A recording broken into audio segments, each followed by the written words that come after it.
and to my little sister Alyssa, who would like everyone to know how awesome she is.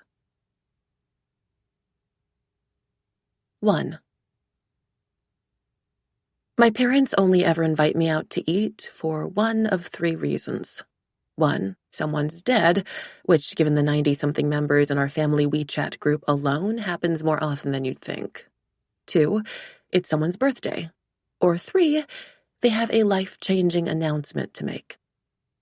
Sometimes it's a combination of all the above, like when my great-grandaunt passed away on the morning of my 12th birthday, and my parents decided to inform me over a bowl of fried sauce noodles that they'd be sending me off to Arrington International Boarding School. But it's August now, the sweltering summer heat palpable even in the air-conditioned confines of the restaurant, and no one in my immediate family has a birthday this month, which, of course, leaves only 2 other possibilities. The anxious knot in my stomach tightens. It's all I can do not to run right back out through the glass double doors. Call me weak or whatever, but I'm in no state to handle bad news of any kind. Especially not today. "Alice, why you look so nervous for, ya?" Mama asks as an unsmiling cheapao-clad waitress leads us over to our table in the back corner. We squeeze past a crowded table of elderly people sharing a giant pink-tinted cream cake shaped like a peach and what appears to be a company lunch, with men sweating in their stuffy collared shirts and women dabbing white powder onto their cheeks. A few of them twist around and stare when they notice my uniform. I can't tell if it's because they recognize the tiger crest emblazoned on my blazer pocket, or because of how grossly pretentious the design looks compared to the local school's tracksuits. "I'm not nervous," I say, taking the seat between her and Baba. "My face just always looks like this." This isn't exactly a lie.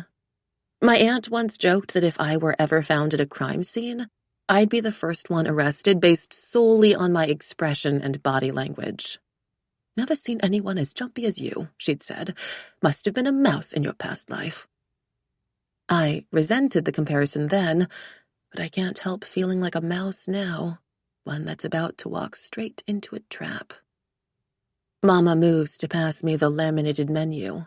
As she does, light spills onto her bony hands from the nearby window, throwing the ropey white scar running down her palm into sharp relief. A pang of all too familiar guilt flares up inside me like an open flame. "Heize," Mama calls me. "What do you want to eat?" "Oh, anything's fine," I reply, quickly averting my gaze. Baba breaks apart his disposable wooden chopsticks with a loud snap. "Kids these days don't know how lucky they are," he says, rubbing the chopsticks together to remove any splinters before helping me do the same. "I'll grow up in honey jar. You know what I eat at your age? Sweet potato. Everyday sweet potato." As he launches into a more detailed description of daily life in the rural villages of Henan, Mama waves the waitress over and lists off what sounds like enough dishes to feed the entire restaurant. "Ma!" I protest, dragging the word out in Mandarin. "We don't need—" "Yes, you do," she says firmly. "You always starve whenever school starts. Very bad for your body." Despite myself, I suppress the urge to roll my eyes. Less than 10 minutes ago, she'd been commenting on how my cheeks had grown rounder over the summer holidays. Only by her logic is it possible to be too chubby and dangerously undernourished at the same time. When Mama finally finishes ordering, she and Baba exchange a look, then turn to me with expressions so solemn, I blurt out the first thing that comes to mind. Is my grandpa okay?"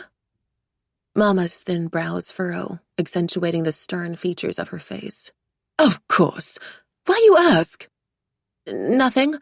Never mind." I allow myself a small sigh of relief, but my muscles remain tensed, as if bracing for a blow.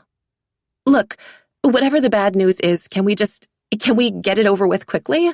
The award ceremony is in an hour, and if I'm going to have a mental breakdown, I need at least 20 minutes to recover before I get on stage." Baba blinks.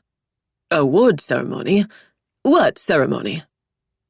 My concern temporarily gives way to exasperation. "The awards ceremony, for the highest achievers in each year level." He continues to stare at me blankly. Come on, Ba. I've mentioned it at least 50 times this summer. I'm only exaggerating a little. Sad as it sounds, those fleeting moments of glory under the bright auditorium spotlight are all I've been looking forward to the past couple of months. Even if I have to share them with Henry Lee. As always, the name fills my mouth with something sharp and bitter, like poison. God, I hate him. I hate him and his flawless porcelain skin and immaculate uniform and his composure, as untouchable and unfailing as his ever-growing list of achievements. I hate the way people look at him and see him, even if he's completely silent, head down and working at his desk. I've hated him ever since he sauntered into school 4 years ago, brand new and practically glowing. By the end of his first day, he'd beat me in our history unit test by a whole 2.5 marks, and everyone knew his name. Just thinking about it now makes my fingers itch. Baba frowns, looks to Mama for confirmation. We meant to go to this ceremony thing. It's students only, I remind him, even though it wasn't always this way. The school decided to make it a more private event after my classmate's very famous mother, Crystal Lamb, showed up to the ceremony and accidentally brought the paparazzi in with her. There were photos of our auditorium floating around all over Weibo for days afterward. Anyway, that's not the point. The point is that they're handing out awards and— Yes, all you talk about is award, Mama interrupts, impatient. Where are your priorities, Does that school of yours not teach you right values? It should go family first, then health, then saving for retirement, then— Are you even listening? I'm spared from having to lie when our food arrives. In the fancier Peking duck restaurants like Chuanjude, the kind of restaurants my classmates go to frequently without someone having to die first, the chefs always wheel out the roast duck on a tray and carve it up beside your table. It's almost an elaborate performance, the crispy glazed skin coming apart with every flash of the blade to reveal the tender white meat and sizzling oil underneath. But here the waitress simply presents us with a whole duck chopped into large chunks, the head still attached and everything. Mama must catch the look on my face because she sighs and turns the duck head away from me, muttering something about my Western sensibilities. More dishes come, one by one. Fresh cucumbers drizzled with vinegar and mixed with chopped garlic, thin-layered scallion pancakes baked to a perfect crisp, soft tofu swimming in a golden brown sauce, and sticky rice cakes dusted with a fine coat of sugar. I can already see Mama measuring out the food with her shrewd brown eyes, most likely calculating how many extra meals she and Baba can make from the leftovers. I force myself to wait until both Mama and Baba have taken a few bites of their food to venture. I'm pretty sure you guys were going to tell me something important? In response, Baba takes a long swig from his still steaming cup of jasmine tea and swishes the liquid around in his mouth as if he's got all the time in the world. Mama sometimes jokes that I take after Baba in every way, from his square jaw, straight brows, and tan skin, to his stubborn perfectionist streak. But I clearly haven't inherited any of his patience. Baba, I prompt, trying my best to keep my tone respectful. He holds up a hand and drains the rest of his tea before at last opening his mouth to speak. Yes. Well, your Mama and I were thinking. How you feel about going to a different school? Wait, what? My voice comes out too loud and too shrill, cutting through the restaurant chatter and cracking at the end like some prepubescent boys. The company workers from the table nearby stop mid-toast to shoot me disapproving looks. What? I repeat in a whisper this time, my cheeks heating. Maybe you go to local school, like your cousins, Mama says, placing a piece of perfectly wrapped Peking duck down on my plate with a smile. It's a smile that makes alarm bells go off in my head, the kind of smile dentists give you right before yanking your teeth out. Or we let you go back to America. You know my friend, Auntie Shun, the one with the nice son, the doctor. I nod slowly, as if 2/3 of her friend's children aren't either working or aspiring doctors. She says there's very nice public school in Maine, near her house. Maybe if you help work for her restaurant, she'll let you stay. I don't get it, I interrupt, unable to help myself. There's a sick feeling in the pit of my stomach, like that time I ran too hard in the school sports carnival just to beat Henry and nearly threw up all over the courtyard. What's wrong with Arrington? Baba looks a little taken aback by my response. I thought you hated Arrington, he says, switching to Mandarin. I never said I hated. You once printed out a picture of the school logo and spent an entire afternoon stabbing it with your pen.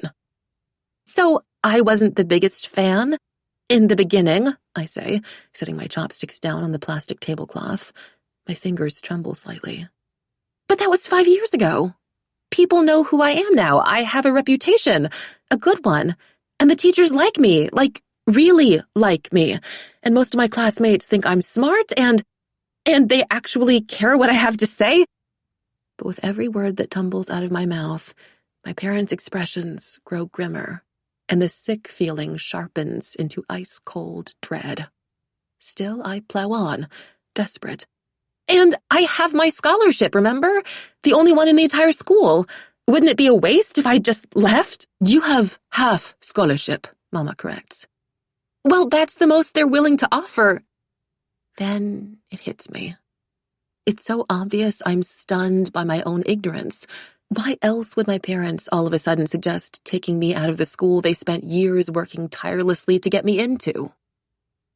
Is this about the school fees? I ask, keeping my voice low so no one around us can overhear. Mama says nothing at first, just fiddles with the loose button on her dull, flower-patterned blouse. It's another cheap supermarket purchase, her new favorite place to find clothes after Yasio Market was converted into a lifeless mall for overpriced knockoff brands. That's not for you to worry, she finally replies. Which means yes. I slump back in my seat, trying hard to collect my thoughts. It's not as if I didn't know that we're struggling, that we've been struggling for some time now, ever since Baba's old printing company shut down and Mama's late shifts at Siehe Hospital were cut short. But Mama and Baba have always been good at hiding the extent of it, waving away any of my concerns with a simple, just focus on your studies, or, silly child, does it look like we let you starve? I look across the table at them now, really look at them, and what I see is the scattering of white hairs near Baba's temples, the tired creases starting to show under Mama's eyes, the long days of labor taking their toll, while I stay sheltered in my little Arrington bubble. Shame roils in my gut. How much easier would their lives be if they didn't have to pay that extra 165,000 RMB every year? What, were the choices again? I hear myself say. Local Beijing school or public school in Maine? Evident relief washes over Mama's face. She dips another piece of Peking duck in a platter of thick black sauce, wraps it tight in a sheet of paper-thin pancake with 2 slices of cucumber, no, onions, just the way I like it, and lays it down on my plate. Yes, either is good. I gnaw on my lower lip. Actually, neither option is good. Going to any local school in China means I'll have to take the Gaokao, which is meant to be one of the hardest college entrance exams as it is, without my primary school level Chinese skills getting in the way. And as for Maine, all I know is that it's the least diverse state in America. My understanding of the SATs is pretty much limited to the high school dramas I've watched on Netflix, and the chances of a public school there letting me continue my IB coursework are very low. We don't have to decide right now, Mama adds quickly. Your Baba and I already pay for your first semester at Arrington. You can ask teachers, your friends, think about it a bit, and then we discuss again, okay? Yeah, I say, even though I feel anything but okay. Sounds great. Baba taps his knuckles on the table, making both of us start. Yeah, too much talking during eating time. He jabs his chopsticks at the plates between us. The dish is already going cold. As I pick up my own chopsticks again, the elderly people at the table beside us start singing the Chinese version of Happy Birthday, loud and off-key. 祝你生日快乐，祝你生日快乐. The old Nai sitting in the middle nods and claps her hands together to the beat, smiling a wide, toothless grin. At least someone's leaving this restaurant in higher spirits than when they came in. Sweat beads and trickles from my brow almost the instant I step outside. The kids back in California always complained about the heat, but the summers in Beijing are stifling, merciless, with the dappled shade of wutong trees planted up and down the streets often serving as the sole source of relief. Right now, it's so hot I can barely breathe. Or maybe that's just the panic kicking in. 孩子, we're going, Mama calls to me. Little plastic takeout bags swing from her elbow, stuffed full with everything, and I mean everything, left over from today's lunch. She's even packed the duck bones. I wave at her. Exhale. Manage to nod and smile as Mama lingers to offer me her usual parting words of advice. Don't sleep later than 11 or you die. Don't drink cold water or you die. Watch out for child molesters on your way to school. Eat ginger. Lot of ginger. Remember, check air quality index every day. Then she and Baba are off to the nearest subway station, her petite figure and Baba's tall, angular frame quickly swallowed up by the crowds, and I'm left standing all alone. A terrible pressure starts to build at the back of my throat. No, I can't cry. Not here, not now. Not when I still have an award ceremony to attend. Maybe the last award ceremony I'll ever go to. I force myself to move, to focus on my surroundings, anything to pull my thoughts from the black hole of worry swirling inside my head. An array of skyscrapers rises up in the distance, all glass and steel and unabashed luxury, their tapered tips scraping the watery blue sky. If I squint, I can even make out the famous silhouette of the CCTV headquarters. Everyone calls it the giant underpants because of its shape, though Mina Huang, whose dad is apparently the one who designed it, has been trying and failing for the past 5 years to make people stop. My phone buzzes in my skirt pocket, and I know without looking that it's not a text, it never is, but an alarm. Only 20 minutes left until assembly begins. I make myself walk faster, past the winding alleys clogged with rickshaws and vendors and little yellow bikes, the clusters of convenience stores and noodle shops and calligraphed Chinese characters blinking across neon signs, all blurring by. The traffic and crowds thicken as I get closer toward the third ring road. There are all kinds of people everywhere, balding uncles cooling themselves with straw fans, cigarettes dangling out of mouths, shirts yanked halfway up to expose their sunburned bellies. The perfect picture of I don't give a shit. Old aunties strutting down the sidewalks with purpose, dragging their floral shopping trolleys behind them as they head for the open markets. A group of local school students sharing large cups of bubble tea and roasted sweet potatoes outside a mini snack stall. Stacks of homework booklets spread out on a stool between them, gridded pages fluttering in the breeze. As I stride past, I hear one of the students ask in a dramatic whisper, their words swollen with a thick Beijing accent. Dude, did you see that? See what? A girl replies. I keep walking, face forward, doing my best to act like I can't hear what they're saying. Then again, they probably assume I don't understand Chinese anyway. I've been told time and time again by locals that I have a foreigner's air, or 气质, whatever the hell that's supposed to mean. She goes to that school.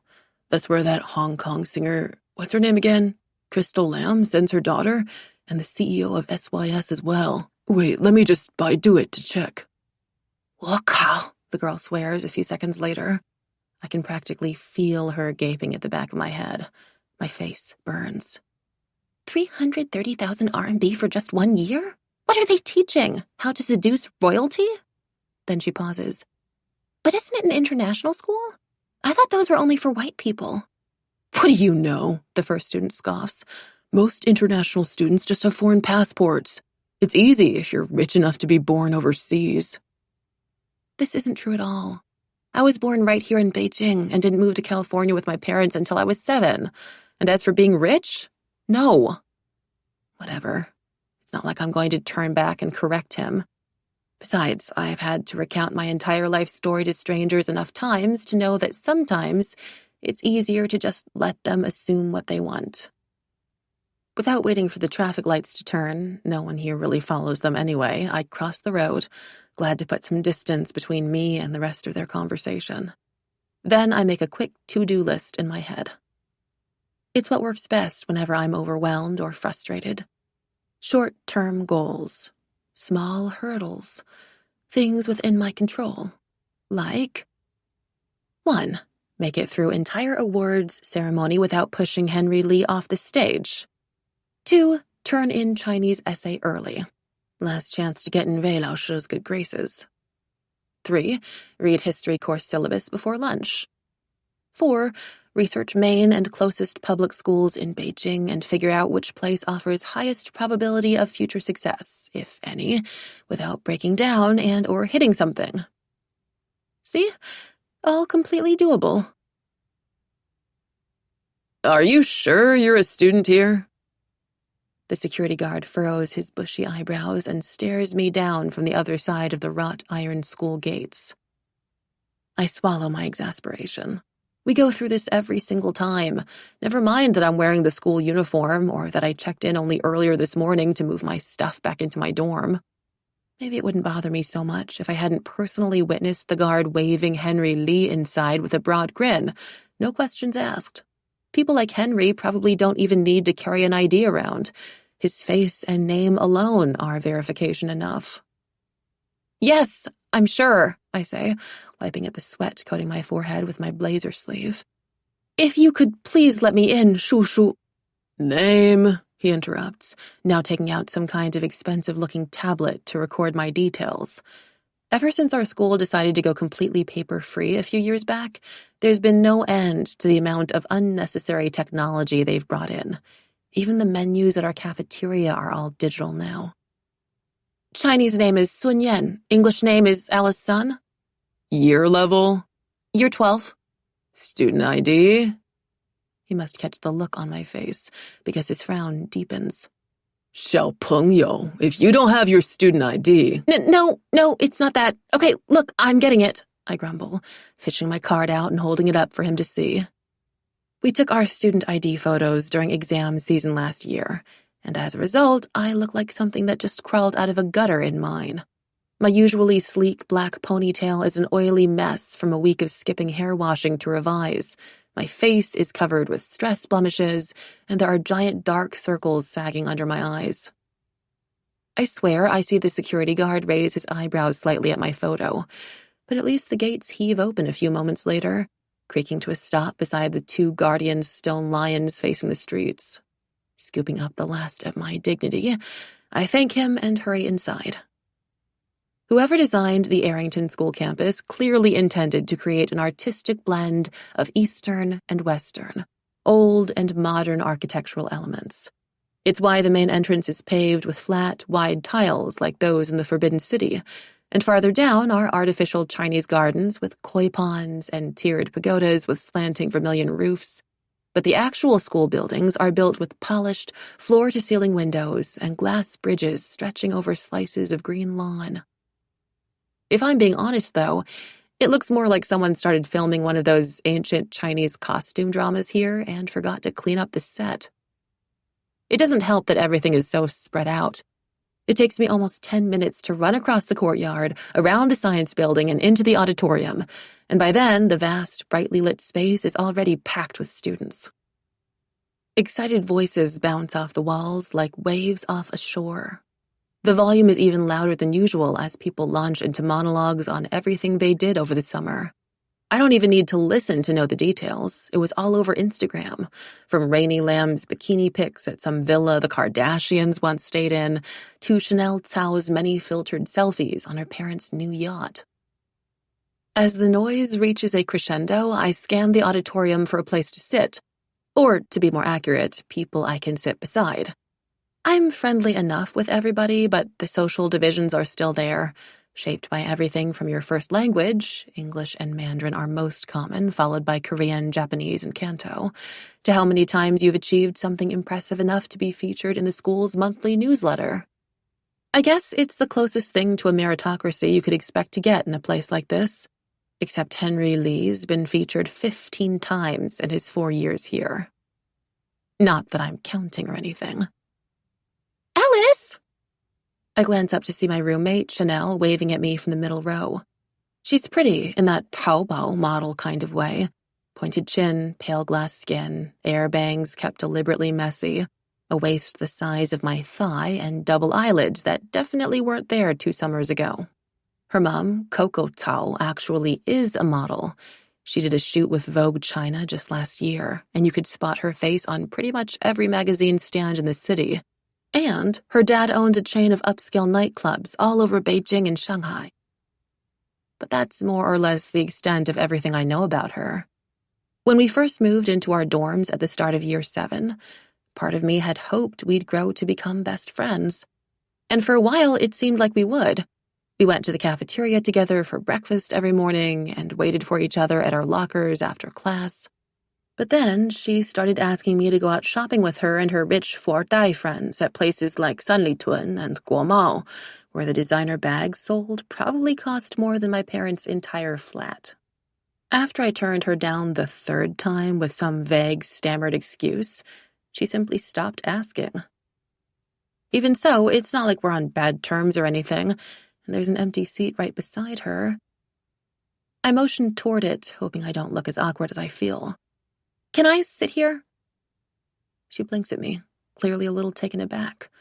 Her waving at me was out of politeness, not an invitation.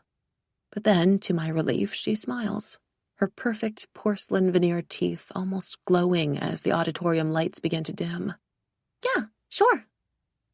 No sooner than I've sat down, our senior coordinator and history teacher, Mr. Murphy, strolls out onto the stage, microphone in hand. He's one of the many American expats at our school. English degree from decent but non-Ivy League university, Chinese wife, 2 kids, probably came to China because of a semi-midlife crisis, but stayed because of the pay. He taps the microphone twice, creating an awful screeching sound that makes everyone wince. Hello, hello, he says into the resulting silence. Welcome to our first assembly of the academic year. A very special assembly, too, if you might recall. I sit up a little straighter in my seat, though I know the awards are coming only at the very end. First, we have to get through a whole round of self-promotion. Mr. Murphy makes a signal with his hand, and the projector comes on, filling the screen behind him with familiar names and numbers and easily recognizable school logos. Acceptance rates. According to the PowerPoint, over 50% of last year's graduating class were accepted into Ivy Leagues or Oxbridge. A few students in the audience murmur in amazement, most likely this year's newcomers. Everyone else is used to this already, impressed enough, but not in awe. Besides, the graduating class from the year before had an even higher rate. Mr. Murphy drones on and on about success in all areas and a commitment to excellence for what feels like years. Then he announces our performers for the day, and everyone's alert at once when Rainey Lamb's name comes up. Somebody even cheers. Rainey sachets her way up to the stage to deafening applause, and I can't help the slight tug in my chest, half admiration and half envy. It's like kindergarten all over again, when a kid shows up at school with the shiny new toy you've secretly been eyeing for weeks. As Rainey sits down at the piano, the spotlight spilling over her in a bright golden halo, she looks just like her mother, Crystal Lamb. Like a legitimate Hong Kong star who's toured all around the world. She must know it, too, because she flips her glossy mahogany hair as if she's in a Pantene commercial and winks at the crowd. Technically, we're not even allowed to dye our hair, but Rainey's been strategic about it. Over the past year, she's been dyeing her hair a subtle shade lighter every 2 weeks to stop teachers from noticing the change. It's almost impressive, her dedication. Then again, I guess it's easy to be strategic when you have the time and money. Once all the cheers finally die down, Rainey opens her mouth and starts singing. And of course, it's one of J.J. Lin's newest singles. A shameless nod to the fact that he was a guest at her mom's concert last November. After her, Peter O comes up and performs one of his original raps. If it were anyone else, people would probably be cringing and giggling in their seats. But Peter's good. Really good. There are rumors he's already got a deal lined up with some Asian hip-hop company, though it's just as likely he'll inherit his dad's position at Longfeng Oil. More people take their turn on the stage. A violin prodigy from the year level below, a professionally trained Asian-Australian opera singer who's performed at the Sydney Opera House before, and a guzheng player dressed in traditional Chinese robes. Then, at long last, it's my turn. The piano is wheeled away to some dark corner behind the curtains, and the presentation slides change. The words Top Achiever Award flash across the screen in bold. My heart sings a little. There's really not much suspense when it comes to these award ceremonies. We're all notified through email if we're up for an award months in advance, and aside from year 8, when I underperformed in my Chinese exam because I came down with a severe case of food poisoning, Henry and I have tied for top achiever every single year since he got here. You'd think I would have grown used to it by now, maybe started to care a bit less, but the opposite is true. Now that I have an established streak of success, a reputation to uphold, the stakes are even higher, and the thrill of winning greater than ever before. It's sort of like what they say about kissing the person you love, not that I would really know. Each time is like the very first. "Alice, son," Mr. Murphy booms into the microphone. All eyes swivel to me as I rise slowly from my seat. There aren't any wild cheers, not like with Rainey, but at least they're looking. At least they can see me. I smooth out my uniform and head toward the stage, careful not to trip along the way.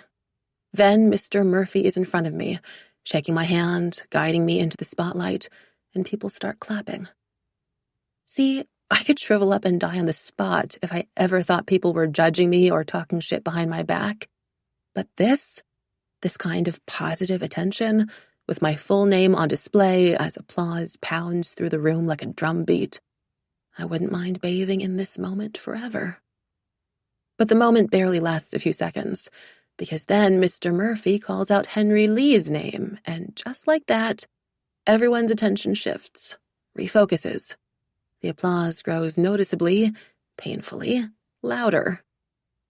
I follow their gazes, and my stomach clenches when I spot him standing up in the front row. It's truly one of life's greatest injustices, aside from youth unemployment and taxes and all that, of course, that Henry Lee gets to look the way he does. Unlike the rest of us, he seems to have skipped that awkward mid-puberty stage altogether, shedding his cute Kumon poster boy image almost overnight near the end of last year. Now, with his sharp profile, lean build, and thick black waves of hair that somehow always fall perfectly over his dark brows, he could just as easily pass for an idle trainee as the heir to China's second biggest tech startup. His movements are smooth and purposeful as he steps onto the stage in a single stride, that look of mild interest I hate so much carefully arranged on his beautiful, terrible face. As if he can hear my thoughts, his eyes cut to mine. The twisting, burning sensation in my stomach sharpens to a knife. Mr. Murphy steps out in front of me. "Congratulations, Henry," he says, then releases a loud chuckle. "Must be getting tired of all these awards by now, eh?" Henry merely offers him a small, polite smile in response. I force myself to smile too, even as I clench my teeth so hard my jaw hurts.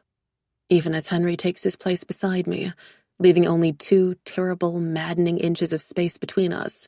Even as my muscles tense, as they always do in his presence, as he leans over, crossing the unspoken boundary, and whispers so only I can hear, "Congratulations, Alice. I was afraid you wouldn't make it this year." Most international school kids end up with some watered-down version of an American accent, but Henry's accent has a distinct British lilt to it. At first, I thought he was just following a step-by-step tutorial on how to become the most pretentious person alive, but after some researching, I found out he'd actually spent a couple years of primary school in England, and not just any primary school, but the same school as the Prime Minister's son. There's even a photo of the two of them together by the school stables, all wide smiles and ruddy cheeks, while someone's cleaning out horse manure in the background.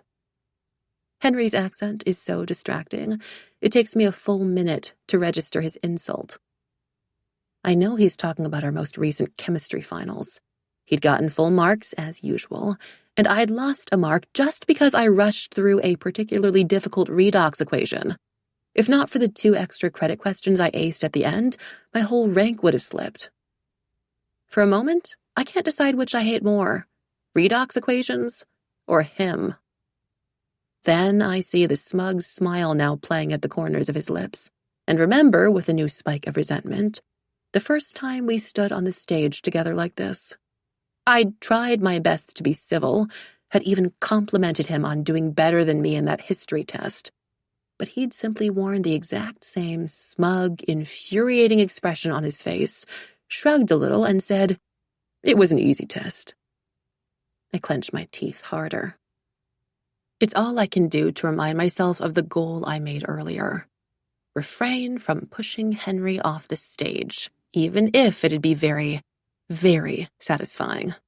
Even if he's been the bane of my existence for pretty much half a decade and totally deserves it and is still looking at me with that ridiculous smirk. No. Refrain. We are forced to stay in place anyway as a photographer hurries forward to take our photo for the annual yearbook. Then realization washes over me like ice-cold water. By the time the yearbook's out, I won't be a student here anymore. No, not just that. I won't be graduating in this auditorium, won't have my name listed under the Ivy League acceptances, won't be walking out these school gates with a bright future laid out at my feet. I feel the smile on my face freeze, threaten to dissolve at the edges. I'm blinking too quickly. In my peripheral vision, I see the school slogan, "Arrington is home," printed out in giant letters on a strung-up banner. But Arrington isn't home, or isn't just a home for someone like me. Arrington is a ladder. The only ladder that could lift my parents out of their dingy flat on the outskirts of Beijing, that could close the distance between me and a 7-figure salary, that could ever allow me to stand as equals with someone like Henry Lee on a large, polished stage like this. How the hell am I meant to climb my way to the top without it? This is the question that gnaws at my nerves like a starved rat as I return to my seat in a daze, barely registering Mr. Chun's special little nod of approval or Chanel's smile or my other classmates' whispered congratulations. The rest of the ceremony crawls by at a snail's pace, and I sit for so long, my body frozen to the spot while my mind works in overdrive, that I start to feel cold all over, despite the stifling summer heat. I'm actually shivering by the time Mr. Murphy dismisses us for the day, and as I join the tides of students pushing out through the doors, a small part of my brain entertains the idea that maybe this chill isn't normal. Before I can check if I have a fever or anything, someone behind me clears his throat. The sound is oddly formal, like a person readying themselves to deliver a speech. I spin around. It's Henry. Of course it is. For a long moment, he just stares at me, cocks his head, considering. It's impossible to tell what he's thinking. Then he steps forward and says in that infuriating British accent of his, "You don't look very good." Anger spikes inside me. That's it. Are we insulting my looks now? I demand. My voice sounds shrill even to my own ears, and more than a few students pushing past us turn to shoot us curious looks. What? Henry's eyes widen slightly, the faintest trace of confusion disrupting the precise symmetry of his features. No, I just meant... Then he seems to catch something on my face, something cruel and tightly wound, because his own expression shudders closed. He shoves his hands into his pockets, looks away. You know what? Never mind. The bottom of my stomach dips at the sudden flatness in his tone, and I hate him for it, hate myself even more for my reaction. I have at least 20,000 better things to worry about than what Henry Lee thinks of me. Things like the cold still spreading under my skin. I whirl back around and run out through the doors onto the grass courtyard. I expect to feel better in the sunlight, but my trembling only grows more violent, the chill running down to my very toes. Definitely not normal. Then, without warning, something slams straight into my back. I don't even have time to cry out. I crash hard onto my knees. Pain shoots through me, the stiff fake grass digging into my raw palms. Wincing, I glance up in time to see that the culprit isn't something, but someone. Someone built like a bull and twice my height. Andrew Shaw. I wait for him to help me up, to apologize at the very least, but he simply frowns as he regains his balance, his eyes passing right over me, and turns around to leave. Confusion wars with indignation in my head. This is Andrew Shaw, after all, the boy who cushions his every sentence with phrases like sorry and I think and maybe, who can't speak up in class without his face going red, who's always the first person to greet the teachers good morning, who's been teased mercilessly by everyone in our year level for being polite to a fault. But when I turn toward the tinted glass doors to check for any injuries, all thoughts of Andrew Shaw and basic etiquette vanish from my head. My heart slams violently against my ribs. A loud, ragged beat of this can't be happening, this can't be happening. Because the doors reflect everything like a mirror. The kids spilling out onto the basketball courts, the emerald bamboo groves planted around the science building, the flock of sparrows taking to the skies in the distance. Everything but me. 2. My first thought is not so much a thought as a word that begins with F. My second thought is, how am I supposed to hand in my Chinese essay like this? I'm starting to understand what Mama meant about needing to seriously reevaluate my priorities. As I stare at the empty space in the glass, the space where I'm supposed to be, 1,000 questions and possibilities stir up a frenzy inside my mind like the wild flapping wings of startled birds, all force and no direction. It must be a dream, I tell myself. But even as I repeat the words again and again, I don't believe it. My dreams are never this vivid. I can still smell the cooked spices and coconut curry from the school cafeteria, feel the cool, smooth fabric of my skirt against my thigh, the ends of my ponytail tickling my sweat-coated neck. I push myself shakily off the ground. My knees sting like hell, and I'm dimly aware of the small blood droplets oozing from my palms, but it's the last of my worries at the moment. I try to breathe, to calm myself down. It doesn't work. There's a faint buzzing sound in my ears, and my breaths come out in quick and shallow puffs. And through the cloud of panic, annoyance spikes inside me. I really don't have time to be hyperventilating. What I need are answers. No, even better. What I need is another list, a clear course of action, like 1, figure out why the hell I can't see my own reflection like some kind of vampire in an early 2000s movie. 2, rearrange afternoon homework plans depending on results. 3, as I rummage my brain for a third point, it occurs to me that I might just be hallucinating, that maybe this is some early onset psychological condition. It would also explain the strange cold spell earlier, and I should probably go to the school nurse's office. But on my way there, the sense of wrongness digs deeper into my bones. More students bump into me, their gazes gliding over my face like I'm not even there.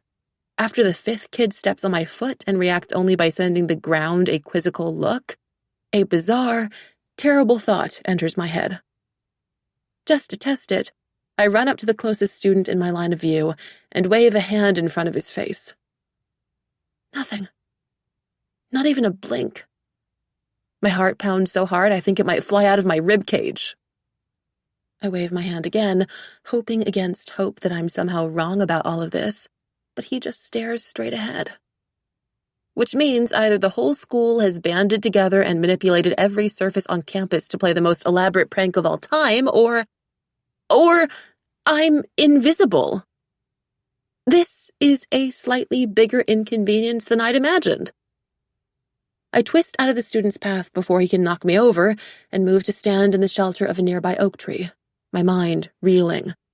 There's no point going to the nurse now if they can't even see me. But maybe, surely someone else can help. Someone who will believe me, come up with a solution, and if not, then at least comfort me? Tell me everything's going to be okay? I do a quick mental scan of all the people I know, and what I end up with is a harsh, painful truth. I'm friendly with everybody, but I'm friends with nobody. This sounds exactly like the sort of realization that should inspire a good hour of careful soul-searching. Under any other circumstance, it probably would, but the rush of fear and adrenaline pulsing through my veins won't let me rest, and already I'm making more calculations, trying my best to strategize my next move. So I don't have any close relationships to rely on during a personal, potentially supernatural crisis. Fine, whatever. I can be objective about this. Treat this like an extra credit question on a test where all that matters is getting the right answer. Now, objectively speaking, there is a person here at school who might prove useful. A certain person who reads obscure academic journals for enjoyment and once interned at NASA and didn't even blink that time a North Korean dignitary rocked up at our school. A certain person who might actually be calm and competent enough to figure this shit out.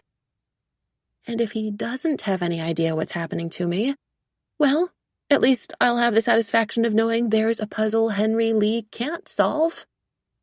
Before my pride can catch up to my logic and convince me why this is a terrible idea, I march toward the one building I never thought I'd go near, let alone seek out intentionally. Minutes later, I'm staring up at the words painted over a set of vermilion double doors in sweeping calligraphy. Mencius Hall. I take a deep breath, check to make sure no one's watching, then push open the doors and walk in.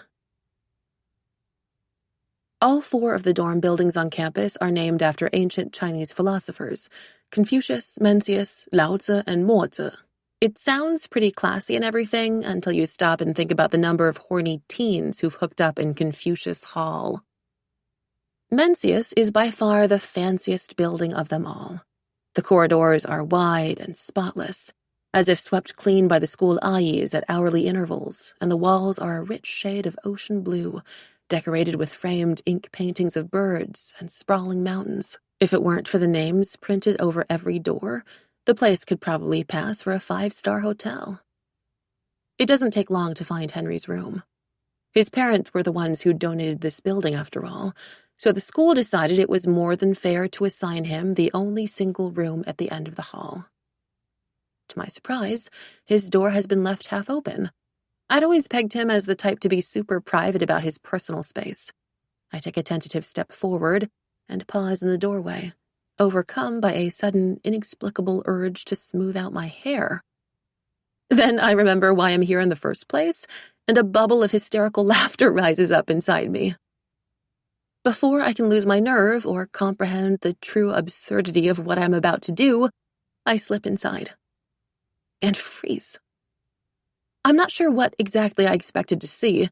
Maybe Henry reclining on giant piles of money, or polishing one of his many shiny trophies, or exfoliating his ridiculously clear skin with crushed diamonds and the blood of migrant workers, that sort of thing. Instead, he's seated at his desk, his dark brows furrowed slightly in concentration as he types away on his laptop. The top button of his white school shirt is undone, his sleeves rolled up to reveal the lean muscles in his arms. Soft afternoon sunlight streams through the open window beside him, bathing his perfect features in gold.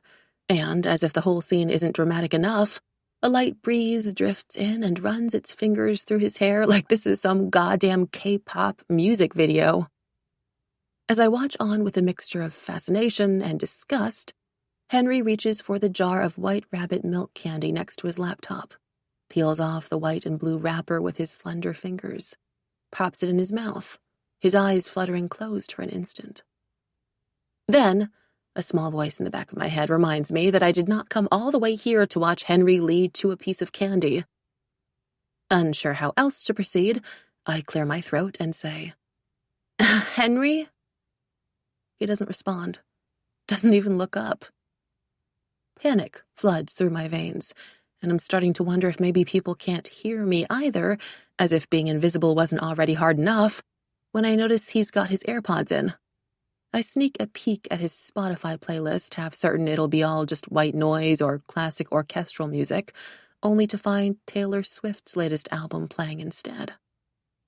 I am about to make a comment on it, but then my eyes fall on the laminated photo taped to his desk, and the significance of Henry Lee secretly jamming out to Tay-Tay pales in comparison.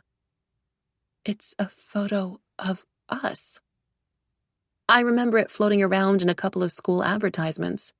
It was taken at the award ceremony 3 years ago, back when I still had those ridiculous side bangs that covered half my face. In it, Henry's wearing his signature expression, that look of polite interest I find so infuriating, as if he has better things to do than stand around and receive more applause and prestigious awards. What makes me angrier is the fact that he probably does. Beside him, I'm staring straight at the camera, shoulders tensed, arms held stiff at my sides. My smile looks so forced, it's a wonder the photographer didn't make us retake the photo. I have no idea why Henry would keep this lying around, other than as visible proof of my clear inability to look better than him in photos. Suddenly, Henry tenses, tugs his AirPods out, spins around in his seat, eyes sweeping the room. It takes me a second to realize I've leaned too far forward, accidentally brushing against his shoulder as a result. Well, I guess that's one way to get his attention. Okay, I say, and he starts, swiveling his head at the sound of my voice. Okay, please don't freak out or anything, but it's Alice. You just, can't see me right now. I promise I'll explain, but I'm right here.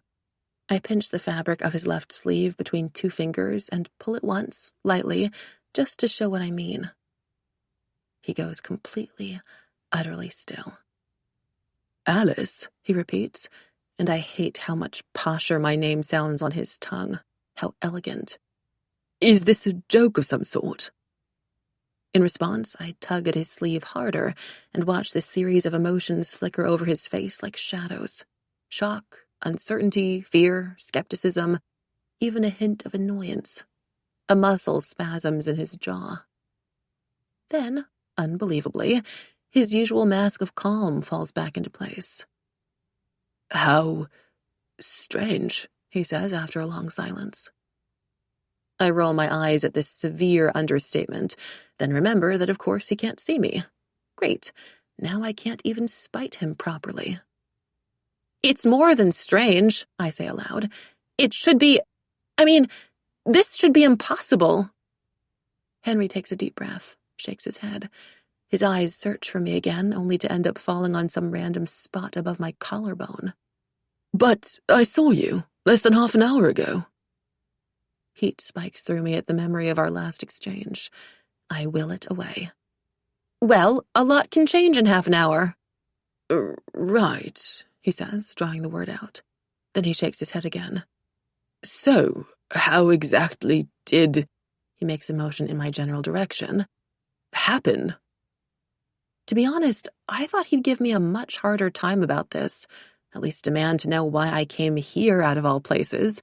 But he simply snaps his laptop shut, pushing it back so that, whether on purpose or by accident, it's covering the old photo of us, and waits for me to speak.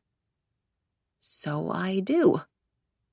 I go over everything, from the brief cold spell to Andrew Shih knocking me over, careful not to leave out any detail that might serve as a clue to what the hell is going on.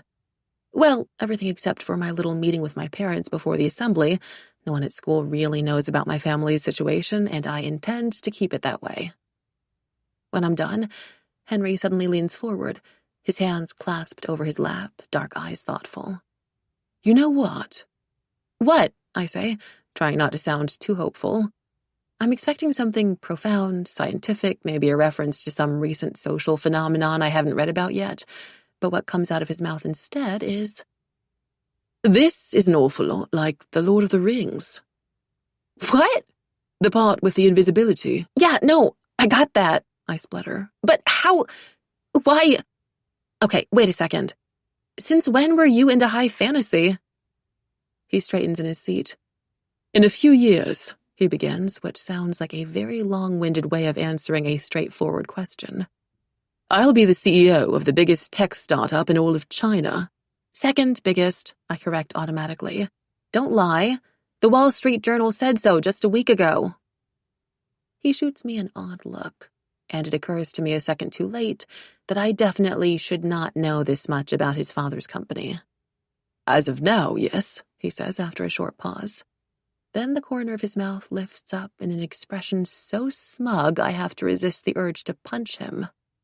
But not once I take over. Anyway, he continues, as if he hasn't just made the most arrogant statement in the history of mankind. Considering the role that awaits me, it's important that I'm well informed on a range of subjects, including commercially successful media franchises. Also, makes it easier to connect with clients. Right, I mutter. Forget I asked.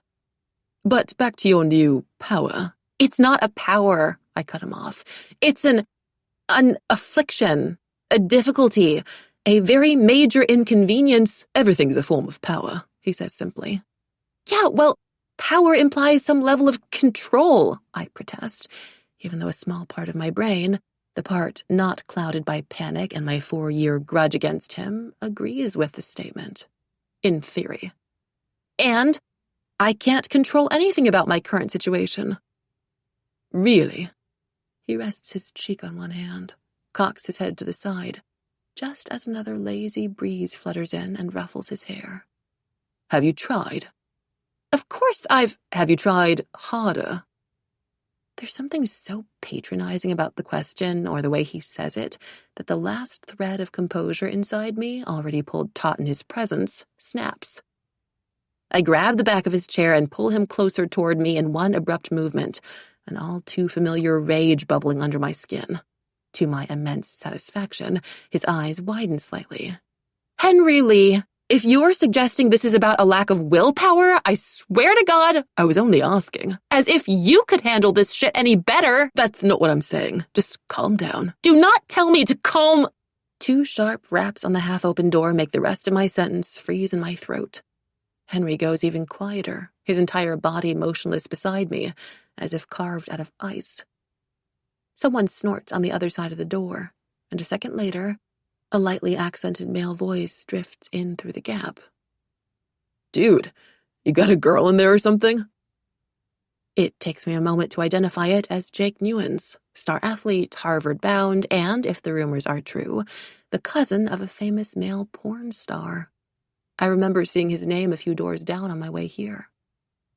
Not at all, Henry says smoothly, despite the brief delay in his response. I'm on the phone with someone. With your girlfriend? Jake persists, and I can almost imagine the smirk on his broad-jawed face as he says it. No, Henry pauses. It's just my grandma. I snap my head around and shoot him a withering glare. Then, realizing the effort is wasted in my current state, hiss loud enough for only him to hear. Seriously? Your grandma? The asshole doesn't even have the decency to look apologetic about it. And, as if everything isn't terrible enough, Jake says, Dude, no offense or anything, but why does your grandma sound like Alice's son? Like all shrill and aggressive and shit. You think, Henry replies, keeping his tone carefully neutral. I never noticed.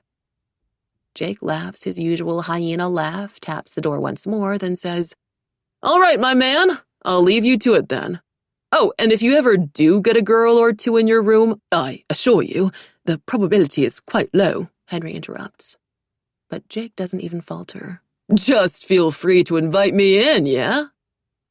Henry frowns, looking for a moment as if he's fighting himself on whether or not to answer.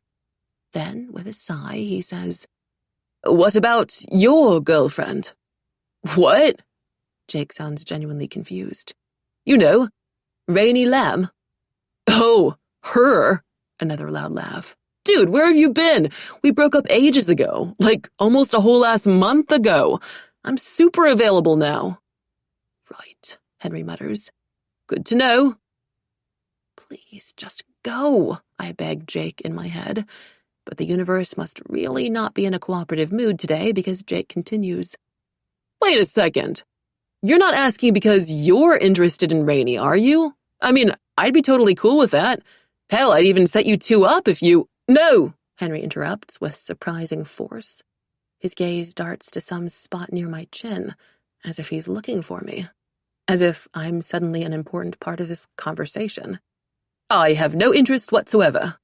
Okay, Jake says hastily. Just putting it out there. But if you ever are, I'm not. But if you ever are, we can do like a trade. You know what I'm saying? Henry makes a non-committal sound with the back of his throat, and finally, Jake seems to take the cue to leave. I listen to the heavy thumps of Jake's footsteps echoing down the corridor. It's a humiliating testament to how loud I was talking that I didn't hear them before, and count to 10 in my head to calm myself. Or try to, at least. I haven't even reached 7 when Henry turns to me. He says in a very un-Henry-like way. His eyes lift up to meet mine, and with the sun hitting them at just the right angle, I can almost make out the curve of every individual eyelash. It's ridiculous. I can see you again. I can see you again. I don't think I've ever heard such beautiful words in my life.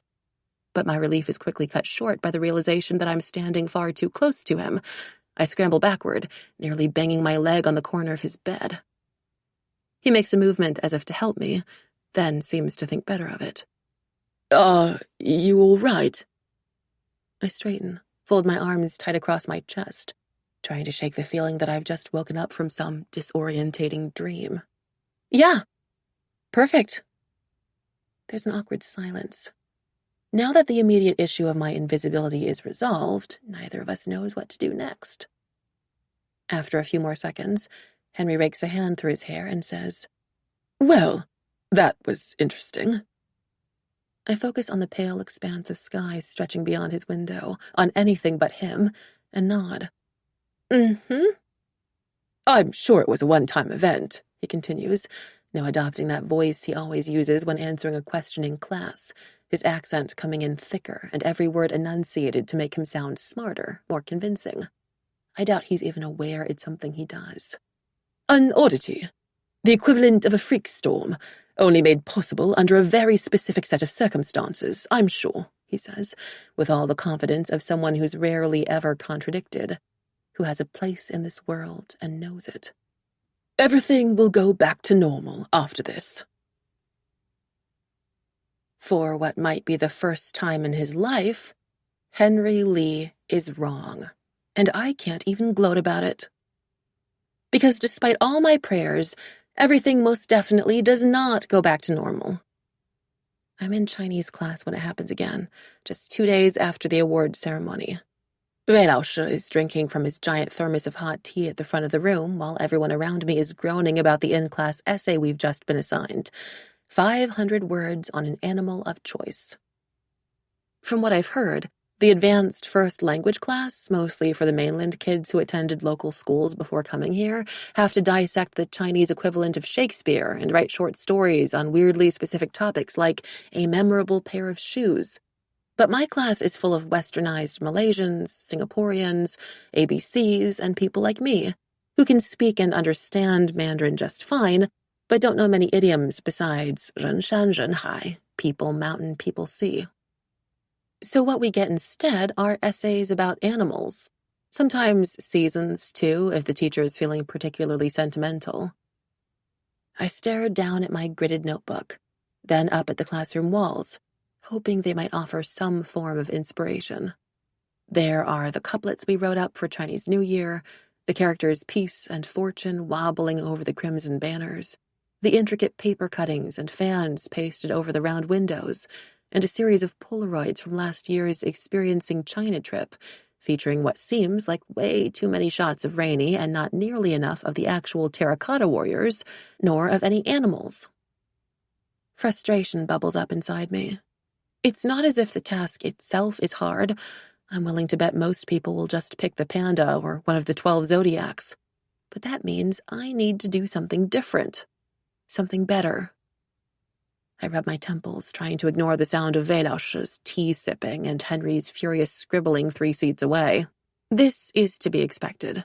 Henry's always the first to start and first to finish for all our assignments, but it still makes me want to stab a hole through the desk. After 5 more torturous minutes of me racking my brain for something full marks worthy, I finally write down the rough beginnings of a first line. The sparrow and the eagle both can hunt, can fly, can sing. But while one soars free, the other... Then I pause, stare down at my wonky Chinese handwriting, read the line over and over again until I decide it's pretty much the worst combination of words anyone has ever come up with since the dawn of time. A low hiss escapes my gritted teeth. God, if this were English, I'd be flying through the second page already, all the right words pouring out of me. I'd probably be done. I'm about to scrap the whole thing and make a new essay outline when that terrible, unshakable cold I first felt in the auditorium begins to creep under my skin. My pen freezes over the page. Not again, I beg silently in my head. Please, not again.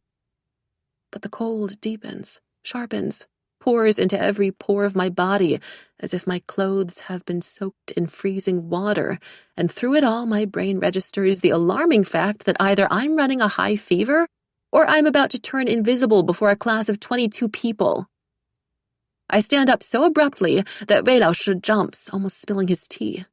22 pairs of eyes snap to me, all while the cold continues seeping, growing like some terrible rash, and any second now, I have to go to the bathroom, I blurt out, and bolt out of the room before Weilausch can even respond. Humiliation floods through me as I sprint down the corridor, my old leather shoes pounding over the gleaming floors. Now everyone in my Chinese class probably thinks I have chronic diarrhea or something. But better that than the truth, whatever the hell the truth is meant to be. By the time I reach the closest bathrooms on the second floor, I've already turned invisible. There's no shadow attached to my feet, and the reflection in the floor-length mirrors doesn't change when I step in front of them, only showing the faded pink door swinging wide open on its own. If anyone else were in here, they'd likely think this place was haunted by ghosts. I lock myself in the last stall with trembling fingers, wincing as the sharp smell of disinfectant assaults my nose. Then I sit down on the closed toilet lid. Try to think. And all that pops into my head is, once is an accident, twice is a coincidence, thrice is a pattern. So, it's happened twice already. It could still mean nothing. Or maybe it's an even more common affliction than I realize, and the people suffering from it just tend to keep it to themselves, like irritable bowel syndrome or herpes. On that inspiring note, I pull my phone out of my inner blazer pocket. It's an old Xiaomi, which is pretty much a smartphone for elderly people, but it works and it's cheap, so no complaints there. It takes a few minutes for the homepage to load onto the cracked screen, and another few minutes for me to get my VPN working so I can head over to Google. Finally, I manage to type into the search bar, "Have you ever turned invisible before?" And wait, holding my breath. The results show up almost immediately, and disappointment settles deep in my stomach. It's all just chicken soup for the soul advice and anecdotes about being metaphorically invisible, plus a bunch of memes I'm in no mood to scroll through. But then a related search result catches my eye. What would you do if you were invisible for a day? It's got over 2 million views already and thousands of answers. After I filtered through more than a few creepy comments, I'm surprised by the range of answers and the whiff of eagerness, even desperation to them. There's everything from suggestions of espionage and robbery to deleting emails accidentally sent to bosses and taking back old love letters from exes, the kind of things people would normally be too embarrassed to do. And as I read on, Henry's words drift back to me. Everything's a form of power. Of course, it's hard to feel very powerful when you're hiding on top of a toilet, but maybe, just maybe. Before I can finish the thought, I see another comment buried at the end of the thread, dated back years ago. Some anonymous user had written, "Descartes was wrong when he said, 'To live well, you must live unseen.'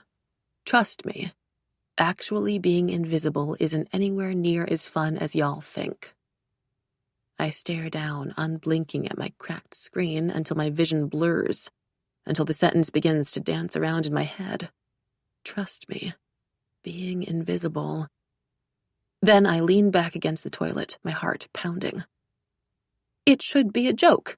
That's all. Everyone else in the forum clearly seems to think so. The comment only got 6 likes and 4 dislikes. Plus, the first thing we learned in history was how to separate reliable from unreliable sources, and I now deactivated anonymous accounts comment on a website best known for its shitposts is basically the definition of unreliable.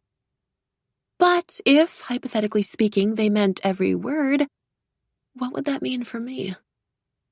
The bathroom door slams open, breaking through my thoughts, followed by a series of sharp, staggered breaths, like muffled sobs. I freeze.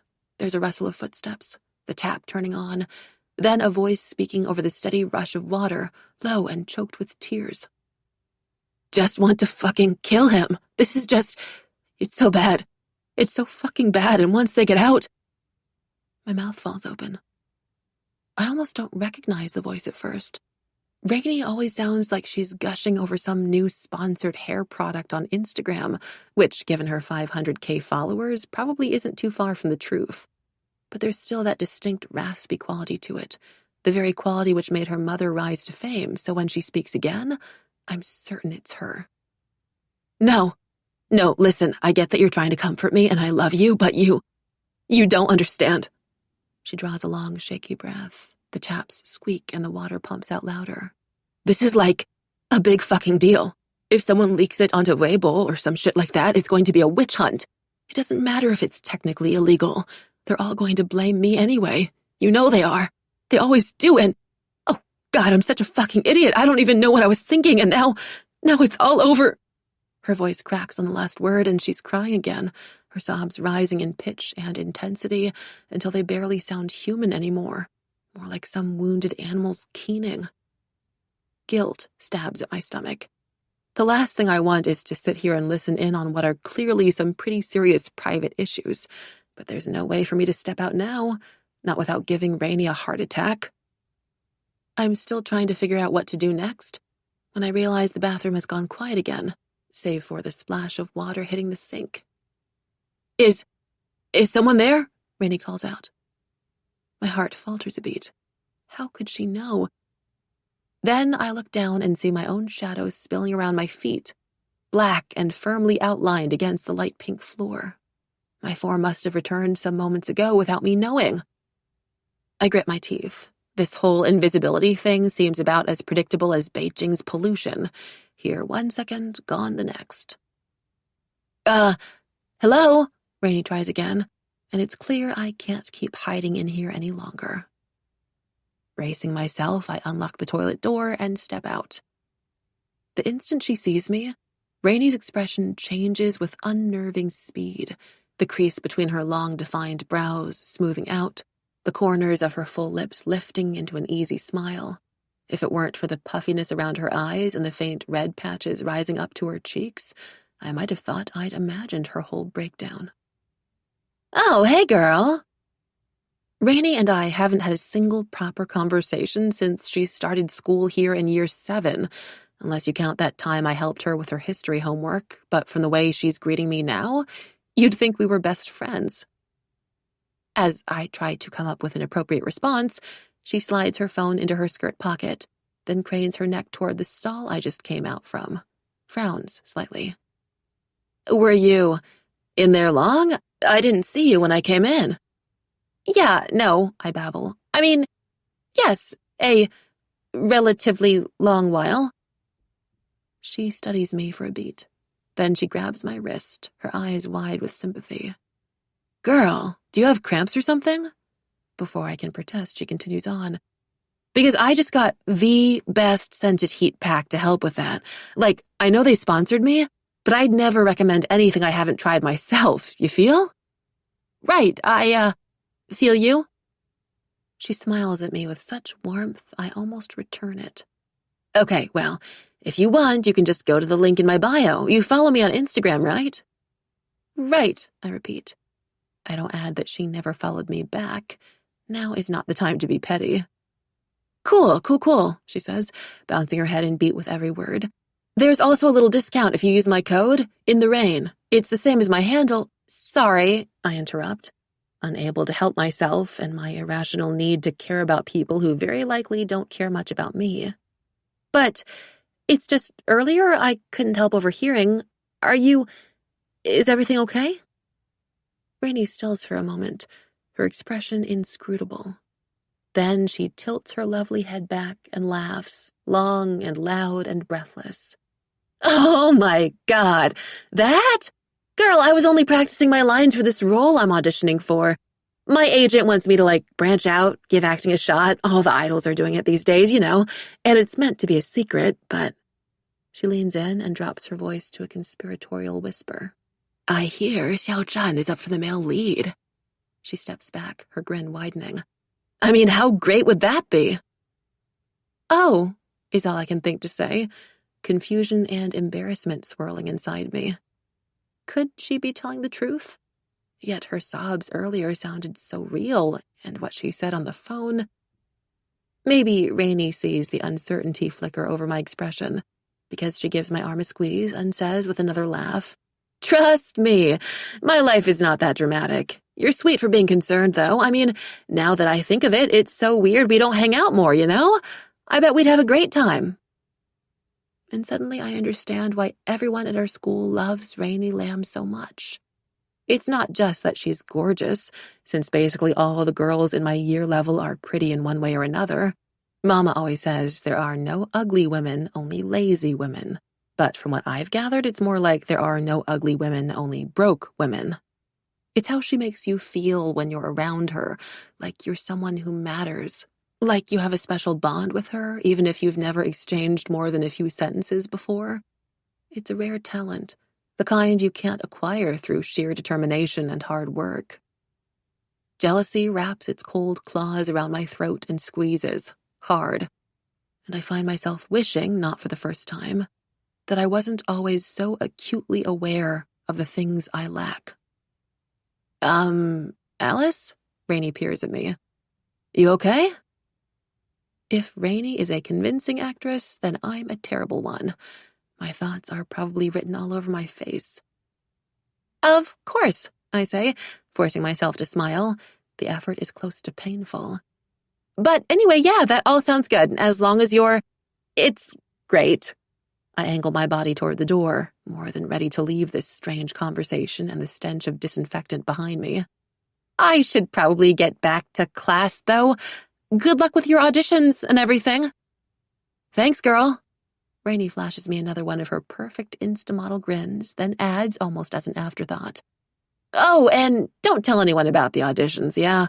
Just in case I don't get the part. Wouldn't want people to get excited over nothing, you know what I'm saying?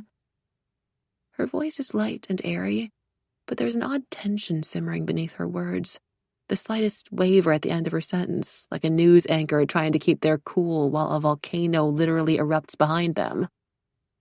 Or maybe I'm just imagining it. Either way, I mime zipping my lips before I turn to leave, wondering what she would say if she knew of all the other secrets I'm keeping locked up inside me. The rest of the school week passes by in a nauseating, anxiety-inducing blur. I feel that same telltale chill on Thursday, forcing me to sprint out of history class before I've written down a word of Mr. Murphy's lecture on the Taiping Rebellion and watch my shadow disappear halfway down the corridor. Then it happens again during Friday lunchtime, effectively snuffing out any last hopes I had about this all being some kind of spontaneous occurrence. So, when I find myself hiding in a locked bathroom stall for the third time since school started, my choked, uneven breaths audible over the sounds of the toilet flushing in the neighboring stall, I'm forced to admit the truth. This is an issue. For obvious reasons, involuntarily turning invisible at random is an issue, but it's an even bigger issue because of all the classes I'm missing. The very thought of the red marks on my once perfect attendance record makes my stomach twist like those braided, deep-fried mahua snacks they sell at the school cafe.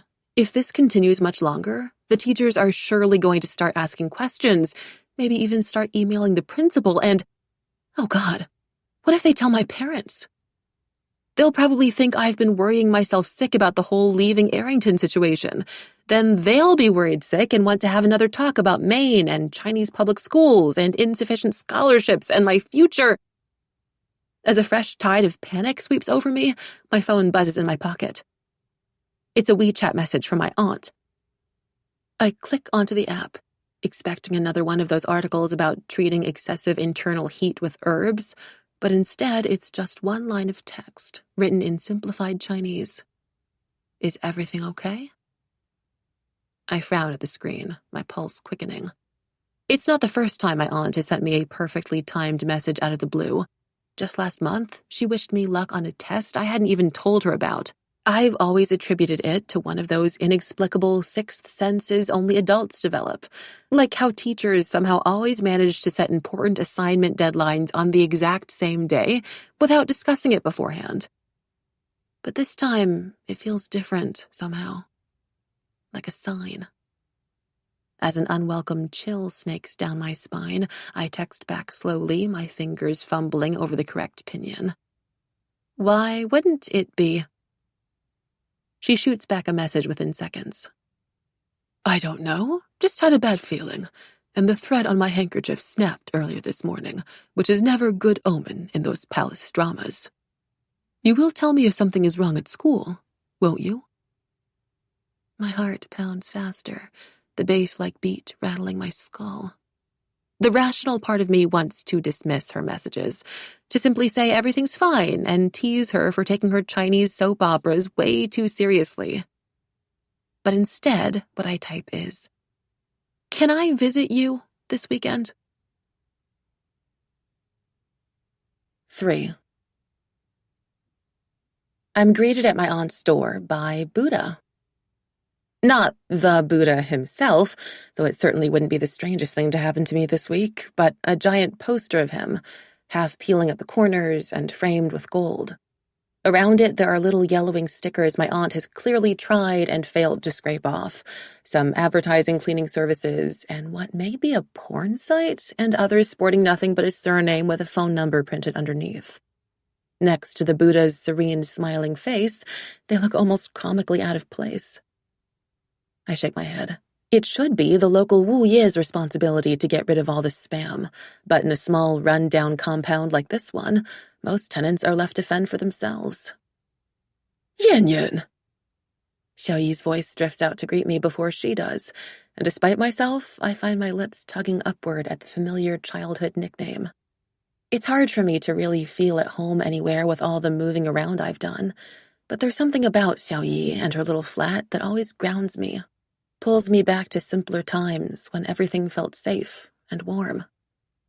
Then the door swings wide open, the strong smell of cabbage dumplings and damp cloth hitting my nose, and Xiaoyi appears before me in a plastic floral apron, patches of white flour sticking to her permed hair and hollow cheeks, her resemblance to Mama striking despite the 9-year age gap between them. She grabs my hands in her calloused ones, the cool wooden beads of her bracelet brushing my skin, and proceeds to pinch and pat my cheeks with alarming strength for her petite frame. Once she's satisfied I haven't lost or gained too much weight, she steps back smiling and asks, Have you eaten, Yan Yan?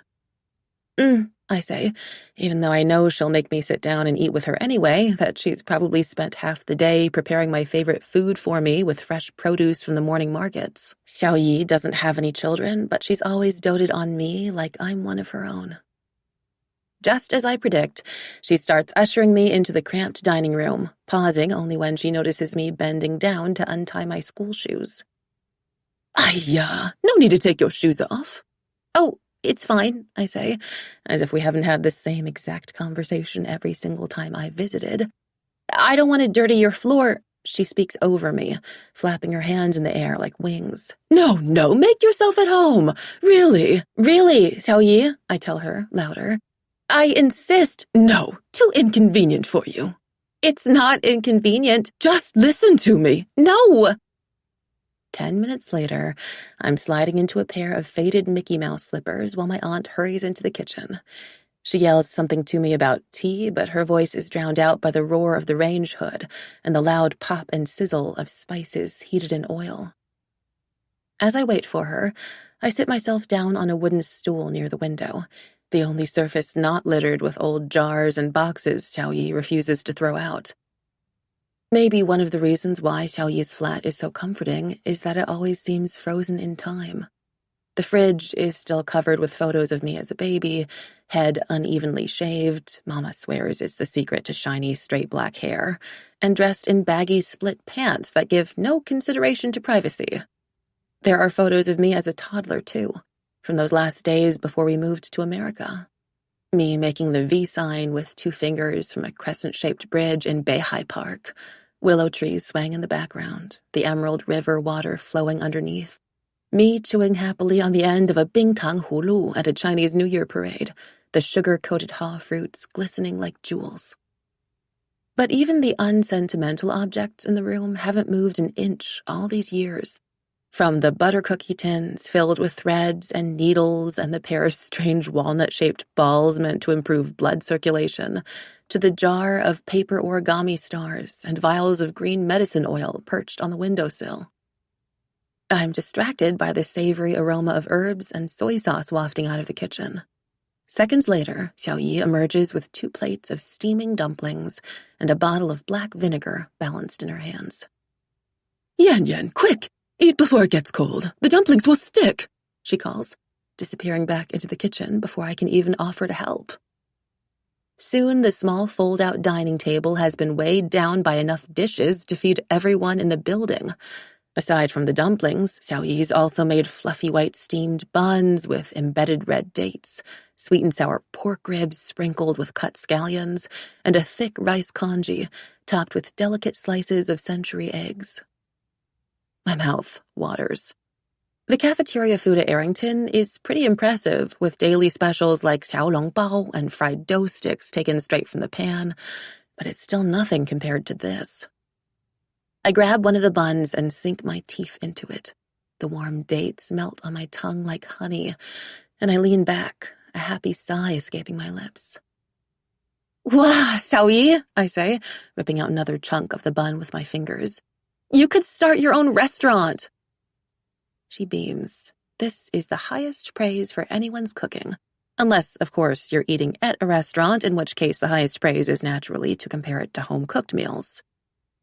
"Now, Yan Yan," she says, helping herself to the dumplings. "What brings our busy little scholar over to see her old aunt, I swallow the rest of my bun, open my mouth, then hesitate. My invisibility issue is the whole reason I came here, but it hardly seems like the kind of conversation one should have over a plate of cabbage dumplings. "Oh, it's nothing. Just," I stall, searching for another topic. "Did you know my parents were thinking of sending me to America?" I expect Xiaoyi to look surprised, but she simply nods, clasping her hands together over the table. "Yes, your mama told me a while ago." My gut clenches. How long have my parents been planning this without telling me, preparing for the very worst as I prepared to return to school? I was with them all summer, laughing and chatting with them every breakfast and dinner. If they could hide so much from me so easily, what else? What other hardships and burdens and worries have they kept to themselves? "Why don't you look happy?" Xiaoyi asks, reaching over to smooth my hair. "I thought you would want to go back to America, no?" Go back. The words scratch at my throat like barbed wire. Go back. As if the teachers and kids at my school in California weren't always asking me the same thing. If and when I'd be going back to China. As if there's still a home in America for me to return to. As if America is home, and Beijing has been nothing more than a temporary stop in between for an outsider like me. Yet the truth is, I remember far less about America than my relatives realize.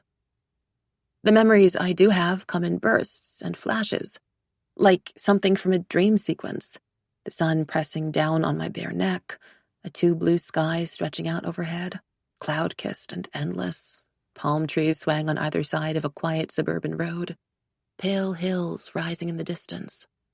There are other memories, too. The bright stacked aisles at Costco, the crumpled In-N-Out burger wrappers littering the back seat of our rental car, filling the tiny space with the smell of salt and grease and Baba's voice, with its uneven inflections and stuttered pauses, reading me a bedtime story in English as I drifted off to sleep. But simmering beneath it all was this tension.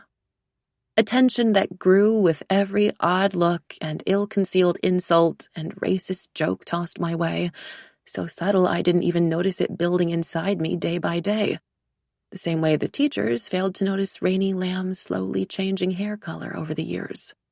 It wasn't until I stepped out into Beijing International Airport, suddenly surrounded by people who looked like me, suddenly both seen and blended in, that I felt the full weight of that tension right as it lifted off my shoulders. The relief was dizzying. I was free to simply be a child again, to shed the role of translator, chaperone, protector, to no longer feel the need to constantly hover around my parents in case they needed something, to shield them from the worst of America's many casual cruelties. "You to stay, but, well, I didn't have enough to lend to your mama at the time," Xiaoyi says, moving the dumplings around with her chopsticks to stop them from sticking. The clink of plates pulls me from my thoughts, and it takes a moment for my brain to register the rest of Xiaoyi's sentence. My heart seizes. "Wait, Mama came to you for money? Why?" Xiaoyi doesn't reply right away, but deep down, I already know the answer. For my education, my school fees, my future. Me. But Mama is even prouder, even more stubborn than I am. She once worked a 20-hour hospital shift with a sprained ankle just because she didn't want to ask for a break. The thought of her bowing her head to ask for money from her own little sister makes my chest ache. Mama and Baba would really do anything just to make my life easier, better, no matter the cost. Maybe it's time I do the same for them. "Xiaoyi," I say, and the urgency in my voice gets her attention at once. "What is it?" "There actually is something I came here for. Something I need to tell you." I push my bowl aside, take a deep, steadying breath. "I can turn..." I pause, realizing I've forgotten the Chinese word for invisible. Yin shen, yin xing, yin something. Xiaoyi waits, patient. She's used to these abrupt gaps in conversations with me by now, sometimes even tries to fill in the words I don't know, but there's no way she could predict what I want to say next. "People can't see me," I say instead, settling for the closest translation and hoping she'll understand. Her tattooed brows knit together. "What?" "I mean, no one can. My body becomes..." Frustration boils inside me as the words jumble around in my mouth. There's no correlation between fluency and intelligence, I know that, but it's hard not to feel dumb when you can't even string together a complete sentence in your mother tongue. "No one can see me." Understanding dawns upon Xiaoyi's face. "Ah, you mean you turn invisible?" I nod once, my throat too constricted for me to speak. I'm suddenly afraid I've made the wrong decision by telling her. What if she thinks I'm hallucinating? What if she calls Mama or the local hospital or someone from one of her many WeChat shopping groups? But all she says is, "Interesting." "Interesting," I echo. That's it? Xiaoyi, I just told you..." She waves a hand in the air. Yes, I know. I can hear perfectly well." Then she falls into silence for what feels like eons, her large earth-brown eyes thoughtful, her lips moving soundlessly. I can't help squirming in my seat as I wait for her verdict. It feels like the buns in my stomach have turned to stone, and in hindsight, I realize I probably should have told her all this before we started eating. Finally, Xiaoyi glances up and points to some spot behind me. Yan, can you fetch me that statue of the Buddha over there?" "What?" I twist around and locate the little bronze statue sitting atop an old bookshelf. Old, worn copies of classics like Journey to the West and Dream of the Red Chamber are stacked beside it. Oh, yeah, sure." I nearly trip over my chair in my haste to grab the statue for her, my fingers trembling as they close over the cool surface. I've never been the super religious type. When I was 5, Mama told me that all humans are just a clump of cells waiting to decompose. But if I can lose all visible shape and form without warning, who's to say a mini bronze Buddha can't give me the answers I need? I handed over to Xiaoyi with both hands as you would a sacred artifact, heart hammering in my chest, watching intently as she unscrews the Buddha's foot, reaches inside, and pulls out a toothpick. I say, uncertain. Is that for... Using one hand to cover her mouth, Xiaoyi slides the thin wooden stick between her teeth with a loud sucking sound. She snorts when she sees the expression on my face. What? Did you think this was for you? No, I lie, the rush of heat to my cheeks giving the truth away. But, I was kind of hoping you could... Offer you guidance? Explain to you what's going on? Xiaoyi offers. Yes. I plop back down on my chair and look pleadingly across the table at her. That? Anything, really. She considers this for a moment. Then you'll have to tell me how it first began. If I knew how it began, Xiaoyi, I wouldn't be having this problem right now, I point out. But how were you feeling at the time? She presses. What were you thinking? I frown. The first memory that surfaces is Henry's smug, disgustingly pretty face as he moved to join me on stage. I quickly shake it away. My hatred toward that boy might be all-consuming and powerful enough to keep me up at night, but it's not so intense as to trigger some freakish supernatural reaction. And besides, I didn't notice anything weird until after we both got our awards and our photos taken, or after it occurred to me that I would be leaving, I murmur. My hands go still on the table. That, without Arrington, I'd be nothing. I can't bring myself to finish my sentence, but Xiaoyi nods sagely, as if she can read my mind. One of my favorite authors once said, "Sometimes the universe offers us the things we think we want, but which turn out to be a curse," she says, which would probably strike me as a lot more profound if it weren't for the toothpick still sticking out of her mouth, or the fact that I know her favorite author is a web novelist who exclusively writes fantasy books about hot demon hunters. And sometimes, the universe grants us the things we don't know we need, which turn out to be a gift. She spits the toothpick into her palm. Another author also said that the self and society are like the sea and the sky. A change in one reflects a change in the other. As I listen to her speak, I get that feeling I often do when analyzing Shakespeare for Mr. Chun's English class, that the words should mean something, but I have no idea what. Yet, unlike in English, I can't just bullshit my way through the answer with pretty prose. So, are you telling me this is a curse? Or a gift? I think, Xiaoyi says, screwing the Buddha foot back on, that depends on what you make of it, until it goes away. And if it never goes away? It's not until I've spoken the words aloud that I realize this is my greatest fear. The permanent loss of control, the rest of my life fragmented and ruined, forever at the mercy of those unpredictable flashes of invisibility. If I'm just stuck in my current condition, what then? Xiaoyi shakes her head. Everything is temporary, Yan Yan, and all the more reason to seize whatever's in front of you while it's still there. 4. I have a plan.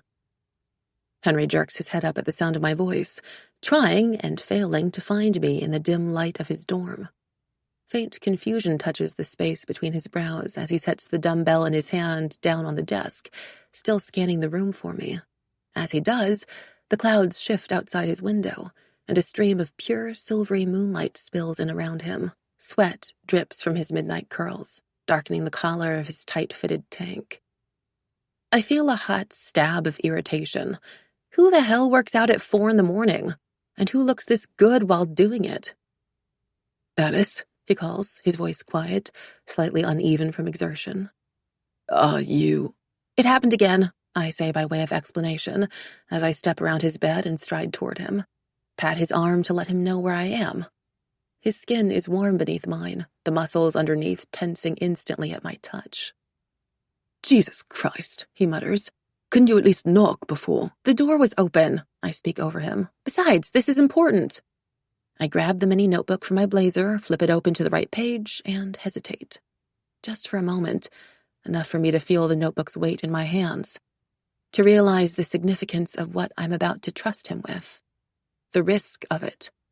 But then I remember the jagged scar running down Mama's palm, the hundreds of thousands of yuan I need and don't have, the threat of leaving Arrington looming over my future like a sharpened axe, and I unfreeze, press the opened pages into his hands. As soon as it leaves my fingers, the notebook must become visible to Henry because his eyes widen. Then he focuses on what's been written in my tiny scrawl, all the highlighted numbers and color-coded tables and detailed lists I spent most of my weekend working on, and his eyebrows arch. "This looks like a business proposal," he says slowly. "That's because it is." "For?" "My invisibility services." "See, I was thinking about it," I say, injecting as much confidence into my voice as possible. "I imagine myself a businesswoman, like the ones you see on TV. All fresh ironed pencil skirts and swishing ponytails and clacking stiletto heels as they sell their pitch to a table of bored executives.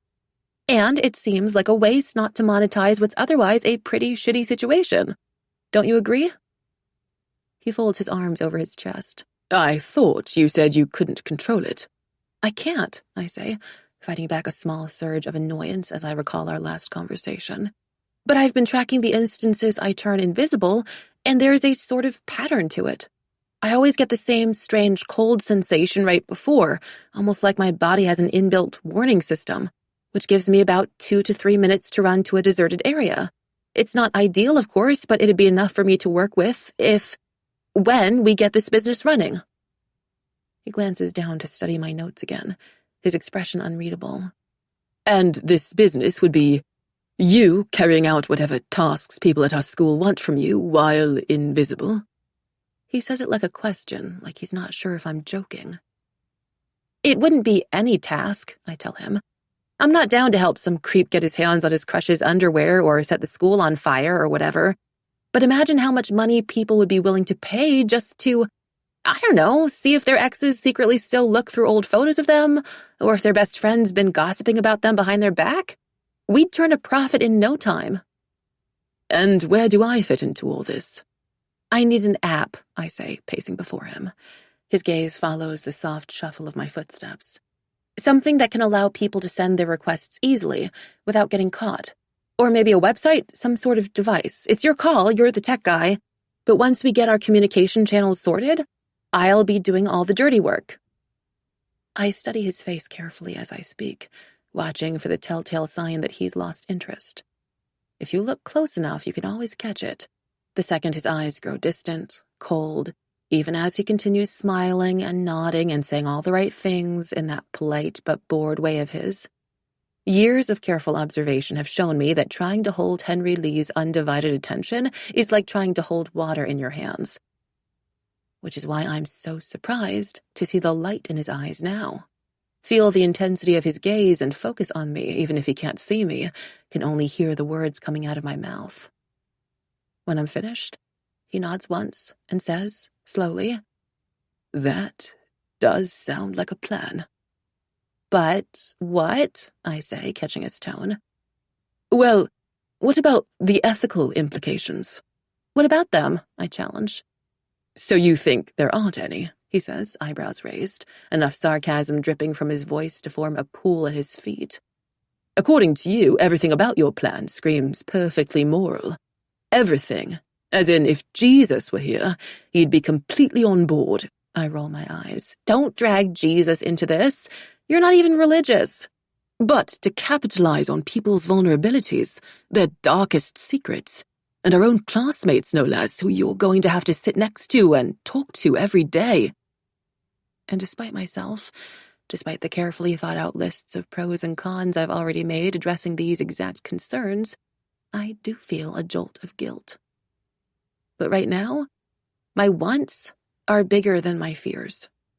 This plan is a perfect win-win situation, if only I have the nerve to carry through with it. With the profit I make, I could stay here at Arrington and complete my IBs instead of taking the Gaokao or moving across the world, pay the 250,000 RMB needed for my school fees, maybe even my college tuition, and give all the extra money to my parents, to Xiaoyi.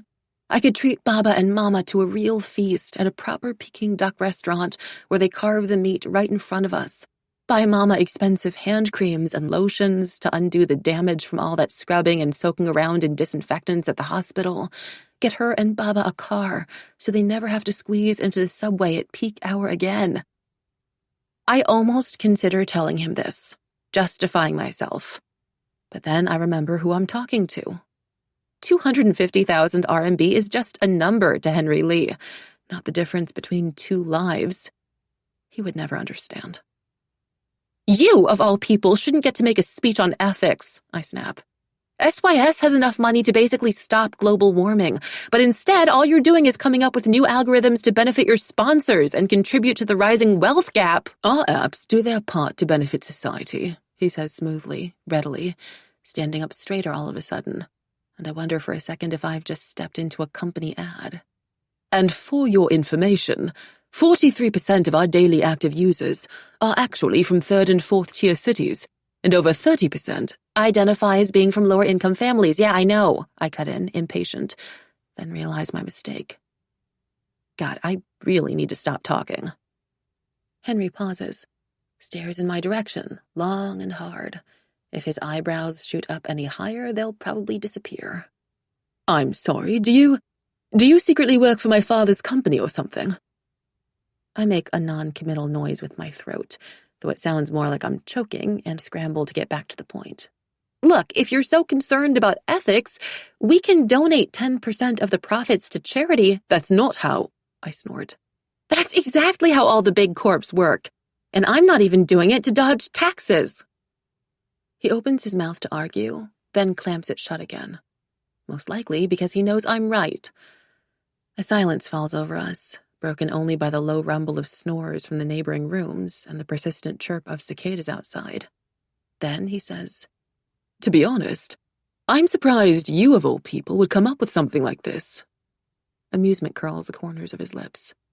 Weren't you the one who burst into tears in Year 8 maths because the teacher scolded you for not bringing a graphing calculator to class, then followed up the next day with a signed 10-page letter vowing to never make the same mistake again? How do you even remember that? I demand, humiliation burning through me at the memory.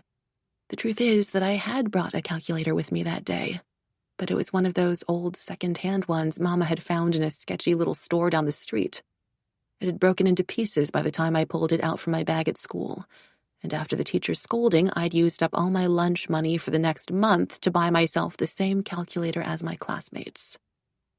But Henry definitely doesn't need to know the full story. I remember everything, Henry is saying. Then he clears his throat, some indecipherable emotion flickering over his face. About everything, is what I mean. I just happen to have an excellent memory. I don't know whether to laugh or roll my eyes. Henry's arrogance will truly never cease to amaze me. So, are you in? I ask, fighting back a swell of impatience. Every second we waste standing around here talking is a second that could be better spent getting this thing up and running. Henry moves to sit down on the edge of his perfectly made bed, crossing one long leg over another. What's in it for me? I'm more than prepared for this question. I did the calculations last night. 40% of all profits, I say. It's more than he deserves, but I need to make an appealing case. Right now, he's the best and maybe only person who can help me. 50. What? I'll settle for 50%. I grind my teeth together so hard, I half expect them to fall out. 42. 55. Wait, what? That's not how negotiations are supposed to work, I splutter, anger rising to my cheeks. You can't just keep 56, he says, leaning back now, his gaze steady, his eyes the same ink-black shade as the night sky outside. Look, you asshole! 42 is more than generous. 57. 40. 58. Fine, I snap, 50%. He grins, amusement dancing in those night sky eyes, and the effect is striking, disarming.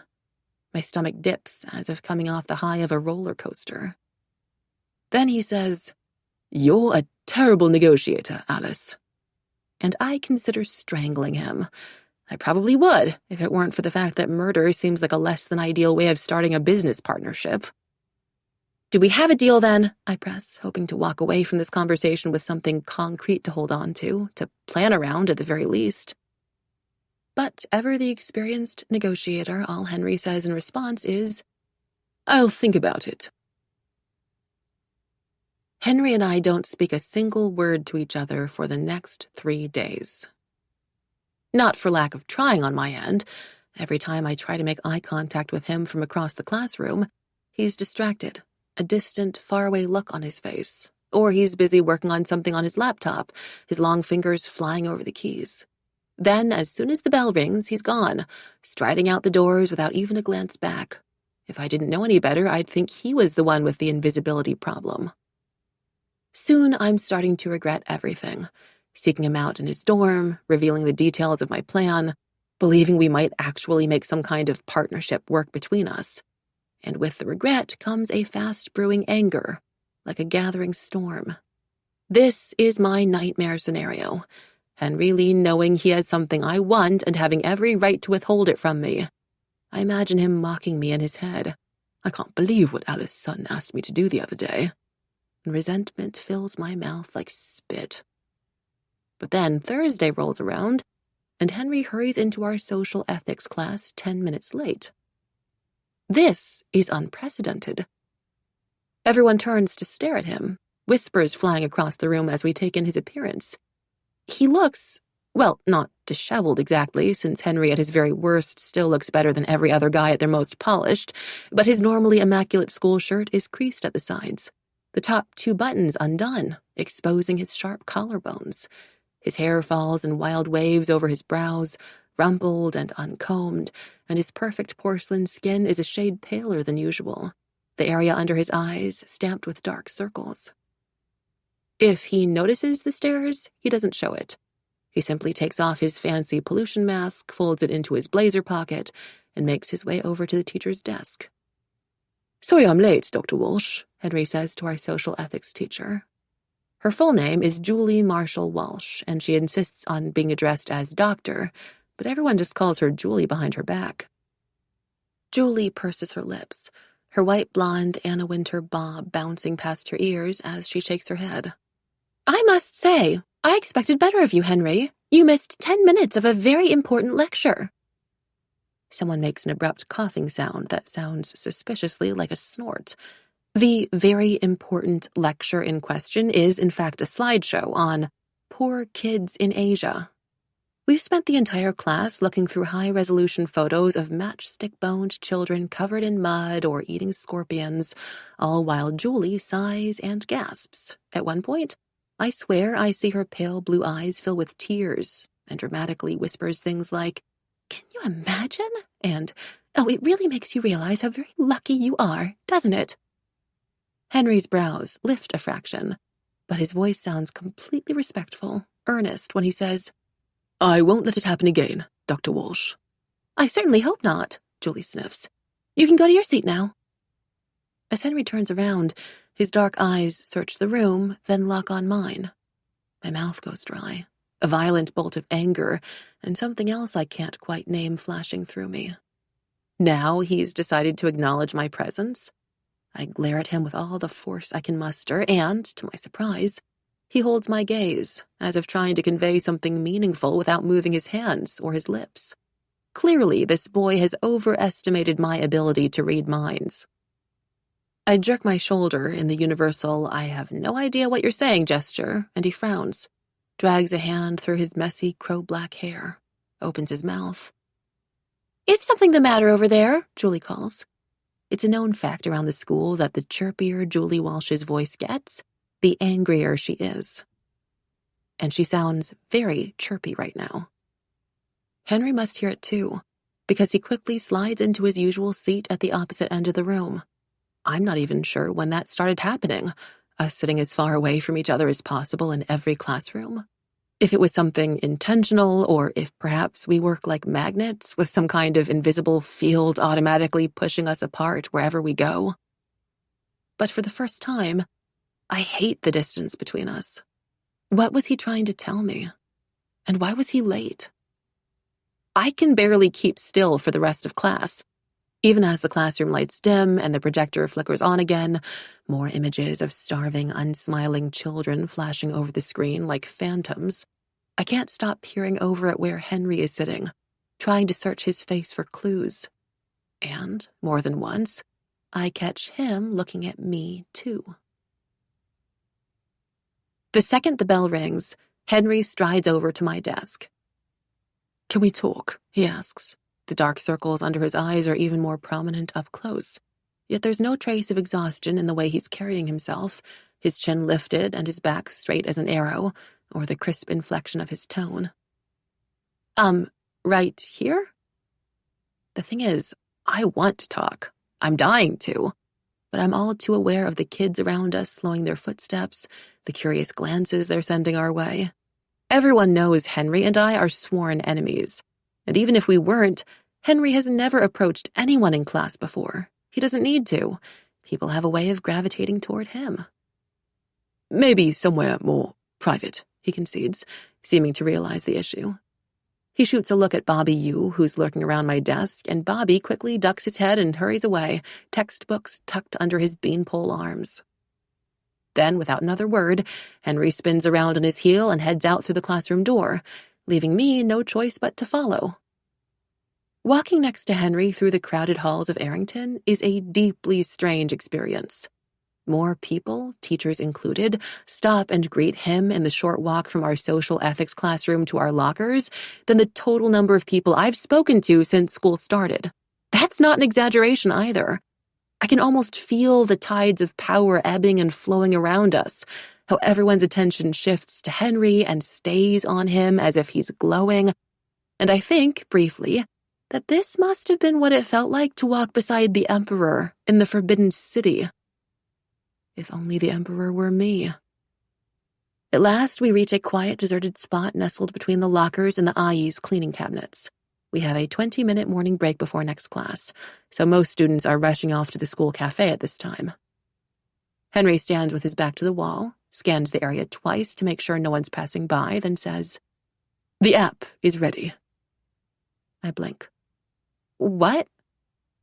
He sighs, takes his iPhone out of his pocket, taps onto something, and holds it up for me to see.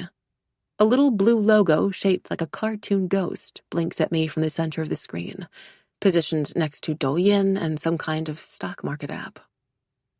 "Your app," Henry repeats. "Beijing Ghost. I've already trademarked the name, so if you don't like it, there's unfortunately not much we can do to change that." Wait, so you're in?" I say, my mind scrambling to catch up. We're really doing this?" He gestures to his phone, eyebrows raised. "What does it look like?" I grit my teeth. Would it really kill him to give a straightforward answer without sounding so condescending for once? A few choice words rise to my lips, but I force them back down. If he's gone ahead and made the app for me, then we're officially business partners now, meaning it'd be quite unprofessional to tell him to shove his phone up his... "I would have come to you sooner," Henry tells me. "But there were a few logistics I still needed to figure out, and as a general rule, I dislike talking about things before I have concrete results. So, if you look over here..." He's talking faster than usual, I notice. His hand motions almost animated as he navigates the app's homepage and points out the key features. "The app essentially promises anonymity on both sides, for those in request of a service and those carrying out the service, though of course in this case it'd only be you. All users have to do is set up an account, fill out a quick request form, and message you with any additional questions or concerns they have. Then you can respond with whatever price you're charging. I'd recommend starting at around 5,000 RMB and raising the price depending on the scale of the task. And if they agree, you enter into a binding contract until the task is complete, and they've made their payment." "And how do they do that?" I ask. A small, self-satisfied smile spreads over his lips. "I thought about using cash at first. It's untraceable that way, and it'd simplify the process, but then I came up with something better." He clicks away from the app for a second and shows me an official-looking email from the bank, addressed to the owners of Beijing Ghost. I asked a friend at the Bank of China to help set up a private account just for this, under a fake name, of course. My head snaps up. Isn't that illegal? The question dangles at the tip of my tongue. But then, with a bubble of hysterical laughter, I remember that everything about this is at least a little bit illegal. Alice Sun, Arrington Academic Scholarship recipient, honor roll student, student council representative, and now criminal. Who would have thought? Isn't that what? Henry prompts. Nothing. Never mind. I shake my head. Then I glance up at the app again, with its bright blue logo and sleek professional interface, and can't help asking, how did you get so good at this? I had to design an app on my own to convince my father to let me help out at SYS. He wanted the company culture to be as meritocratic as possible. He combs back his messy waves with one hand, looking for a moment like the perfect picture of natural genius and nonchalance. I was only 13 at the time, so the app was obviously flawed, but it was proof enough that I could do, well, something. I hide my surprise. I'd always assumed his father handed out work opportunities and privileges whenever he could, maybe even forced Henry into a high-ranking role at a young age. I'd assumed Henry never had to prove himself to anyone. I make a vague sound with the back of my throat and busy myself scrolling through the app. As much as I hate to admit it, Henry's right. It is easy to use. Not only that, but I can't find a single discernible fault. Well, Henry leans forward. His dark eyes are alight, his chin angled up a few degrees, the sure, sharp lines of his body tense with something like anticipation. I realize he's waiting for me to give my opinion. No, for me to compliment him, like some kid proudly holding up his artwork for a class show and tell. My lips twitch. I didn't know you had such a praise kink. Surprise, maybe even embarrassment, flickers over his face. Then that calm, expressionless mask I'm so used to seeing immediately slides back into place, and I almost regret having spoken. I do not have a... Yeah, whatever you say. But when I turn and open my mouth to tease him further, I pause. At this angle, under the fluorescent hallway lights, the fatigue shadowing his features is more noticeable than ever. He must have pulled at least 2 or 3 all-nighters these past few days just to finish working on the app. And even though I know he's only doing it for profit, for his own interests, the words tumble from my lips anyway. Thank you for doing all of this. Really, it's even better than I imagined. Maybe it's just a trick of the light, but I swear I see his ears turn pink. I'm glad, he says quietly, holding my gaze for what seems like a second too long. I clear my throat and look away, feeling strangely self-conscious all of a sudden. Right. Anyway, what do we do next?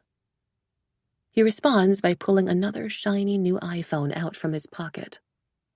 No one at our school knows this number, he explains, misreading my expression. You have 2 phones? 3, actually, he says, his voice matter-of-fact.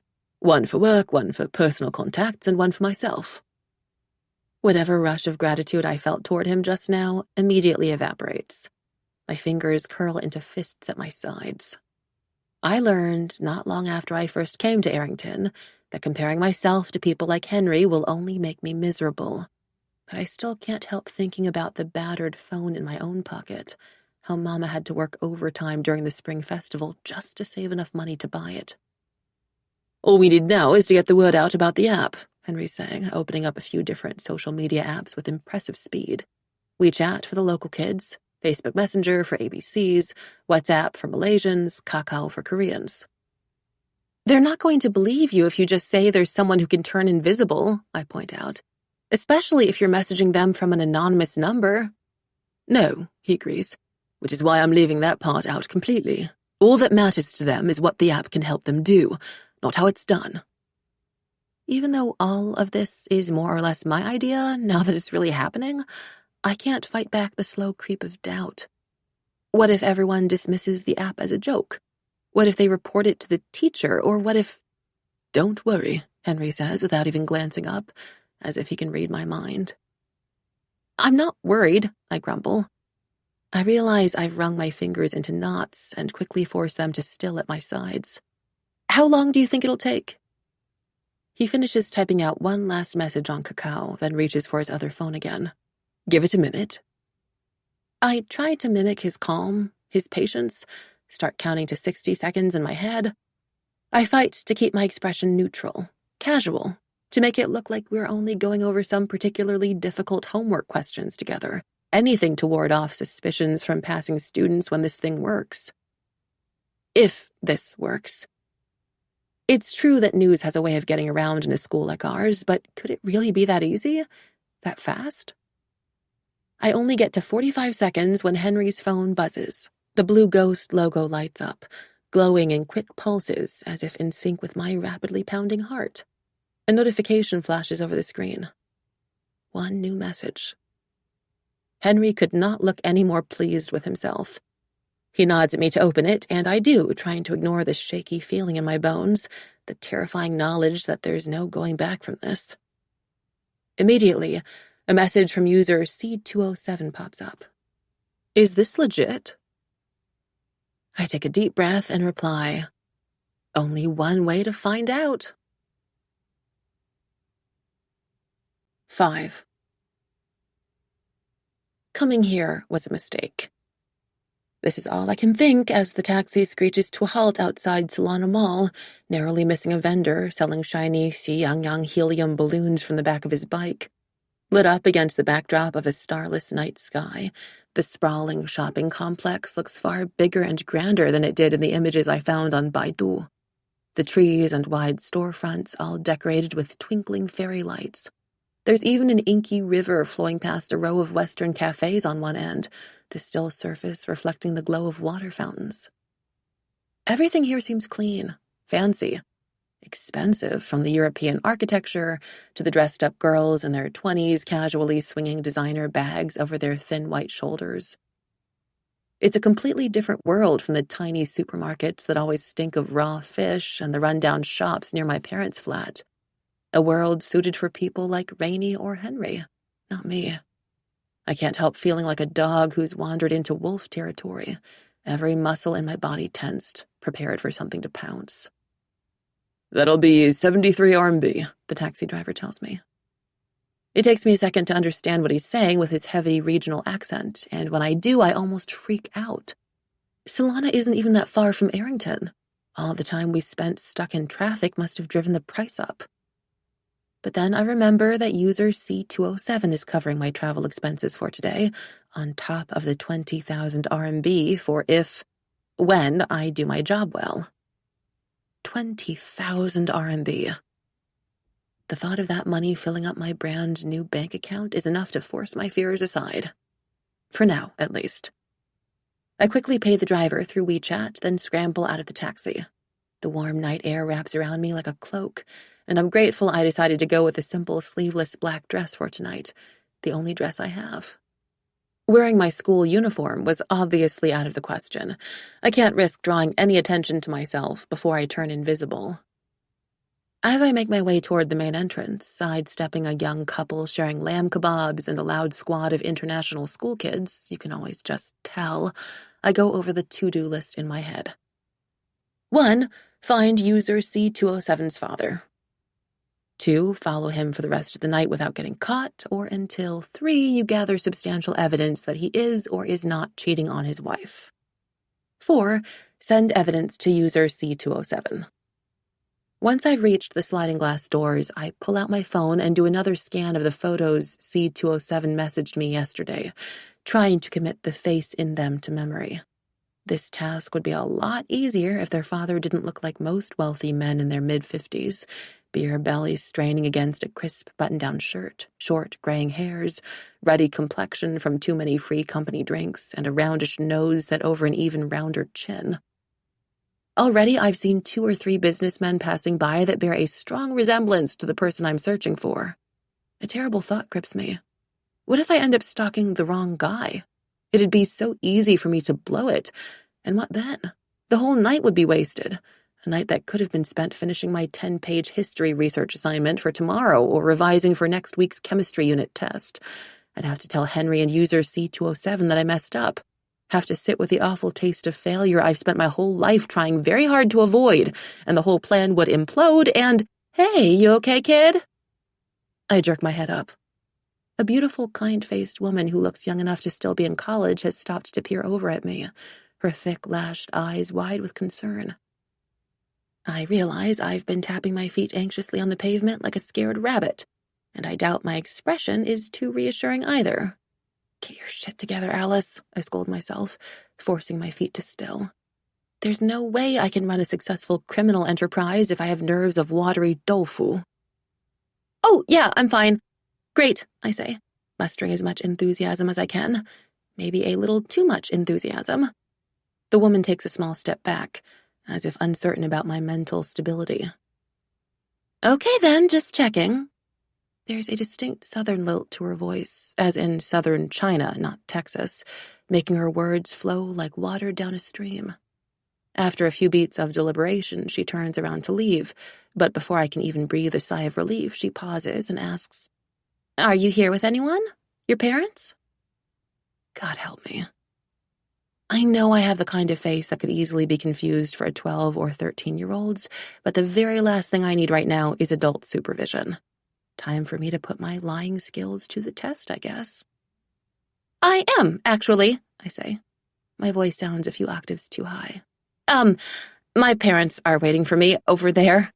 I motion to a crowded line outside some Japanese barbecue restaurant in the near distance. "So I should really go." Without waiting for her to reply, I walk away at a speed that would probably impress our PE teacher, Miss Garcia. I don't stop until I've turned into a dark, narrow alley tucked between two stores and hidden from view, then crane my neck to see if the woman's left. She hasn't. Not because she is searching for me, though, but because of the stout, gray-haired man heading her way, a wide grin stretching the faint wrinkles around his mouth. Her father, I wonder? Then he holds up a huge bouquet of roses that looks like a prop for a bad rom-com movie, and the woman squeals and runs to him, throwing her arms around his neck in a tight embrace. So, definitely not her father, then. I'm about to leave and give the two of them some much-needed privacy when the man spins the woman around, lifting his weak jaw up at an angle to offer a clearer view of his face, and I'm suddenly gripped by the feeling that I've seen him before, in a newspaper or... The photos. Of course. I pull out my phone again just to double-check, and sure enough, that same round, plain-featured face is staring back at me. But in the brief time it takes me to glance down and up again, the two have already broken apart, the woman now holding the flowers instead of the old man in her arms. She says something to him that I can't make out, and he laughs, a loud rumbling sound. Together they set off down one of the brightly lit lanes by the river. It's clear what I need to do next. I wait until there's a few more yards of distance between us, then follow them, like a ghost getting ready for its first haunting. It turns out that stalking people is much harder than I thought. The crowds in Solana seem to grow as the sky darkens, and more than once I find myself almost losing sight of my target, or forced to take a step back by a group of very evidently intoxicated young men. "Hey, Meinu," one of the men calls after me, making my skin prickle. Meinu means beautiful girl, which I guess is meant to be flattering, except people around here call pretty much anyone between the ages of 12 and 30 that.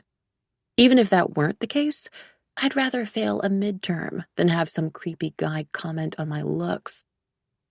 I pick up my pace, trying to get as far away from the group as possible, and almost bump straight into the back of the old man and his girlfriend.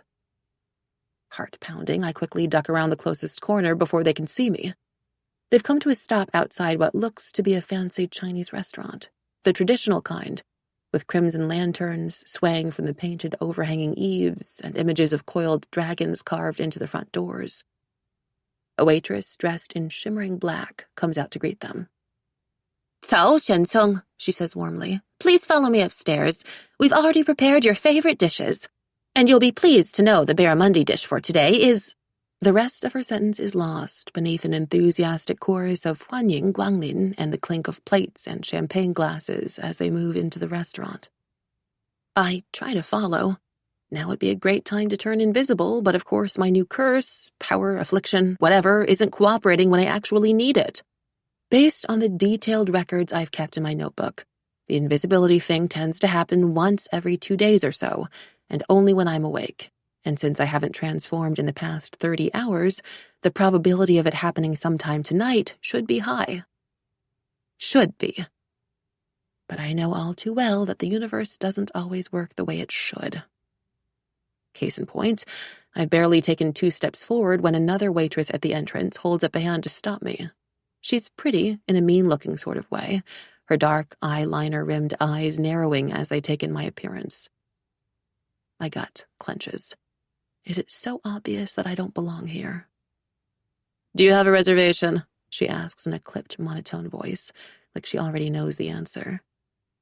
Yes.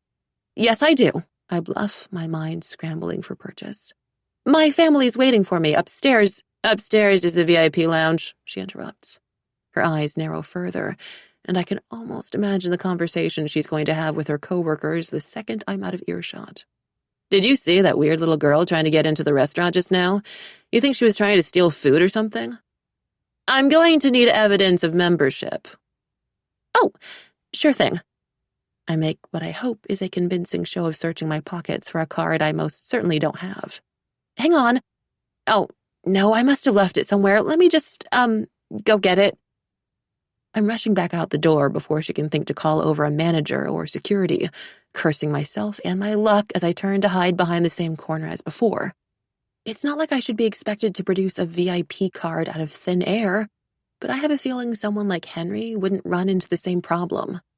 He could just stride in there with his quiet charm and confidence and perfect hair, and they'd let him upstairs without a second thought. I shake my head. No point making myself feel worse with imaginary scenarios, even though that seems to be what I do best. Tonight's mission has only just started, and I have to keep it together until my powers kick in. However long that takes. I end up standing outside the restaurant for what must be hours. Parents wheeling strollers and expats likely headed to the bars on Lucky Street walk past me, chatting and laughing in a messy blend of languages, oblivious to the panic crawling up my throat. Come on, I urge my body, the universe, whichever one is listening. Hurry up already. But another excruciating hour or so passes, with me feeling more idiotic by the second, before finally, a familiar wave of cold washes over me, accompanied by an overwhelming surge of relief. I make myself count to 300, giving the cold time to sink in, then dart a glance at the tinted window behind me. It's still disorientating and more than a little terrifying to not be able to see my own reflection, but right now I'm just glad the invisibility thing is working. The restaurant is crowded when I slip inside, this time careful not to bump into anyone, and I have to blink a few times to adjust to the bright, lavish interior. Every surface has been polished until it practically glows, from the giant fish tanks out front to the traditional-style mahogany chairs arranged around the rotating tables. Upstairs, however, the colors and noise level are more subdued, with dark panes of glass and wood pressing in on both sides of the narrow corridor. There's a luxurious lounge at the far end, the kind of spot where the richest of the rich are probably busy exchanging trade secrets or making arrangements to buy Greenland over tiny glasses of baijiu. But leading up to it are 6 private rooms. This must be where the old man and his girlfriend disappeared off to. I tiptoe from door to door, silently thanking whatever god of crime is out there that the walls aren't soundproof. Snippets of conversation float toward me, but it's not until I reach the 5th room that I hear what I'm looking for, a soft female voice with a distinct southern accent. "The hospital, but the doctors say it might be months before they can actually go ahead with the operation." "What?" a gruff male voice booms out, followed by a muffled thud, like someone slamming a fist on the table. "That's ridiculous." "I know," she sniffs. "And the only way to push forward the date is to pay an extra fee, but it's so expensive." How expensive? A short pause. Then, 35,000 RMB. Bao Ber, the man says, rolling an sound into the end of the pet name the way all old Beijingers do. Why didn't you tell me sooner? That's hardly anything. To you, the woman interrupts. There's the squeak of a heavy chair being moved, and I imagine her pushing away from him, a frown settling over her delicate features. But for me... Don't be silly. How many times do I have to tell you, Bao Ber? What's mine is naturally yours. As the man continues spouting cheesy lines and words of comfort, I pull out my phone and hit record. It's a good start, but a low-quality voice memo alone won't cut it. I still need photo evidence. I'm trying to figure out how to get inside without opening the door myself when a waitress walks by, carrying an elaborate platter of fruit laid out on dry ice. All the lychees have been peeled and pinned into place with mini wooden toothpicks, and the fresh watermelons have been carved into the shape of blooming flowers. With one elbow, the waitress pushes the door open, and I seize the opportunity to enter the room right after her.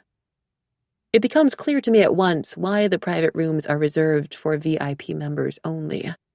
A glittering chandelier dangles from the high-painted ceiling, casting flecks of light over the carpeted floor and full-length mirror on the wall, like a much more expensive version of a disco ball.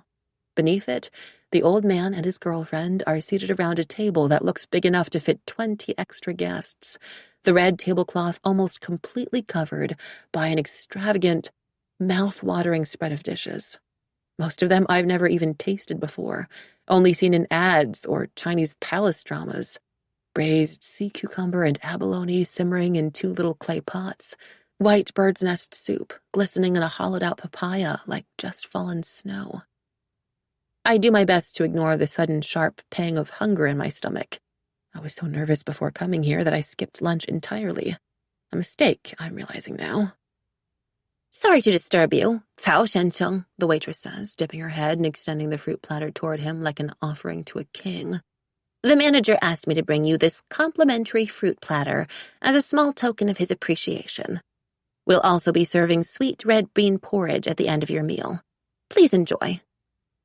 The man waves a meaty hand in the air before she's even finished talking, evidently used to this kind of treatment by now. After the waitress sets down the platter and turns to go, the woman instantly reaches for the lychees. Oh, these are my favorite, she sighs, chewing the small, glossy fruit with such relish I feel like I should look away. But of course, the man only leans in closer, smiling. Then, to my absolute horror, starts feeding the lychees to her. I really should have charged more for this job.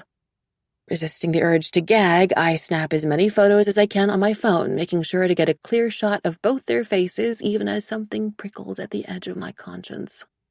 It's not like I have any sympathy for cheaters who date women half their age, but my being here is still a blatant invasion of privacy. And the young woman, she was kind to me earlier. If these photos end up affecting her... No, that's not for me to worry about. I can't worry. I'm just here to gather the evidence. User C207 can decide what to do with it. I'm already planning the trip back to the dorms in my head, thinking of the homework I need to catch up on and the midnight snacks I can grab from the school kitchens if I'm still invisible by then, when my stomach growls. Loudly. I freeze. The woman freezes too, the half-eaten lychee falling from her open mouth, and I might have laughed at the cartoonish expression on her face if I couldn't feel my heart jumping to my throat. Did you hear that? The woman whispers. Yes. The man's graying brows draw together. Then, in an unconvincingly casual tone, he says, It must have been the air conditioner, or the people in the next room. Maybe, the woman says, uncertain. It sounded so close to me. You don't think someone might be hiding? The man shakes his head, makes a tusking sound with his teeth, another attempt at nonchalance. See, Beatrice, this is why I told you to stop watching those creepy detective shows at night. It's bad for the nerves, and it's enough to send anyone's imagination into overdrive. I guess so. Yet even as she says this, Her eyes roam over a spot only a few feet away from where I'm standing. I tense every muscle in my body, afraid to so much as breathe. After a few beats of silence, the woman seems to relax a little, returning to her lychees. But my stomach betrays me by rumbling again. The woman jumps in her seat as if struck by lightning. Fu Yuan, she calls, her voice sharp with fear. Fu Yuan! Quick! Get in here! The waitress outside responds almost at once, the doors flying open as she hurries into the room, a heavy menu tucked under her arm. Is something the matter, madam? Was the fruit not to your liking, or— Forget the fruit! The woman points a trembling finger in my general direction. There was a noise. What kind of noise? I don't wait around to hear the rest of their conversation. I tiptoe over to the opened door, grateful for the thick carpet masking my steps. Then I'm running down the winding stairs, past waiters carrying trays, and out into the open night. It's not until I've rounded the restaurant corner that I let myself slow down. I'm panting, hard. The back of my dress is soaked with sweat, and there's an awful stitch gnawing at my side, but none of that matters right now. Not when I've got my evidence. Still gasping for air, I pull up the Beijing Ghost app on my phone and find all the photos and voice recordings I took in the restaurant. Then, I hit send. My dorm room is quiet when I walk in, the lights turned down low, veiling everything in shadow. It's just past midnight, and usually around this time, Chanel's jamming out to her K-pop playlist, or doing some new aerobic workout, or laughing hysterically on the phone with her other 4 Thai friends about some joke with too much cultural nuance for me to understand. This silence is unexpected, unnatural. Either Chanel's decided to become a monk, or something must have happened. I drag my feet forward. The sharp spike of adrenaline I experienced at the restaurant has long given way to dizzying, mind-numbing fatigue, and all I really want to do is fall onto my bed and sleep. But instead, I turn the lights on to full brightness and search the cramped space for my roommate. It takes a moment to spot her. She's curled up in the far corner of the room, her silk blankets pulled tight around her small frame, covering everything except her hands and face. Her eyes are swollen red. She sets the phone in her hands down when she notices me standing there, but not before I see the photos flashing across the screen. The same photos I took only a few hours ago. In my confusion, I think something nonsensical, like she must have somehow taken my phone. But no, I can still feel the full weight of my phone in my own pocket. And it still wouldn't explain why she's been crying. What would the photos have to do with her? Then understanding clicks into place. Cao. It's a common enough Chinese surname. There are at least 5 or 6 Caos at our school that I didn't think to make the connection earlier, yet now it seems obvious. The old man at the restaurant must be her father. Guilt clamps down on my stomach. This whole time I was fantasizing about all the money going into my bank account. Chanel's life has been unraveling. Still, she doesn't know that I know. The smart thing to do, the safe thing to do, would be to just leave it as that. Act like nothing's wrong and spend the rest of my night catching up on homework. Let her grieve and rage however she wishes. I'm sure she has plenty of friends to comfort her anyway. But as I stare at her sad, hunched-over form, all alone in the dark, an old memory ambushes me. A few months after we first moved in together, she'd found me lying face down on the bed, uniform still on, my Chinese test shredded to pieces around me. A hideous 87.5% scrawled across one of the torn corners. We weren't close even then, but she'd plopped down beside me as if it were the most natural thing in the world, and cheerily mocked every question on the test, until I felt more like laughing than sobbing. My heart wavers. "Hey," I blurt out, taking a step closer, even as I curse my own mouth. Are you all right?" Chanel glances up at me from her cocoon of blankets. I half expect her to brush the question off, or maybe simply stay silent until I get the message and go away, but she replies quickly with surprising violence. "Aside from the fact that my dad's a total asshole, I'm great." I try to hide my shock. I can't imagine ever calling Baba something like that. not with all his lectures on filial piety and respecting my elders no matter what entrenched in my very bones. Sorry, Chanel says, maybe sensing my discomfort. She tugs the blankets higher over her face, so her words are muffled when she explains, It's just been a shitty day. I hesitate, then go to sit down on the floor beside her and ask, as if I were auditioning for side character 2 in a high school drama, Do you want to talk about it? She snorts, though it sounds a bit like a sob. Aren't we already talking about it? Right, I say, feeling dumb. Part of me is already regretting this conversation, but another part, the part that once hoped Chanel and I might become best friends, doesn't want to just leave it like this either. I guess we are. I don't get it. She sighs, blowing a stray, slightly wet strand of hair from her eyes, picks up her phone, scrolls through another photo, then slams it down again with such force I almost jump. I don't get it. I decide to stay silent. It just doesn't make sense. My mom never did. I mean, this whole time she's been busy preparing for his birthday. Can you believe that? She's booked his favorite restaurant and his favorite band, and she even had a cheapao tailored just for the occasion, and he's... She tightens her grip on her phone, knuckles white. What was he thinking? Why? Then she turns to me, like she's actually hoping I might have an answer. It's not really about your mom, though, right? I say slowly. I mean, if even Beyoncé was cheated on... Her eyes narrow. Wait, how do you know that?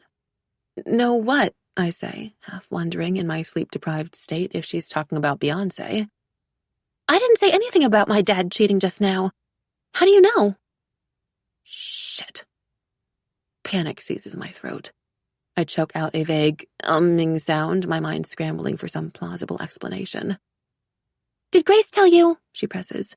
Because I specifically asked her not to say anything until I had evidence. Yeah, she mutters, switching to Chinese. That girl just can't keep her mouth shut. No, it's not that. Really, I add when she casts me a look of disbelief.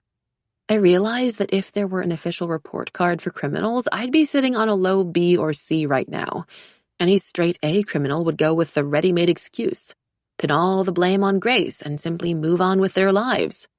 But seeing as Chanel's father has been deceiving her and her mother this whole time, it seems cruel to feed her another lie, no matter how small.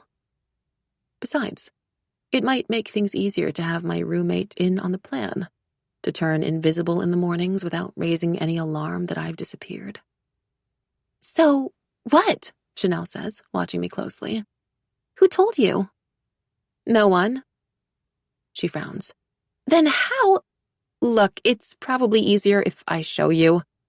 I take out my phone and open up the app to my recent conversation with user C207. Our recent conversation. Chanel's eyes lock on the photos of her father at the restaurant, then snap to the identical photos on her own phone. Her mouth falls open. You're the person behind Beijing Ghost? She demands. She inspects the photos again, holding the phone so close her small nose is almost touching the screen. Then she stares back at me. Seriously? You? You don't have to sound so skeptical, I say, not sure whether I should be offended by her reaction. Sorry, you just didn't strike me as the type to, you know. I really don't, but there's no point in asking her to specify. So instead I ask, who did you think it was then? I'm not sure. She shrugs, the blanket sliding a few inches off her shoulders. Henry, maybe? He's good with the tech stuff, and he's got his dad's entrepreneurial genes. My jaw tightens. Henry. Again. Even when he's not here, he's everywhere. Anyway, Chanel says with a little shake of her head, that's not the point. How did you do it? I thought, I don't know, maybe the app came with some kind of secret spy camera system. But the photo quality is perfect. And the angle... She jabs a manicured finger at the photo, clearly taken at eye level with her father and his girlfriend. It's almost as if you were right there in the room with them. Well, a nervous laugh escapes my throat. But better to get this over and done with, I suppose. The thing is, I was in the room with them. Chanel laughs too, but it's a sound of incredulity. As if. I'm being serious. Yeah, you're always serious, Alice. But what you're saying, it doesn't make any sense, like, at all.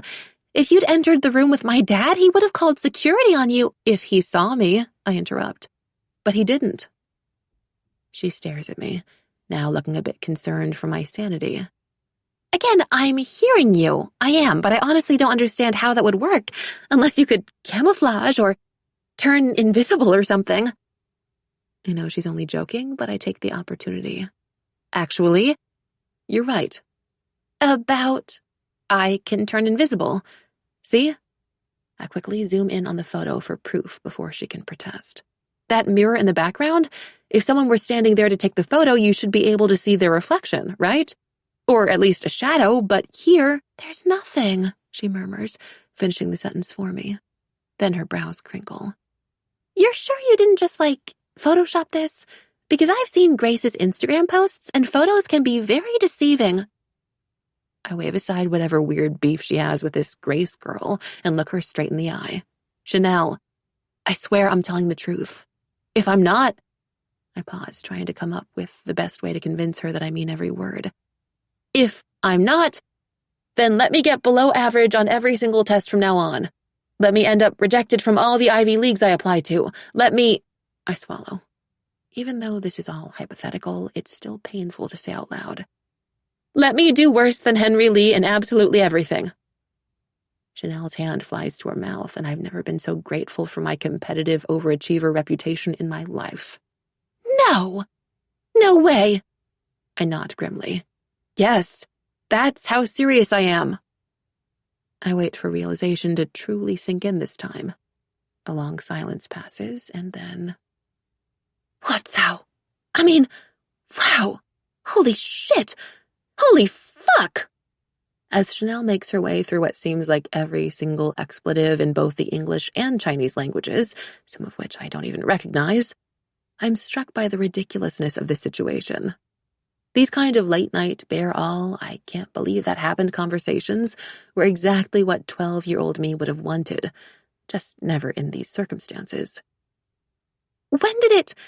How did it, Chanel begins once she's managed to compose herself a little. I'm not completely sure, I admit. There are still things I'm trying to figure out. Wow, she says again on a drawn breath, eyes wide. She wraps the blankets tighter around herself and leans all the way back against the wall, as if unsure she can keep her body upright much longer. Yeah, I say awkwardly. So, is this why you wouldn't go to the mall with me? Huh? I glance up at her, certain I've heard wrong. When we first moved in here, I asked you to go shopping with me a few times and you always turned me down. Is it because of this whole invisibility side gig you've got going on? Oh, no, me turning invisible is a pretty recent thing, I tell her, still not understanding what this has to do with anything.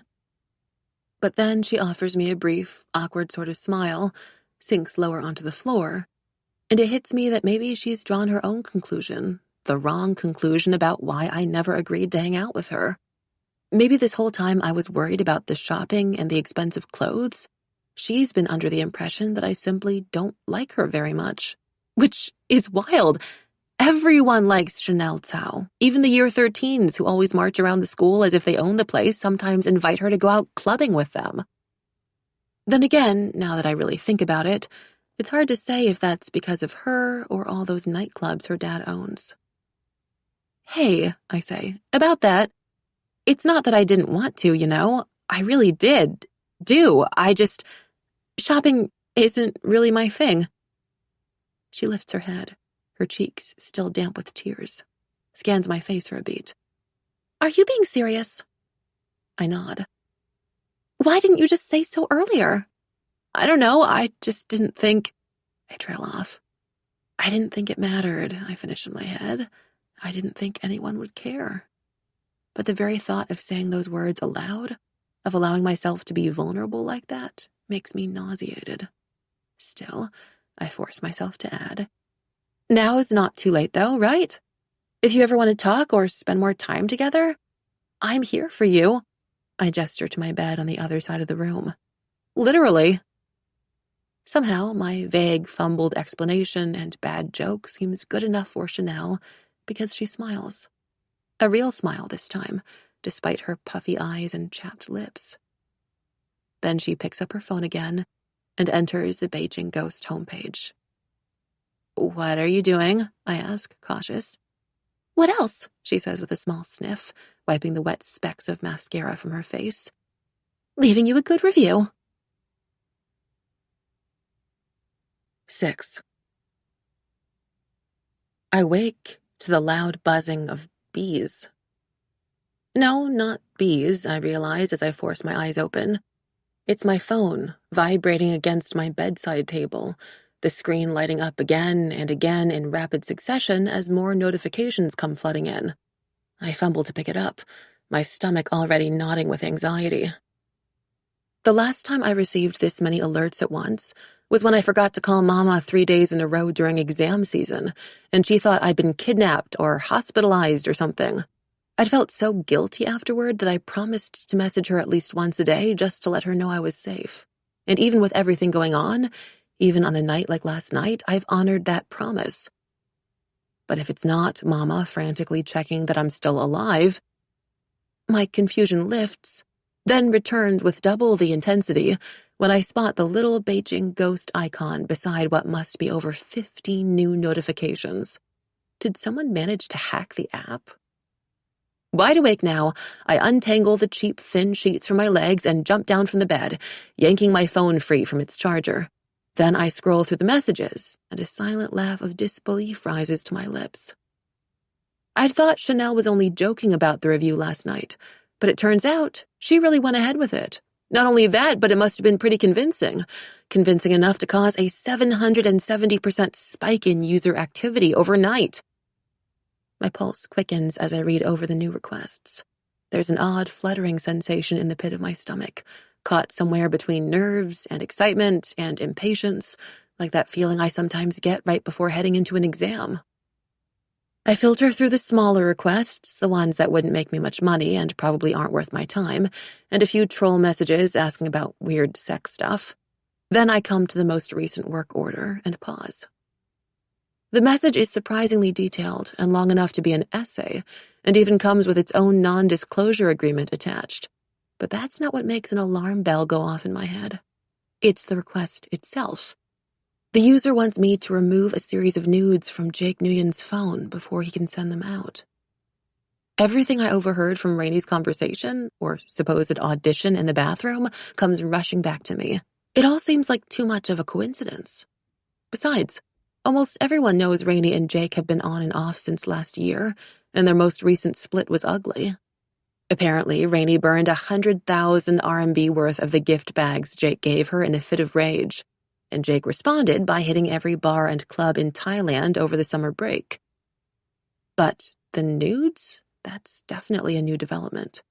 It wouldn't be the biggest scandal to hit our school, of course, not since Stephanie Kong's potential Olympics career was cut short by a leaked sex tape, but it's no small matter either.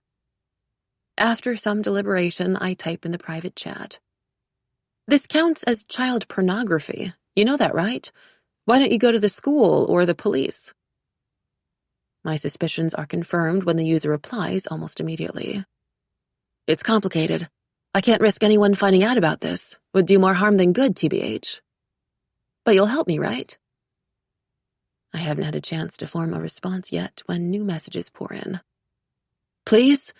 This is really urgent. Like he told me he'd send the pics to his friends when/if he felt like it. I tried to talk to him, but he's blocked me on all social media already, even Facebook. I don't know what else to do." I can practically feel Rainey's panic radiating through the other side of the screen, and with each new message I read, I can also feel my own anger simmering, rising. First, there was Chanel's cheating father, and now this. If nothing else, these couple of days have served as a great reminder of why I'm glad to be single. More messages pop up. "Sorry, I didn't mean to spam you. I get you must be busy, and there's probably lots of people messaging you right now. I'd be happy to pay you early if that speeds things up. Would 50,000 RMB be enough?" I'll admit it does feel wrong to capitalize on her desperation like this, to charge money for the kind of help I should be offering for free, even if 50,000 RMB might mean nothing to her and her family. But I would also be lying if I said my heart didn't skip a beat at the number. 50,000 RMB.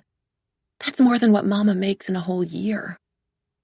I glance at the time on my phone.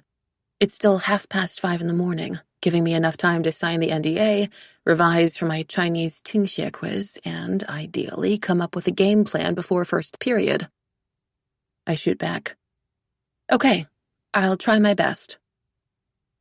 Then I yank my uniform over my head, grab my school bag, and slide out the door, keeping my steps as light as possible so as to not wake Chanel up. After everything she went through last night, it's the least I can do.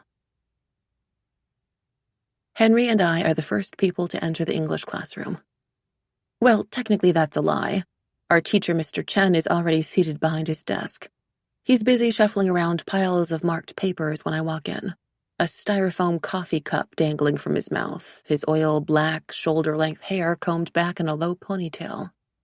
Out of all the teachers at Arrington, Mr. Chen is probably the most talked about and by far the most respected.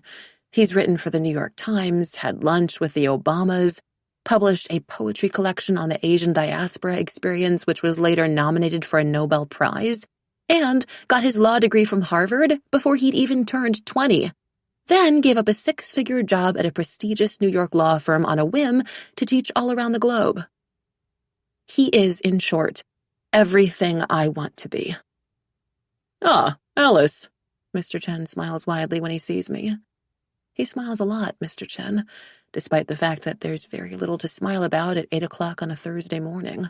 Then again, if I were a successful award-winning Harvard law grad/poet, I'd probably be grinning like an idiot even at my own funeral. Morning, Mr. Chen, I say, smiling back and forcing as much enthusiasm into my voice as I can.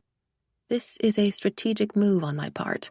When it comes time for the teachers to help us write letters of recommendation, I want to be remembered as someone upbeat and positive with excellent people skills. Never mind if that's the complete opposite of my actual personality. Of course, now that I might be leaving, all my efforts could be for nothing. No. I crush the thought before it can fully form. I have Beijing ghosts now, a source of income, people who want to pay me 50,000 RMB for a single job. Everything can still work out the way I want it to. Consider that English program, Mr. Chen is saying, a meaningful look in his eyes. It takes me a second to figure out what he's talking about. He'd recommended this prestigious 2-month writing course to me and only me at the end of last year, and I'd let myself get excited for exactly 5 seconds before erasing the whole thing from my mind. The program cost about as much as my parents' flat, and even if I were rich and had the time to spare, I'd probably invest in a coding boot camp like the one Henry went to in year 9, something with a high ROI, but obviously I can't tell Mr. Chen that. Oh, yes, I'm still thinking about it. I lie. My smile is starting to feel even stiffer than usual. To my relief, Mr. Chen doesn't push the matter. Well, no rush, and in the meantime, I have something for you. He holds up a paper with my tiny writing scribbled all over it. It's last week's English test. An essay and 2 long answer questions on symbolism in Macbeth. Good job. My heart stutters a beat, the way it always does when I'm about to receive academic feedback of any kind. I grab the paper and quickly fold it in 2 so that Henry, who's walking toward us, can't see my score. And you too, King Henry, Mr. Chen says with a wink, handing him his test over my shoulder. I don't remember who came up with the ridiculous nickname first, but all the humanities teachers seem to get a real kick out of using it. I've always found it a bit too on the nose. After all, everyone knows Henry is the equivalent of royalty at our school. I have a nickname too, though only my classmates sometimes call me by it. Study machine. I don't mind, to be honest. It highlights my main strength and suggests at control, purpose, ruthless efficiency. All good things. As Henry thanks the teacher and strikes up a conversation about some extra readings he did last night, I step off to the side and sneak a glance at my score. 99%. Relief floods through me. If this were any other subject, I'd already be beating myself up for that deducted 1%, but as a rule, Mr. Chen never gives out full marks. Still, I can't celebrate just yet. I turn to Henry when he's finished talking. What did you get? I want to know. He raises his eyebrows. He looks more well-rested than he did the last time I saw him. His skin smooth as glass, dark hair falling in neat waves over his forehead, not a single wrinkle to be seen on his uniform. I wonder, briefly, if he ever gets tired of being so perfect all the time. What did you get? You tell me first. This earns me an eye roll, but after a pause, he says, 98%. Ah, I can't help it. My face breaks into a wide smile. Henry rolls his eyes again and heads to his seat. He unpacks his bag slowly, methodically. A shiny MacBook Air, a clear Muji pencil case, and a thick binder with colorful annotated tabs running down the sides. He arranges them all in straight lines and 90-degree angles, like he's about to take one of those aesthetic studygram photos. Then, without lifting his head, he says, Let me guess, you got 99% then? I say nothing, just smile some more. Henry glances up at me.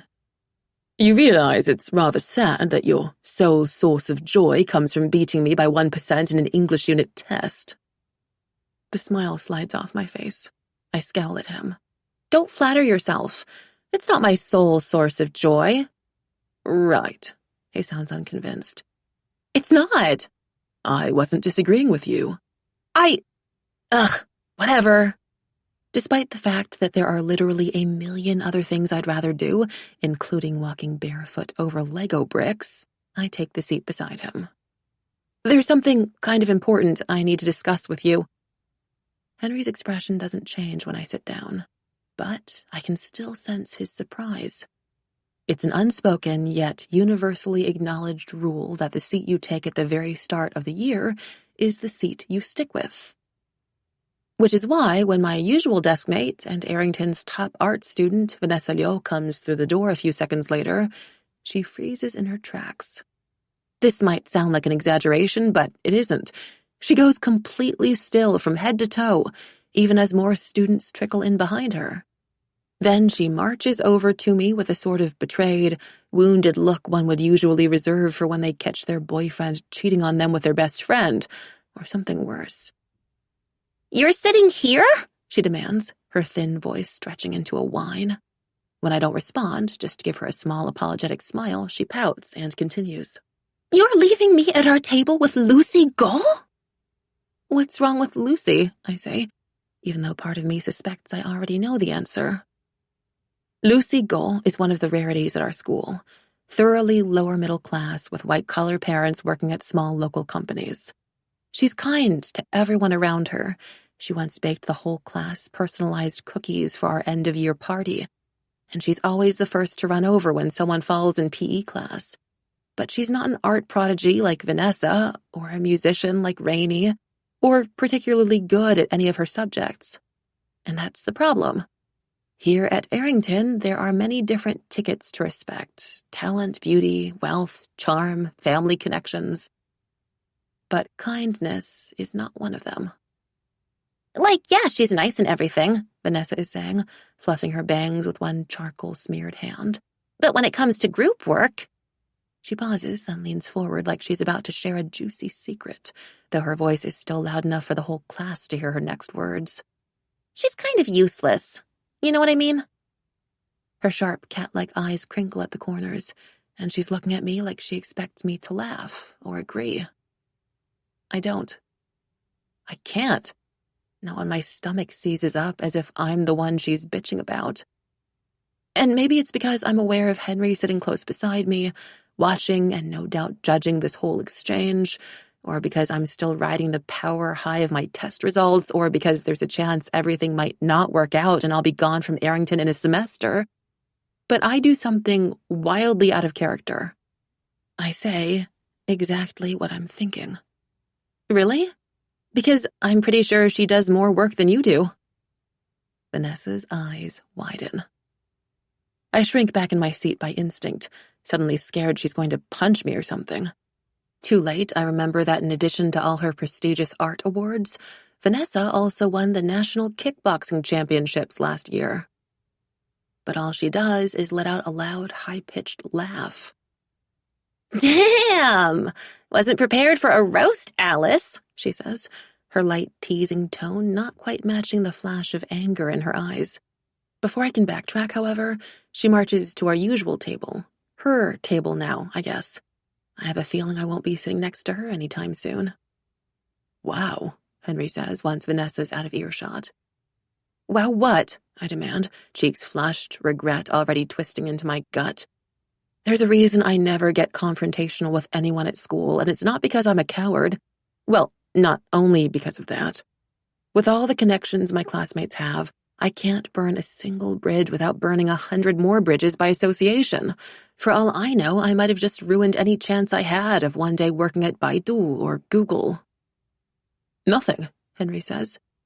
But he's looking at me like he's never really seen me before. It's just, you can be quite surprising sometimes. I frown. What's that supposed to mean? Never mind. Nothing, he repeats, looks away. Anyway, what were you saying earlier?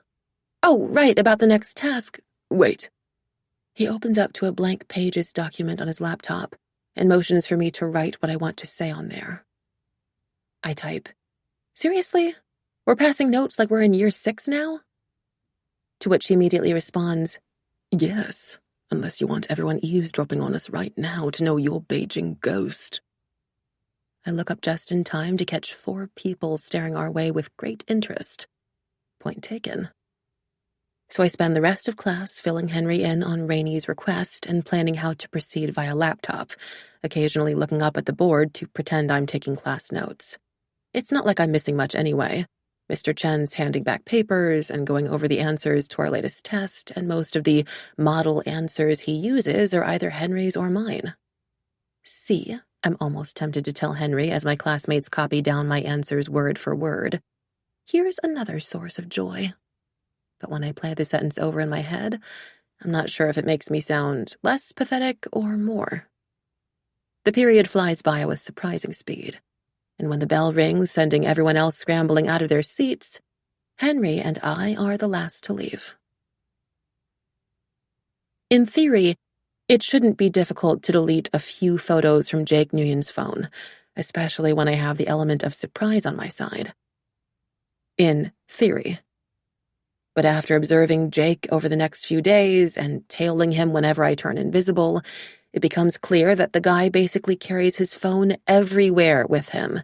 In class, on the basketball court, even on his way to the bathroom, as if it's his firstborn child or something. He's like a parody of the tech-obsessed, easily distracted Gen Z kid, always scrolling through memes on Twitter or moments on WeChat or photos of his friends' new customized Nikes on Instagram.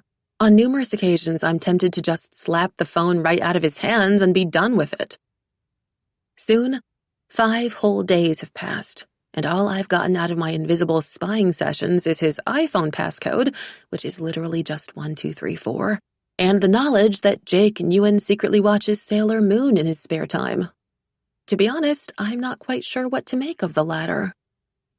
What I do know, however, is that the longer this drags on, the greater the chances of Jake sending the photos out, and according to Rainey's increasingly desperate messages, he's threatening to do it very soon.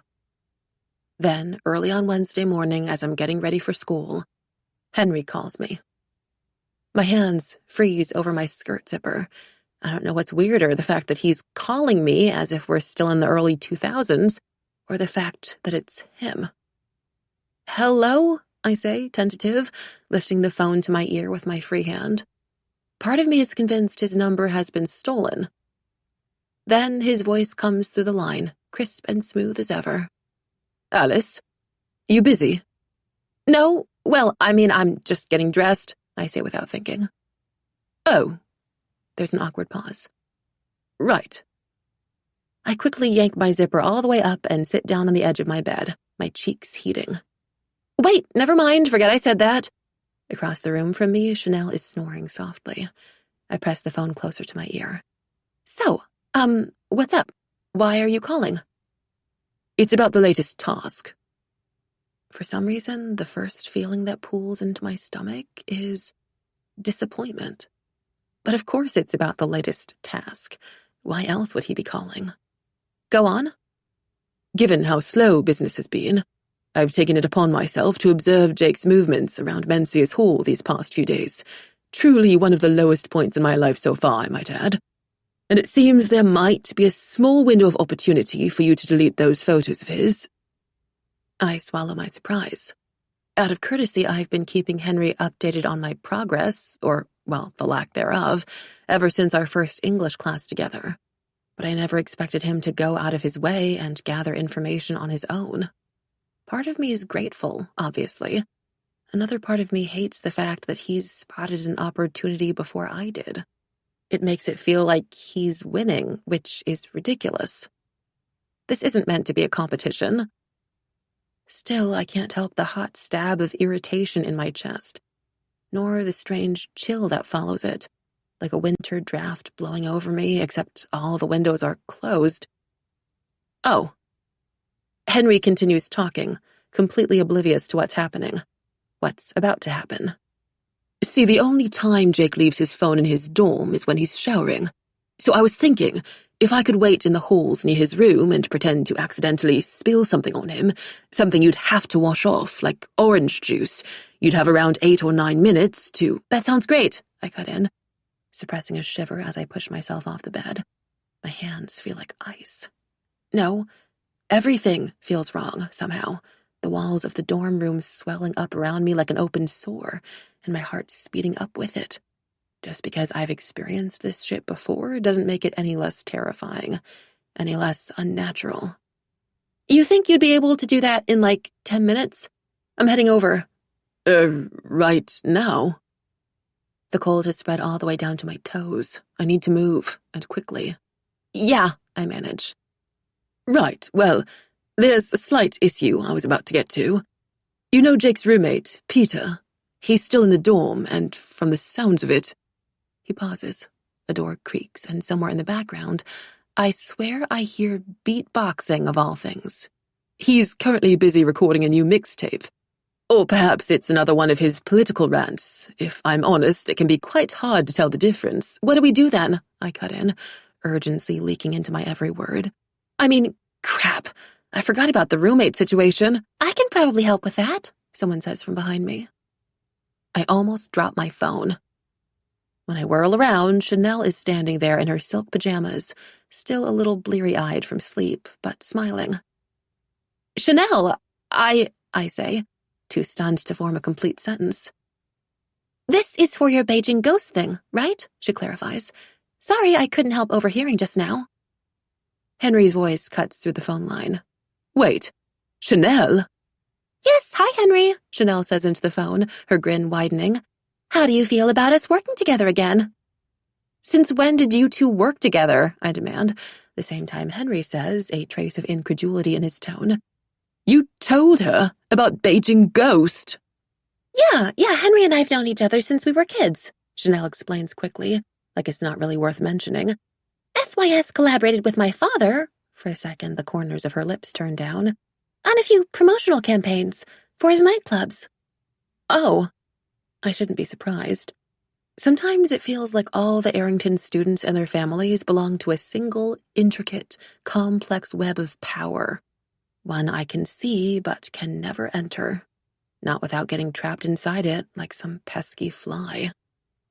And Alice told me about your app last week, Chanel goes on, speaking to Henry now. But it's kind of a long story, and we're apparently very short on time. She turns back to me. So, can I help out or not? God knows I need the distraction.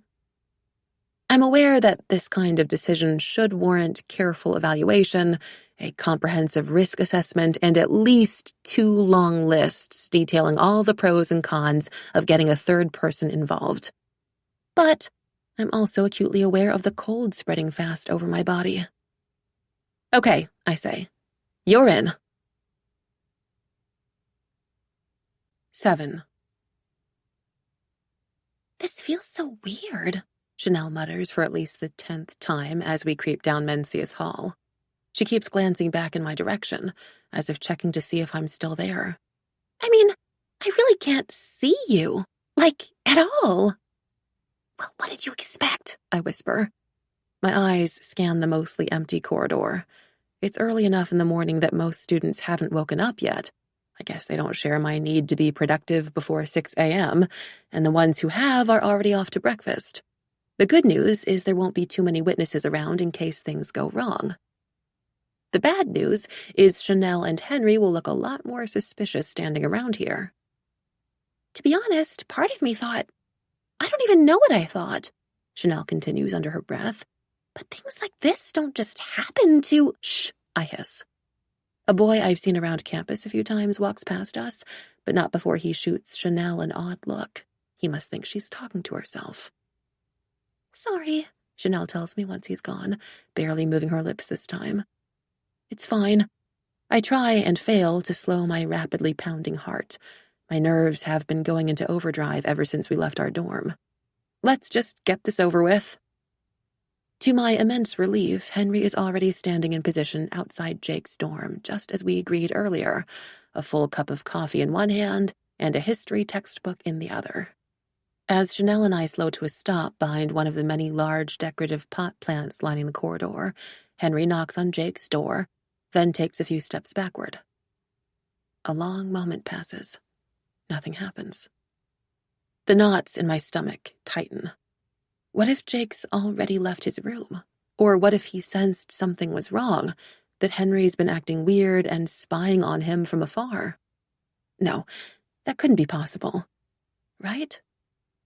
But then the door swings open, the low rhythmic thump of a bass emptying into the corridor, and Jake shuffles out in plastic slippers. He's wearing only a loose white tank and boxers, his spiky black hair sticking up everywhere. He stifles a yawn, blinks around in confusion. "Who is that just now?" he grumbles. This is Henry's cue. Henry walks forward, textbook held up in front of him as if distracted, as if he hasn't been waiting outside this whole time, and bumps straight into Jake. Almost in slow motion, the coffee cup tumbles out of Henry's hand, and the dark liquid splashes everywhere. "What the fuck?" Jake stumbles backward, hands flying to his soaked shirt. "So sorry. I didn't see you," Henry says at once, making a good show of looking guilty. A few drops of coffee splattered onto him too, and as I watch, he slowly wipes his cheek clean with a faint grimace. "I could get you a new shirt if—" Jake shakes his head, though he still looks pretty pissed. "Now, whatever, man. I just need to go wash this shit off." With that, he disappears back into his room, snaps something that sounds like, "Peter, my man, could you please stop rapping for one goddamn second?" and reemerges with a towel draped over his shoulder and an expression that screams murder. As he storms off to the bathroom, Chanel makes her move. When I'd asked Chanel on our way here how exactly she planned to get Peter out of his room, she'd simply winked and replied in a matter-of-fact tone, "My feminine charms, of course." I'd thought she was joking. But as I follow her into Jake and Peter's room, she makes a straight beeline for him, hips swaying to the beat of the bass, and calls, her voice almost a coo, "Peter, I've been looking for you." The bass stops. Peter jerks his head up from what looks like a miniature recording studio in his corner of the room, complete with a keyboard and microphone and everything. Chanel?" He blinks at her, puts a self-conscious hand over his Star Wars pajamas, as if he can somehow block them from view. "Sorry, I'm not interrupting anything, am I?" Chanel asks, her eyes wide. She steps closer to Peter, until there are only a few inches of space left between them. "I just really needed to find you." Peter lets out a nervous laugh. "Okay, why though?" "Oh my God. Why do you think?" Chanel says with a coy smile, like they're sharing an inside joke. She swats his shoulder but leaves her hand there, her fingers curling slightly over the fabric. "You want to borrow something?"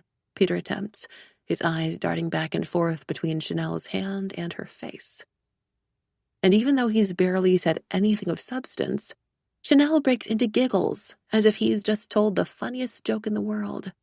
"No, you idiot," she says affectionately. "My dad's thinking of hiring some new DJs for his nightclub, and he wants me to help him pick. But then it just hit me that, we have a freaking expert right in our year level." "Oh," Peter says. Then Chanel's words seem to actually register. His face flushes. "Oh, I mean, I wouldn't call myself an expert, but—" "Come on, you don't have to be modest with me." Chanel leans in closer, long lashes lowered, and I don't know whether to laugh or cringe or applaud her commitment. "You're talented as hell, and you know it. Everyone knows it." Peter just turns redder. Suddenly, Chanel pulls away, places a hand on her hip, and studies him. "So, you'll do it with me?" "Do what?" She arches a delicate brow. "Come up with a list of good DJs, of course. I've already got a few names on my laptop if you want to come check it out. Now." For a brief moment, Peter hesitates, like he suspects this might all be a prank. But it turns out Chanel's feminine charms are pretty persuasive, because he rises from his chair, still trying to conceal his pajamas from view, and says, Sure, I guess. Let me get changed first." "Great, I'll wait outside." Chanel beams at him and struts out the door, and I quickly avert my gaze as Peter starts tugging off his shirt.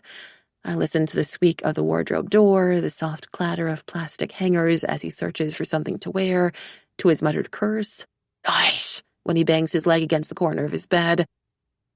Then he's gone, and I'm left standing all alone in his room. I've never really been inside a boy's dorm room before, apart from Henry's, of course, and the more I stare around, the more I realize Henry's taste in interior decoration must be an exception.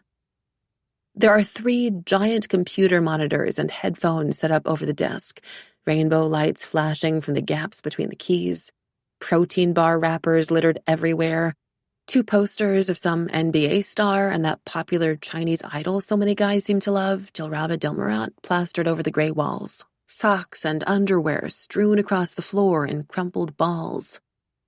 When I inhale, I catch a strong whiff of peanut butter and something that might be cologne. Wrinkling my nose, I search through the mess for Jake's phone. I spot it only minutes later, half tucked beneath his pillow. A small sigh of relief escapes my lips. For some reason, I'd thought this part would be a lot harder. But then I enter the numbers 1234, and the phone buzzes. The words "wrong passcode" flash over the screen. I frown. Try again. Wrong passcode. My mouth runs dry. I'd watched Jake type in those exact numbers just this Monday, which means he must have changed his passcode sometime yesterday. A few more wrong attempts and I'll be locked out of his phone for good. But his new passcode could be anything. I try to ignore the slow creep of despair. I can't mess this up. I can't. There's no saying whether I'll ever have the chance to access Jake's phone again, or if it'd even matter 2 or 3 days from now when Jake's already sent those cursed photos out. Besides, Henry and Chanel have already done their part. Now they're counting on me to do mine, and more than anything else, more even than the idea of failure, I hate letting people down. Okay, think, I urge myself. What numbers might be relevant to him? I pull out my own phone, wait for what feels like an eternity for my VPN to connect, and do a quick search through Jake's Facebook. Then I enter the date of his birthday. Wrong passcode. Shit. I chew on the inside of my cheek so hard I taste blood. Desperate, I Google a list of the most common iPhone passcodes and try the second option after 1234. 0000. Still nothing, and only one attempt left. No, it's fine. It's fine. I force my breathing to steady. Don't you dare panic. Just imagine you're Jake Newen. You're a straight C student who spends his weekends clubbing and says "lol" out loud and doesn't drink anything besides protein shakes and alcohol. You think you're super hot because you've got an undercut and use a shit ton of hair wax. You're the kind of asshole who would keep the nudes of your ex-girlfriend and threaten her with them. I I scan the room for more information and suppress a groan. You apparently also have an opened box of extra-large condoms sitting right on your nightstand. Now, if you were to change your passcode, what would it be? An idea comes to mind. A ridiculous, absolutely laughable idea. I almost hope for Jake's sake I'm wrong as I type in the numbers 6969, but the phone doesn't buzz this time. And just like that, I'm in. I shake my head, a laugh and a sigh jostling in my throat. Rainey really should have broken up with him sooner. I'd feared it would take too long for me to find the actual photos, that Jake might have created some secret file for them or hidden them using a cryptic code he alone could decipher, but when I click into his photo album, my eyes immediately find a folder named with only the peach butt emoji. Classy. Rainey's nudes show up at once, along with photos of 2 other girls I've never seen before. I delete them all, then make sure to clear them out from the recently deleted folder too. I'm about to put the phone away when I hear footsteps. Then Jake's voice, slightly muffled through the door. "You're still here?" I realize he must be talking to Henry. That Henry's been outside this whole time, doing what? Standing guard? Waiting for me? Or does he not trust me to get the job done on my own? "Of course," Henry says steadily. "I wanted to see if you were okay." "If I'm okay?" Jake echoes, a note of suspicion creeping into his voice. "Dude, it was coffee, not poison or some shit." When Henry doesn't reply to that, Jake huffs out a sigh. "Okay, man, I didn't want it to come to this, but you've been hanging around here a lot, you know? Like, I know your room's nearby and all, but I mean right here specifically, and way more than normal. So either you're trying to steal something from my dorm, or you're, like, secretly in love with me." I expect Henry to freeze up, maybe deny it or make some bad excuse and leave as soon as possible, but he replies with perfect calm. "Yes." There's a significant pause. Yes?" Jake stammers, clearly as taken aback as I am. To what, exactly?" "Yes, to the latter, of course." It takes every ounce of willpower in my body not to snort out loud. I wait for Jake to call him out on his bullshit right away, but I've clearly underestimated Jake's confidence in his own charms because a second later he stammers out. Oh, well, I mean, don't get me wrong, my man, you're great and all, really. And the whole being gay thing, that's, like, I'm totally cool with it. You know, love is love and all that." He clears his throat. "But I don't really feel the same way about you." Yeah, but, like, no hard feelings, right? We good?" "Certainly." Henry pauses. "And I do apologize if I've made you uncomfortable by hanging around here so often. In fact, I'll be leaving. Right this minute." I know this is my cue to get the hell out of here, but something makes me pause. Scroll through Jake's photo album again. I'm not even sure what I'm looking for until I come across a video taken of Jake a few months back. Blood pounds in my ears. Adrenaline and fear and something like excitement shoot through my veins in a dizzying rush. Could I? Should I? And I guess it all comes down to this. I don't know whether it'd be morally right to take matters into my own hands, but I do know that Jake is an asshole. I also know that Rainey's been worrying herself sick for what must be months now, and that this kind of situation isn't uncommon at all, yet somehow it's always the girls who get blamed for it, who are slut-shamed and silenced and forced to shoulder the consequences. And I know that Rainey and I aren't friends, that we've barely even spoken to each other apart from our one awkward conversation in the bathroom, but I still can't help feeling angry on her behalf. I still can't resist the urge to teach Jake a lesson. My fingers fly over the keyboard, almost as if acting on their own accord. For once, I'm grateful rather than embarrassed to have sent my teachers so many homework questions and follow-ups in the past. I've got every single one of their emails memorized. By the time Jake pushes open the door, grumbling something about coffee and having too many people fall in love with him, I've done what I need to. I glide past him, swift and silent as a battleship in the night, finally ready to return home after winning an unlikely war. We're in English class when Mr. Chen opens up the email. I made sure he would. The email subject says nothing but, Class 12C, Jake Nguyen. Urgent. Please show in class. Everyone can see it too. Mr. Chen loves showing us video analyses of our texts on YouTube, so his laptop is always connected to the projector. Across the room, Jake's face goes blank with confusion at the sight of his own name on the screen. I suppress a smile, feeling almost giddy with anticipation. Finally, I want to sing. Only an hour has passed since I fled from Jake's dorm room and finished packing for school, but it seems like an entire lifetime ago, with every moment in between spent waiting for the scheduled email to come through. Now what's this? Mr. Chen muses out loud, his eyebrows raised. Jake blinks. I didn't. But the rest of his sentence is drowned out when Mr. Chen clicks onto the attached video. Immediately, a Blackpink song blasts through the speakers at full volume, so loud that half the class jump in their seats. Then the Jake in the video comes into view on the screen. His gelled hair is shorter than it is now, his skin still burnt a dark gold from the summer break, and he's clearly intoxicated, his cheeks so red they practically glow. His eyes are half shut as he sings along to the song, flailing his arms about and stamping his feet in an uneven rhythm as if trying to do the choreography as well. Judging from the family portraits and giant porcelain vases in the background, it looks like he's at someone's house, but the place has been redecorated to resemble a nightclub. Flashing colored lights dot Jake's low V-neck top and sweat-coated forehead, and more teenagers hoot and clap and cackle like wild witches in the background. Someone in the video screams over the music, their words slurring together so they're just barely comprehensible. Who do you reckon's the hottest girl in the year level? Jake yells back some name I can't quite catch and shoves his flushed face into the camera. Then, raising his voice, he adds, She's so fucking hot. His lips stretch into a sloppy smile.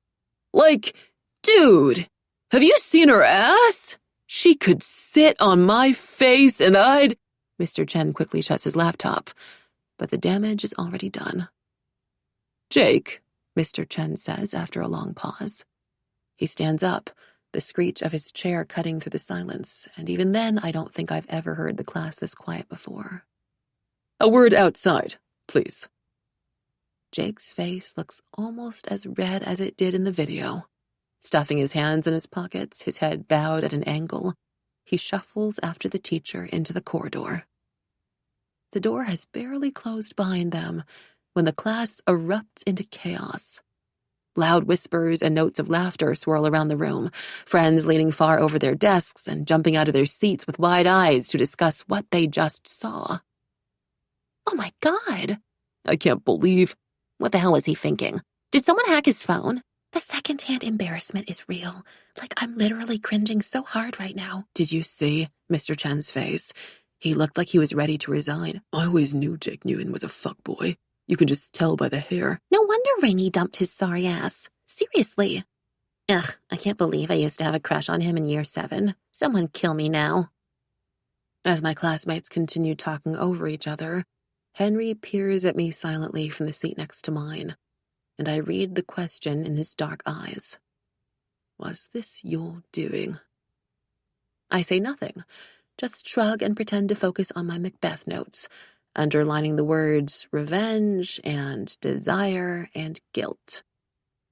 But I know, somehow, that he can read the answer in my eyes, too.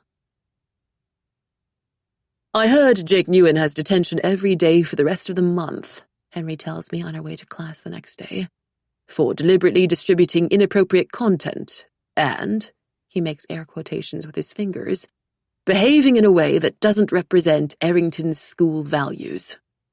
Good, I say, unable to help feeling a sharp surge of triumph. Hopefully, the punishment will teach Jake to be a little more careful about his actions, and if not, then at least the other girls at our school might think twice before dating him. As we round a corner in the crowded hall, I turn to Henry. Oh yeah, speaking of Jake, I probably should have said this earlier, but...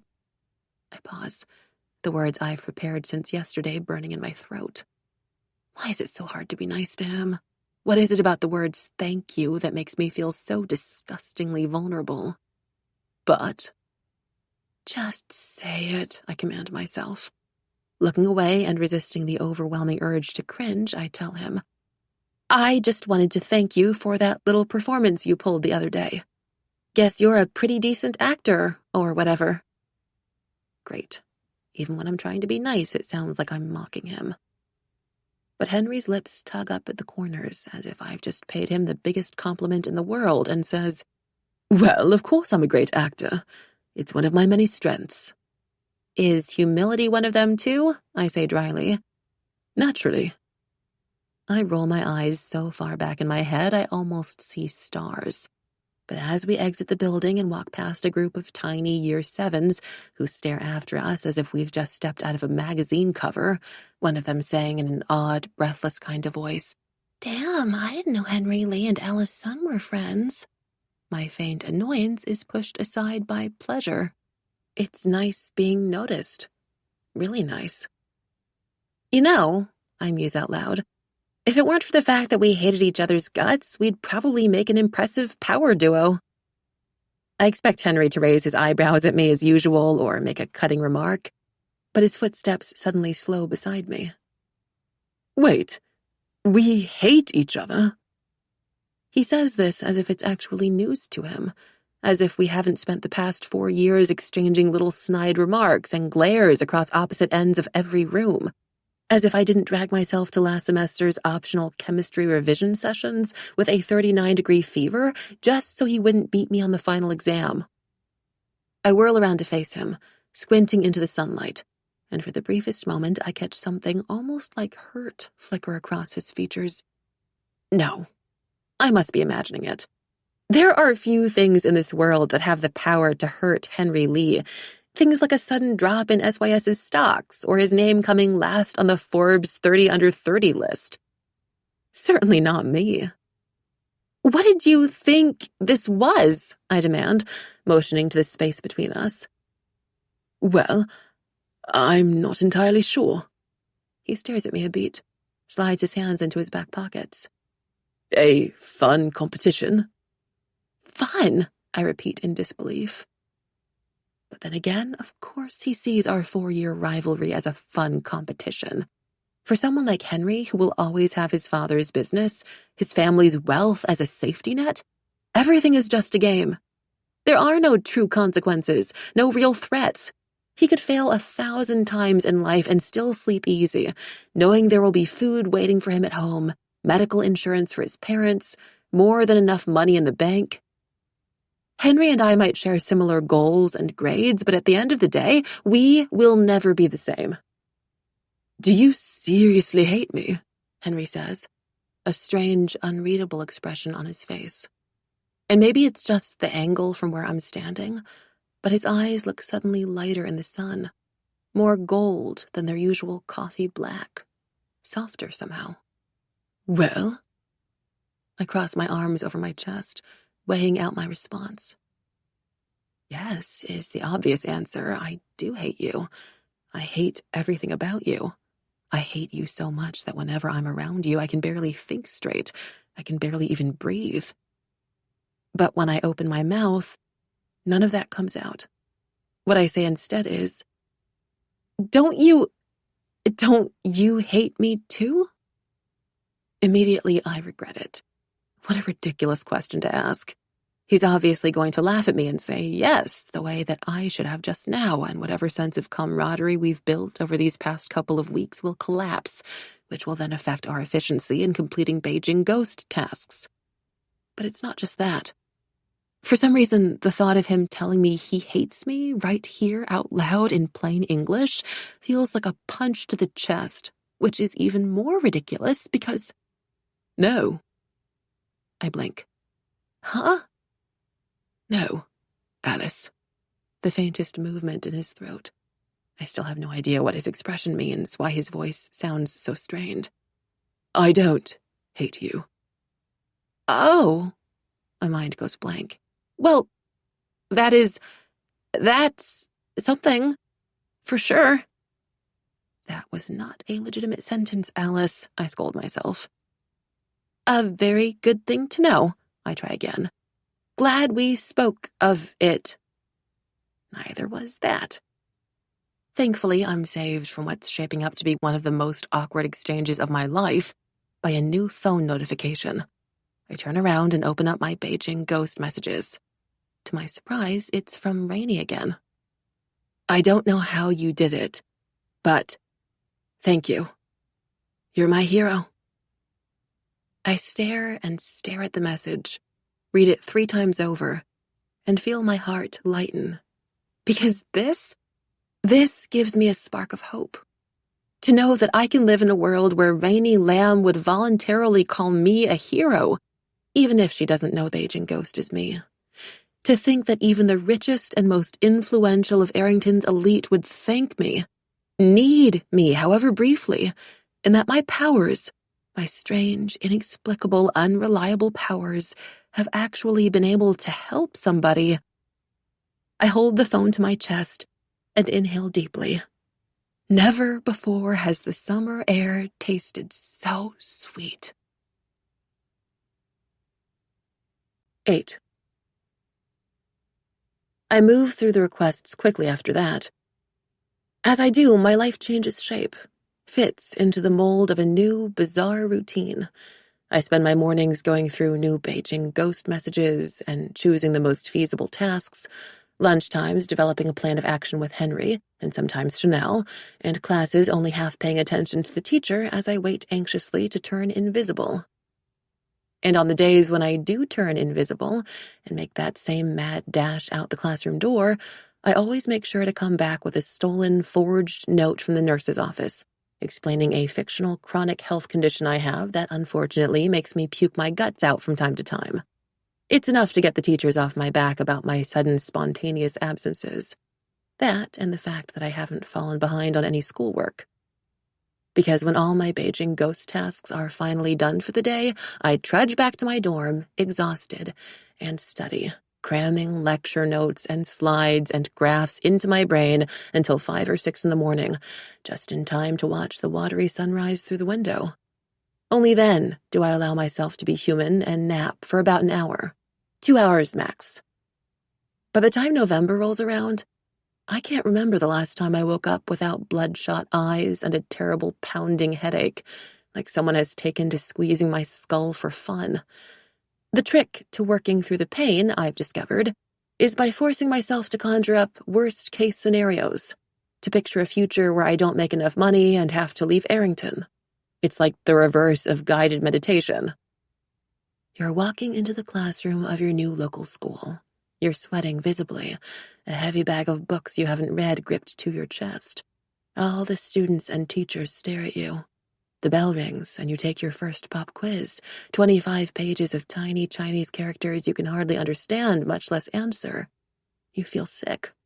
The test results are posted for everyone to see the next day. You push through the crowd, heart pounding, and find your name at the very bottom of the list.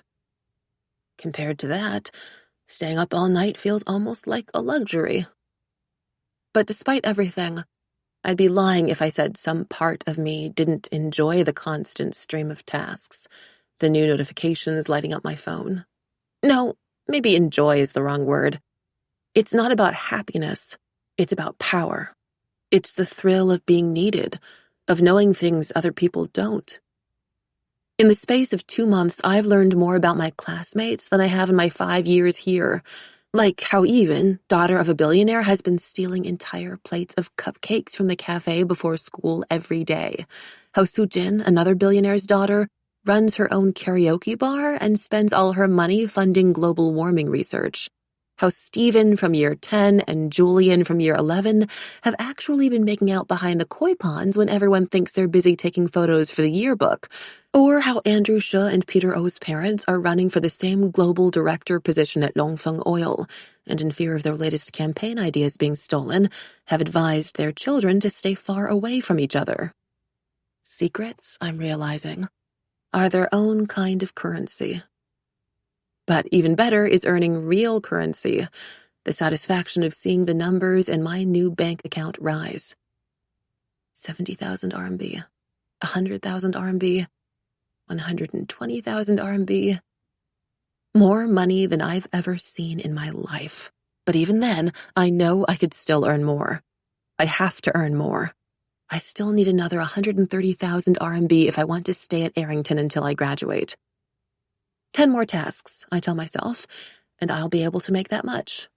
20 more tasks, and I'll be able to pay for not just Arrington, but an entire year of college. It's addicting, intoxicating. Who cares if I'm so busy I can barely breathe? Maybe you really are a ghost, Janelle jokes to me one morning when she sees me in the exact same position at my desk as the night before, head bent over my Chinese textbook, shoulders almost hunched to my ears. The kind of invincible ghost that, doesn't need to eat or sleep or pee or anything, just runs on willpower alone. Seriously, though, she adds, peering at the tiny annotations and post-it notes covering my textbook page. How the hell are you keeping up with all your subjects? I don't reply to her at the time, but the answer comes almost 2 weeks later, like some sort of sick joke. And the answer is, I'm not. When I hurry into history class on Friday, I freeze. All the desks and chairs have been rearranged, spaced out around the classroom in neat single files instead of the usual messy clusters that are meant to inspire group work. Most of my classmates are already sitting down, zipped-up bags tucked away under their seats, faces set in solemn lines as they methodically place their pens out in front of them. Someone sighs. Someone else mimes slitting their throat. There's a palpable tension in the air. "What's going on?" I say aloud. Mr. Murphy, who's handing out a thick stack of papers, pauses and gives me a small, odd smile, like he thinks I've just made a bad joke. "The thing you've been waiting for all week, of course." I blink at him. "The thing?" The smile slips from his face. He frowns. "Surely you haven't forgotten about today's test, Alice. I mentioned it in class a week ago." At the word test, panic seizes my chest with such intensity I almost stagger back a step. A stone forms in my throat. "What? But I swallow hard. People are starting to stare at me now, Henry amongst them. My face heats. My fingers fumble for the planner in my bag for proof that there is no test, there can't be, that this must be a mistake. I have a perfect, color-coded system developed over my 5 years of school here, foolproof. Red for important things and events, blue for homework and assignments, green for extracurricular activities. But when I flip open the pages to last week's entry, there's red everywhere. Almost all of it is Beijing ghost stuff, but squeezed right in between the lines, find out if Vanessa Liu's been bitching about Chengcha behind her back, waste of time TBH, Vanessa bitches about everyone, and find Daniel Sato's locker combination, written so small I have to squint to decipher my own handwriting, are the words, Chinese Rev History Test, next Friday. The stone sinks to my stomach. No. "Alice," Mr. Murphy looks at me, making very little effort to hide his surprise, his disappointment. I want to cry. "The test is starting soon." Yes, of course," I choke out, forcing myself down into the closest empty seat. I duck my head and search for my pencil case with shaking fingers, but not before I catch the expressions on my classmates' faces.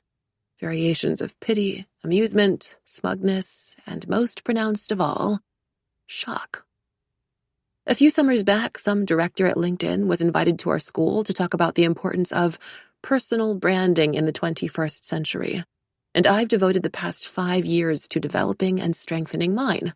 I'm Alice Sun, the Type A, straight A student, the sole scholarship recipient, the perfectly programmed study machine, the girl who will help you get full marks on your group project. I do everything that is expected of me and more. I never underperform in important unit tests, much less forget when they're taking place. Until today, that is. My gut roils. So much for personal branding.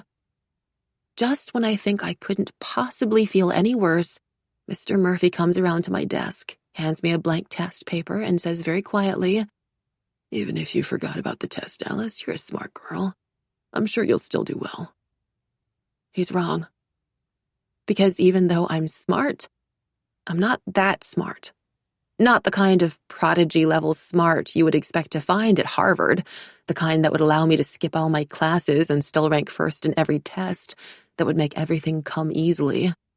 I don't say this in a self-pitying way either. I've long acknowledged and accepted my limitations, and done my best to compensate for them with sheer willpower and hard work. But without hard work, I doubt I can scrape so much as a B+ on this test. Even if I could, I've never been able to perform well when I'm panicked. And I'm panicking hard right now.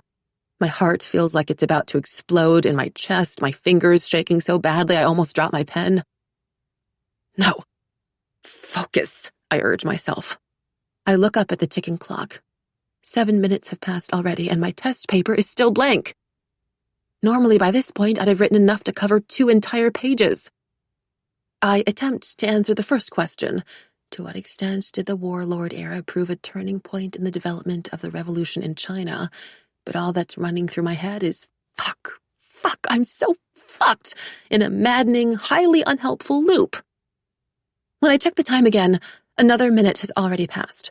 And all around me, people are writing, answering each question perfectly, scoring every mark, and I can't do this. Oh God, I can't do this. I take a deep, shuddering breath that fails to fill my lungs. Another. It sounds like I'm hyperventilating. Fuck! Am I hyperventilating? Alice? Mr. Murphy crouches down beside me. He's whispering, but it's pointless, almost comical. With the whole room silent, everyone can hear him. You look a little ill. Do you need to go to the nurse's office again?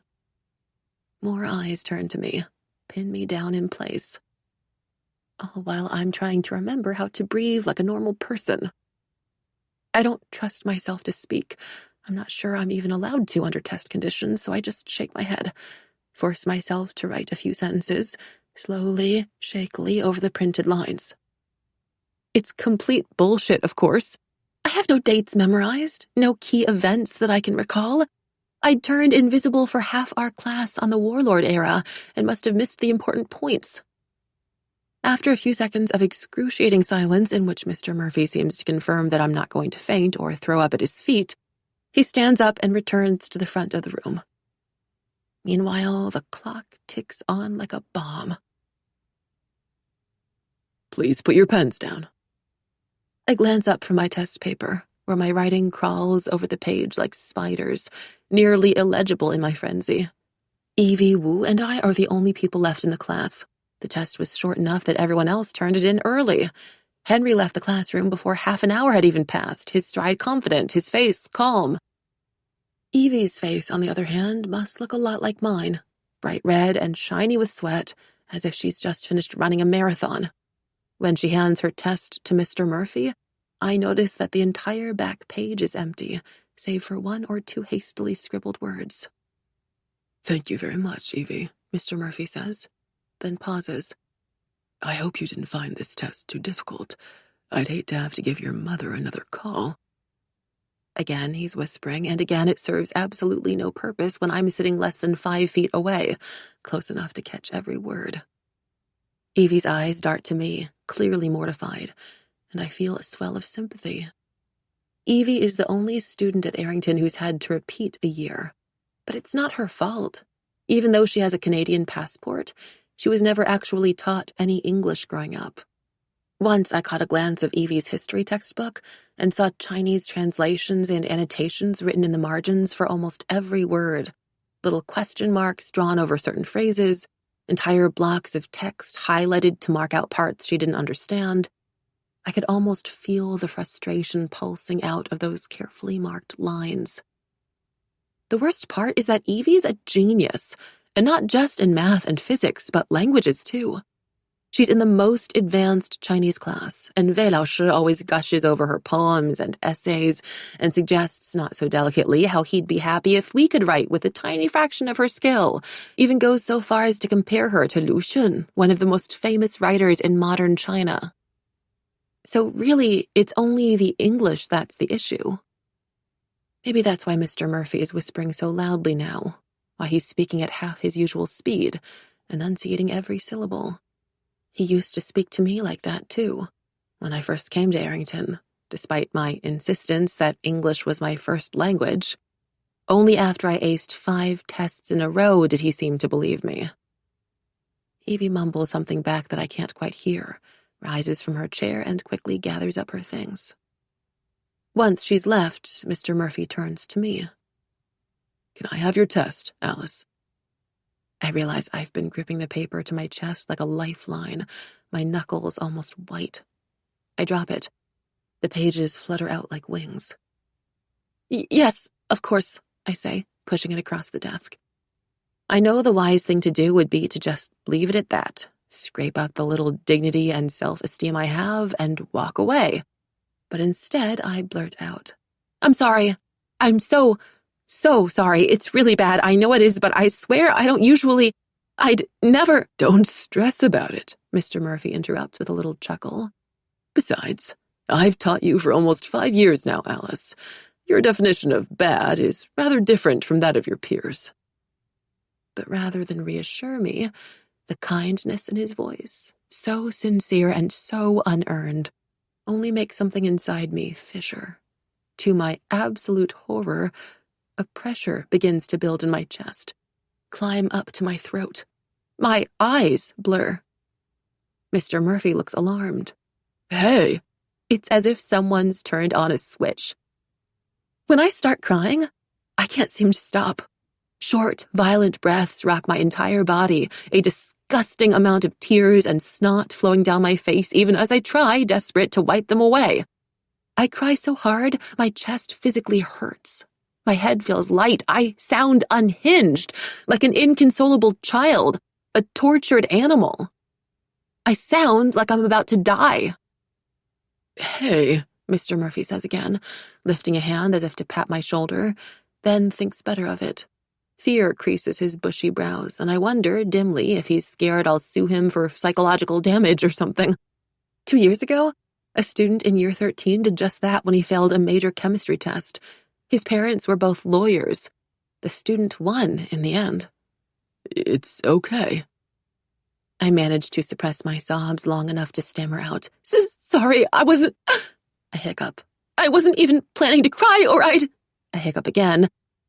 I'd have let you know in advance. Mr. Murphy's lips twitch slightly at that, like he thinks I'm trying to be funny. I'm not. I've just never cried at school before. Not even when I broke my arm during an intense dodgeball game in PE, or that time when Leonardo Cruz called the prom dress Mama made for me cheap-looking in front of everyone. I never wanted any of my classmates or teachers to see me like that.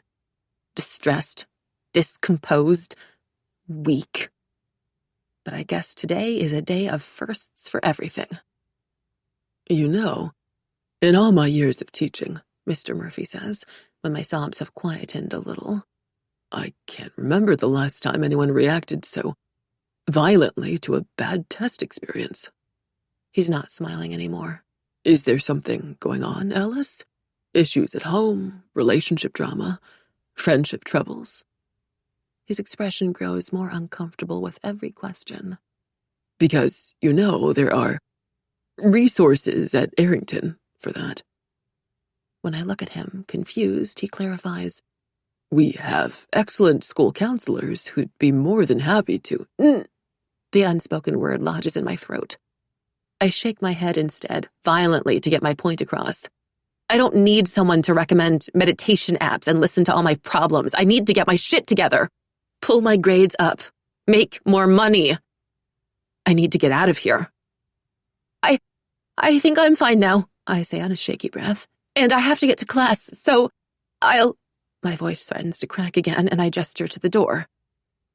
Mr. Murphy purses his lips, studies me for a beat. All right, he says finally with an awkward smile. Well, just take it easy, okay? Okay, I lie, already turning around to go. Mr. Murphy means well, I know, but his words play over in my head like a taunt. What he doesn't understand, what most people here don't understand, is that I don't have the luxury of taking it easy. If I'm not swimming as hard as I can, feet thrashing at the waves, I'm drowning. Henry is waiting for me outside the classroom. This in itself is not unusual. I can't pinpoint when exactly it started, but Henry and I have gotten into the habit of walking to our classes together. It's a simple matter of practicality, necessity.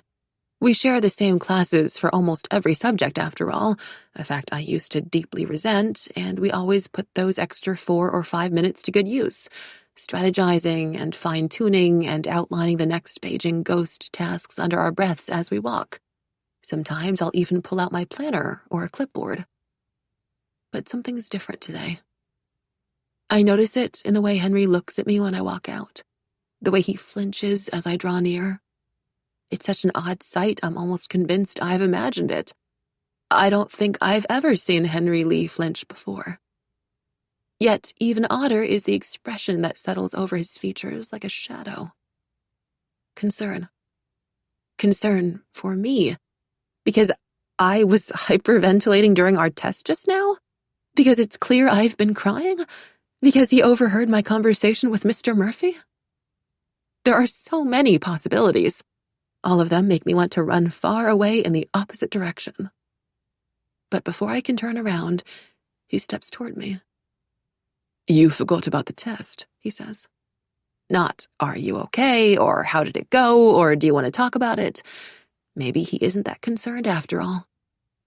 I run my tongue over the sharp edges of my teeth. "Yeah, I know. And I swear if you're going to rub it in—" "No," he says, quickly. "That was not my intention." And even though it's the last thing I'd expect myself to do, especially when I still feel like my world is about to end, I can't help it. I snort. He frowns. "Is something funny?"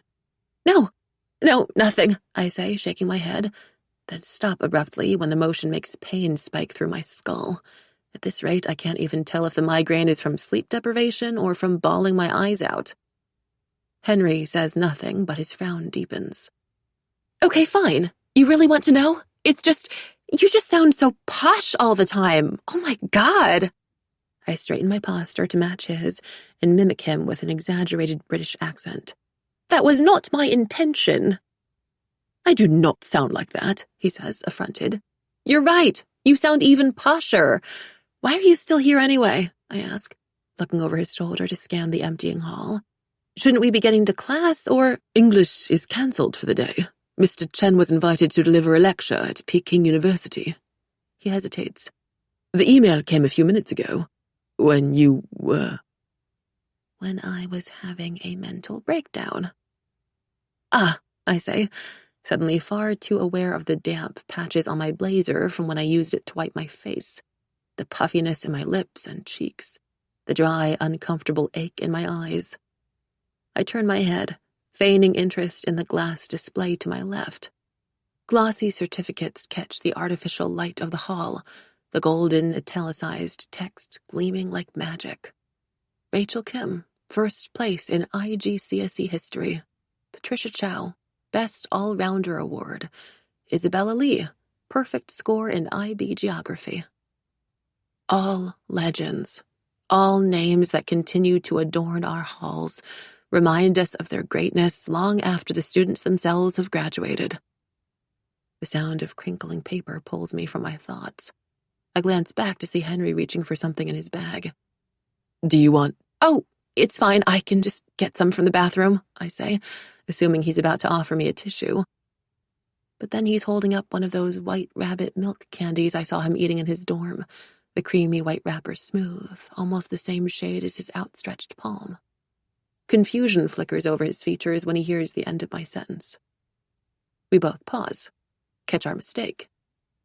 God, why does everything have to be so awkward when I'm around him? Never mind. I hold out my hand. Guess I could do with some candy. As he passes it over, his fingers brush against mine. Just once, briefly, there and then gone. So warm and light they could be confused for the flutter of birds' wings. It feels nice. Too nice. I retract my hand as if I've been burnt. "Thanks," I mumble, busying myself with peeling the wrapper and bringing the candy to my lips. Immediately, the thin, papery outer layer melts on my tongue, and the rich, mildly sweet taste fills my mouth. It tastes like my childhood, like the long, luxurious summers in Beijing before I left for America, before my Nai passed away. Mama rarely let me have sweets, saying it was a waste of money and bad for my teeth. But every morning during the holidays, Nai would hobble out to the local grocery store and buy little packets of white rabbit milk candy, hiding them inside her handkerchief. Whenever Mama wasn't looking, she would sneak one to me with a wink. But my memories of her more or less end there. She only called on my birthdays after we moved across the sea, said she didn't want to inconvenience us as we tried to settle in, that she knew we were busy. Then, sometime after I turned 9, she died alone at home. A stroke. Preventable, if only she had the money to pay for a proper checkup and medical treatment, to ask for help when she wasn't feeling well. Baba and Mama didn't even tell me she was gone until the day of the Qingming festival. My throat burns at the thought, at the injustice of it all. But this time, at least, I managed to force the tears back before they can form.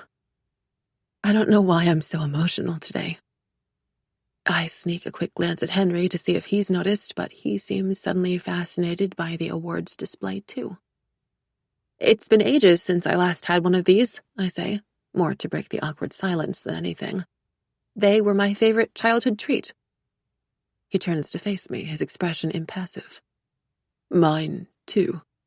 He says this almost reluctantly, with great caution, like he's disclosing some kind of confidential business information. My mother used to give me one, whenever I had a bad day at school. Really? Surprise leaks into my voice, and not just because I can't imagine him ever having a bad day at school, not even a subpar day.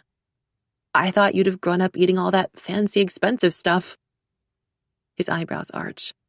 Fancy, expensive stuff. You know what I mean, I say, annoyed. I recall the lavish feast spread out before Chanel's father and the young woman, the delicacies arranged in their clay bowls and tiny crystal plates, the food of emperors, of kings. Like bird's nest soup or sea cucumber or something. As soon as the words come out of my mouth, I realize how ignorant I must sound, how painfully obvious it must be to Henry that we were raised in 2 separate worlds, that I've only witnessed but never experienced the casual luxuries he must take for granted in his life. I wonder if he feels sorry for me, and anticipatory anger rattles in my stomach like a snake as I imagine him tiptoeing around the subject, trying to play down the obvious discrepancies between our childhoods.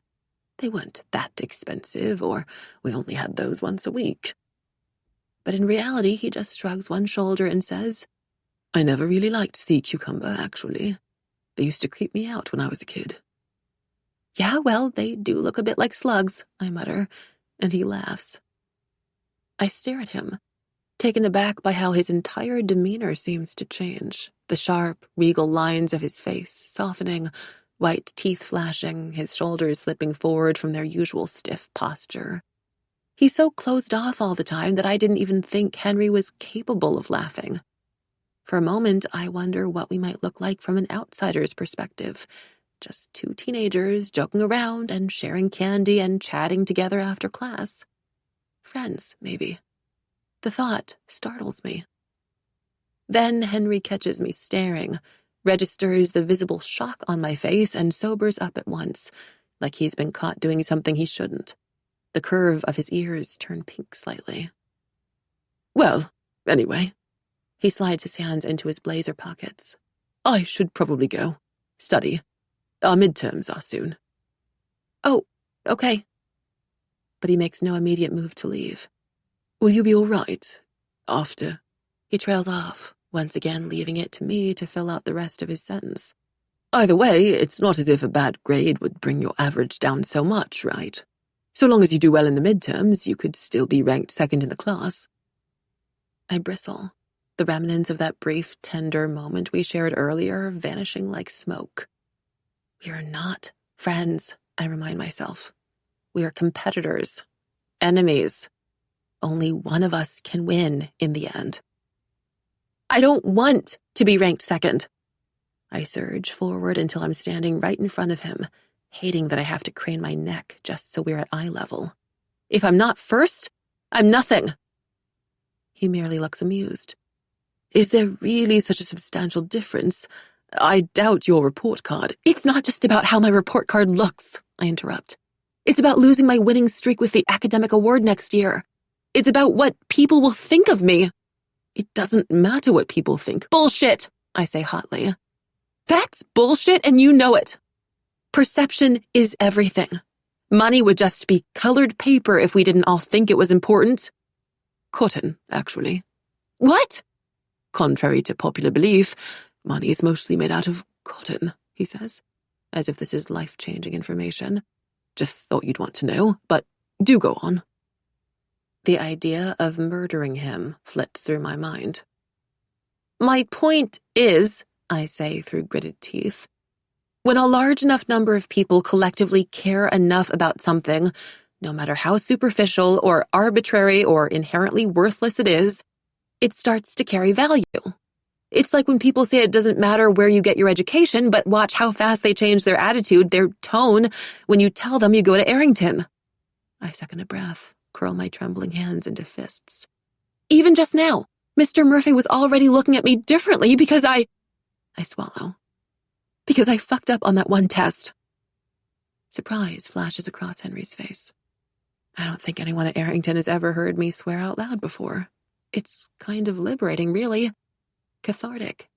It even makes me feel a little better until one of the classroom doors down the hall swings open and Julie Walsh steps out.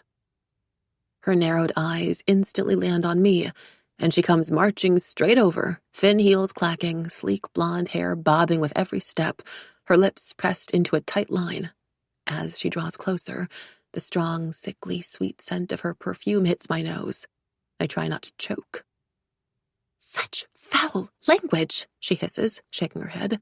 Honestly, after everything we've taught you here at Arrington, is this really how you wish to conduct yourself? A mixture of embarrassment and annoyance snake under my skin.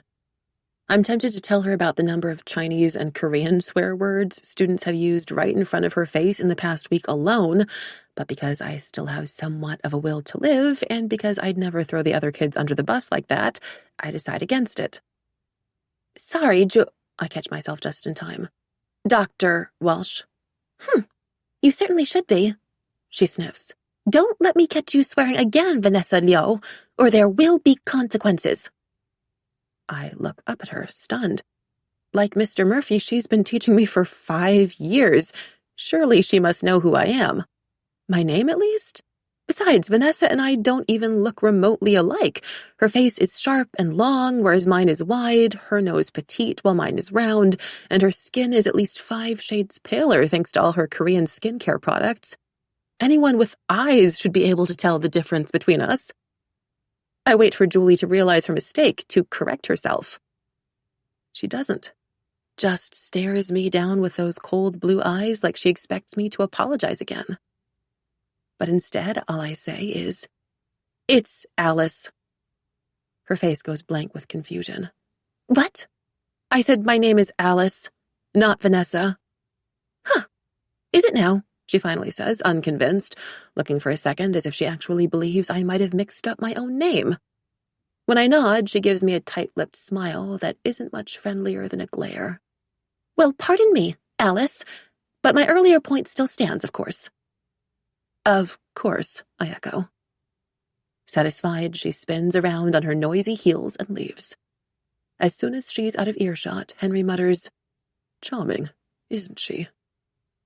On this, at least, we can agree. 9. Next week, an ominous poster appears over the Year 12 lockers, with the following words printed out in large block letters.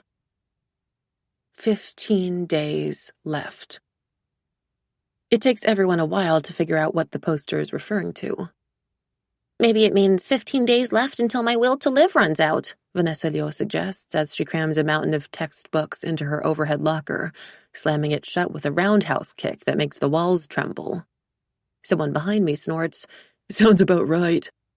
Oh, I know, Rainey says, her eyes widening, lips parting in a perfect O. Ever since the whole Jake incident, she's been a lot more enthusiastic about everything. Maybe it's for the experiencing China trip. But, that usually happens in late November, Chanel points out. Then what about... Isn't it obvious, I say, louder than I mean to. Almost the entire year level goes quiet and turns to me, expectant. My face burns at the sudden attention. Still, I hold my ground and explain. There are only 15 days left until our first midterm exam. The teachers probably put the countdown up to remind us. Immediately, faces fall. Smiles fade. Well, trust the study machine to know, someone says.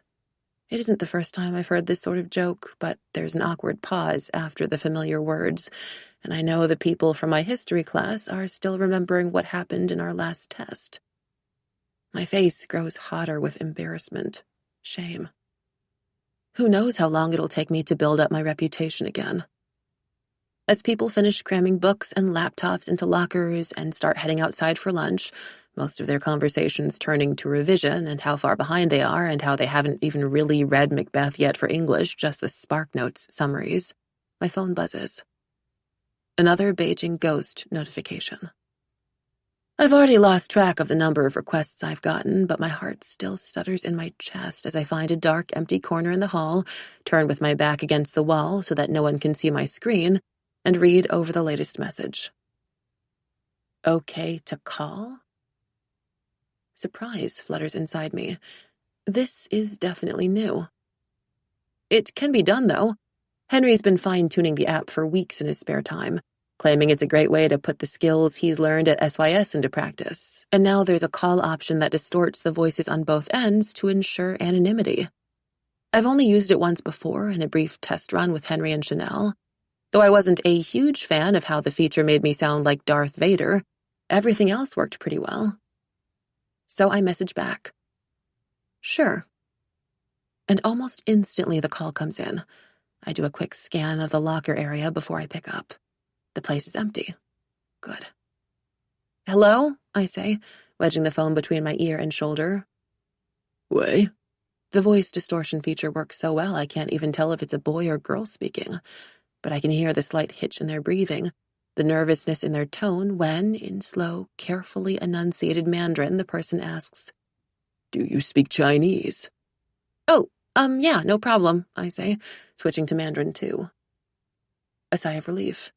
Great. And whatever I say next, you won't tell? Of course not, I reassure them.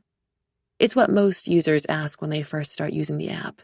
You promise this will stay private. You promise no one else will ever know. Everything is strictly confidential. Okay. Another sigh, but this one is heavier, drawn out, as if they're bracing themselves for what's next. Okay. What I want is... They trail off. Go silent for so long I pull the phone away from me, check to see if I've accidentally disconnected the call. I haven't. Then, in one desperate, breathless rush, they say, I want answers. Answers? I repeat. I'm afraid you'll need to be more specific than that. Exam answers for the history midterm, ideally a week before the actual exam so I can, so I'd have time to memorize them. Right. I fight to keep my voice neutral, free of recognition, even though I can already guess who the user is. Can picture her vividly, with her head bowed over last week's history test, frustration flushing her cheeks. I see. One of the first things that shows up on Beijing Ghost's homepage is that we have a no-judgment policy. Because let's be honest, if you're hiring some anonymous person to carry out the kind of tasks you can't get caught doing yourself, the last thing you want is moral scrutiny. But this feels different from the previous jobs. If Beijing Ghost has a strict no-judgment policy, then Arrington International Boarding School has a very strict no-cheating policy. A few years ago, a kid in year 10 was found cheating on his final exams by copying his textbook out on toilet paper in the bathroom beside the exam hall. He was kicked out within weeks, and to everyone's indignation, we haven't been allowed toilet breaks in exams ever since. But the worst part isn't even that. The kid's parents were so ashamed that they flew all the way over here from their company in Belgium and bowed repeatedly to the principal, his teachers, and classmates, apologizing with every bend of their spine. I'd die before I put my own parents through such a thing. Maybe Evie Wu can sense my hesitation through the phone, because she hurries to explain, I know it's bad. Trust me, I don't want to be doing this either, but I don't have any other choice. If I fail this exam again, my mother— A shaky breath. No, I have to pass. I must, and I can't without the answers. Her voice drops to a whisper. I can't do it on my own. Okay, I say. Okay, you'll do it. The hope in her voice, the strain of guilt in it too, kills me a little, makes my resolve weaken. But still, I correct. Okay, I'll think about it. My neck is starting to ache from holding the phone in place for so long, or maybe it's from stress. I shift position, press the phone to my other ear, just in time to hear her say, Can pay you more. Double your usual rates, if that's the issue. It's not the issue, but I make a note of it anyway. Look, I want to help you, I do. I just need to consider, well, everything, the logistics, the risk, the fact that if I procure the answers, I'll be cheating too. How about I get back to you in a day or two? Yeah. She sounds disappointed. Yeah, okay. Wait, before you go, can I ask you something? You don't have to answer if you don't want to, she adds quickly. I pause, alert. What is it? So I heard about this app from a friend, a few people actually. I've also read all the reviews, and a lot of them are curious, me included.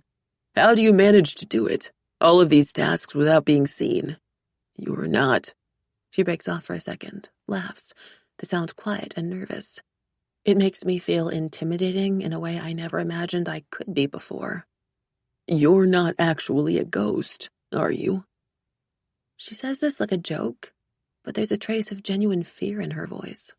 I wonder briefly what would scare her more, me being a ghost or me being a human girl with the inexplicable power to turn invisible. I wonder what would sound more believable. Why not? I say in the end. Anything is possible. The rest of the school day passes in a blur.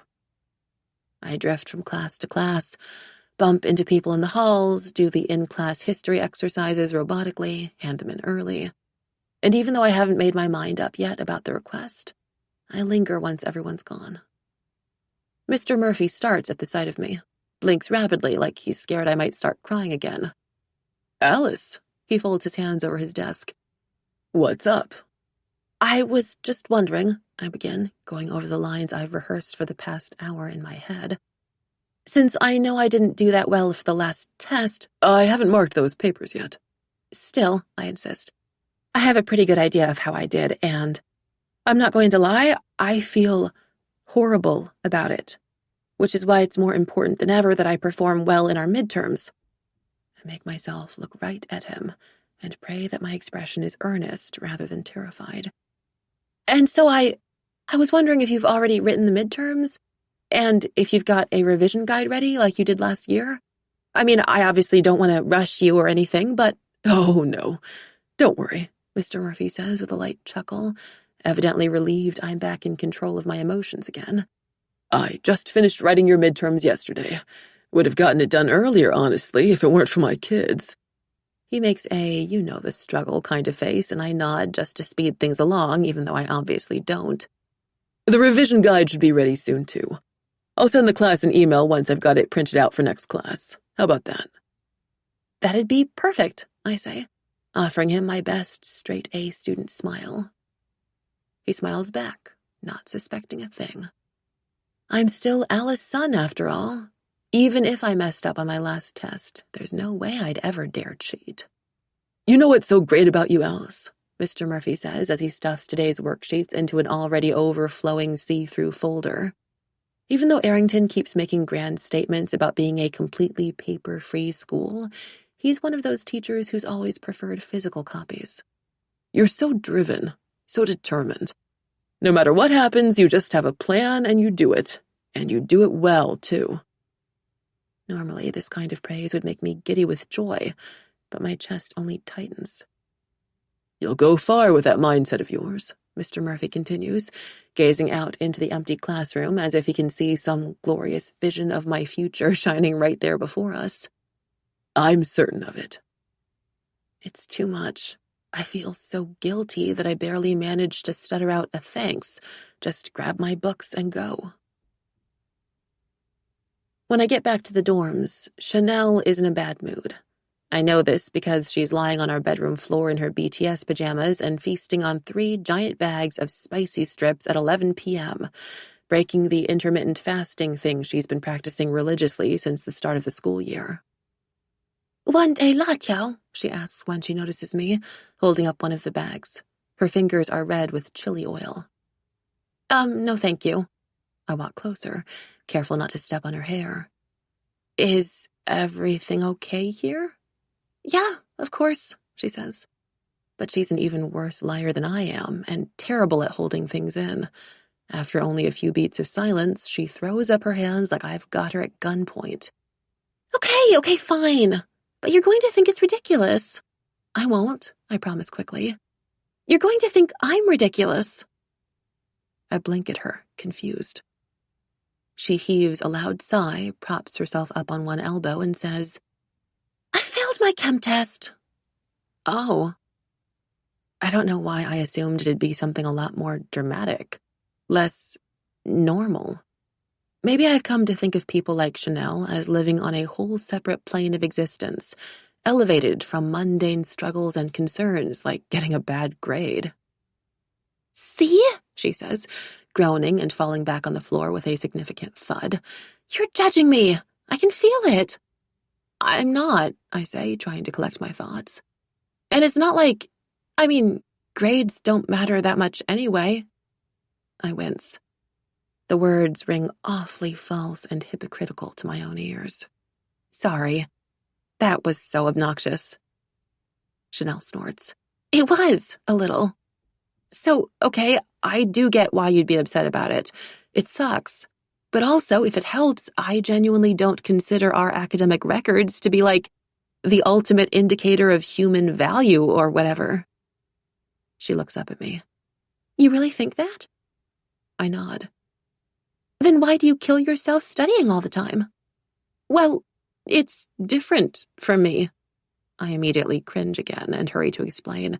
Not in like a special snowflake sort of way, but I don't know. I guess grades are the only thing I have power over. The only thing I have. The second I say this aloud, I realize how sad it sounds. "That's not true," Chanel tells me, and I expect her to sprout some vague, corny line about how I still have so much untapped potential and my whole life ahead of me, but instead she simply says, "You have me, and you have Henry." I stare at her. "Henry?" "Mm-hmm. As in Henry Lee? The one at our school?" "The one and only." "Henry literally wouldn't bat an eye if I dropped dead at his feet," I say, half laughing now. "Or no, he'd probably tell my corpse to not dirty his shoes." "You might think that," Chanel says, stuffing 3 spicy strips into her mouth at once and speaking between chews. "But, trust me, he cares a lot more than he lets on." She arches an eyebrow at me. "He cares about you a lot more than he lets on." Heat rises up the back of my neck, followed by a sharp, inexplicable thrill of pleasure. "Don't be ridiculous," I say loudly, more to myself than to Chanel. "I swear on my favorite LV bag I'm telling the truth," she insists, raising one hand dramatically in the air. Then she pushes herself up into sitting position, her eyes suddenly serious. "I've known that kid and his family for, 7 years now? And yeah, he's always worked like he has a fire lit under his ass. Hell, he used to listen in on his dad's business meetings and drop all these solutions for SYS when he was a freaking 10-year-old. but I've never seen him this devoted to a project before. Like, ever. He's only like that because we're business partners, I point out. And he gets to make a profit out of it. Sure, she rolls her eyes, because we all know that's the only thing missing from Henry Lee's life. Money. I decide to ignore what she's implying. You don't have to lack something to want it, and everyone wants money. Not everyone, Chanel protests. When she sees the look I'm giving her, she adds, like monks, for example. My uncle's a monk, you know, lives in a temple in Xiangshan and eats only lettuce and everything. He doesn't want money at all. That's nice. Good for him. She snorts. Really? I move over to sit down beside her. Before she can turn the topic to Henry again, I say, but back to your chem results. You sound like my mom, she grumbles. I'm not going to lecture you, I promise. I raise my hand, too, mimicking the oath she made just now. She shakes her head and laughs. I was actually just thinking, and this isn't directed at you personally or anything, but if you had the opportunity, would you ever cheat on the next test? If it was a matter of pass or fail? She considers this for a moment. I don't think so, she says finally, but only because I'm not that desperate. What do you mean? Well, you know how it is, she shrugs. A lot of the kids here were born when the one-child policy was still around. They literally have their entire family, all their aunts and great-aunts and their grandpa's cow, just counting on them to succeed. Not to mention how many of them have parents who immigrated just so they could get a foreign passport, a better education, a better life, whatever. And with that kind of pressure weighing down on you all the time, it can push you to do extreme things. It makes failure a non-option. Unthinkable. You know what I'm saying? I do know. I know all too well what she means. But my next decision still doesn't come easily. In the dead of night, long after Chanel's fallen asleep, I make lists. Lots of them. Pros and cons, risks and costs. I map out where and how I'd be able to find the exam answers, the probability of me getting caught in the process, the chances of me getting kicked out, thrown into jail, which sounds super melodramatic, I know, but according to a quick Google search, 2 students were actually sent to jail for cheating a year ago. I think about why I'm doing this. I think about why I always need the money. More money. I think about how ironic it is that in order to become the person I'd like to be, I might have to do the last thing others would expect of me. I think about guilt and karma and survival and how being good doesn't ever promise you anything in this world. Only power does that. Power I finally have. And as the night drags on, I can't help but think of Mama. I think of the thin, ugly cut slicing through her worn hands, where once there was an open gash, flowing blood, a dark red river running past her fingertips. I remember the sound of the robber breaking into our store, the only Asian grocery in our tiny rural Californian town. How proud Baba was to be the owner of the very first one, to share a slice of our culture with the locals there. I remember Mama's sharp cry of alarm, then pain, the metallic clatter of the knife hitting the floor. The robber's grunts as my father raced to the cash register, tackling him from behind. The shrill blare of the sirens afterward. I'd been helping stack the back shelves when it happened, 2 cartons of salted duck eggs balanced precariously in my hands, and I just stood there, frozen, my body shutting down in shock. Only once the scene had already unfolded and the police had arrived was I finally jerked back into motion. The cartons falling to my feet, the soft crunch of eggshells all I could hear over my ragged heartbeat. The police were nice enough about the whole incident, but dismissive, the way parents might console a crying child. "Look, we get you're upset," one of the older policemen had told me, patting my shoulder a few times. I fought the urge to slap his meaty hand right off. "But there's no evidence this was a hate crime. I mean, this kind of stuff can happen to anyone, you know? Try not to think too much into it." And maybe he was right. Maybe it really was just a matter of bad luck, bad timing. Maybe the person standing behind the cash register could have been a tall, blonde man with a nice smile, whose words came out smooth and unaccented when he called out for help, and the same thing would have happened. Maybe. But here's the thing about living in a place full of people who don't look like you. Whenever shit like this happens, you can't help but wonder if you've been singled out for a reason. After the incident, I felt certain Mama would run out of the hospital and book the first plane ride back to China. But I had forgotten this was a woman who'd grown up in the aftermath of the Cultural Revolution, who'd poured ice water over herself every night for a month just to stay awake studying for her Gaokao. She was not so easily fazed. In fact, she seemed more determined than ever to remain in America. What we do wrong, huh? Your Baba and I work hard, pay tax, obey law. Then this man stabbed me and I run like criminal? How come? In the end, it wasn't fear that sent us packing for Beijing, but money. Or, well, the lack of it. Our little grocery store never brought in much cash to begin with, and whatever my parents managed to save up, they spent it all on me. On tuition, piano lessons, swim classes, weekend Chinese school. Then came the recession, and business seemed to sputter to a stop entirely. My parents fought it at first, because that's just what they did. They tried, they fought. When things didn't work, they fought harder. They started selling things to stay afloat. Mama's favorite jade bracelet, Baba's only winter coat, a porcelain vase, the dining table.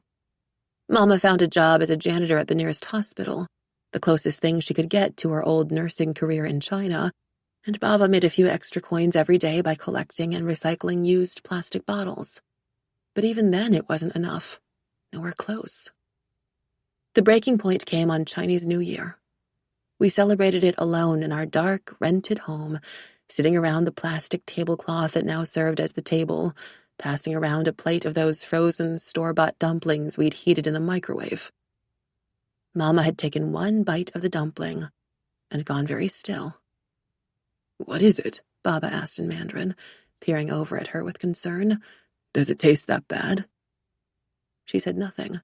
"Because we still have a few cups of instant noodles left," Baba continued. "I could boil the water now. We might even have an egg." Then Mama's face crumpled. Her voice cracked. I want real dumplings." "What?" "I want to go back," Mama whispered, her dark eyes misting over. It terrified me seeing her like that. She hadn't even shed a tear when she was stabbed. "I want to go home." Understanding passed over Baba's face like a shadow. He reached across the tablecloth and put one hand over hers, covering up the half-healed scar. "I know," he said quietly. "I know." We flew back to Beijing a few weeks after that, our first and last shot at the American dream over. The chapter unceremoniously closed. But I never stopped thinking about the sacrifices my parents made. The pleading look on Mama's face when she said it, almost like a child. I want to go home. And how the only reason they left home in the first place was because of me. Even now, I relive every moment of those final bitter months until my brain threatens to melt in my skull and my eyelids begin to weigh 1,000 tons. And right before I drift off to sleep on my desk, what I think is this. My parents didn't work this hard for me to only get this far. 10. "You're stress pacing again," Chanel observes from her dressing table. I'm not just stress pacing. I'm the textbook definition of anxiety right now. My heart is beating so hard I can feel it in my throat, and my mouth tastes like ash. Ever since I messaged Evie Wu on Beijing Ghost this morning telling her I'd be willing to help her cheat, my nervous system has been on the verge of breaking down. And I hate it. Truly, I hate everything about this. But I need to honor my choices. "You also look like you're going to throw up," Chanel adds helpfully. I won't, I tell her, just as my stomach lurches. I fight back the rising swell of nausea. Oh God, I hope not. Hey, she says. She tears open a new face mask packet, dabbing the excess foam on the pale insides of her wrists. Not to be super gross, but if you were to throw up, do you think your vomit would be invisible as well? Because technically it'd be outside your body, but if it was also produced by— Chanel, I interrupt. Please stop talking. She manages to stay quiet for a full minute, pressing the mask onto her skin before she says, Will you at least tell me what kind of task you're doing today that's so— Nope, I say, and she responds with an exaggerated pout. And careful, your mask is going to wrinkle. She stops pouting at once, settling instead for a stiff poker face as she hurries to smooth out the edges of her mask again. If I wasn't trying so hard to keep my lunch down, I might have laughed. Anyway, I say, completing another lap around our tiny dorm room. My feet refuse to stay still. I'm not withholding information this time because I don't trust you, but the less people know, the less likely things will go horribly wrong, and the less liable you'll be. But Henry knows. I grimace. Yeah, well, that's because I need him for something. Speaking of which, I glance up at the clock and my heart seizes. 5:50 p.m. It's time. Oh my God, this is really happening. When I speak again, my voice comes out as a squeak. I should go find him now, get this over with. I leave everything except my phone in the dorm and rush outside, barely catching Chanel's quick, "Good luck," as the door swings shut behind me. Henry and I agreed to meet by the main entrance of the Humanities building at 6 p.m. At exactly 5:59 p.m., we both arrive at the same time, and I have to give it to him. Henry might be unbearably pretentious, but at least he's punctual. He also happens to look especially put together today. His dark blazer freshly ironed, his tie straight, not a single hair out of place. I almost laugh. He looks like he's about to deliver a speech to the school, rather than help me pull off a crime. "Alice," he says when he sees me, ever so polite. "Henry," I return his greeting with a mock salute, mimicking his formal tone. Faint irritation flits over his face. Good.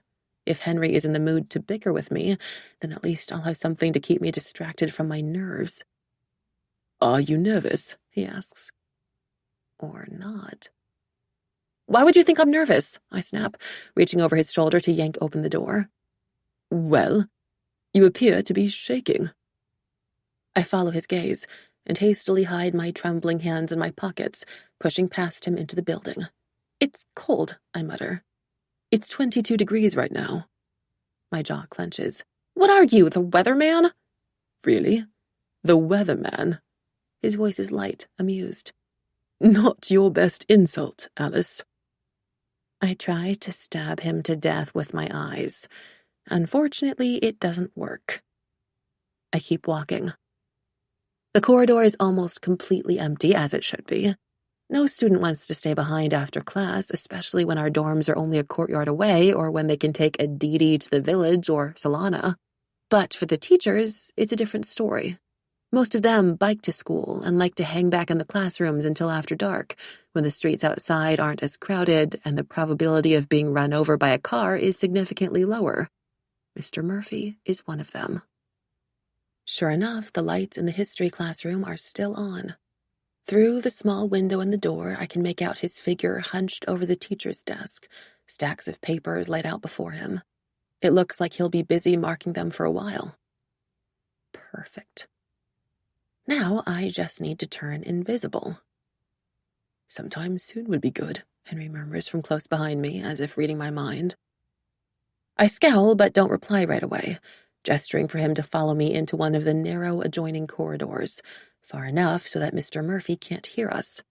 The place smells like fresh printer ink and whiteboard markers. It smells like integrity, like academic success. Another wave of nausea rolls over me. "I've already told you," I say as I resume my pacing. "I can't control when exactly the invisible thing happens. It just does." Henry doesn't move, though his eyes follow me as I walk back and forth, back and forth. Someone once told me my stress was contagious, that it spilled right out of me. But maybe Henry is immune to it, untouchable, like he is with most things. In that case, Henry says, how can you be certain it'll even happen tonight? I mean, I'm not, I sigh. But it's happened much more often in the evenings these past few weeks, and I can make a reasonable prediction based on the existing patterns, like menstrual cycles. For a brief moment, Henry looks stunned. I beg your pardon. Menstrual cycles, I repeat, very clearly, glad to see him squirm for once. You know, like you can keep track of what time of the month it happens and know roughly when to expect it, but sometimes it still manages to catch you off guard. It's like that. Ah, he nods, schooling his expression back into one of calm. Right. And just like that, my momentary rush of satisfaction leaves, and the anxiety returns with double the intensity. I quicken my steps, bring my hands together. It's a wonder Henry isn't dizzy looking at me. This is, without a doubt, the worst part of every mission. Not the fear of getting caught or even the guilt gnawing on my conscience, but the uncertainty. Never knowing when I'll go invisible or when I'll go back to normal. Only a couple weeks ago, I'd spent an entire day standing around the school hall, waiting for my powers to kick in so I could finish what should have been a simple Beijing ghost task. They never did. Henry had been surprisingly understanding about it, even though he'd chosen to wait with me too, but I can still taste the sharp, sour note of failure, still feel the heavy frustration of relying on something completely out of my control. Just relax, Henry tells me, after I've paced the length of the corridor at least 20 times. If I were counting my steps like Chanel does, I'm sure I'd have reached my daily goal by now. Even if this task doesn't go as we initially planned, what's the worst that could happen? I make a little noise of disbelief. Please tell me you're joking. I assure you I'm quite serious. Oh my God, I say, shake my head. The worst thing, I mean, there are literally so many worst-case scenarios, I don't even know where to... Like what? I pretend to think hard for an answer. Like getting expelled? I highly doubt they would expel us. We are the best students they have, Henry says. States it, just like that, as if it's an indisputable fact.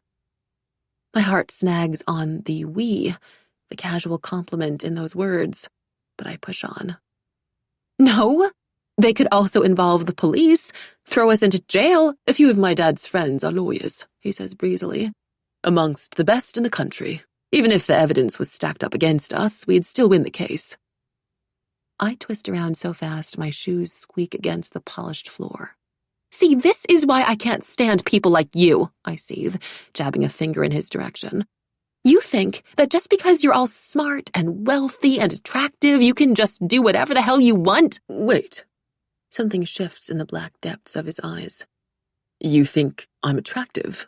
Oh, come on, don't act like that's such a huge revelation, I snap. I'm pretty sure even the guys in our year level think so. I mean, really, when we had those diving lessons last year, everyone in the stands was straight up gawking at you as if they'd never seen a shirtless guy before.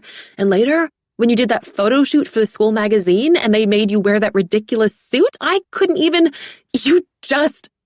I trail off, suddenly all too aware of the heat in my cheeks. The anger curled in my chest that no longer feels like anger, but something else. Something worse. Just whatever, I clear my throat. Anyway, what was I saying? Henry cocks his head to the side, a slow smile spreading across his lips. You were telling me how much you hate me. I bite my tongue, quickly avert my gaze, try to will the strange feeling in my stomach away. Eventually, when I decide it's safe to look at him again without my skin bursting into flames, he says, Do you feel better now? Huh? You tend to stop being so scared when you're angry, he explains. Confusion bubbles inside me. How do you know that? I notice, he says simply. Another statement, another phrase thrown into the air for me to decipher, but I can't wrap my head around it. What does he mean he notices? And how could he be aware of something about me that I wasn't even aware of myself? It just doesn't make sense. It doesn't make sense because no one notices. A sudden chill snakes down my spine, crawls along my legs, my wrists, 1,000 pinpricks of ice. I go cold all over, painfully, unnaturally cold, and I understand what this means, at least. It means it's time to get to work. Henry, what are you still doing here?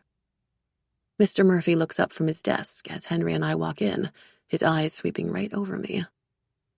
I was hoping you'd still be in, Mr. Murphy, Henry says with one of his rare, grossly persuasive smiles. Bright eyes, shining teeth, faint dimples in his cheeks. Even I'm almost tempted to believe what comes out of his mouth next. Do you have a few minutes to spare? I was hoping to look at some of the primary sources from the Opium Wars. You know, since you said we'll be learning about that next. But the librarian wouldn't let me go near them without your approval. It's perfect. The slight reluctance in his voice, like he's afraid to inconvenience the teacher. The eagerness without appearing over-eager. The sincerity in the way he holds Mr. Murphy's gaze. And of course, there's the one factor others wouldn't be able to replicate, no matter how great at lying they are. His reputation. He's King Henry, every teacher's favorite student, the one who always talks to them about extra course material, advanced readings, debates new theories with them just for fun. I never thought I'd see the day where I was grateful for Henry being such a teacher's pet, but here we are. Mr. Murphy sets down the paper in his hands. His tone is friendly, slightly teasing when he asks, Primary sources, And this couldn't wait until tomorrow? Henry ducks his head, making quite the convincing show of looking sheepish. Well, I was reading about the First Opium War this afternoon, and it's all just so interesting. Terrible, obviously, but interesting. And when I remembered the library had some of the original texts, I suppose I got carried away. He shoots Mr. Murphy another smile, softer this time, embarrassed, and my heart does a weird little somersault in my chest. Sorry, you're right, it's not that important. No, I didn't mean that, Mr. Murphy says quickly.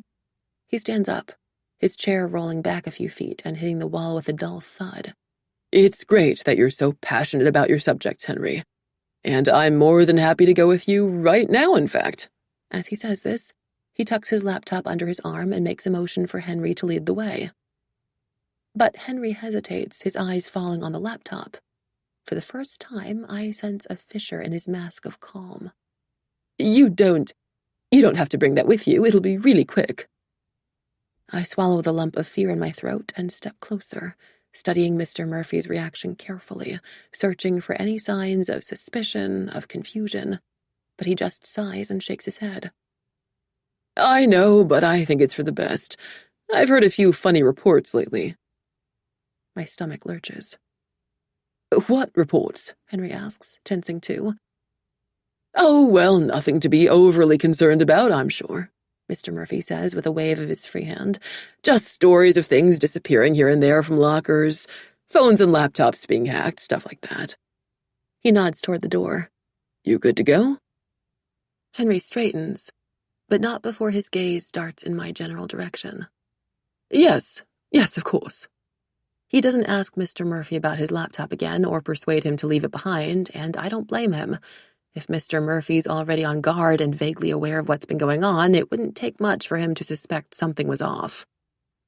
But once Henry and Mr. Murphy have left the classroom, leaving me alone, invisible, the laptop I need gone, I can't help feeling absolutely idiotic. My heart sinks all the way down, my head pounding. What am I supposed to do now? Follow them to the library? Try to steal Mr. Murphy's laptop when he's not looking? Try again another day? But even with Henry's reputation, even if Henry claimed to have found a never-before-seen primary source from the Daoguang Emperor himself, I doubt the teacher would be so trusting if Henry were to come find him 2 nights in a row. No, there has to be some other way. Maybe I can access Mr. Murphy's laptop from his phone, or my phone, or maybe he has a copy of the exams sent to his email, or maybe he has a physical copy lying around somewhere. Around here. With a sudden, dizzying surge of hope, I remember the thick folder Mr. Murphy always carries with him. How he likes to print things out, says he finds it hard to read things on a screen. I rush to his desk. It's a complete mess, highlighters and half-marked papers scattered everywhere, one last bite of genbing going cold on a dirty plate. But right there, buried beneath it, is the see-through folder I last saw Mr. Murphy with. Slowly, inch by inch, I pull the folder free as if it's a Jenga block, careful not to move anything else on the teacher's desk. The folder has been crammed full with worksheets, copies of the syllabus, past test rubrics, excerpts from the textbook readings. There doesn't seem to be any kind of organization system, not even a single colored tab.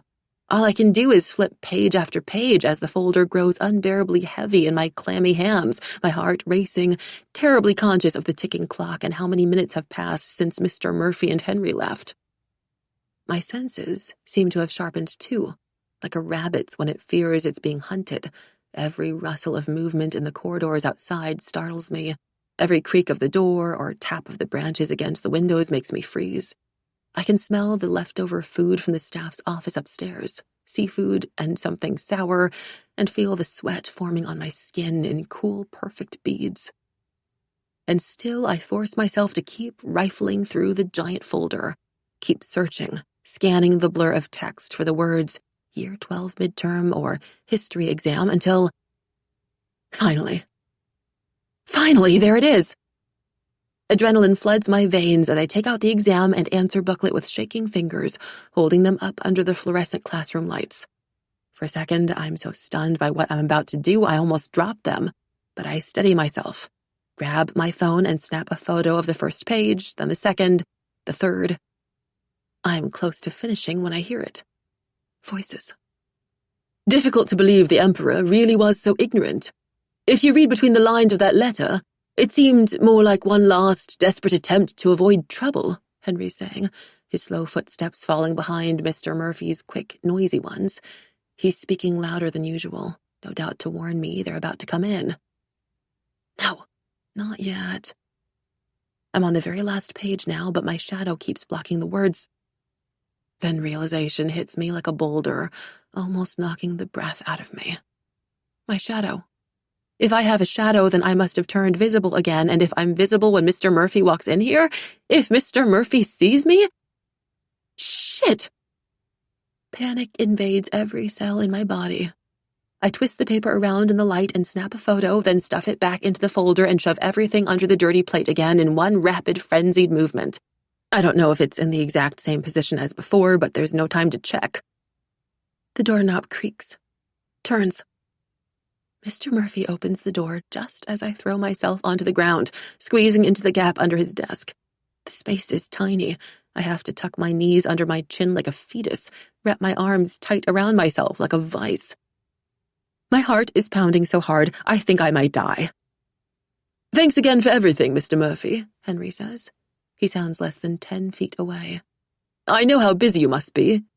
You're too polite, comes Mr. Murphy's response from nearby. He's walking, drawing closer and closer and... Oh, God. His worn leather shoes suddenly appear in my line of vision, only a few inches from my leg. I retract further, press up against the hard surface of the desk, fold into myself until I can barely breathe, but still he's too close. He only needs to look down to know I'm here. He only needs to listen carefully to hear my furious heartbeats, my uneven gasps for air. I'm trapped. The thought sends a new jolt of hysteria through me. I'm trapped, and I can't see any way of getting out. Not undetected, not without consequences. The inevitable begins to play in my mind like a horror film. Mr. Murphy accidentally dropping a pencil or paper and seeing me crouched here, hiding at his very feet, the shock flashing through his eyes even more pronounced than when I broke down over my test in class, and the realization that'll follow shortly afterward, that I must be here for a reason. Then he'll look at his desk, notice how the folder is maybe 2 inches to the right from where he left it, how the corner of the exam booklet is bent, and put 2 and 2 together, and then... Is there something else you need, Henry? Mr. Murphy asks. He lowers himself into his seat, and I watch in silent horror as the chair rolls forward. There's no room for me to retreat. The front wheels ram into my right foot, crushing my toes. A white-hot bolt of pain shoots through me, and I have to bite down on my tongue to keep from crying out. Please let this stop, I pray, not even sure who I'm praying to. Please let him get an urgent call or have to get up to use the bathroom or let the fire alarm go off sometime soon. But neither the chair nor Mr. Murphy moves. Well, actually, Henry's voice floats over from the other side of the room, and I can tell from the pause that he's trying to stall. He must know I'm still here. We talked about this before, albeit briefly. I would text him once I was safe outside, and if not, he would create a distraction to buy me time. I just hadn't counted on him to remember. For a second, I allow myself to hope. Then I hear his footsteps moving in the opposite direction, and my heart falls. Confusion clouds my mind. What the hell is he? A crash breaks through my thoughts. The unmistakable sound of flesh slamming into cement, like someone's body hitting the floor. Then a gasp. Henry? Henry! The chair rolls back, and in a flash of brown, Mr. Murphy's shoes disappear from view. I hear him run toward where Henry must have fallen, and I don't think. I just move. Ignoring the pins and needles in my legs, I scramble out from under the desk, almost banging my head against the corner, and sprint for the back door. In the dark of the corridor, I sink into the shadows, panting, catching snippets of Henry's conversation with Mr. Murphy as I creep farther away from the classroom. Haven't had much to eat. Don't worry, this has happened before. To the school nurse, they might still be in. No, that won't be necessary. Really, it's fine. I didn't mean to startle you. The night air is cool when I step out, sweet with the fragrance of begonias blooming in the school gardens. I close my eyes and inhale, hardly daring to believe what I just managed to get away with, what Henry just did. When he talked about creating a distraction, I never would have imagined he meant fake fainting. It's all so bizarre that a bubble of laughter bursts from my lips, and suddenly my whole body is shaking with hysteria, the much-needed release of tension. I don't know how long I stand there, waiting, light-headed and almost giddy with relief, but soon I hear voices. Henry and Mr. Murphy's. Some of their words are muffled by the front door, but I can make out Henry's continued insistence. I'm fine. I can go see the nurse myself. Mr. Murphy must believe him, or maybe he simply knows better than to challenge Henry's stubbornness, because there is the squeak of shoes, of heavy footsteps moving away, while another set draws closer. The door creaks open. Well, that was a thoroughly humiliating ordeal. I twist around. Henry is standing behind me, his expression calm, hands in pockets, the collar of his shirt rumpled. A reddish-yellow bruise has started to bloom over the curve of his left cheekbone, a violation of his otherwise perfect skin. Without thinking, I grab his face in one hand and tilt it up to the moonlight, inspecting the injury. It looks swollen, painful. Holy crap, Henry, I say, no longer laughing. You didn't have to go that far. I mean, I'm grateful, obviously, so grateful, but does it hurt? He doesn't answer me, but his eyes widen slightly, flicker to the point of contact between us, where my hand is still cupping his cheek. I let my hand drop and step back, mortified. Sorry, really don't know why I just did that. I shake my head hard, as if I can somehow shake the awkward moment away too. What is wrong with me? Do you need a bandage, though? Or ice? Or one of those cloth things they tie around? I trail off when I see the corners of his lips twitch with ill-suppressed amusement. Is this somehow funny to you? Because you could have been seriously— I appreciate the concern, he says. But I'm honestly fine. I promise. I've done this before. I stare at him. What? Why? He hesitates, and I can almost see the gears in his mind working, trying to decide how much information he can afford to disclose. Finally, he says, It was a long time ago, when I was 7 or 8. My father had signed me up for violin lessons, and I really, really did not want to go. It takes me a minute to understand what he's saying, to grasp the sheer absurdity of it. This is truly the last thing I'd expect from Henry Lee. Wait, so you'd fake faint just to get out of violin lessons? I only did it once, he grimaces. Right, twice, but in my defense, it was very effective. The violin teacher was so concerned for my well-being, she personally asked my father to keep me home. I choke out an incredulous laugh. And you couldn't have just, I don't know, faked a cough or a cold like a normal kid? His expression doesn't change, but his eyes harden. That wouldn't have been enough. So long as I was physically conscious, my father would have insisted that I continue with my studies, push through, until I was perfect. He turns his head away from me, the moonlight washing over his stiff profile, lining the slight furrow in his brows, and I realize with an odd pang that the conversation is over. I also realize that for all the glamorous magazine profiles and interviews and SYS-related news I've devoured in my attempts to better understand my competition, I don't know Henry that well at all. Yet now, more than ever, I kind of wish I did. A few beats of heavy silence pass. Then Henry asks, "Do you have everything you need?" His voice is formal again, perfectly professional. I hate it. Oh, yeah. I pat the front of my blazer, where my phone is. I do. But as we make our way slowly back to the dorms, the exam answers saved and safe in my pocket, the promise of a sizable payment awaiting me, I can't shake the feeling that I've left something invaluable behind. 11. As exams loom closer, I keep waiting for Mr. Murphy to find me. "Alice," I imagine him saying at the end of class, his expression unusually stern. Maybe he'll have his folder ready by his side, a secret recording device I failed to notice, all the incriminating evidence he needs. "Would you care to explain this?" Each time I enter his classroom or pass by him in the halls, I feel violently sick. My palms go all clammy, and I have to swallow back the nausea, barely mustering the energy to return his smiles and occasional nods of greeting. The paranoia is so bad that I start having nightmares about it. Strange, disturbing nightmares, where Mr. Murphy faints before me and I rush over to help him only to be tackled to the ground, police sirens screeching around me until I wake up with a start. Or I'm about to enter the examination hall when I realize I've forgotten to put clothes on, and Jake Nguyen leaps onto the teacher's desk, declaring that being naked is a sign of guilt, all while Henry catches my eye from across the hall and whispers, "Have you no shame?"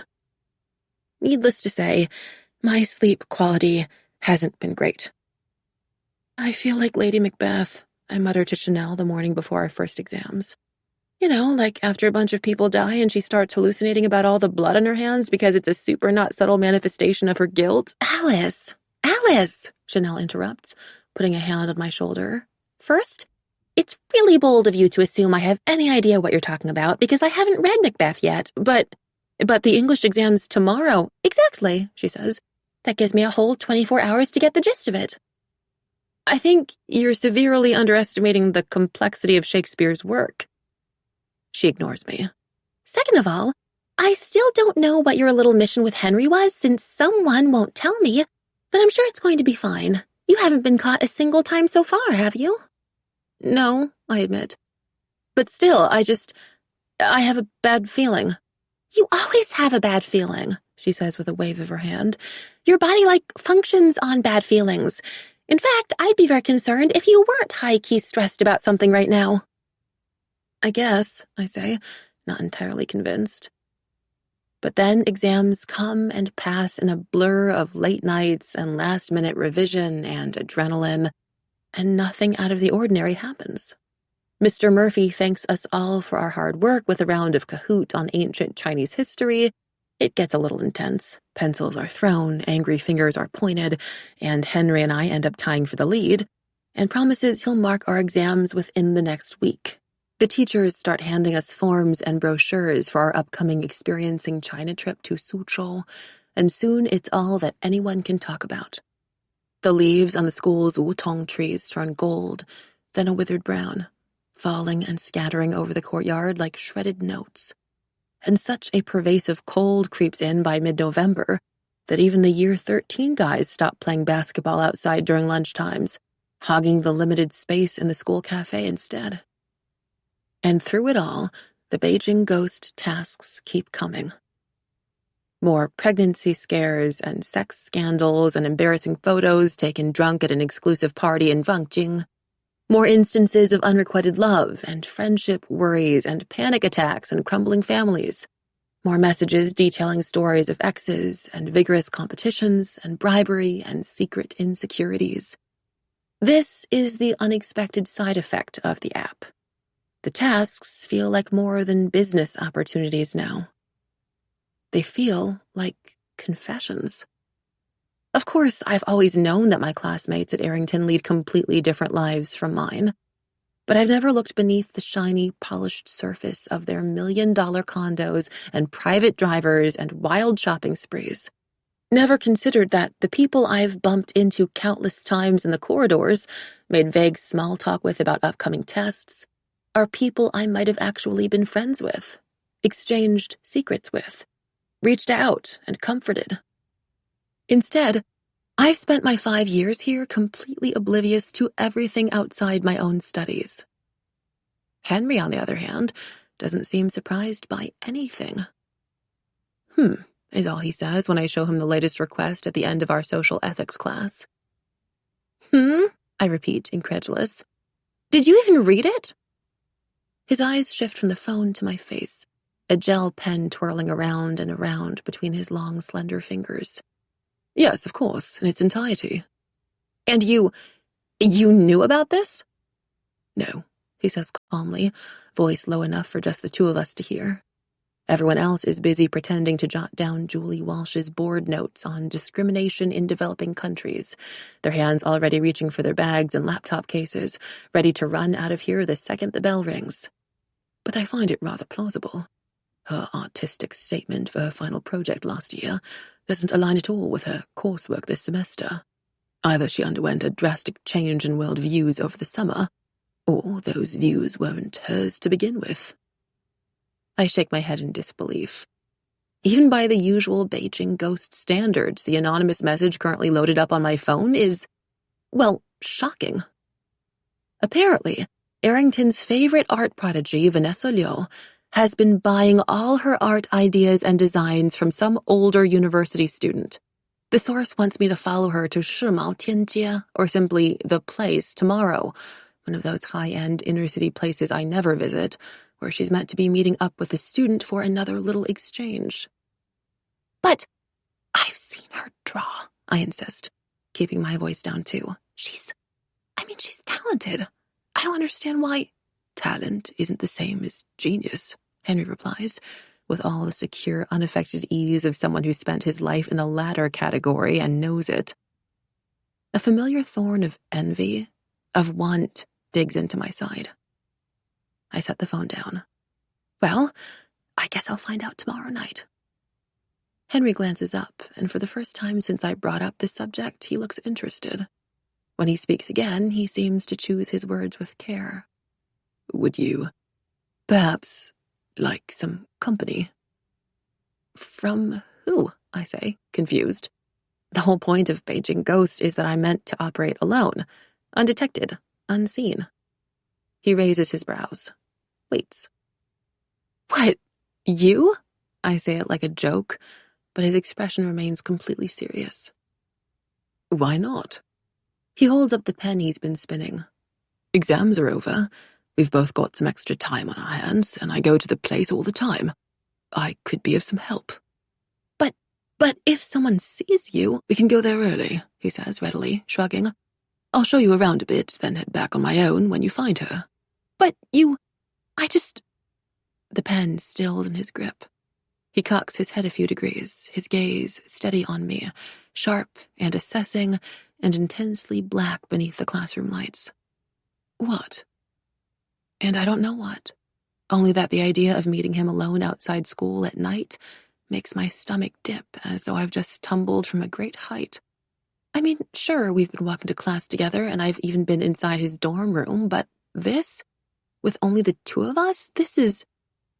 I won't be able to focus with you there, I blurt out, then realize exactly how that sounds. His lips twitch.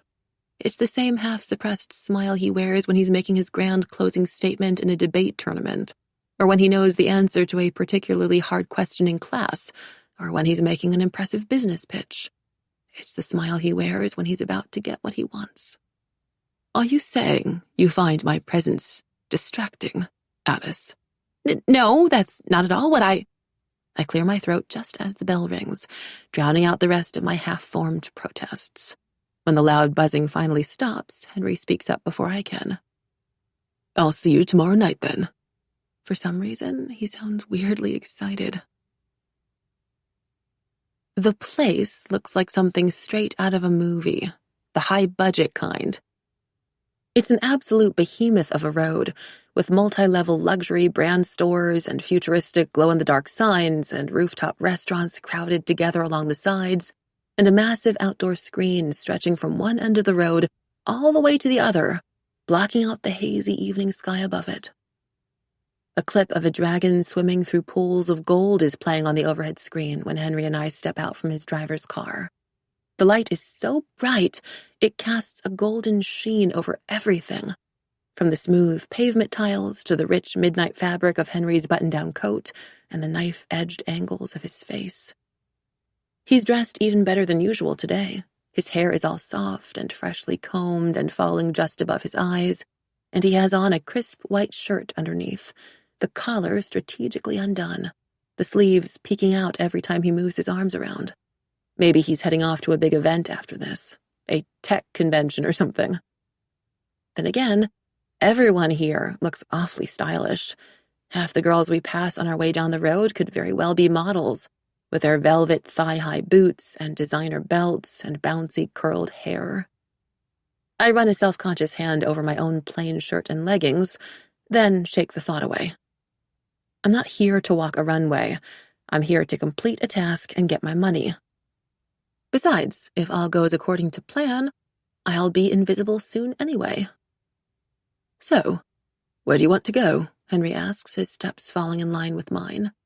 Our shoulders are just close enough to touch, which I realize isn't something I should be noticing.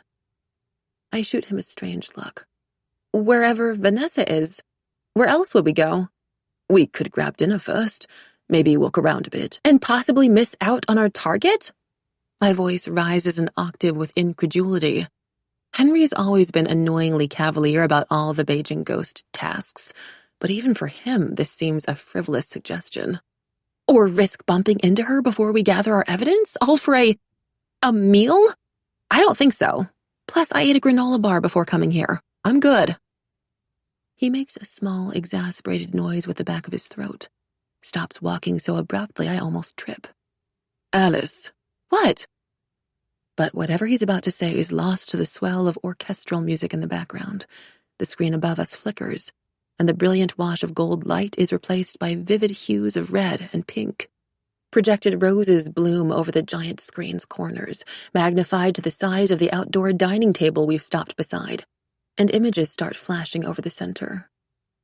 Couple selfies, shots of a pretty girl in her late 20s clearly taken by someone who knows her on an intimate level. Pictures of her posing at a beach, smiling from the opposite end of a dinner table, hugging a cat and teddy bear in the comfort of her kitchen. Then, snippets of text pop up on the screen as well, written in pretty, enlarged italics. You're beautiful. I've loved you ever since we met in high school. Gasps and cheers arise from the many onlookers around us as they realize the same thing I do. It's a proposal. This seems very unnecessary, I mutter as I scan the rapidly gathering crowd. People are running, actually running to some distant spot outside a guest store where I can vaguely make out the shape of a man bending down on one knee. As cheesy as the proposal is, if Vanessa happens to already be here, she seems like the type who'd join the crowd. Maybe I could spot her from here and follow her. I think it's rather romantic, Henry says lightly, while more roses threaten to take over the entire illuminated screen. I whip my head back to stare at him. If this is your idea of romance, I'm somewhat concerned for your future girlfriend. Girlfriend. The word hangs in the cool evening air between us, And if I had the energy and resources and brain power to invent a time machine just so I could go back and retract that one sentence, I would, without hesitation. Henry and I have spoken about plenty of things over the past few months. Exams, criminal activity, bribery, the Boxer Rebellion, how we both achieved the same perfect English test score in year 10, but I received more praise. But we've never touched upon the topic of relationships, of romance. It's not as if I haven't thought about it in his presence, haven't occasionally wondered about things I shouldn't, dwelled a little too long on the shape of his lips, but to speak it aloud and acknowledge it feels like a kind of surrender. It doesn't help that Zhang Jie's hit ballad, "This Is Love," is now blasting at top volume from the speakers. Or that Henry's gazing intently down at me. "Anyway," I say, raising my voice over the music, praying he can't distinguish the reddish glow of the screen from the heated redness of my cheeks.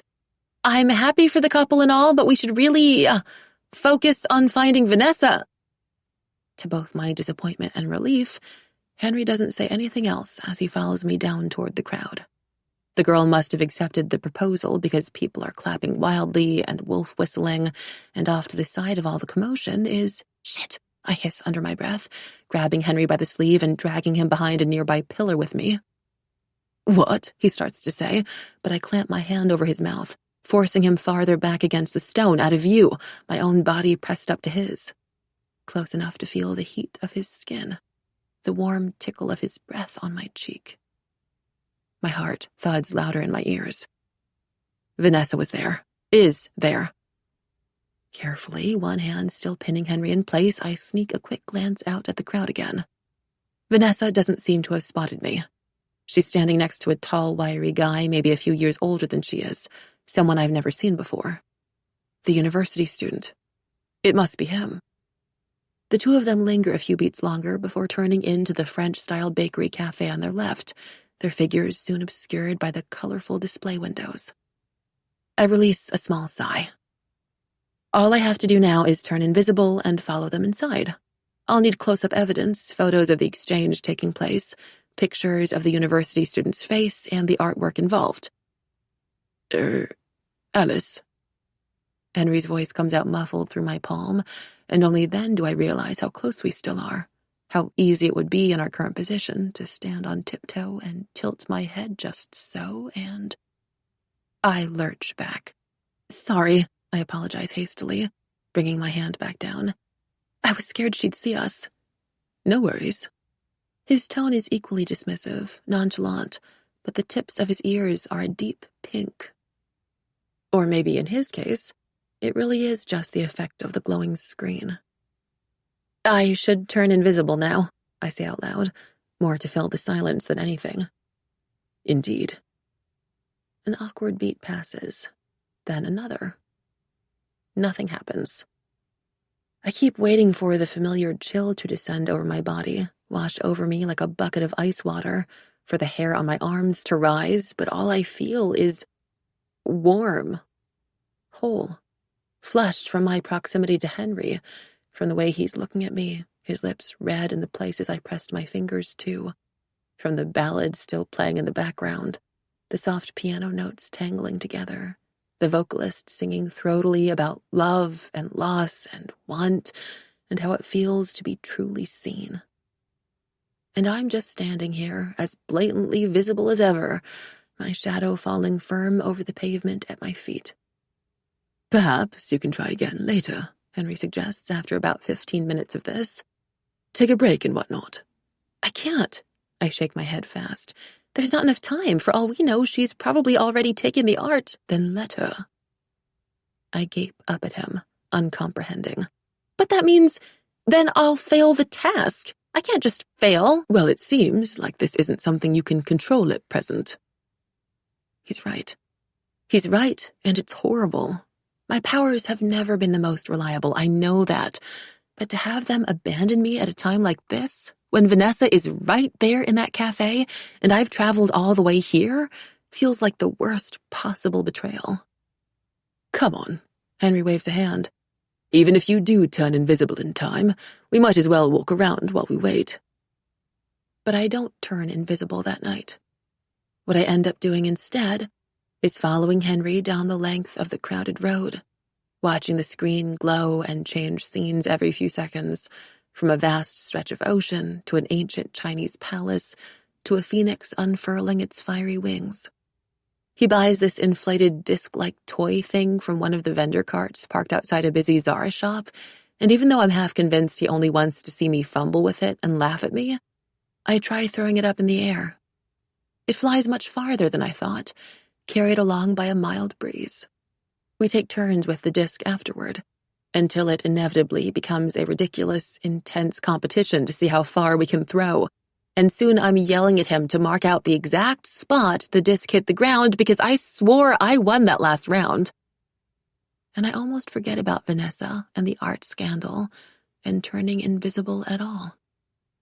I'm too busy watching the screen's green-blue light move over Henry's skin like water, the challenge set in the sharp line of his jaw as he makes his way back to me. Is this how it feels, I wonder, as I throw the disc up high again and watch it soar, weightless over the heads of happy families and giddy teenagers, friends drunk on a wild night out? To be someone like Chanel, like Rainey, like Henry? To come to a place like this on any old weekday and just have fun? Just live without worrying about opportunity costs and paying out school fees? I'm still thinking about this on the quiet car ride home, my fingers poised over my phone, a half-finished message typed out on the screen. Unfortunately, I was unable to fulfill your request for Beijing Ghost. I read it over, tasting the bitter failure in those words, and sigh. Delete everything. Tonight's assignment should have given me 25,000 RMB, but all I have now is an unwritten apology and one fewer client and a pressing need to make up for all the lost money whenever and however I can. I squeeze my eyes shut briefly, go over the calculations inside my head until my chest tightens, stuffed full with panic and flashing numbers. Even with the 160,000 RMB in my bank account now, I'm still over 80,000 RMB short, and the next deadline for our school fees is due in less than 3 weeks. 80,000 RMB. The tightness in my chest suddenly feels a lot like exhaustion, like despair. I'm yanked from my spiraling thoughts when my phone buzzes. Not a Beijing Ghost alert, but a WeChat message from Xiaoyi. Yan Yan, have you eaten yet? I've attached a link on best foods to help counter excessive Han energy in women. I think you should find useful. You can share with friends too. Most important is to drink ginger and brown sugar water while on period. I sense yours is starting soon. And how is your little situation going? Is all under control? I'm so mortified by what she's written above that it takes me a moment to register which little situation she's referring to. My chest tightens. It's been a while since my invisibility powers felt so completely beyond my control. I might as well be honest about it. Not really, I type out. She replies right away, as if she'd sensed this answer was coming as well. Ah. Then that means you have not seen the light yet. Don't worry, Yan Yan. You will get better soon.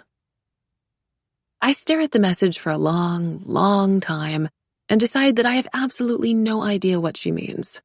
I can only assume she's alluding to some Chinese proverb. Still, it's nice to have an adult tell me everything will be okay, even if I'm not so sure that's true. 12. The next week, a teacher asks me to stay behind after class, but it's not Mr. Murphy as I feared. It's Mr. Chen. His expression is stern as I approach his desk, a faint wrinkle appearing in his forehead, the way it does when he's going over a particularly difficult passage in our texts. Fear pulses through me. I wanted to talk to you about your English essay, Alice, he says. My essay? I repeat, like an idiot. Yes, from your midterms. Why? Was it bad? The words tumble out of my lips before I can stop them, like water gushing from a broken dam. I hate that this is always my first instinct. Self-doubt, anxiety, the nagging feeling that I did something wrong. But Mr. Chen puts my worries to rest with a firm shake of his head. On the contrary, yours was one of the most well-written essays I've read in years, and I don't say that lightly. Oh, is all I can think to say as the compliment sinks in. One of the most well-written essays I've read. And that's coming from Mr. Chen, the same teacher who was invited to speak at Peking University only weeks earlier, who received his education at Harvard. I have never had drugs before, never planned to in my life, but I imagine this is what the high must feel like. Wow! Wow, indeed, he says, but he doesn't smile. That's not the main reason I asked you to stay behind, though. He taps a finger absent-mindedly on his desk like a pen, as if deciding how best to phrase his next question. Do you remember your main contention for the essay? I try not to look too taken aback. Roughly. So you remember how you positioned yourself in support of Macbeth and his actions? Now I see where this is going. It was only for the exam, I say quickly, to make an interesting argument. I obviously don't believe you should go around killing people to gain power, or for any reason really, unless the person you're killing is about to wipe out the human species or something, but that's a whole different topic. And I wasn't saying that he was right either, just sympathetic. Just sympathetic. Somehow when Mr. Chen repeats something, he sounds all wise and philosophical. I mean his ambition, I say, feeling the need to clarify further, especially as his contemplative silence drags on a beat too long. The fact that he goes after what he wants. Well then, Alice. Mr. Chen clasps his hands in front of him, peers at me across his desk. I feel, vaguely, as if he's about to give me a test of some kind. Since we're on the topic, tell me, what is it that you want? What do I want? I echo. He nods, expectant. But the open-endedness of the question catches me off guard, knocks the air out my lungs as a million answers surge up to meet it. I want to be respected. I want to be rich.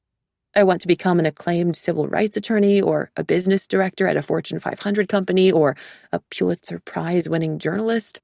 I want to be a professor at Harvard or Oxford or Yale, to walk those gleaming lecture halls with my head held high and know that I belong. I want to inherit a giant multi-million-dollar company like Henry, or be bold and gifted and innovative enough to pave my own path in some niche field like Peter, or to have endless opportunities to stand before thousands of people and be seen like Rainey. I want my name to be spoken at Arrington long after I've left, for all my teachers to be proud that they once taught me, to say to future students, "Have you heard of that Alice Sun? I always knew she would make it." I want glory, recognition, attention, praise. I want to buy my parents a brand new apartment with floor-to-ceiling windows and a balcony that overlooks a glittering green lake, to earn enough money to treat them to roast duck and fresh fish every day. I want to be great at what I do. No matter what I do, I want. Yet just as quickly as it balloons, the wild longing in my chest deflates. With a sharp jolt, I feel all the way down to my bones, as if I've fallen from a great height. I remember who I am, and who I am not. I can't afford to think so far ahead into the future, to be so frivolous with my plans. I should only be focusing on making enough money to cover my school fees and bills for this year, then next year, then the year after that. Maybe I was lying just now about why I find Macbeth so sympathetic. Maybe it's because I understand what it's like to want things that do not belong to you. But of course, I don't tell Mr. Chen any of this. I want to get good grades, graduate, get a job in whichever field my strengths lie. His brows furrow like he doesn't quite believe me. Not what you're passionate about, he asks delicately. I lift my chin. I'm passionate about being good at things. There is a defensive edge in my voice, and Mr. Chen must hear it. He drops the subject. Well, all right then. I suppose I should let you go to lunch. Thanks, Mr. Chen. But as I turn to leave, he adds very quietly, You're still a kid, you know. I falter. What? His eyes are kind, almost sad when he looks at me. Even if it doesn't feel that way now, you're still only a kid. He shakes his head. You're too young to be this hardened by the world. You should be free to dream, to hope. My conversation with Mr. Chen plays over and over again in my head as I make my way over to the cafeteria. Most people have eaten and left already, and only the Chinese cuisine bar is still open, so I grab a tray of rice and braised pork ribs that have already gone cold and nibble at my food half-heartedly, the chopsticks held loose in my hands. You're still a kid, you know. Coming from any other adult, the words would have seemed condescending, easy to laugh at and brush off. But I could tell Mr. Chen really meant them, which is almost worse somehow. It makes me feel too vulnerable. Exposed. It's like that time I wrote a poem about my family in year 8, thinking it was only for an English assignment, but the teacher insisted on reading it aloud to the whole school at assembly, her voice reaching an emotional crescendo as she described the old calluses on Mama's hands, her own hands rising and falling in exaggerated movements. People approached me about it afterward, kind and gushing and sympathetic, and part of me basked in the positive attention, while the other part, a bigger part, wanted nothing more than to flee. I guess that's the thing. I've spent my whole life longing to be seen, but I've also come to realize that when people look too closely, they inevitably notice the ugly parts too, like how the tiny cracks in a polished vase only become visible under scrutiny. Like Mama's calluses, hidden from the world until the teacher had to go and read my poem into the microphone, into the silence of the giant-filled auditorium. You're still a kid, you know. The back of my neck prickles. Something sharp and hard lodges in my throat, like a shard of bone, even though the pork ribs on my tray are still untouched. I give up trying to eat. This isn't how it's supposed to go. Mr. Chen had said my Macbeth essay was one of the most well-written essays he'd read in years, which is the kind of praise I usually live for, lap up like a starved dog. But he hadn't looked impressed at all. Only concerned. Alice! Hey, girl! I jerk my head up and spot Rainey making a beeline for me from the other end of the cafeteria table, a wide grin on her face. Her glossy hair has been tied up in a high ponytail, and it bounces elegantly over her shoulders as she sits down beside me. Another thing I wasn't expecting to happen today. So, what class is next? She asks cheerily. You have art for 5th period, I inform her, thinking this must be why she came here. Since I've long fallen into the habit of memorizing Henry's timetable every school year, I know pretty much everyone's class schedules by heart. But she just shakes her head and laughs. Oh my God, Alice, she says, in that fond, exasperated tone people tend to use around close relatives. Girl, I know what my class is. I'm asking about yours. I blink at her. I have a spare period. Why? Because I'm trying to be your friend. She makes this sound like it's the most natural and obvious thing in the world, when I could easily name at least 2,000 other reasons for someone of her social standing to seek out someone like me. But as she continues smiling, not budging from her seat, I realize that more people have been approaching me lately, sometimes waving in the corridors or striking up conversations out of the blue. I guess hanging around Henry and Chanel so much in public is the real-life equivalent of getting the verified checkmark on social media. It sends a clear signal to the world that you're someone worth paying attention to. Or maybe it's also because of Beijing Ghost. Even if no one here knows I'm the one behind the app, I've still spent these past months learning about all their secrets, their greatest fears and desires and insecurities, from Rainey's photos to Evie's test scores. Maybe that's the kind of thing you feel instinctively that draws people together like an invisible string, even if they're not aware of the full truth. In theory, this should make me proud. This is what I've always wanted, after all. To be noticed, to be approached. But just like Mr. Chen's remark, it somehow feels wrong. If Rainey notices my mini-existential crisis, The way I'm gripping my chopsticks too tight. She doesn't show it. Instead, she leans back and starts scrolling through what has to be at least 100 new notifications on her phone, pausing and rolling her thick-lashed eyes when she gets to the latest one.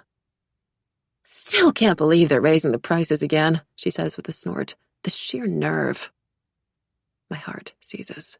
"Wait, what?" "The school fees," she says casually. "Didn't you know? They sent out an email about it a few months back." I don't. All the school's emails go straight to Mama and Baba, but between their long work hours and old phones and the crappy connection in their little flat, sometimes things slip through the cracks. Important things. My heart starts pounding faster. "Here, this is just a reminder for the upcoming deadline. The original email's down below." She scoots closer, holding her screen up for me to see. I can't read anything at first. Can only stare at the tiny black numbers, the harsh white light, my stomach writhing. Then the figure comes into painful focus. 360,000 RMB. No. That's a 30,000 RMB jump from what it used to be, and that's only for one school year. It's too much. It's more than what I have, what I could possibly earn before the fee deadline in 7 days, even if I were to complete another Beijing ghost task. I'm only dimly aware of what Rainey is saying. First heard about it. Apparently a bunch of the other international schools have raised their prices too. Beginning from next semester. Such a ripoff. My dad's company had like a mini fit when he sent them the receipt. Right, I manage. The cafeteria suddenly feels too small, or maybe it's just my lungs that have shrunk. 360,000 RMB. It's the kind of number that should be overwhelming, apocalyptic, illegal, that should send everyone at this school into mass panic. But Rainey looks mildly annoyed at best. Then again, of course she is. Most of my classmates have their parents' companies covering their school fees, their private drivers, their giant condos, everything. That would explain why I never heard about the raised prices until now, too. This is nothing more than a minor inconvenience to them. Hardly worth dwelling on for longer than a few seconds. Case in point, Rainey's already launched into another conversation topic, this time about the midterm exams and how they should be graded on a curve, and wasn't that English essay question so vague and... "Oh yeah, did you hear about Evie?" she asks. If I wasn't already on edge, I most certainly am now. My spine goes rigid, half my thoughts still stuck on the school fees, trying desperately to calculate how much more money I need to make in the next week. What about Evie? Apparently she smashed her history midterms, for her standards anyway. Got like 80% or something. Pretty impressive, huh? I search Rainey's body language for any hidden, darker meaning behind her words, but she just tightens her ponytail, flips it over her shoulder, and sighs. "I'm happy for her, honestly," she continues. "She's gone through at least 10 different tutors in the past year, and none of them helped. Guess she finally found the right one." Is all I reply, terrified that my voice will break and give me away if I try to speak. What could I possibly say? Yes, I too am so glad she found the right tutor. Her final score was definitely because of that, and not because she received the literal answers to memorize days in advance, for sure. Then my phone buzzes, the vibration almost violent against the thin fabric of my skirt, and all thoughts of Mr. Chen and Evie and the raised school fees are driven away as I read the new message on Beijing Ghost. "Repeat what you just said." Henry is staring at me from the other end of his dorm room, his expression the closest thing to shock I've ever witnessed on him. He runs an agitated hand through his hair, shakes his head, sits down on the edge of his bed, which is perfectly made, as usual. Sometimes I wonder if he even sleeps on it. "Which part?" I ask. He doesn't reply, but his eyes dart to the door. He's been doing this a lot, ever since I ran in here and shut the door firmly behind me, afraid that people in the hall might overhear our conversation and call the police on us. He'd flinched, as if I were trapping us inside a prison, looking almost nervous, tense. His back too straight, his fingers restless. If I didn't know better, I'd think he was more upset about the closed door than what I just said. "Which part?" I say again, when it becomes clear he hasn't heard me. "All of it." Are you serious? It's a fair lot to take in, don't you think? I roll my eyes, but he's right. It is a lot to handle. I wouldn't have come here straight after school otherwise. So I repeat it all. Everything from the latest Beijing ghost message. I tell him about Andrew She and Peter O, how their parents' rivalry at the same company has been escalating in recent weeks, how one of them is meant to be promoted soon, but the company hasn't reached a decision yet on who is the best pick. All Andrew knows is that whoever gets promoted will be the marketing director for every branch in Eurasia and receive a 7-figure salary each year.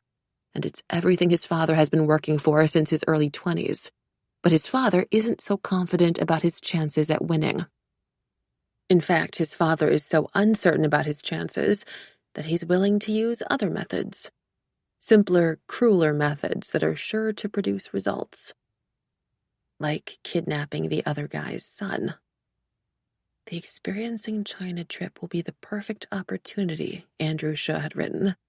He hadn't mentioned his own name, only Peter's, but I'd known about them and their parents' feud long enough to guess just from the context.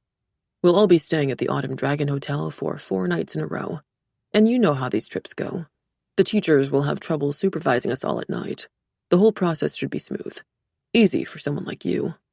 My father will send some of his men over, keep them hidden in a room on a separate floor. All you have to do is ensure Peter makes his way to them and take his phone. It's essential, however, that you create no disturbance whatsoever, so that by the time anyone even notices he's gone, it'll be too late. Then, as if he could sense my horror through the phone, he'd added, Don't worry, we won't cause him physical harm in any way, and when the time comes, we'll release him on our own. What we need is merely for Mr. O's son to go missing during a vital time in his campaign, long enough to distract him, upset him, severely affect his everyday performance. Then the promotions will be announced and Mr. O will have lost but miraculously won his son back, and everyone will be happy. Did he actually say that? Henry asks, incredulity lifting his brows.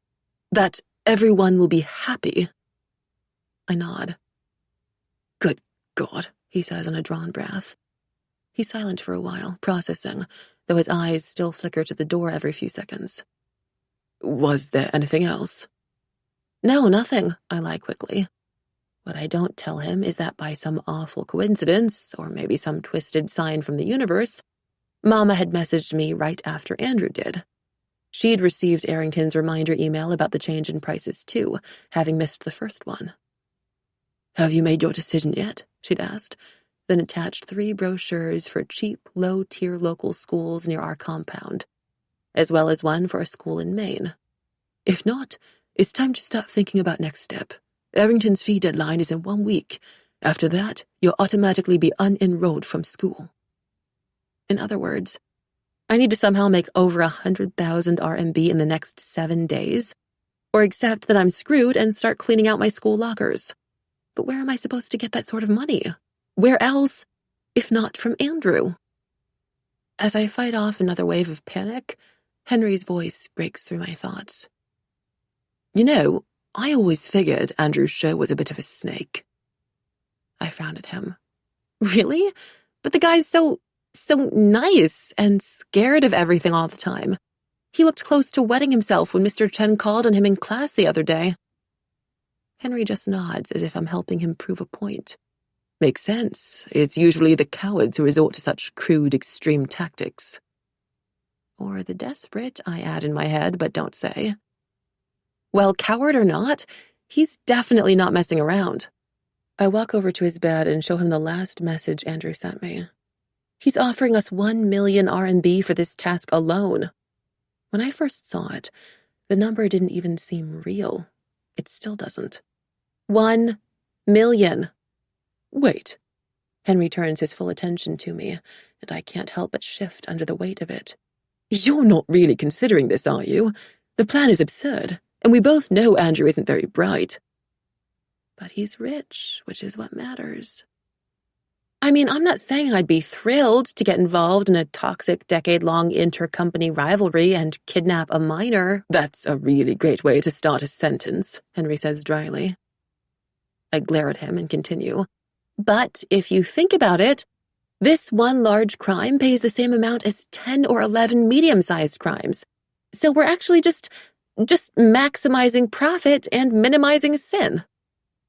He makes a sound caught halfway between a laugh and a scoff. So what's next then? Actual murder? Obviously not. I'd never. Really? Never? No, I snap. How could you even think that? Andrew said himself that Peter wouldn't be harmed. That's completely different from taking someone's life.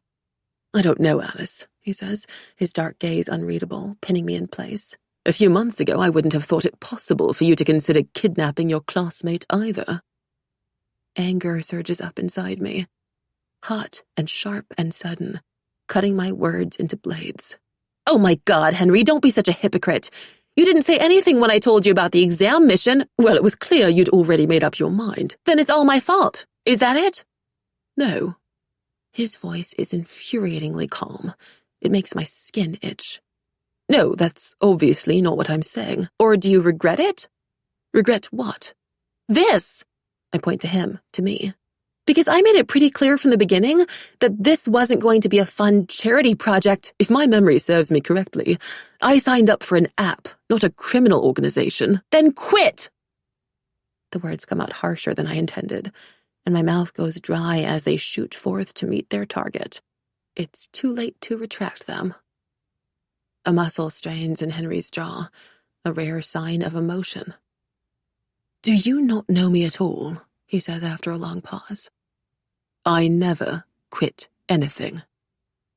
You quit violin, I almost counter, but the memory of him confiding in me about his lessons, his lovely features illuminated by moonlight, the mottled bruise stretching over his cheek like a shadow, suddenly threatens to overwhelm me, softens the acid on my tongue. Even now I can still make out the faint outline of the bruise on his face. I never quit anything either, is what I say instead. Which is why I think I need to see this task through. I'm so close to earning enough money for me and my family, to feeling safe for once in my life, to never having to worry about those awful school brochures again. 1 million RMB. Do you have any idea what that means to me? But the question sounds ridiculous even in my head. How could he? He's Henry Lee. I'm just so close. Close to what? He sounds genuinely confused. You wouldn't get it, I mutter. I look away before he can question me again, and the vestiges of my anger turn heavy in my stomach, draining all the fight out of me. I know you think I'm a bad person, I say quietly, and without meaning to, I leave an opening at the end of the sentence. Room for him to step in and say that's not true. But he takes a beat too long to respond. I don't. Whatever. I straighten, stride over to the window. The sky hangs gray and heavy with unshed rain, and from afar the pale, bare branches of the wutong trees planted around the playground look like bones. It's fine if you think that. Really, For a fraction of a second, my voice cracks, and I force it to harden. I was never trying to be a hero anyway. You could be, though, Henry says quietly. Don't be naive. Why not? Because, I snap. Because this isn't a Marvel movie. It's not about good versus evil, it's just about survival. And even if it were, I add, dragging a finger down the cold pane of glass, I'd rather be the villain who lives to the end than the hero who winds up dead. I turn back around, just in time to catch the look on Henry's face. It's not disgust, as I expected, or even shock. His lips are set in a tight, unyielding line, but his eyes are soft, strangely tender, as if I've given away something about myself without realizing it.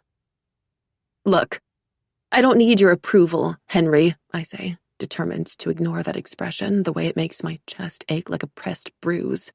I just need to know if you're fully prepared to do this mission with me. Seconds tick by. Minutes. A century of him sitting there not saying anything, killing me with his silence. But just when I'm about to give up and walk out the door and pretend all of this never happened, he nods. Yes. Good, I say. And it's not until the word leaves my lips that I realize the extent of my relief. It startles me, unsettles me. maybe I care about this partnership more than I want to admit. I quickly push the thought aside. All right then, let's start brainstorming how we're going to do this whole kidnapping thing now, I retrieve a pen from my pocket and point at the calendar hung up over his desk, a colored sticky note marking every important event. Written in his handwriting, so neat it looks as if it's been typed up and printed, are the words, "Experiencing China Trip." Only 3 days away. We don't have much time to waste. 13. There's a strange hum of energy in the air as we board the train at Beijing railway station. It's not just because of the enormous crowd moving with us, pushing past and into the narrow compartments, young sunburnt workers heaving pots and plastic duffel bags over their shoulders, eager to return to their hometown over the weekend.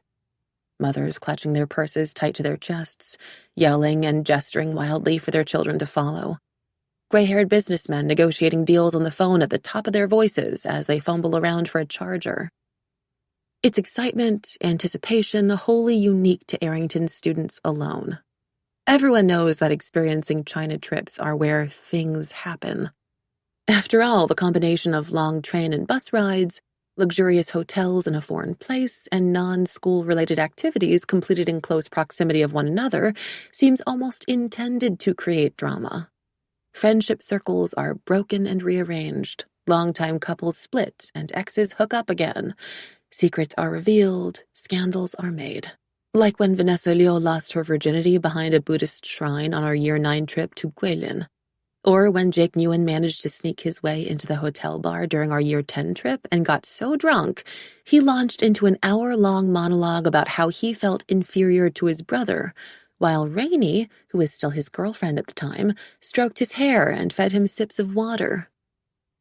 But the same scandals that shocked me this time last year now seem so small, so trivial, so normal. Compared to what I meant to pull off in the days ahead, they feel almost like a joke. "This should be our compartment," Chanel tells me when we reach the middle of the carriage, shoving her giant suitcase through the opened doors with surprising ease.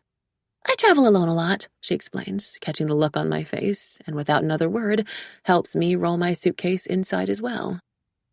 "Oh, thank you." I wonder if it's obvious to Chanel that I don't travel a lot at all. In fact, apart from my plane ride in and out of America and the previous experiencing China trips, and only because the school fees cover them, I haven't gone anywhere outside of Beijing. So it's with fascination that I take in our tiny train compartment. The kettle set out on a folded table, the identical bunk beds sticking out from the walls, the space in between them so narrow only one person could possibly stand there at a time. "Not a great place for the claustrophobic," Chanel remarks as she squeezes her way through behind me, plopping down on one of the lower beds. "Or for anyone, really." It's still bigger than my parents' bedroom. A faint pang twists through my stomach at the thought, but I just smile and nod. I was prepared for this to happen after all. Within the Arrington school gates, it's still fairly easy to pretend that everyone's the same. But out here, well... 琪琪，过来，快过来，在这儿! The loud, rapid Mandarin exclamations cut through my thoughts, and I turned toward the noise. A short, middle-aged woman is wheeling 2 suitcases into our compartment, one of which is covered in a bright pink Barbie design that makes Chanel's eyes twitch. Seconds later, a little girl no older than 6 comes skipping into the compartment, a doll clutched to her chest, her high pigtails bouncing with her every step.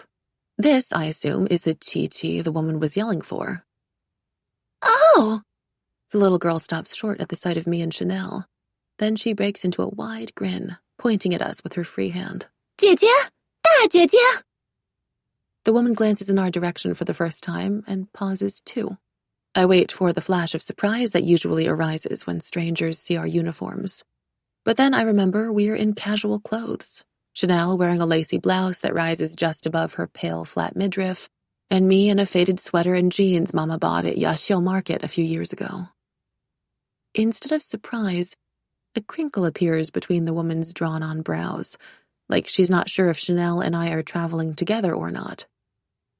姐姐好, Chanel greets politely, and only then do the woman's features smooth out, her lips lifting into a smile at the subtle flattery, being called 姐姐, older sister, instead of 阿姨 for older women. I quickly copy Chanel's greeting, but the woman is already preoccupied, her gaze fixed on Chanel as if they might have met somewhere before. Then, in that same brisk accented Mandarin, she says, I'm not sure if anyone's ever told you this, but you look a lot like that famous model. What's her name again? Coco Cao, Chanel offers. Yes. The woman claps her hands together and beams. Yes, exactly. Oh, right, well, Chanel tucks a strand of hair behind her ear and, with a practiced air of nonchalance, says, That's my mother. The woman's eyes widen. Really? Really? Cici, the woman suddenly calls her child, who's busy tucking her doll into bed, her little face puckered in concentration. Cici, guess what? This is a real model. Isn't she pretty? Model's daughter, Chanel corrects. But she looks a little pleased at all the attention, the evident awe awash over the woman's face. And I'm happy for her, too. Of course I am. But as the train lurches into motion, and the woman sits down beside Chanel as if they're old friends and starts gushing about her mother's latest appearance on Happy Camp, I get that feeling extras must have on large movie sets. Like my presence might count for something, but it doesn't really make that much of a difference. Watching them out of the corner of my eye, I make a silent vow to myself that one day, strangers like that will notice me as well. I will not stay in the corners feeling sad and silly and small, my pride eating away at itself. No, I will do something great, and they will all know my name. But until then, I decide to put my time to better use than listening to Chanel's incredibly detailed skincare advice. Retreating to the very end of my bunk bed, I take out the printed, annotated map of the Autumn Dragon Hotel from my bag and force myself to study it. I've already spent the previous 2 days memorizing every possible route to the 20th floor, where Andrew Shu's men will be waiting, and marking out the busiest spots, the corridors and corners where there will likely be the least number of security cameras. And still, I retrace the routes over and over again with my fingertips. Try to visualize how the night will go in my head, prepare for the worst-case scenarios, where to stop, where to flee, where to hide. The world around me starts to fade, as it always does when I enter this zone of intense concentration. In fact, if I forget about the whole illegal aspect of the mission, it's almost like studying for an exam. At some point, the air conditioner kicks on at full blast, and I shiver in the sudden, unforgiving cold, hugging the blankets tight around my body with numb fingers. But the cold only grows, the temperature dropping by what feels like 10 degrees per second, and as my teeth start chattering violently, I remember, dimly, that it's late autumn. There's no reason for the train's air conditioning system to be on at all. I recognize the exact moment I turn invisible. I recognize it because the little girl, Chichi, happens to be looking in my direction, and her eyes go rounder than her doll's. She brings a small hand to her opened mouth, then frantically pats her mother's shoulder. Mama! Mama! She cries. 你看, 快看呀! Look. But of course there's nothing for her mother to see. I've stuffed the map deep into my pocket and leaped out of bed, erasing all evidence that I might still be in the compartment. Chi-Chi's mother makes a small noise of exasperation. Look at what? I told you not to interrupt me when I'm having a conversation, Chi-Chi. 她失踪了, Chi-Chi insists, pointing at the spot I was in just now. She disappeared. Yes, I know, the other girl left the room, Chi-Chi's mother says impatiently, then shoots Chanel an apologetic look.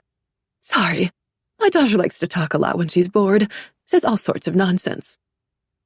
Chi-Chi's face scrunches up, her frustration rivaling her mother's. Mama, 她真的, Chi-Chi 没有胡说. I can still hear her arguing with her mother as I creep out of the compartment, into the crowded corridor.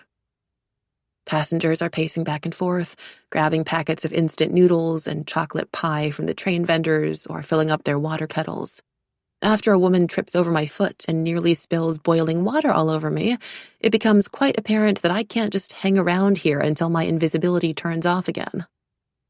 Without consciously making a decision about where to go next, I end up outside Henry's compartment.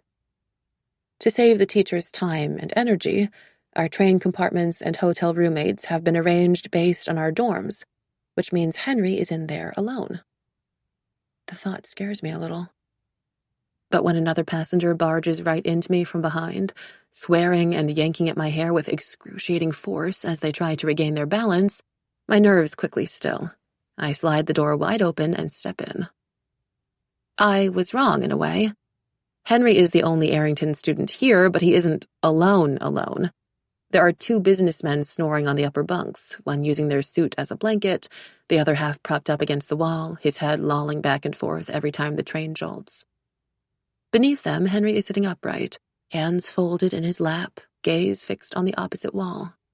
It's strange seeing him like this, out of his school uniform and in a plain white V-necked shirt instead, his dark hair falling over his brows in soft, unbrushed waves. He looks really, infuriatingly good. He also looks tense. As I draw closer, I notice the uneven rhythm in his breathing, the muscles straining in his arms, as if ready for combat or to jump out of the train at a moment's notice. Then he turns toward me, some emotion I can't quite decipher flickering in his eyes. Alice? He says my name like a question. You can see me? I ask in surprise. No. I sensed your presence. I frown. Well, that's not good. If people can sense when I'm here, I'll need to fix that before tomorrow. Work on masking my steps better or moving more slowly or... But he's shaking his head before I've even finished my sentence. That's not what I meant, he says, then pauses, seemingly searching for the right words. It's only because I'm around you so often. I highly doubt anyone else would be able to. Ah, I say, though I'm still unsure what he really means. All I know is that if Henry's being this ineloquent, maybe he's even more stressed than I realized. But about what, I have no clue either. Well then, seeing as I came all the way here for my carriage, are you going to be a gentleman and offer me a seat or what? Oh, yes, of course. He moves over to make room at once, and I sit, but alarm flashes through me. I've never known him to be this compliant before. Something's definitely wrong. Still, we are both silent for a while, listening to the steady snores of the 2 businessmen and the creak of the train tracks below, before I finally muster the courage to point out the obvious. Not to sound like the school counselor or whatever, but you don't seem like your usual self today. My usual self, he repeats, eyebrows rising. You know, your super pretentious, unnecessarily formal, annoyingly arrogant walking advertisement for SYS self. The intended insult comes out sounding much more affectionate than I wanted, so I add for good measure. You even stumbled over your words when you were talking just now. Horror clips his tone. I did not. You did, I say, mock serious. Then, with sincerity, so, do you see my cause for concern now? I suppose I just... He smooths out a non-existent crease in his shirt, then says, with all the tones of someone making a terrible, humiliating admission, I'm not exactly a big fan of enclosed spaces. Okay, I say slowly, trying hard to think of what to say next. Because if this really is an admission, it means he's trusting me with something private, something precious. And God help me, for whatever reason, the last thing I want is to ruin it. Okay, I repeat. Do you want to talk about why? Not in particular, no. Oh. I clear my throat. Well, all right then. A long, awkward silence ensues, and I'm starting to worry this conversation is over, not that I enjoy talking to Henry Lee or anything, it's more the principle of the matter, when he sucks in a tight breath, the way you would before ripping off a Band-Aid, and says, It's quite silly, really. And it was a very long time ago. I couldn't have been more than 4 or 5, but... I wait. At our old house in Shunyi, there was this room in the basement. Well, not so much a room as a closet. There were no windows, nothing except a door you could only open from the outside. I just remember it was always cold in there, and dark, like the mouth of a cave. My mother wanted to leave it for the Ayi to store her cleaning supplies, But Father thought it'd be put to better use as a study space. His jaw tightens. So every day at precisely 5 a.m, he'd leave me in there with only a book of practice questions and a pencil for hours. He pauses, rubs the back of his head, forces out a hollow laugh. Of course, it wasn't quite as terrible as it must sound. Not at first. Hannah, my older sister, would sneak me snacks and books when my father was busy working, or simply sit outside the door to keep me company. But then her own grades started slipping, and she was sent off to school in America, and it was just me, in that room, for hours on end. His voice grows quieter and quieter with every word, until it's swallowed completely by the rattle of the train and the shrieks of a baby in another compartment. And I know I should say something at this point, I know, but all that comes out of my mouth is, "Oh my God." Yes. He shifts position slightly so I can no longer see his face, only the pale curve of his neck. Indeed. "I'm so sorry," I whisper. I can't imagine how hard that must have been. I mean this as more than just a phrase. Despite what everyone likes to assume based on my scores and general personality, Mama and Baba have never pressured me to study. If anything, they're always the ones to tell me to relax, to put the textbook down and watch some TV, go outside more. And when I was 5, Mama made it clear that she only ever wanted 2 things from me: for me to be a good person and for me to be happy. That was also why she and Baba decided to sell their car, their old apartment, and use all their savings to send me to Arrington, even if they knew I'd resist the idea at first. They hoped to protect me from the intense pressure of the Gaokao. "It's fine now, really," he says, voice rough. "And I wouldn't be where I am without—" "No!" Anger cuts through me like a knife. Anger at his father for doing this to him. Anger at the universe for letting it happen. Anger at myself for assuming his competence was rooted in an easy childhood. A painless childhood. I hate that. I hate when people justify a clearly inhumane process and use it as some kind of model for success just because the results are to their liking. Is that not what you're doing, though? With Beijing Ghost? I falter, caught off guard not just by the question, but the truth of it. My stomach twists. I guess you're right. But the thing is, I don't know any other way to live. Quietly, he says, "I don't either." Then he turns back to me, the space between us narrowing to only a few dangerous inches. His eyes lock on mine, and something else locks into place in my chest. "You're visible again." "Really?" I say, but neither of us move. We're sitting close, I realize. Too close. Not close enough. I draw in a shaky breath. He smells expensive, like the unopened boxes of designer shoes Chanel keeps piled up in our dorm. But beneath it, there's another scent, something crisp and faintly sweet, like fresh-cut grass in spring or clean sheets warmed by sun. We could kiss like this. The treacherous thought floats unbidden to the surface of my consciousness. I know, of course, that we won't, that he's too disciplined and I'm too stubborn, but the possibility still hangs thick in the air, in the spaces we do not touch, the thought written all over his face, his half-parted lips, his black, burning gaze. "Alice," he says, and his accent, God, his accent, his voice, him. And I'm about to say something clever, something that will not betray the mad fluttering in my chest or how distracted I am by the beads of sweat on his neck, but still make him want me, when a heavy hand slaps my shoulder, hard. I jerk back with a startled yelp and look up. The businessman still snoring away above us has shifted position in his sleep, one arm now dangling innocently over the bed rails. "Are you quite all right?" Henry asks, sounding a little choked up, not out of concern, but badly suppressed laughter. It's incredible how fast I can vacillate between wanting to kiss this guy and kill him.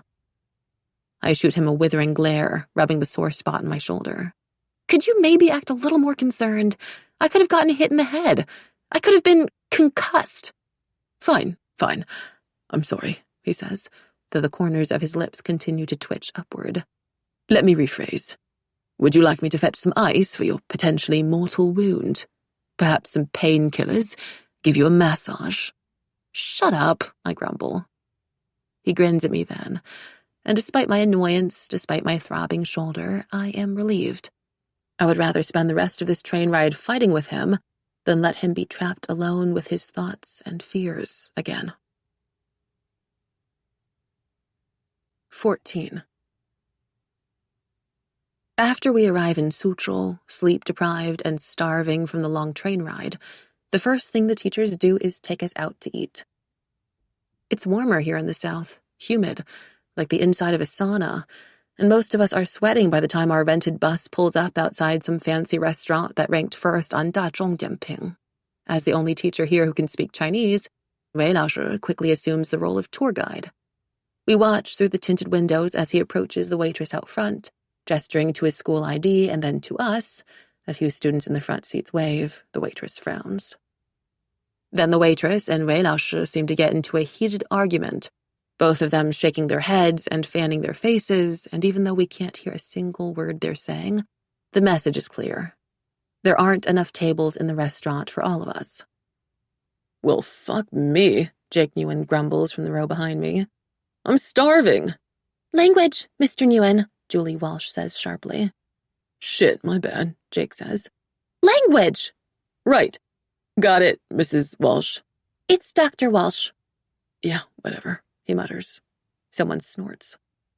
Didn't the school think to reserve us a few baotian? Vanessa demands, standing up suddenly in her seat. Her long French braid almost whacks me in the face. Not all restaurants have private rooms, you know. Someone else, it sounds like Peter O, points out. What? Vanessa whips her head around with a look of genuine shock. Even her cheeks go pink. You're kidding. Don't be such a snob. I'm not. Beside me, Henry sighs. It's a soft sound, barely audible over Vanessa's complaints and Jake's cursing, but I kid you not, everyone quietens down at once. Then Henry asks, The restaurant's name is Di Junhao, right? Yeah, I say, squinting at the golden calligraphy written backward over the restaurant's double door. Why? But Henry doesn't respond. He's already on the phone. I listen to him greet whoever he's calling in flawless Chinese, ask politely if they've eaten lunch yet, rattle off his father's name, 2 other names I don't recognize, confirm the location of the restaurant, and hang up.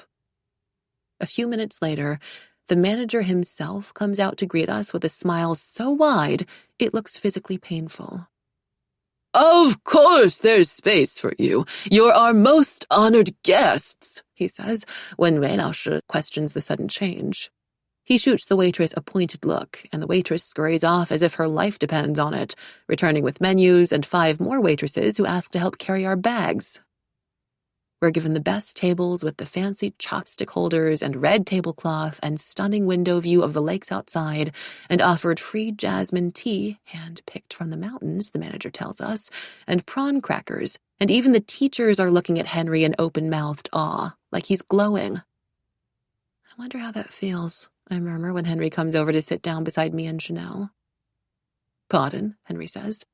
Nothing. I take a long swig of tea, letting the hot liquid scorch my tongue. Never mind. Chanel, who doesn't look quite as impressed as the others, probably because she's used to receiving similar treatment herself, pokes her head between us and asks, How was the train ride, Henry? Did you sleep well? I did, thank you, Henry replies mildly with a stiff half-smile. I'm so used to seeing the side of Henry that laughs aloud, that teases me and challenges me and listens to Taylor Swift on repeat, that I keep forgetting how distant he is with everyone else, even people he knows. That's what I figured, Chanel says.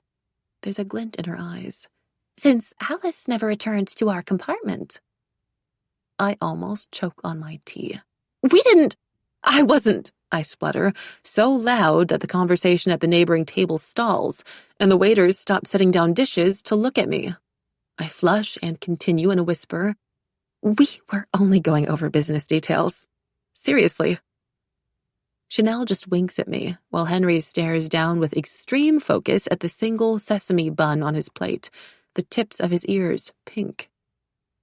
More waiters soon step forward bearing trays of popular local dishes. Deep-fried fish glazed with a thick tomato sauce, the meat so tender it slides off naturally from the bones. Delicate red date paste cakes cut into the shape of diamonds. Round wontons floating in bowls of golden broth. It's all mouth-watering. But across the table, Julie Walsh wrinkles her nose at the fish and asks, very slowly, What is that? A pause. No one seems to want to answer, but when the silence drags on too long, Chanel rolls her eyes and says, It's mandarin squirrelfish. Julie's hand flies to her chest. Squirrel? Not actual squirrel, I can't help interrupting. It's just the name. Oh, well, Good, Julie says, though she still makes no move to touch the dish. Instead, to my utter disbelief, she retrieves a packet of trail mix from her handbag and dumps the contents out onto her plate. Irritation flares up inside me, and I realize that Henry was right the other day. My anger does make me brave. Excuse me, Dr. Walsh, I say, raising my voice a little. I thought this was an experiencing China trip. Julie blinks at me, a salted almond half lifted to her painted lips. Yes? Then surely eating the local cuisine is part of the experience, is it not? Especially when the teachers are expected to lead by example? Without giving her a chance to protest, I go on. And weren't you saying just the other day in our social ethics class that world harmony could be achieved if only people were willing to practice empathy and explore new cultures? The almond drops soundlessly and rolls over the tablecloth. Julie doesn't pick it up. She's too busy staring at me like I'm a bug she wants to squash. I don't think a teacher has ever looked at me with anything other than affection or concern before. Then again, I can't recall ever talking to a teacher like this before either. Then Mr. Murphy stands up at the next table and claps twice to get everyone's attention, snapping the thread of tension and conveniently saving Julie from having to respond. Listen up, guys, He booms, using his presenter at assembly voice. Since we have a very full afternoon planned out and won't be in the Autumn Dragon Hotel until late evening, we've decided to save some hassle and give you your hotel room numbers and cards now. All right? He peers around at us, as if we're really all sitting down before a stage. Is that something I can trust you guys to keep safe for 8 hours? He receives only a few lackluster nods in response, but seems to deem this good enough. Great. He takes out a crumpled paper folder not unlike the one I stole the history exam answers from. Guilt lifts its head, and I quickly stomp it back down. I'll call your names one by one, and if you or your roommate can just come up in an orderly fashion. Let's see. Scott, Anne. There's an evident discrepancy between Mr. Murphy's idea of orderly fashion and our interpretation of the words, because soon everyone's standing up and jostling each other trying to get to the front. Orderly! Mr. Murphy cries over the squeak of chairs and the countless voices talking at the same time. I said orderly! In the chaos, I managed to squeeze close enough to get a view of the paper in Mr. Murphy's outstretched hand, the tens of names printed in tidy rows across it. But it's not my name I'm searching for. Peter O. and Kevin Nguyen, room 902. I carve the number into my memory. If everything goes well, this is the room I'll end up in tonight.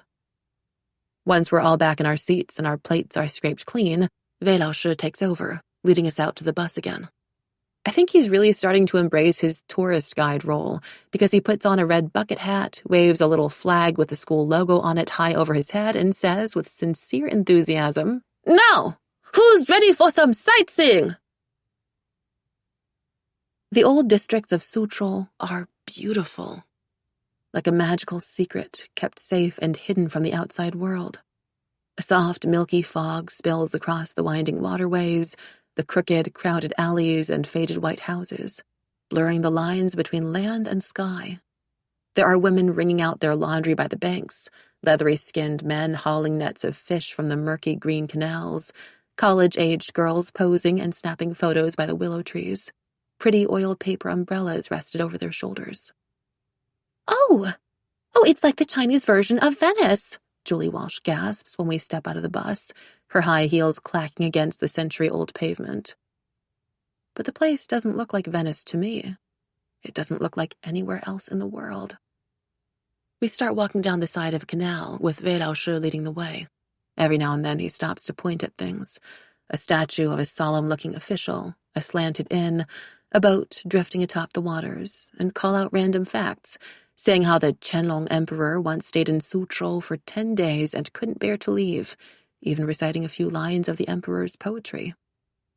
I'm sure Qianlong's poem is great, but all I can get out of it is something about a bird and a mountain and blood? No, snow. No. Wait, Wei Laoshi, Chanel ventures. I keep forgetting. Which one was Qianlong and which one was Qin Shi Huang again?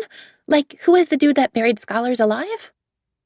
Wei Laoshi halts in his tracks and turns, fixing Chanel with a look that quite clearly implies, "You uncultured swine."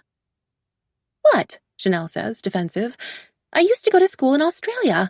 It's not like they teach you much about Chinese history there.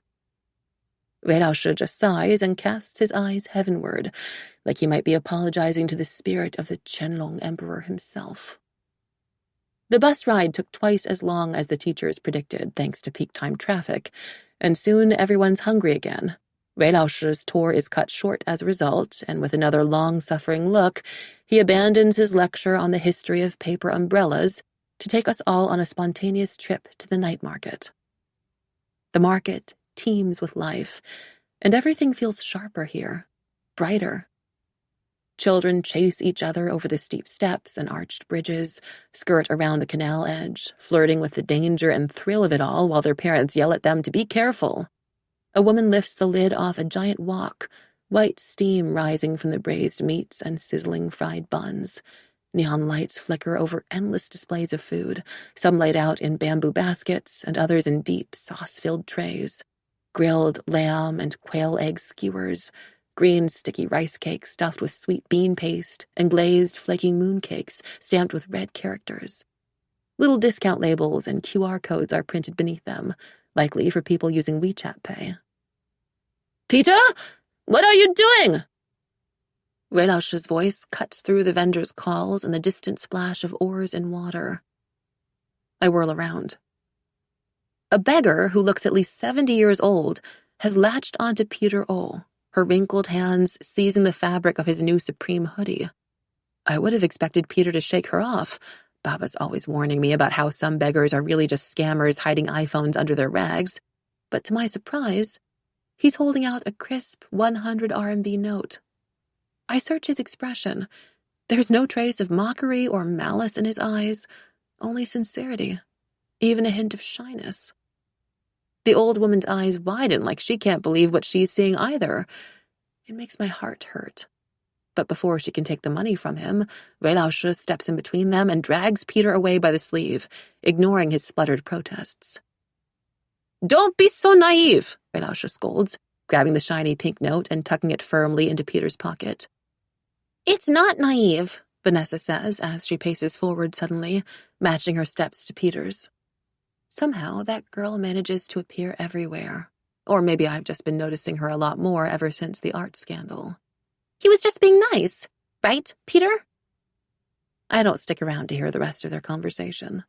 I don't want to hear it, to start thinking of Peter as the nice boy who trusts strangers and gives money to those who need it. He is a target for tonight, and nothing else. My heart cannot soften. "You all right?" Henry asks, slowing down near a small bridge. I realize then that the whole time I was watching Peter and Wei Laoshi, Henry was watching me. "Sure," I say, try to smile. "I guess I just want to get it over with, you know?" There's no need to elaborate. He nods. Wei Laoshi calls for everyone to stop, tells us we are free to wander around and buy whatever snacks we want, but we'll be meeting back here in 2 hours, so please be punctual and don't get kidnapped in the meantime. Everyone laughs at that, but my throat seizes up, and it takes 3 attempts before I can remember how to swallow again. When the crowd disperses, Henry and I stay near the bridge, eventually finding an old bench to sit on. For a while, we simply look out at the canals and crowded alleys in silence. Then he shifts closer toward me. Only by an inch, maybe less, yet it somehow makes all the difference in the world. And the silence changes, crackles with electricity, demanding to be filled. His lashes lower. His eyes flicker to my lips. I panic and blurt out the first thing I can think of. "Your dad!"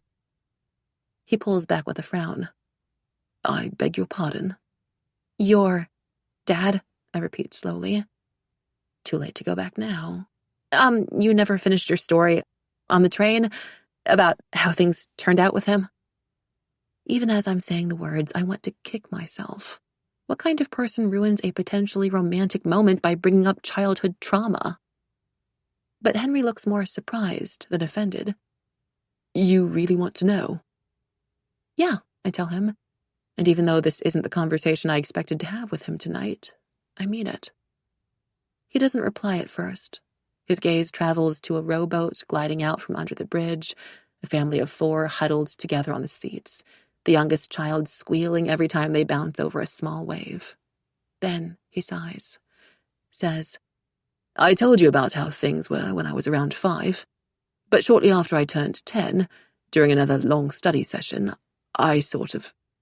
He tilts his head, like he's recalling vocabulary from a foreign language. "What's that term again? When your emotions overpower rational thought and all regard for etiquette." "Exploded?" I offer, struggling to picture Henry doing such a thing. "Snapped? Totally lost your shit?" He gives me a small, sheepish smile that makes my heartbeat spike. "Well, yes, something to that effect.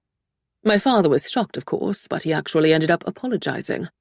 Promised he would never use such extreme measures again." He glances back down at the family in the boat, their faces bright with moonshine and laughter. "And he never did." "Wow," I shake my head. "Just like that?" "It probably helped that I was doing so well at school and that I already showed interest in running the company. But I also imagine that he simply hadn't realized there were alternative ways of effective parenting. His father had been even stricter with him about his studies, and so when he got into Harvard and founded SYS and became successful, the results seemed to validate the process," I finish for him, remembering our earlier conversation. "Exactly." Henry rubs his eyes, and for one bizarre moment, I think he's crying.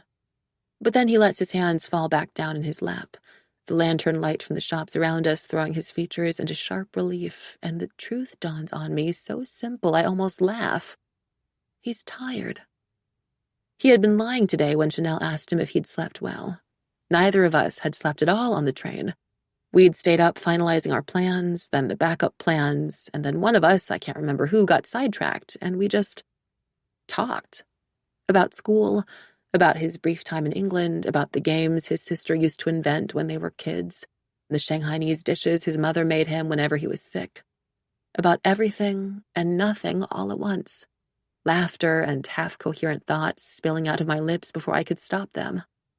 I don't think either of us had been expecting the night to go as it did. "You can sleep now, you know," I tell Henry. "What?" Bemusement draws his eyebrows together, and he juts his chin out, a familiar movement I'd once mistaken for arrogance, but have come to recognize as only a trick to mask his confusion. "I mean it. You should get some rest," I say. "You're obviously exhausted, and who knows when we'll be able to sleep at the hotel." "If we can fall asleep at all," I add silently, a bolt of guilt striking through me. Henry searches my face for a beat, his eyes narrowed. "You're being too nice," he says finally. "It's suspicious." "I'm being practical. I need you alert and awake for the job tonight." Still, he hesitates. "You're absolutely certain this is not part of some elaborate scheme to take unflattering photos of me sleeping and blackmail me with them?" "If I wanted to do that," I point out, "I could literally just sneak into your bedroom when I'm invisible and snap as many photos of you as I want." "That's very comforting." But he does close his eyes. Though his head remains propped up in such an uncomfortable position, I offer him my shoulder as a pillow. Within only a few minutes, his breathing slows. The muscles in his body relax.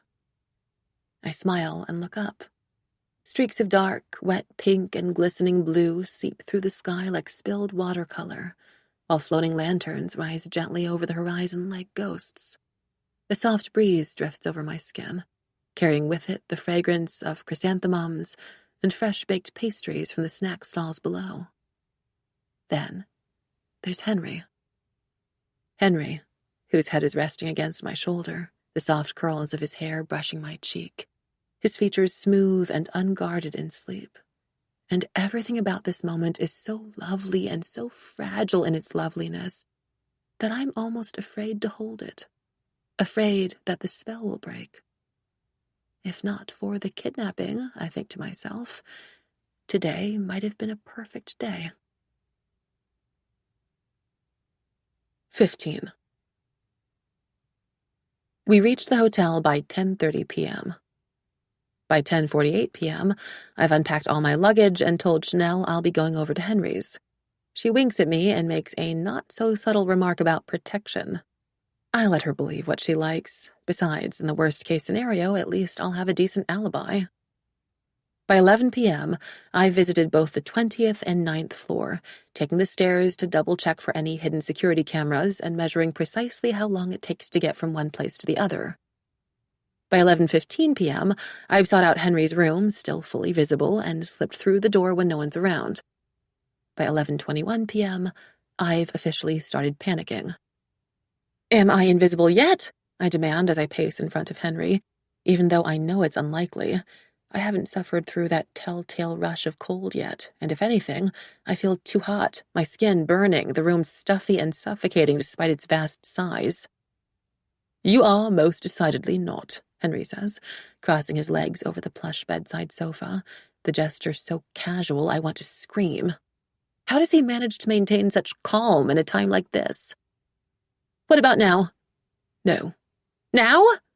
"No." "How about—" "Do you intend to keep this up for the rest of the night?" Henry interrupts, lifting an eyebrow. "Well, what else are we supposed to do?" I snap. "Netflix and chill?" His brows rise higher. And suddenly my face is burning too. Hastily I add, "I meant in the literal sense, of course." "Of course."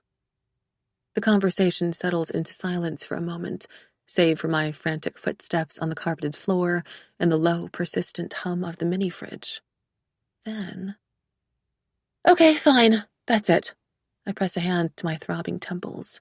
This is the third stress headache I've had since we left the night market. If you can think of any way to distract me from my sense of impending doom, go right ahead. Entertain me. Henry seems to take this as a challenge. He sits up impossibly straighter, dark eyes pensive, and says, "There's actually something I've been meaning to ask for a while now." "No, I wasn't the one who sabotaged your science project in year 9, I tell him automatically. Though, if we are being honest here, I did consider it for a while. Only because you were acting so smug about getting advice from Jack Ma himself." "That is not at all what I was going to ask, but good to know," Henry says, clears his throat. "What I'd really like to understand, though, is why you hate me so much." I blink at him in surprise. "For the record," I begin slowly, my mind struggling to assemble a proper response, "I don't hate you anymore." A flash of a smile, so quick I almost miss it. Still, he doesn't let the question go. "But you did before." I nod once, sigh. "Do you remember that Scholars' Cup competition we both entered in year 8? The one they held in front of the whole school?" "Vaguely." "Well, I remember it vividly. The press of the warm auditorium lights against my eyelids, the weight of everyone's gazes on me, the loud buzzing in my ears as I fumbled over my last question. The triumphant look on Henry's face when he answered his, the look of someone born and destined to win. After I lost the final round to you, after you went to collect your trophy and soak in all the teacher's praise and I was ushered away off stage, I fled to my room and just sobbed. I didn't even eat anything that day. I was so angry with myself." I swallow hard. The memory still brings a lump of shame to my throat. And I know it sounds ridiculous because it was. I mean, let's be honest, it was year 8 and the competition wasn't even compulsory. But there was a cash prize, 500 RMB, and I'd spent months preparing for that thing. Yet right before we got on stage, I overheard you talking about how you'd entered it last minute, on a whim, how you had more important things to do than study for it anyway, and I don't know. Everything was always so easy for you. I draw in a tight breath. Being around you just made me feel awful. It made me hate myself. And over time, I guess that hate grew so big, it had nowhere to go but toward me, Henry finishes, a strain in his voice. Right.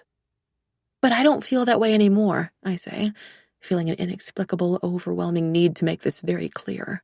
I promise. Swear on my heart. Some emotion I can't name passes over his face. He reaches out, his fingers forming a warm circle around my wrist, and I stop walking. Stop everything. Then tell me, he says very quietly, what exactly do you feel toward me now? Confusion tangles my tongue, speeds up my pulse. Dimly, I think, he really is good at this whole distraction thing. Why does it matter? You really don't know. I stare at him. Something is happening. I can sense it, but just like his expression, it's impossible for me to decipher. No, what? He lets go of my wrist, dragging a hand through his hair instead. Good God, he says with a little laugh, shakes his head. One of the most intelligent people I've ever met. You can really be quite oblivious sometimes. And maybe it's the way he's gazing up at me, somehow tormented and tender at the same time. Or maybe it's the weird half-compliment, or maybe it's every small, subtle moment I've missed along the way, now catching up to me in an adrenaline-induced burst of clarity, but all of a sudden... Oh, I breathe. Oh, wow. I sit down on the carpet, dizzy with comprehension. After a few minutes of pure, unadulterated silence, I realize Henry's watching me, sharp-eyed and tight-jawed, waiting for my response. This might be the most nervous I've ever seen him. Good, I manage at last. It's good. For me as well. I don't expect him to get anything out of my ridiculous jumble of words, but he does. He moves so our knees are close to touching, and I ask without thinking, is this the part where you kiss me? He leans closer, and even in the dim hotel lights, I can make out the silent laughter in his eyes. That was not my intention. A pause, teasing. Why? Do you want me to? What? No, of course not, I stammer, twisting away at once. Then, because I'm physically incapable of keeping my mouth shut, I babble on. It's just, in the movies, when it gets to this kind of scene with this kind of lighting, there's a sharp rap on the door. We both freeze. It almost gives me whiplash how quickly the mood changes, like having your emotional, family-friendly farm animal movie interrupted by a cheery ad from McDonald's. Another knock, even louder than the first. The irrational, already terrified part of my brain is convinced the police have found us somehow, that they're waiting to arrest us right this second, that it's over, my life is ruined. But then I hear a girl's giggle. Someone else whispers something I can't quite catch, and the giggle turns into a muffled shriek of laughter. Henry and I exchange a quick, silent look, and from the grim set of his jaw, I know we've arrived at the same conclusion. The room's lights are on. There's no point pretending he isn't inside. Who is it? Henry calls. Guess, a voice that's obviously Rainie's replies. Henry moves toward the door in slow, careful strides, hands held up, the way you're meant to approach an animal in the wild. Rainie, what are you doing here? To see you, of course, she says, the same time another person shouts, We heard you got the best suite, dude. Let us in. We want to check it out. At this rate, they're going to wake up the entire hotel. And to make everything so much worse, at least 2 others, God, how many people are there outside the door right now, start chanting, Let us in! Let us in! Let us in! Henry glances at me in a there's nothing we can do kind of way, and despite the stone in my stomach, I nod. Okay, just be quiet, you lot, Henry says as he pulls the door open. Immediately, Rainy Lamb, Bobby Yu, Vanessa Liu, and Mina Huang stumble into the room in a giggling heap, bringing with them the strong, unmistakable scent of alcohol. Wonderful, Henry mutters under his breath. But even in their intoxicated state, our 4 unwelcome guests stop and stare when they realize I'm here as well. Vanessa almost drops the half-empty bottle of Jack Daniels in her hands. Bobby's mouth opens so wide I'm tempted to ask if his jaw hurts. Rainy actually gasps. Alice? Hi, I say. After the 4 of them have recovered from their initial shock and voiced their suspicions that Henry and I are secretly dating, they make themselves at home. Lounging on the plum-colored sofa and the king-sized bed, they show zero sign of planning to go back to their rooms anytime tonight. I want to vomit. I want to scream and shove them all back out the door. But instead, I just smile and smile as Vanessa fumbles through the mini-fridge for a packet of Pringles chips, and Rainy pulls out a speaker and starts playing one of her mother's hit singles, swaying and belting out the lyrics as if we're in a karaoke bar, and Bobby Yu starts doing push-ups on the carpet. The smile remains frozen on my face. Only my eyes move, checking my reflection in the window, tracking the time. The neon alarm beside Henry's bed flashes. 11:59 p.m. I'm still not invisible yet. At some point, Rainy gets tired of singing and turns the music down and starts bitching about Julie Walsh instead. Everyone joins in enthusiastically, even Mina, who hardly ever talks, and Rainy does an impression of Julie that's so accurate, Vanessa falls back on the floor and cries real tears of laughter. Then the conversation turns to who they think might hook up by the end of this trip, then how much of an asshole Jake Newen is. I can't believe I used to like him, Rainy laments, and Bobby complains that most girls have bad taste, while Mina gives her a few sympathetic pats on the shoulder. Then about what drunk Henry would look like. It's just funny to imagine, Rainy says between giggles.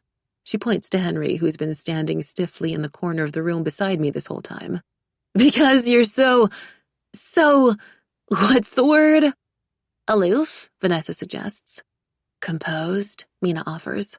Hot, Bobby says, and we all turn to stare at him. What? He scowls. The dude is objectively good-looking. Don't judge me for saying it aloud. But perfect is the term Rainy settles on. God, you're so perfect, she says with a little hiccup. Then, to my surprise, her eyes flicker to me as well.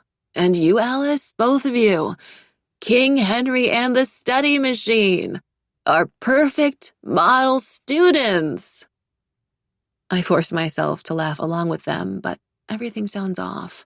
The compliment burns on its way down, like acid. If only you knew what Arrington's 2 model students were up to tonight. But beneath the panic, beneath all the guilt, there's another emotion clawing at my chest. Resentment. Because if it weren't for the school fees and Beijing Ghost and the terrible task waiting ahead, this night would be everything. I would be able to join in their silly gossip and laugh with Rainy and maybe work up the nerve to sit close to Henry, continue right where we left off, snake my fingers through his. I would be just a teenager, giddy in a fancy hotel in a beautiful new city with old classmates and potential new friends. Rainy, who gave too much of herself to a boy who took too much. Mina, whose parents recently got back together after a messy divorce and are working to patch everything up. Bobby, whose older sister ran away 3 years ago, but you'd never know it from looking at him now. I would actually be happy with these people, carefree, not checking the cursed clock every 2 seconds and waiting for a strange wave of cold to soak through my body. It makes me almost dizzy, thinking about the stark differences in realities, what will be and what could have been. But that's the kind of difference wealth creates. By the time I tune back into the conversation, the topics moved on to Beijing Ghost. Wonder who's behind it, Vanessa is saying. Oh, come on, Alice. Don't act as if you haven't heard of the app, she adds irritably, misreading my stunned expression. I have heard of Beijing Ghost, I say, choosing my words with care. My heart is pounding so hard I wouldn't be surprised if they could all hear. But I don't know who's behind it. Well, obviously, Vanessa says, rolling her eyes, and relief washes over me. No one does, though there's plenty of theories going around. Bobby nods, then winces, as though the movement makes his head hurt. Some people think the app's run by, a top government spy who just wants to make a quick buck. Sort of makes sense if you really consider it.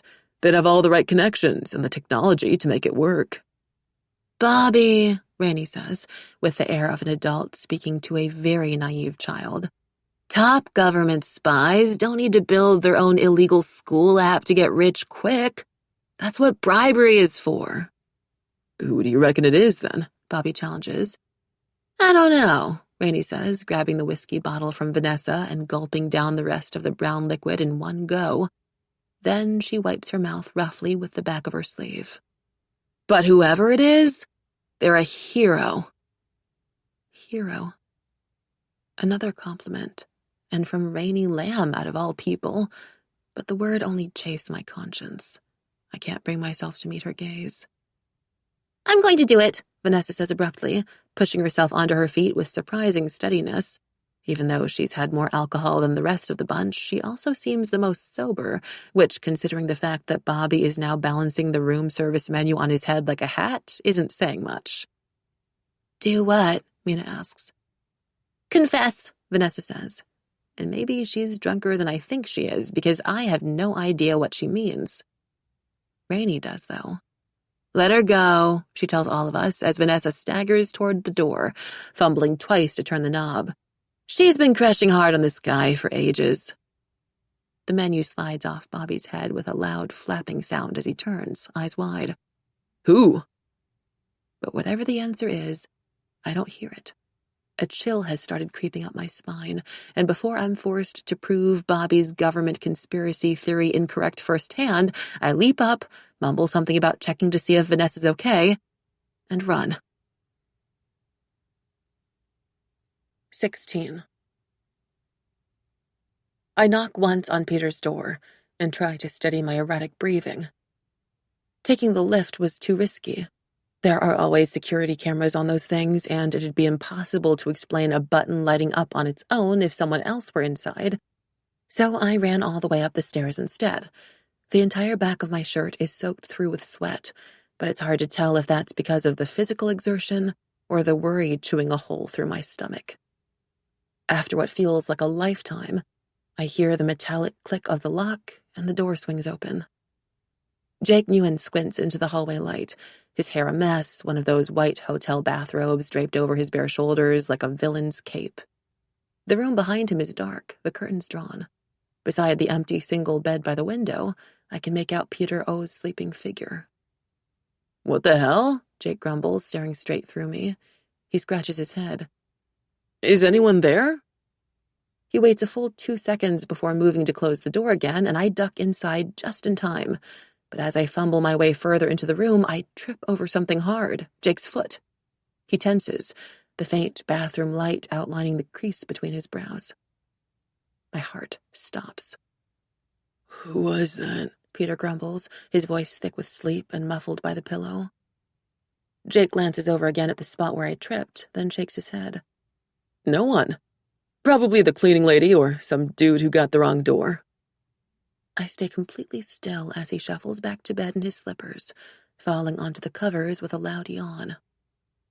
Only when he starts snoring do I creep over to Peter's bed. He's curled up on his side like a little boy, the corner of his blanket covering his stomach, an arm resting under his head. He looks peaceful, unsuspecting, undeserving of what's about to happen. I'm so sorry, Peter, I think, as I set the prepared note down on his pillow, inches away from his nose. It's been typed out on glossy, business card-like paper, containing only the lines, Peter, please come and visit me in room 205 as soon as you see this. I have something important I want to tell you in person. Andrew wanted to make sure that the message couldn't possibly be traced back to him, so there are no digital receipts, none of his fingerprints, none of his handwriting. Deciding on what to actually say in the message was the other issue. I'd gone back and forth on a mock note from one of the teachers, or something with a more romantic tone, or mentioning someone he cared about. But in the end, I decided to go with something vague. Something that will hopefully pique his interest enough for him to follow the instructions. Now Peter just needs to read it. I take a deep breath, flex my trembling fingers, realize that this is my last chance to turn back, to retract everything. But I'm already here, and the note has been arranged, and I've never quit anything halfway before, not if I can control it. So instead, I shake Peter's shoulders gently and wait for him to wake. He opens his eyes slowly, blinks around in the darkness, disorientation washing over his face like the shadows from the curtains. I watch him rub a sleepy hand over his cheek, watch him turn just an inch on the pillow and freeze, his gaze landing on the note, watch him pick it up carefully, still a little disorientated, and read through the lines. He pauses, clicks on the nightlight. Instinctively, I crouch down to conceal myself from view, even though of course he can't see me anyway. "Jake," Peter calls, voice hoarse. Did you see anyone come in here?" But Jake is still snoring. He hasn't moved an inch. Peter glances down at the note in his hands again, turning it over and over as if to make sure it's real, and my heart is racing so loudly I'm convinced it's going to give me away. He doesn't hear it, though. He studies the note a beat longer, then stands up, shrugging on the denim jacket laid out on his bedside table. His eyes are more alert now, his body tensed. The air feels impossibly still. I don't dare breathe until Peter slides his phone and the note into his pocket and heads out the door. I follow close behind him. Out in the bright hotel hallway, Peter heads straight for the elevators. I knew he would, but it's still inconvenient. As soon as he presses the glowing square button to go up, I press it too, turning it back off. For everything to go smoothly, Peter has to use the stairs. After my inspection of the area earlier tonight, that's the only place I know for certain where there won't be any security cameras to catch his movements. Peter frowns, tries again. And again, I hit the button right after him, careful not to brush against his hand in the process. His frown deepens. He moves to the lift on the other end of the hall, where I repeat the motion the same number of times he does, until eventually he gives up and swears under his breath. "Stairs it is, then," he mutters. Henry was supposed to patrol the area to make sure no student or teacher sees Peter, but he's clearly still stuck in his room with Rainey and the others. Never mind, I tell myself as I follow Peter around the corner. I just have to avoid Vanessa wherever she is now, and hope no one comes out for a midnight stroll through the corridors.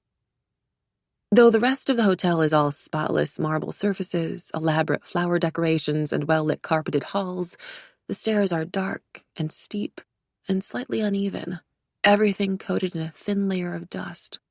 The shadowy corners reek of garbage and disinfectant. Peter climbs up the steps with surprising, enviable ease. I have to hurry just to keep up with him, but soon I have an awful stitch in my side and 1,000 small protesting aches in my legs and lungs. Times like this almost make me wish I'd devoted as much effort to PE class as my academic subjects.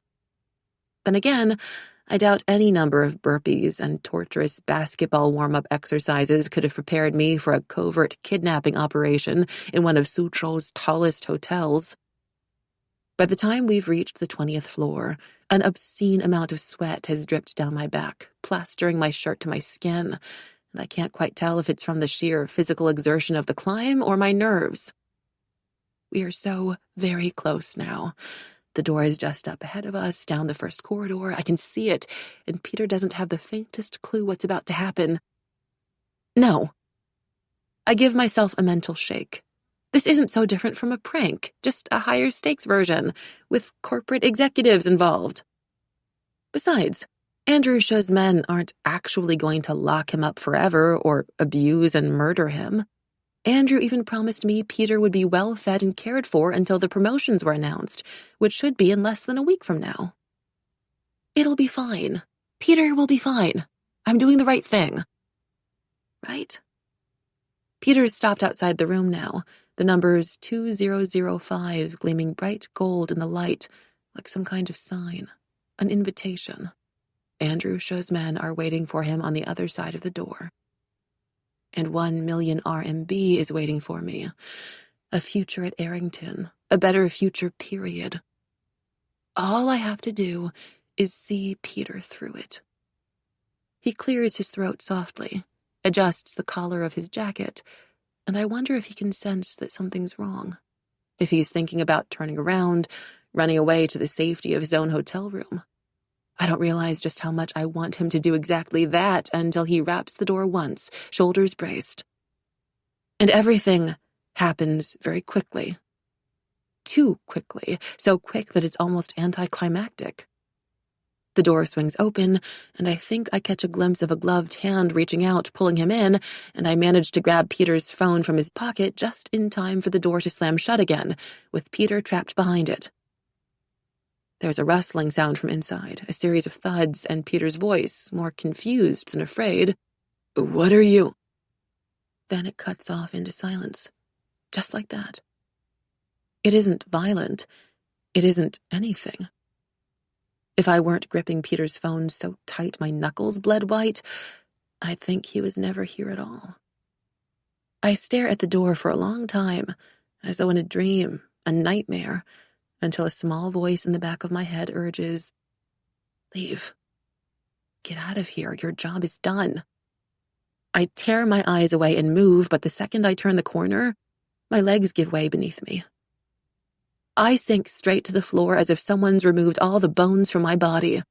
I gasp for air that doesn't seem to be there, wait for the sick feeling in the pit of my stomach to go away because I'm safe. I did what I had to. I succeeded. But the sick sensation only grows. Nausea rises up my throat, filling my mouth with saliva, the sour taste of regret.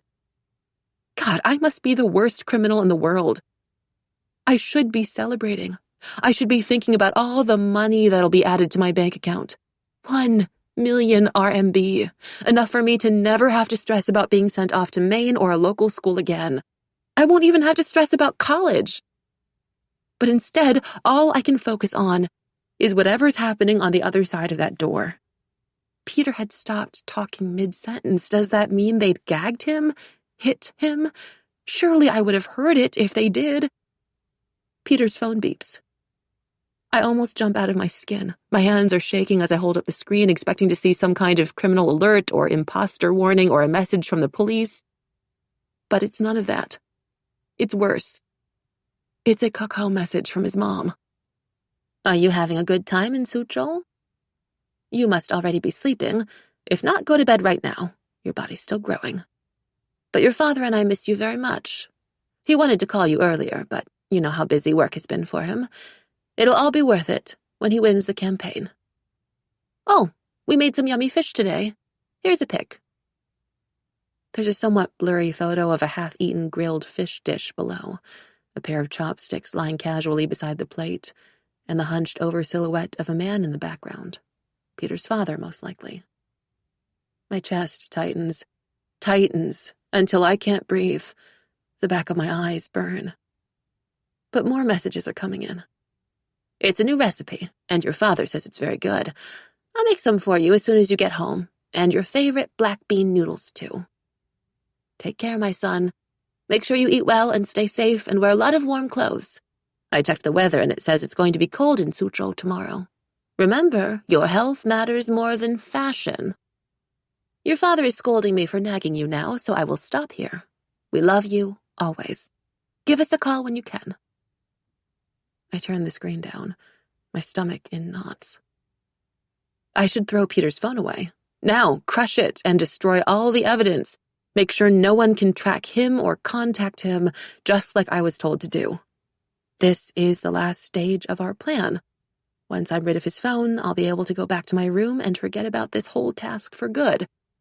But, God, his parents are going to be so worried. And they have every reason to be. The worst part is that I've met his parents before.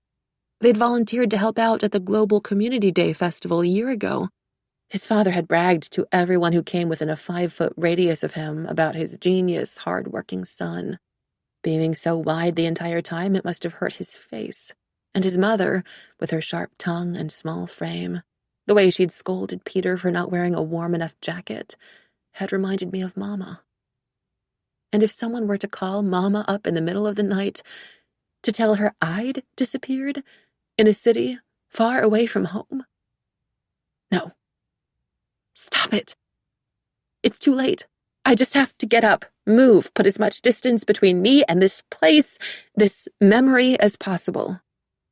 After who knows how long, I finally managed to pull myself back up into a standing position. My feet move obediently toward the stairs in the same direction I came from. I take one step, then another. Somehow it's more exhausting than climbing up a mountain. I can't stop thinking about Peter in that room. About his mother, who's still waiting to welcome him home with his favorite dish, who won't be able to sleep once she finds out he's gone. Whatever you do, do not turn around, I command myself, even as my feet drag against the carpet. Do not turn around. Do not fucking turn around. I turn around. Without even fully realizing what I'm doing, I run back to room 2005 and pound on the door. Room service for 2. My voice is a terrible, breathless squeak. It occurs to me too late how utterly unprepared I am. My own phone's battery is running low, and Henry has no idea what I'm planning to do, and the only weapon I have on me is a fruit knife I took from my hotel room. But it's also too late to go back now. Club sandwich with truffle fries. This is the code Andrew and I agreed upon in case I needed to speak to his men directly. I can only pray it works. At first, there's nothing but deafening silence on the other end. Then footsteps approach, slow and cautious. After a few seconds of just audible murmuring and shuffling around, the door creaks open. I glance up. 3 men tower over me. They're dressed in identical business suits, their striped ties straight and well-ironed, all wearing dark pollution masks that cover most of their faces and fitted surgical gloves. They don't look anything like the kidnappers I'd been imagining. In fact, if I didn't know any better, I'd think I had accidentally stumbled into a private business meeting. The tallest of the 3 stares into the space behind me. Hello? He cranes his neck, opens the door wider. Anyone there? I creep in past him. The first thing I notice is that the TV is on, the sound turned off, and the other men's eyes are glued to a basketball game playing over the large flat screen. I guess holding a kid hostage can get pretty boring after a while. The next thing I notice is Peter, and my heart drops to the pit of my stomach. He's been pushed into the farthest corner of the room, blindfolded and gagged, the ropes still secured firmly around his wrists, feet, and waist. Andrew Shud made it sound like Peter would be resting in a nice little resort until the company campaign was over, but this is too much. There's no way in hell I can leave him here like this. As I rush toward him, I hear the tall man mutter, "So strange." Then, "Who did Shizong's son hire for the job again?" The man standing closest to the TV shrugs. "Person from some kind of black market app. Apparently it's built a solid reputation around their school for doing whatever people want. But no one knows who it is, or how they managed to drop this kid." The tall one jerks a finger at Peter, and I freeze, careful not to give my presence away. "Right off at our door?" "Nope." When the 3 of them have turned back to the TV, I crawl forward, shaking violently all over. My fingers fumble for the ropes behind the chair, and I feel Peter stiffen. Please act normal. I'm trying to help you, I think desperately. If only my powers included telepathy as well. As Peter twists his head around, I yank hard at the final knot, ignoring the burn of the ropes against my skin. Please, please. The ropes drop to the floor with a soft thud, like a dead snake, and I've barely had time to breathe out in relief when 3 things happen at roughly the same time. 1, Peter rips off the blindfold, stumbles out of the chair, and looks wildly around before staring at me. Right at me. His mouth drops open, then closes over the unspoken word. Alice. 2, Andrew Shu's men spin toward me and Peter with varying expressions of shock. The tall one moves first, leaping over the bed and yelling at us to stay right where we are. 3, I throw the closest thing I can find to stop him, which, unfortunately, happens to be a pillow. A fucking pillow. The pillow bounces off the 7-foot kidnapper's shoulder as he growls and swipes at us, undeterred. I shove Peter in front of me and try to run after him to the door, but I'm too slow. A rough hand closes over my wrist, yanking me back so hard I wouldn't be surprised if my arm's been dislocated. I gasp. Tears jump to my eyes. "Where did you come from, little girl?" the man demands. His grip tightens, crushing my bones to dust. The pain is unbearable, but still I pull against him, my feet kicking out wildly, my eyes darting over the room. In my blurred peripheral vision, I see Peter duck past the 2 other men, unlatch the lock with shocking speed, and fling the door open just as they tackle him from behind. There's a terrible crack as his head hits the wall. The world seems to flip upside down, my stomach flipping with it. "No!" I scream. The tall man follows my gaze, and in the split second he's distracted, I sink my teeth into his hand. He releases me with a high-pitched cry, and I bolt. The 2 others still have their attention fastened on Peter, who's slouched against the wall, and I'm panicking about how the hell I'm meant to get around them when I remember. The knife. My fingers dig into my pockets, finding the cool, smooth hilt at once. "Stand back, or I'll cut you," I warn the men as I step forward, brandishing the fruit knife before me like a proper sword, praying they can't see how badly my hands are trembling, how much I feel like a little kid playing pretend. The 2 men falter, more out of surprise than fear it seems, but whatever works. I seize the opportunity to grab Peter and shake him. His face has gone scarily pale, and his hairline is wet with blood, but his eyes are open. With a low groan, he rises back to his feet, and I don't think I've ever felt such acute relief in my life. "Alice," he chokes out. "Weren't you... what?" This kid can't seriously think now is the time for a conversation. "Talk later," I snap, gripping his sleeve and pulling as hard as I can. God, he's heavy. "Get up! Come on!" But before Peter can stand, I notice a flash of movement out of the corner of my eye. I'm too slow to react. With a grunt, the first kidnapper lunges at me, knocking me headfirst to the ground. Pain explodes over my body. I try to move, to fight, but a sharp knee digs into my back, the kidnapper's full weight pinning me into place. The knife is ripped from my hand. No. This can't be happening. A shrill ringing sound fills my ear, so loud I can barely hear what the kidnapper is barking at the 2 other men. Something about taking Peter, the car, transferring. The men obey immediately. Together they trap Peter between them and roughly hoist him up by the arms.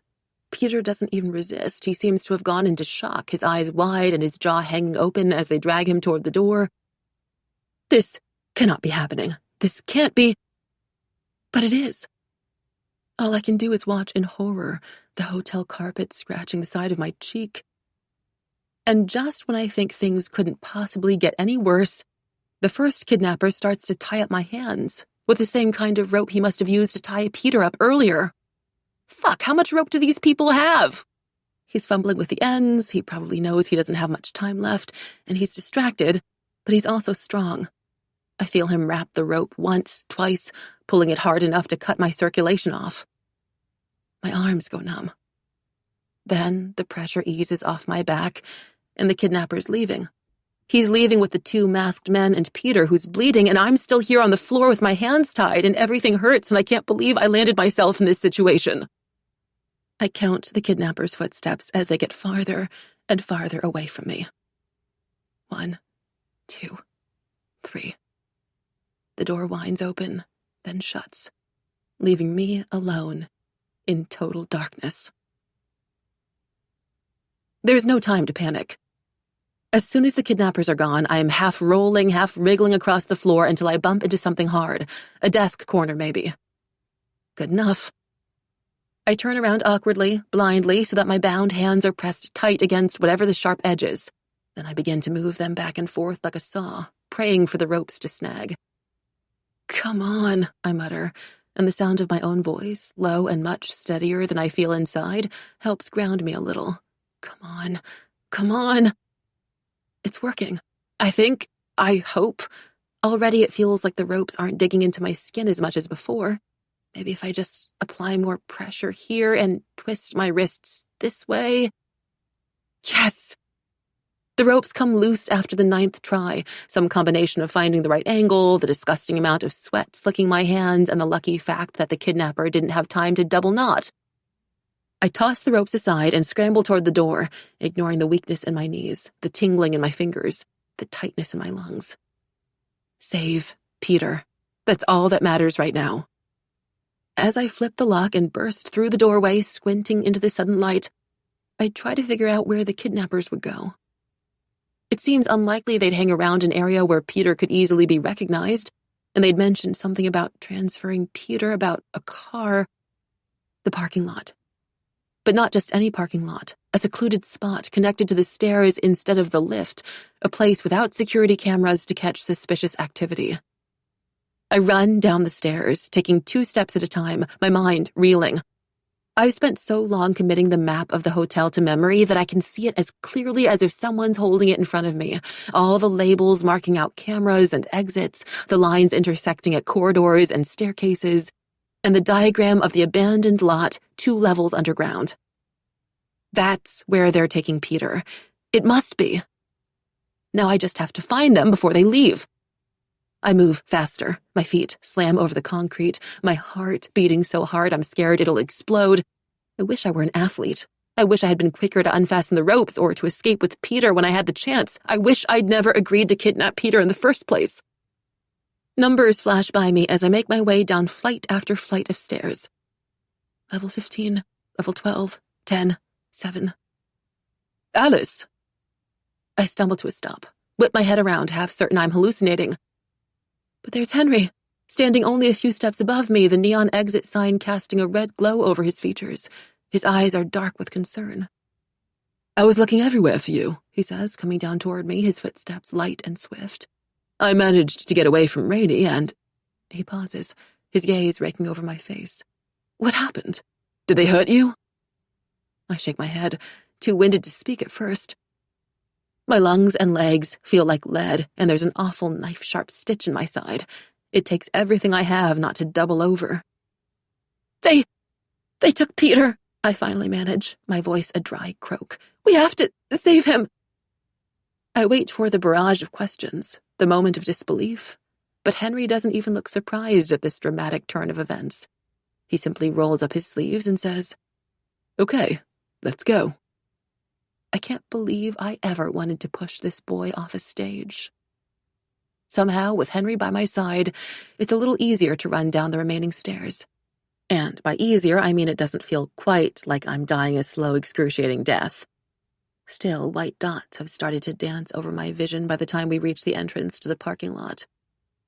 The air is colder underground, wet and dense with the stench of petrol fumes. I try not to choke as we hide behind a half-open door, our backs to the wall, and listen. I try not to entertain the possibility that we might be too late. But then I hear it.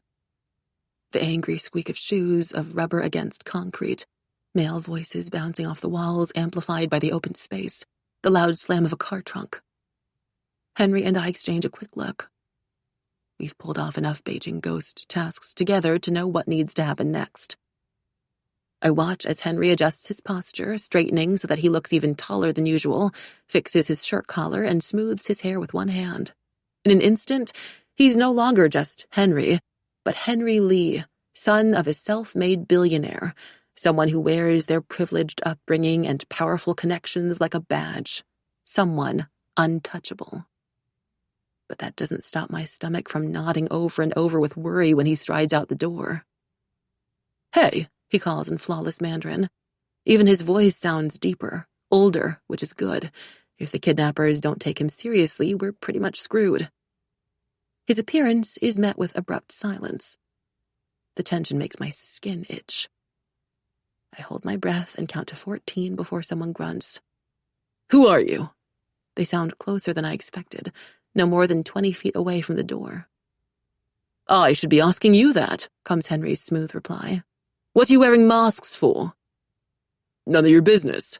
It is my business, actually, Henry says, and I imagine him tilting his head to the side, his brows raised, condescension written all over his face.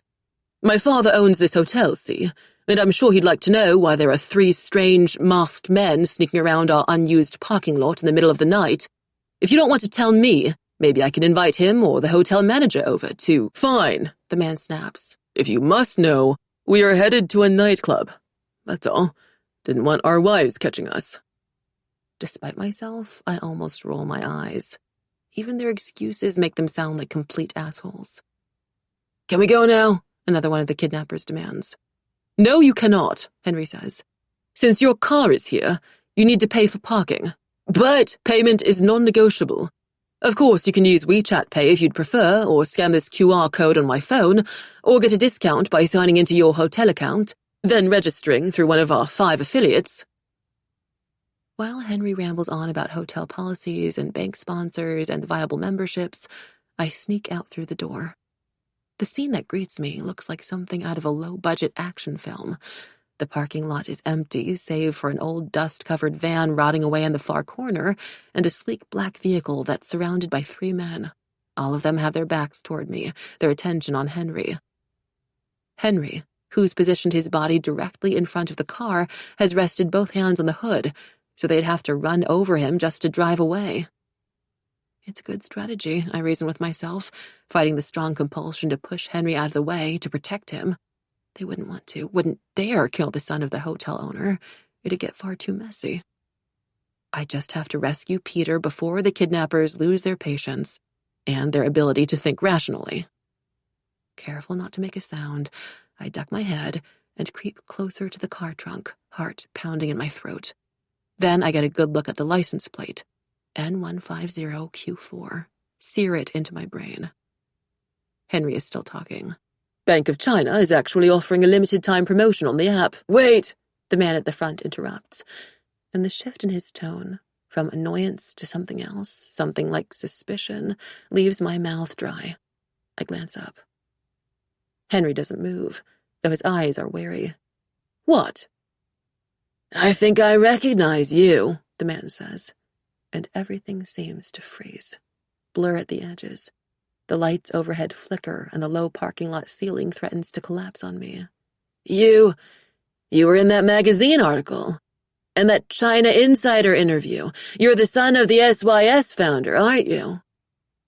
For a split second, panic flashes over Henry's features.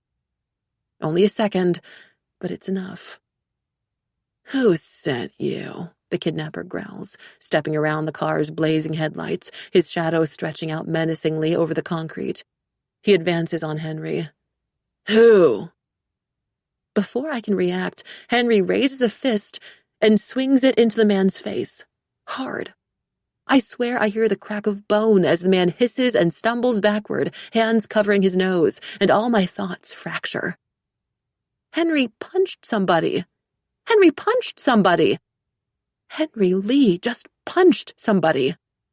Nothing about this night feels real. Henry looks almost as stunned as I am. He stares at the hunched-over man, then at his own clenched fist as if some unknown force might have possessed him, which would honestly make more sense than what just happened. I doubt Henry has even given anyone a fist bump before. But then the 2 other men rush over, and Henry tackles the first kidnapper to the ground with a resounding thud, and everything descends into utter chaos.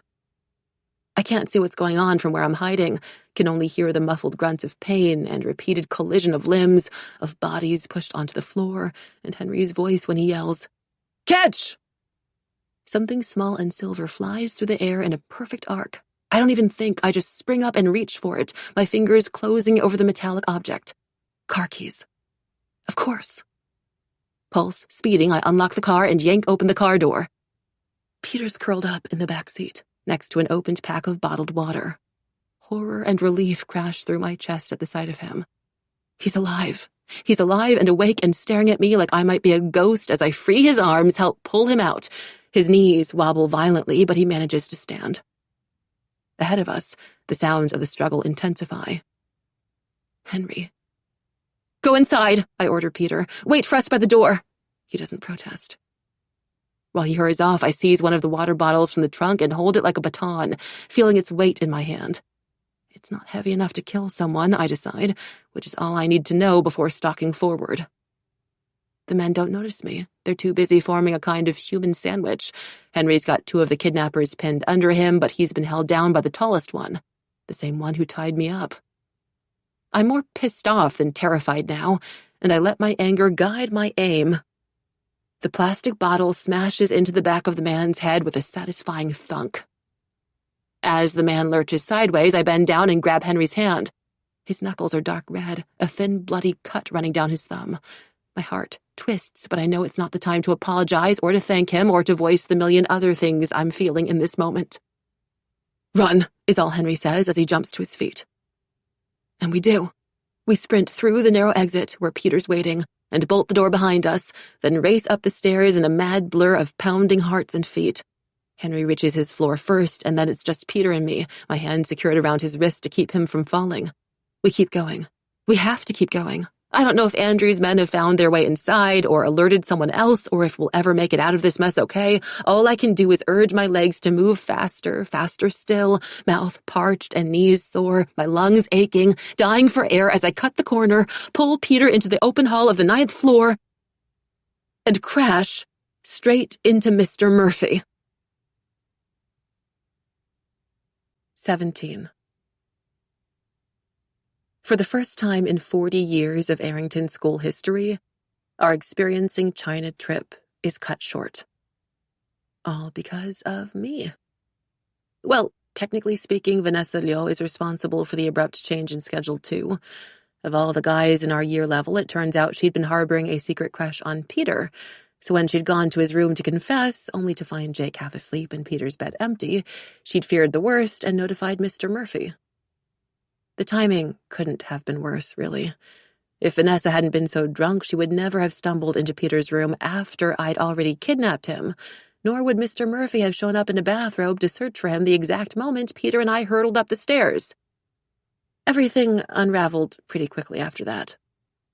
Mr. Murphy had taken one look at my expression, then Peter's stunned face and the thin trail of blood trickling from his hairline, and sent him to the hospital for a suspected concussion.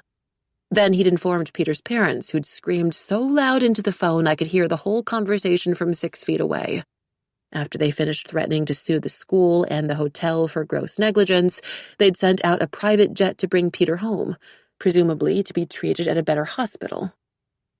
The rest of the year level was ordered to pack their bags and check out before sunrise, so we could catch the earliest train back to Beijing. No explanation was provided. But by now, I'm sure everyone's come up with their own theories on what happened. The cause behind Mr. Murphy's frantic calls at 4 a.m., the shriek of the ambulance siren cutting through the night, the terrible look on Weilausch's face ever since. And, of course, the reason I've been separated from my cohort, forbidden from speaking to anyone, and forced to sit in the teacher's train compartment instead. I haven't even had a chance to check on Henry, to see if he's okay. None of the teachers have brought up his name so far, which means he's at least evaded suspicion. But I can't stop thinking about the fight last night, all his potential injuries, the thin cut on his fist. I can't stop worrying about him. "Alice, I'd like to give you a chance to explain," Mr. Murphy says. He's sitting directly across from me, hunched over awkwardly to avoid bumping his head on the upper bunk. I'm hunched over too, but it's fear that keeps my spine bent, my eyes down, rather than a lack of space. "Explain what?" I mumble, stalling for time. "I spoke with Peter before he was taken to the hospital, and he said you were there in the hotel room with him." I clench my teeth. It's too hot in here, the walls threatening to close in, the low ceiling lights blinding like a policeman's torch. A drop of sweat rolls down my neck. "He also said," Mr. Murphy continues with some uncertainty, "that you almost seemed to appear out of nowhere. That he isn't sure how you got into the room in the first place." He pauses. "Does that sound right?" A choked, gurgling noise escapes my lips when I open my mouth to protest. I swallow. Try again. "He was concussed, Mr. Murphy," I say finally. "He couldn't. Have you ever heard of anyone appearing out of thin air before? Outside of movies and comic books? It's ridiculous." Mr. Murphy shakes his head. "While the idea itself does appear far-fetched and quite obviously defies the basic laws of physics, I'm afraid to say that the other parts of his story do add up." His expression grows stern, and my heart seizes. For example, when I asked Vanessa Liu about you, she recalls you being in Henry Lee's room at around midnight. But Mina Huang tells me you left shortly after Vanessa, at a time that coincides with a mysterious knock Jake Nguyen received on his door, and did not return at any point. As another example, he goes on, listing each point off with his fingers, I've contacted the hotel for security footage, and they noticed something rather peculiar. That is, there's no record of you entering room 2005 at all, yet somehow you were seen leaving the room with Peter. If I wasn't so concerned about being expelled or sent to jail, I might actually be impressed by Mr. Murphy's detective work right now. He sighs. See, I don't believe in supernatural abilities, Alice, and I don't want to believe that you would be the type of person to commit such a crime. There is also something to be said about the fact that, regardless of what happened prior, you did help Peter escape in the end. There's a but in his tone. I can sense it. I steel myself. But the evidence we have so far doesn't look good. Even if we were to ignore the anomalies, the fact stands that Peter was taken against his will, injured, and, judging from the marks on his wrists, tied up. And you were missing the same time he was. If Peter's parents decide to investigate further, to file a lawsuit. I was prepared for this, but still my throat constricts. A loud ringing fills my ears. Of course, Mr. Murphy adds. It would be a different matter if someone had set you up for the test. No, I blurt out, too quickly. His eyebrows draw together. Are you sure, Alice? I'm sure. And I am. I'd weighed out the pros and cons of telling the teachers or police about Andrew all night, and it became clear, even in my distressed state, that the cost would simply be too great. I can't offer them any proof of correspondence without exposing Beijing Ghost and everything that comes with it. Henry's involvement, my classmates' secrets, the private bank account, the stolen exam answers. If anything, confessing would only increase my chances of being punished by law. Not to mention all the questions it would raise about a power I can't even explain myself. In my prolonged silence, Mr. Murphy's face sags with disappointment.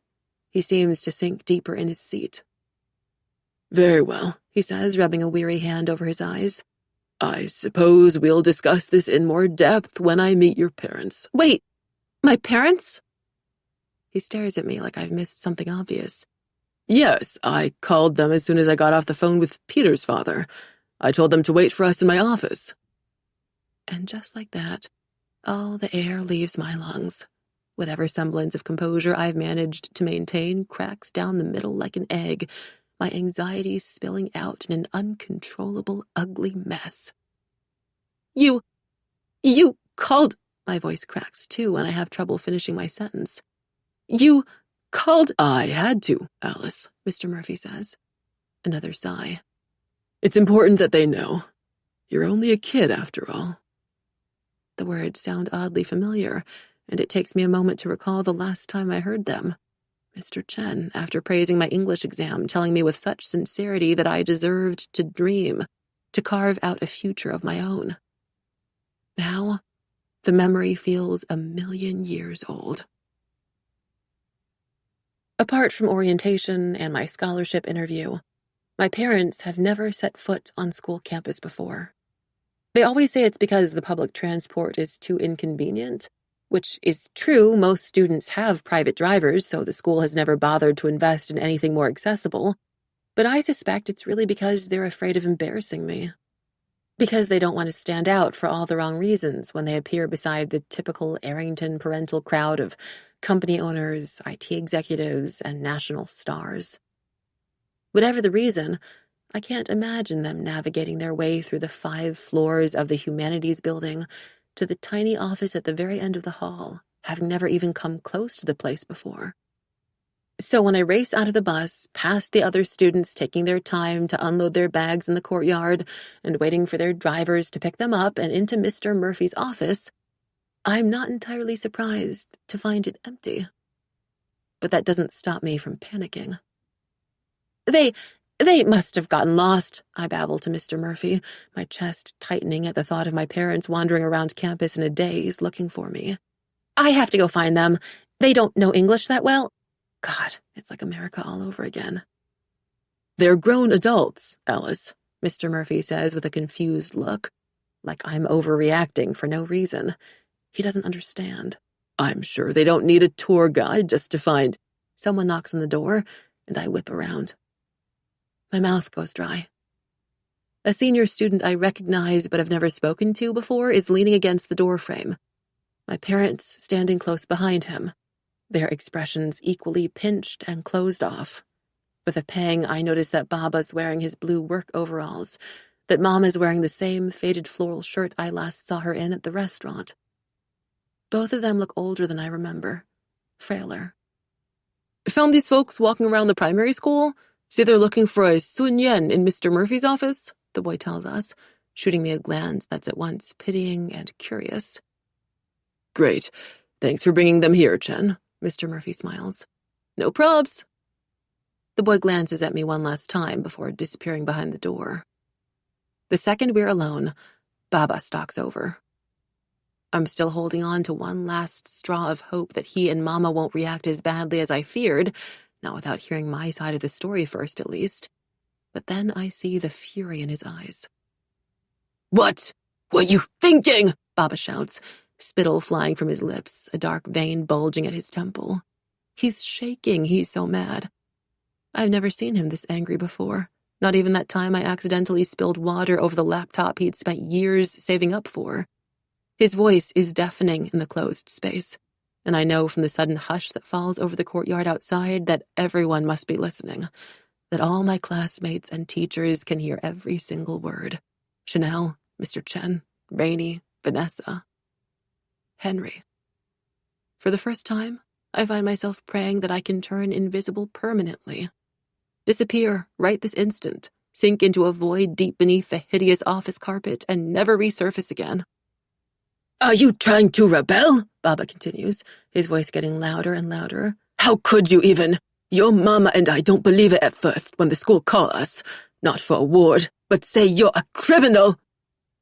Mr. Murphy keeps his gaze leveled at a random spot on the wall, looking terribly uncomfortable. When Baba takes a short break from his yelling to breathe, I muster all the courage I have left and whisper, Baba, can we please talk about this somewhere else? Everyone's listening. But this is the wrong thing to say. An awful, unforgiving look flashes over Baba's face. Do you only live for other people? He demands. Why do you care so much what they think? I don't know how to reply without enraging him further, so I keep quiet. Pray this will all be over soon.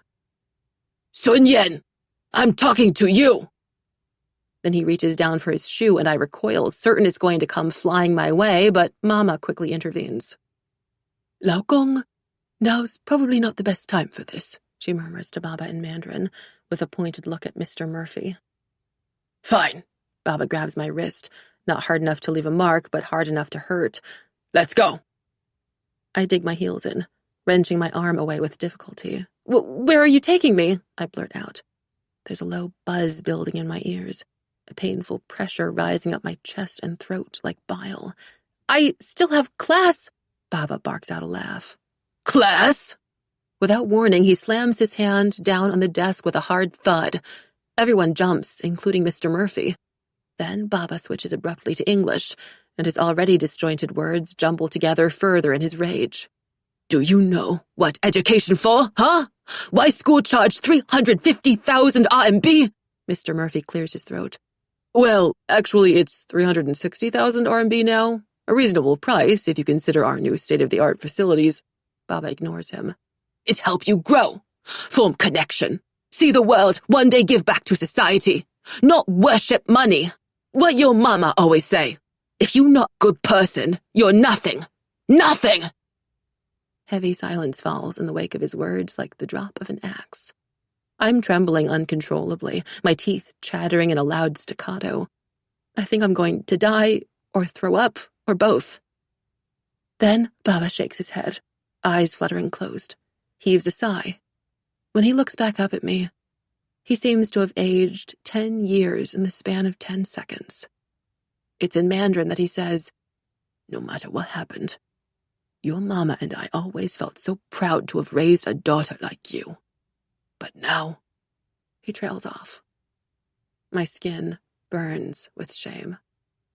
I'm sorry, I choke out, and once the words have left my lips, I can't stop repeating them. "I'm so sorry, Baba. I really am. I didn't want it to be like this either." But Baba's expression doesn't soften. "We are leaving." Mr. Murphy chooses this moment to speak up. "Actually, given the current circumstances, a short break from school may be best for Alice." He catches my look of horror and quickly adds, "Not saying that she's expelled, of course. It'll likely be a while until Peter's parents and the school board reach a decision. But until then, well," his eyes flicker to the window, as if he too knows the entire Year 12 cohort is eavesdropping on our conversation. He sighs. "I believe some distance would be beneficial. Give us all time to reflect and potentially make amends. What do you think, Alice?" All three adults turn to me, and I realize it doesn't matter what I think. The decision has already been made. I swallow. "Can I at least go grab my stuff? From the dorm?" Mr. Murphy looks visibly relieved. I guess it'd cause him a lot of trouble if I were to resist. Or maybe he just doesn't want Baba to start yelling again. It's Mama who answers first. "Yes," she says quietly. Her voice is so distant. She could be talking to a complete stranger. And just when I thought I couldn't possibly feel any worse. "Go. Be quick." She folds her hands together, the white scar peeking out from under her fingertips. "We still have to catch the subway." The short walk from Mr. Murphy's office to my dorm is torture. Everyone scatters the second I step outside, but I still sense their eyes trained on the back of my head, glimpse the suspicion and worry and judgment written all over their faces. My stomach squeezes. I've always hated negative attention. I wonder how many of the people watching have pieced together that last night had something to do with Beijing Ghost, and how many more of them figured out that Beijing Ghost is me. The walk starts to feel like a death march. My eyes ache with tears as I climb up the steps to Confucius Hall. But I refuse to cry, to show weakness. I hold my head up high and throw back my shoulders, staring straight ahead, as if I'm not one wrong move away from breaking down in front of the whole year level. A bitter wind picks up, howling in my ears, and over the noise I hear a faint voice. "Alice!" Someone calls after me. I ignore them and move faster. I don't want to talk to anyone right now, whether they're well-intentioned or not. I have no idea what I'd say. When I reach my dorm room, I stuff everything I own into a sad-looking duffel bag. There's not much for me to pack, really. A stack of certificates and a few trophies, some toiletries, and a school uniform I might never have the chance to wear again. "Oh my God! Alice!" I jump and look up. It's Chanel, her eyes wide as she takes in the opened wardrobe, the unzipped bag lying at my feet. Then, without another word, she crosses the room and pulls me into a crushing hug. I stiffen at first, taken aback by the sudden gesture of affection, then rest my head tentatively on her bony shoulder, letting her hair tickle my cheek. For a moment, all the terror and uncertainty and guilt of the past 2 days catch up to me. You can't cry, I remind myself as hot tears threaten to spill over. "Dude, I was so worried," Chanel whispers. She steps back to look me in the eyes. "What happened? I thought you were with Henry last night, but then I heard the ambulance sirens, and Mr. Murphy started calling all of us to pack at like 4, and he sounded scared shitless, and the teachers wouldn't let any of us speak to you on the train, and now this?" She jerks a finger toward the duffel bag, its meager contents exposed. "What the hell is going on?" "I'm leaving," I say numbly. She stares at me. "Leaving? Where? How long?" All I can do is shake my head. If I speak another word, I'm scared I'll fall apart. But Chanel won't let it rest. "Is the school making you leave?" She demands, angry now, 2 spots of color rising to her cheeks. Because whatever you did, it can't be that bad. And besides, you're one of the best students they have. No, they can't. I won't let them. She spins away from me, already reaching for her phone. With enormous effort, I manage to find my voice again. What are you doing? I croak. I'm telling my dad, she says. Her mouth twists into a grimace that's half bitter, half smug. He's been extra nice to me ever since I found out about, The corners of her lips pull down further, but she continues. I bet if I ask, he can pull some strings, get the school to reconsider. No. I grab her by the shoulders, force her to put her phone away. No, Chanel, don't. Please, I'm so grateful you'd even want to. But it's not the school. Well, not only the school. I can't be here right now. My voice cracks on the last word, and Chanel's eyes darken with concern. We are both silent for a while. Me trying to breathe through clenched teeth and shove my emotions down, her standing completely still, gaze trained on the ground. Then she sighs. God, this sucks. The massive understatement draws a shaky, slightly hysterical laugh from my lips, and I nod. Can I help you pack at least? She asks, glancing at my bag again. Or I could help you get a DD. My driver's probably coming soon, too. He could give you and your parents a lift. Her kindness is overwhelming, like the fierce blast of a heater in winter. I give her hand a light squeeze, too choked up to speak for a minute. No, it's fine. I'm pretty much done anyway, I finally manage, gathering the last of my things. And my house is almost a 2-hour drive from here. It'd be too far for your driver. Before she can protest, I throw my arms around her small frame, hoping it can convey everything, all the guilt and gratitude I don't know how to say.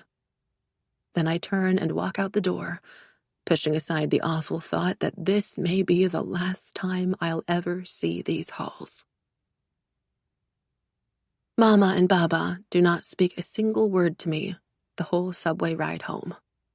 It's better, I suppose, than being screamed at in public again, but not by much.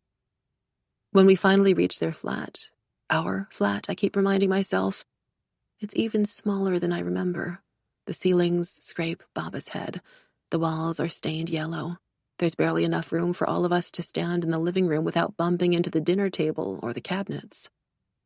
Silently, Mama picks up my bag and suitcase, and for one terrible second I think she's going to throw them and me out of the house, force me to go live on the streets, disown me for good. But then she dumps my stuff in her and Baba's bedroom, the only bedroom in the flat. You sleep there, she instructs without looking at me. Where will you and Baba sleep? I ask. On couch. But not for discussion, she says firmly, such finality in her tone that I can only swallow my protests and comply. Thank you, Mama, I whisper. But she's already turned away. If she heard me, she doesn't show it.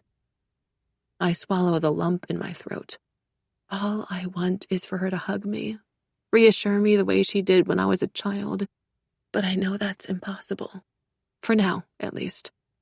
So instead, I unpack my bags, change the sheets, shower, going through all the motions like a machine. Disciplined, unfeeling. And only when I'm alone in their bedroom, the door shut tight, do I pull the thin covers over my head and let myself cry.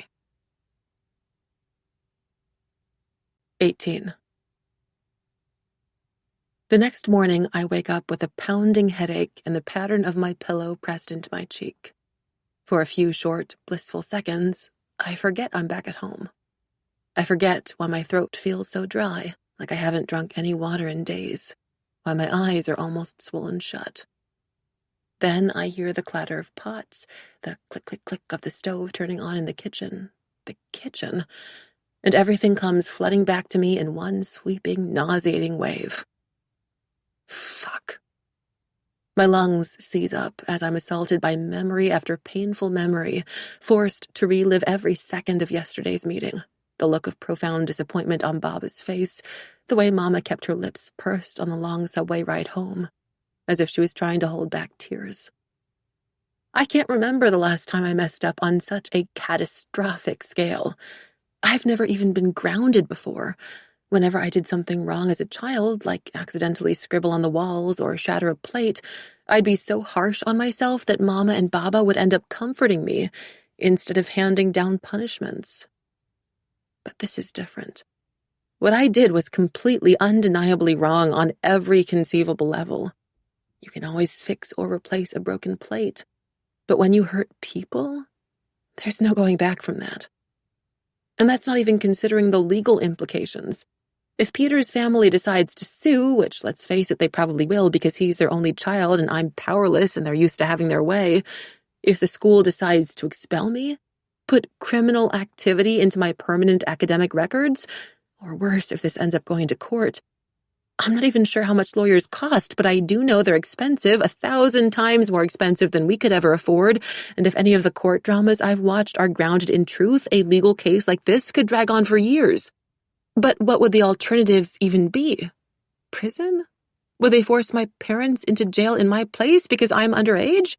Or would they send me to some kind of juvenile detention center where kids hide knives under their pillows and attack the physically weak, like me?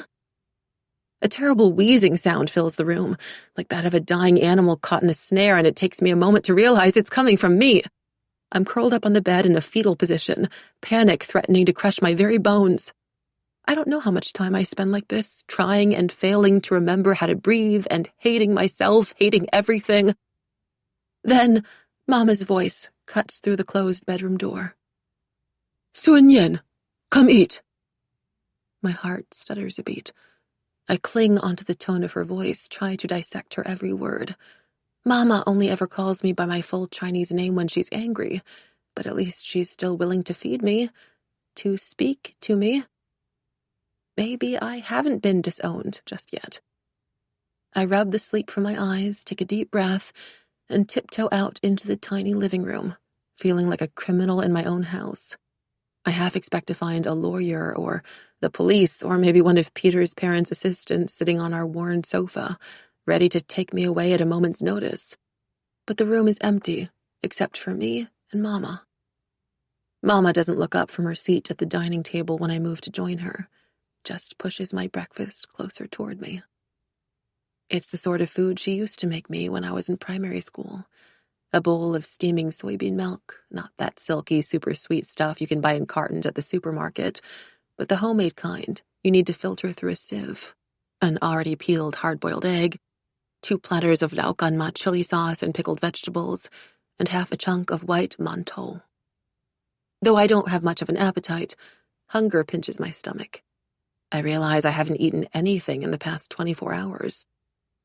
I rip off a small piece of the mantou and chew. It's still warm, the bread soft and faintly sweet. If only I wasn't having difficulty swallowing. "Is Baba joining us for breakfast?" I ask quietly, cautiously, wincing as the words scrape their way up my throat. Mama doesn't reply for a long time. The room deadly silent, save for the soft crunch of peeled eggshells and the clink of her spoon against her bowl. Then, at last, she says, still not looking my way, "He already go to work." My heart sinks to my feet. "I'm really sorry, Mama," I whisper, staring down at a stain on the table. I wish... My throat closes up, and I go quiet, fighting back the sudden press of tears. Deep down, I know there's nothing I can say to change the situation, even if I'm sick with regret, even if I apologize 1,000 times in 1,000 different ways. It's too late. The past is permanent. "We're out of duck eggs." I jerk my head up, certain I've misheard. It's not as if I expected Mama to respond to my apology, but... "What?" "I need to go to market before work." Mama downs her bowl of soybean milk, wipes her mouth with the back of her hand, and rises to her feet. Then, for the first time in months, she looks at me. Her gaze is gentler than I would have dared imagine, more tired than angry. "You coming or no?" It's been years since I last visited the local grocery store with Mama. After I moved into the dorms at Arrington, I was simply too far away to visit home on a regular basis. But even during the summer holidays, I'd turn down Mama's offers to go shopping. If trying to find the biggest possible cabbage for the cheapest price can even be called that, choosing instead to get a head start on coursework for the next year or polish up my holiday homework. But not a lot has changed around here since I was 12 or 13.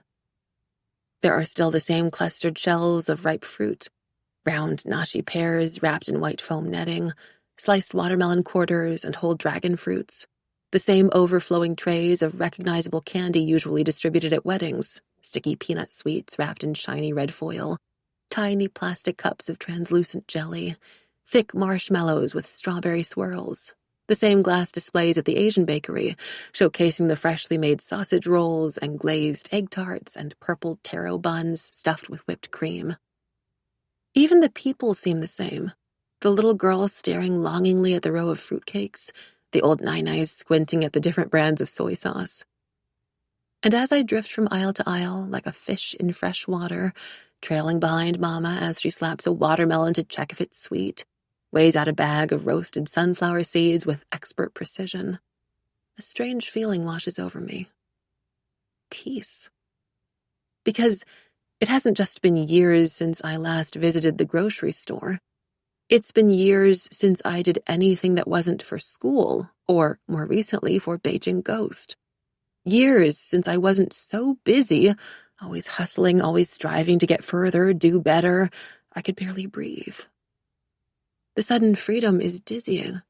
It makes me feel, well, human again. All this time, I'd thought the nickname study machine was a compliment of sorts, that it meant productivity, above human levels of discipline, that I was programmed for success. Now I wonder if it describes someone devoted to doing at the expense of feeling. Something barely alive. Mr. Chen's words resurface in my mind. What is it that you want? The answer had seemed so obvious to me then. I want whatever other people want, whatever they assign the most worth to. But standing here in the middle of a crowded supermarket, like some scene from a childhood dream, the first thing I think of is the English program Mr. Chen recommended to me. Well, not so much that specific program, but the idea of just getting to write for 2 whole months, or even longer, of having that be what I'm best at. Ready to leave? Mama asks, pulling me from my thoughts. Her basket is only half filled with vegetables and fruit, her hands pale and chapped over the handle. The winter always makes her skin dry, the scar more noticeable. I'm about to tell her yes when my eyes fall on the little pharmacy store next to the seasoning section. Wait right here, I say, ducking around the nearest shelf. There's something I want to see first. Over the course of the next week, I do everything I can to distract myself. I catch up on all the popular costume dramas from the past few years, the kind that stretch on for over 70 episodes and involve such complicated relationships you'd need a diagram to sort them out. I read books that aren't Macbeth or dry classics or compulsory texts for IB, but fun fantasy novels with magic and mythology. I help Mama cook when she's working, help Baba fold his clothes even though he's still not speaking to me. I make long to-do lists, SMART goals, 5-year plans, then toss them in the trash, knowing how pointless it all is when my future now hangs on such a thin thread. And no matter what, I try not to think about Peter or Andrew Shah or the fact that the school should be calling any day now to announce what exactly my punishment will be. I try not to think about Henry Lee. But then, one afternoon, when Baba's still at work and I'm watching the last episode of Yanxi Gonglue alone in my bedroom, a knock sounds on our front door. Alice? Mama calls from outside, and I know right away that something is wrong. She's using her fake polite voice, usually reserved for chats with the neighbors at the local park or large family gatherings. I bolt upright from bed, pulse already racing, and call back, What is it? Someone's here to see you. Henry Lee is standing in our living room. There's something so surreal about the scene that I'm half convinced it's a hallucination. Henry, with his perfect posture and ironed button-down shirt and polished shoes, the very image of wealth and privilege, next to our battered sofa, our yellow-stained walls with bits of old newspaper pasted over the holes. He seems too big for the room, too bright. It's like one of those which of these things is out of place games, except the answer is painfully obvious. Then Henry's eyes land on me, and I realize how I must look. I'm wearing Mama's baggy plaid pajamas, the ones that have a wide tear in the sleeves. My eyes are still single-lidded and puffy from crying, and I haven't washed my hair in 4 days. A hot, sticky sensation fills my stomach, humiliation turning into anger and back again, and suddenly I want to crawl out of my skin. "Hi, Alice," he says, his voice overwhelmingly soft. "Bye," I blurt out. And I flee. Our flat is so small that it takes only seconds for me to sprint back into my room, slamming the door shut behind me with such force the walls tremble. I haven't felt this kind of panic, this mad, heart-pounding, nauseating rush of adrenaline since the last Beijing ghost task. Since everything fell apart. My mind whirs as I fall onto the bed, pulling the blankets high over my head as if I can somehow pretend this nightmare scenario away. I have no idea why Henry's here, but I need him to leave. Now. Maybe I'll tell him I've developed a rare but very serious allergy to other humans, I think desperately, one that will cause intense choking and potential death if anyone comes within 3 feet of me. Or maybe I'll say I have a dog in here who's terrified of strangers. Or maybe... "Alice?" He knocks on the door once, twice. I hear the faint rustle of fabric and imagine him sliding his hands into his pockets, cocking his head to the side. The image is so vivid, so terribly familiar, it makes my chest hurt. "Can I come in?" I open my mouth to give him one of my very flimsy excuses, but I choke on the words. After all that's happened, I'm still a terrible liar. Maybe it's for the best. Wait a second," I tell him, scrambling out of bed. In one sweeping motion, I clear the dirty laundry and empty snack packets and wads of tissues off the sheets and stuff them all into a basket, cringing at the thought of Henry witnessing such a mess. When I'm absolutely certain there are no more unwashed bras or socks lying around, I open the door. "Thank you," Henry says, his tone and expression so formal I'm almost tempted to laugh. Then he steps inside and examines the tiny bedroom carefully, as if trying hard to come up with a compliment. Him and his manners. At last he points to a plastic tiger statue by the bed that was a Lunar Festival gift from Xiaoyi to Mama, the only object in the room that isn't a necessity. "This is really nice," he says. "Thanks. It's my mom's." He quickly drops his hand. I debate offering him a seat out of courtesy, but there's barely enough room for him to stand as it is. "Sorry this place is so small," I mumble, then realize who I'm talking to. Remember how he usually acts in such cramped spaces. "Wait, aren't you afraid of—" "I'm fine," he says. But he doesn't look fine. Now that he's this close, I can make out the familiar lines of tension in his shoulder and jaw. God, as if I needed another reason for this arrangement to be a bad idea. "You should get out," I tell him. "I mean, not as in I want to kick you out or anything, but if you're not comfortable—" "I want to be here," he says, like that settles everything. Then he adds quietly, "It's been ages since we last saw each other. He clears his throat. "I've missed fighting with you at school." My heart stutters. Same. I allow myself just 2 more seconds to fully indulge in those last words, the look on his face when he said them, before moving on to business. "Speaking of school, how are things there?" "Well, Peter still hasn't been discharged from the hospital yet." All remaining thoughts of Henry's dark gaze and parted lips vanish in a crushing wave of nausea. I can't help picturing Peter's pale, almost lifeless face, lying completely still while strapped to a heart monitor and IV, his parents weeping beside him. "Oh, God, is he—" "No," Henry says quickly. "No, it's not that bad. He's lightly concussed, but he should technically be able to go about his life as usual by now. His parents are the ones keeping him there. They're somewhat paranoid about him getting injured again. Understandably, of course." "Of course," I echo, hugging a pillow to my chest. My pulse still hasn't returned to normal yet. "You know, if I'm being honest," Henry says suddenly, Part of me was expecting you to go back for Peter. You were? I lean back, unsure how to respond, unsure if I want to keep talking about this at all. But Henry continues, Because, deep down, I glare at him. Deep down, he amends. You're hardly as terrible as you try to be. And look where I ended up, I say bitterly, even though I don't mean it, not really. I've had time to regret plenty of things, but somehow, going back for Peter isn't one of them. See, Henry gestures in my direction, eyebrows raised. That's precisely what I'm talking about. A pause. I never entirely understood why you'd insist on creating such an app, on forcing yourself to be someone you're not. It's not that simple. But You don't get it, I say. I want to sound angry, to push him away, but my voice comes out thin and fragile as eggshells.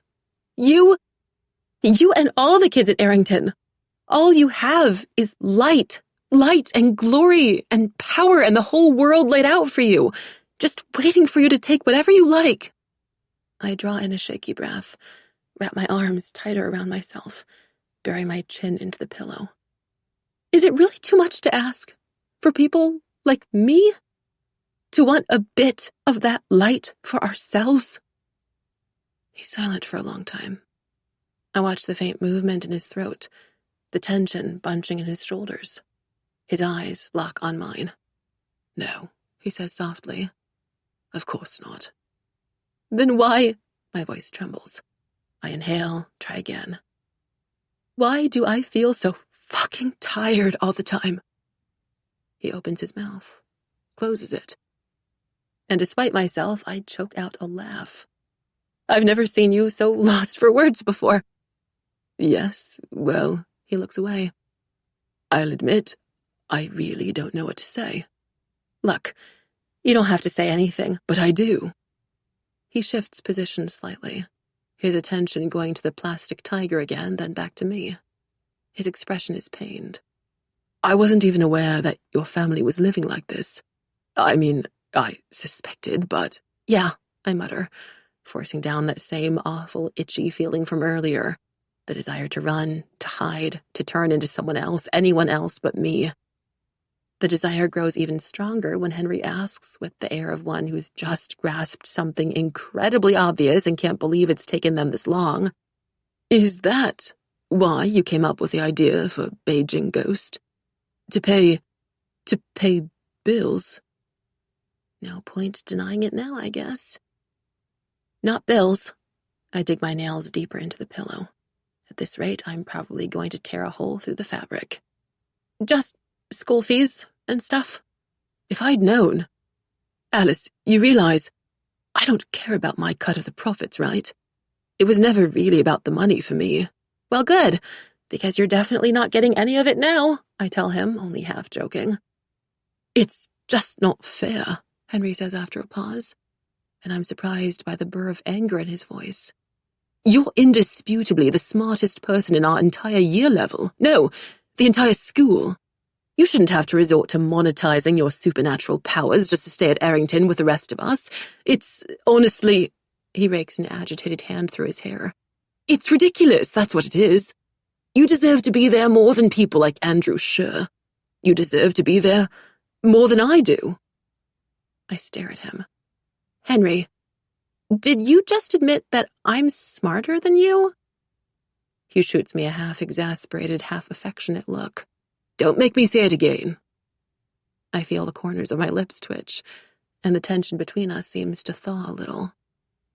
Really, though, I'm sorry I didn't notice anything earlier, Henry says after a beat. He's speaking slowly, like he's weighing out every word in his head first. You shouldn't be in this mess. And you certainly shouldn't be the only one shouldering the blame for what happened. I shouldn't, but I am, I remind him. That's just how the system works. I don't have the right connections or the money to hire a good lawyer or parents who've donated millions to the school. But you have me, Henry says, eyes blazing. I'm responsible for Beijing Ghost too, and I'm going to do everything I can to help you. In fact, That's part of the reason I came here today. What do you mean? He pulls his phone out of his pocket and holds it up for me to see. The familiar Beijing Ghost logo blinks back at me. I figured it would be safest for everyone involved if we were to shut down the app before Peter's parents or the police decide to investigate further. I'd considered this before too, but it still feels very sudden. Shut it down right now? Would you prefer to hold an elaborate farewell party first? Take time to write out a touching eulogy, Henry says dryly, much more like his normal self. Or perhaps wait until the 10th day of the lunar calendar, when the sun and the moon align. Fine, I grumble, shifting position so I can see his phone screen more clearly. What do we need to do? Lucky for you, I've already set everything up. He clicks away from the app and a blank page appears, crammed with tiny, multicolored lines of code I can't possibly comprehend.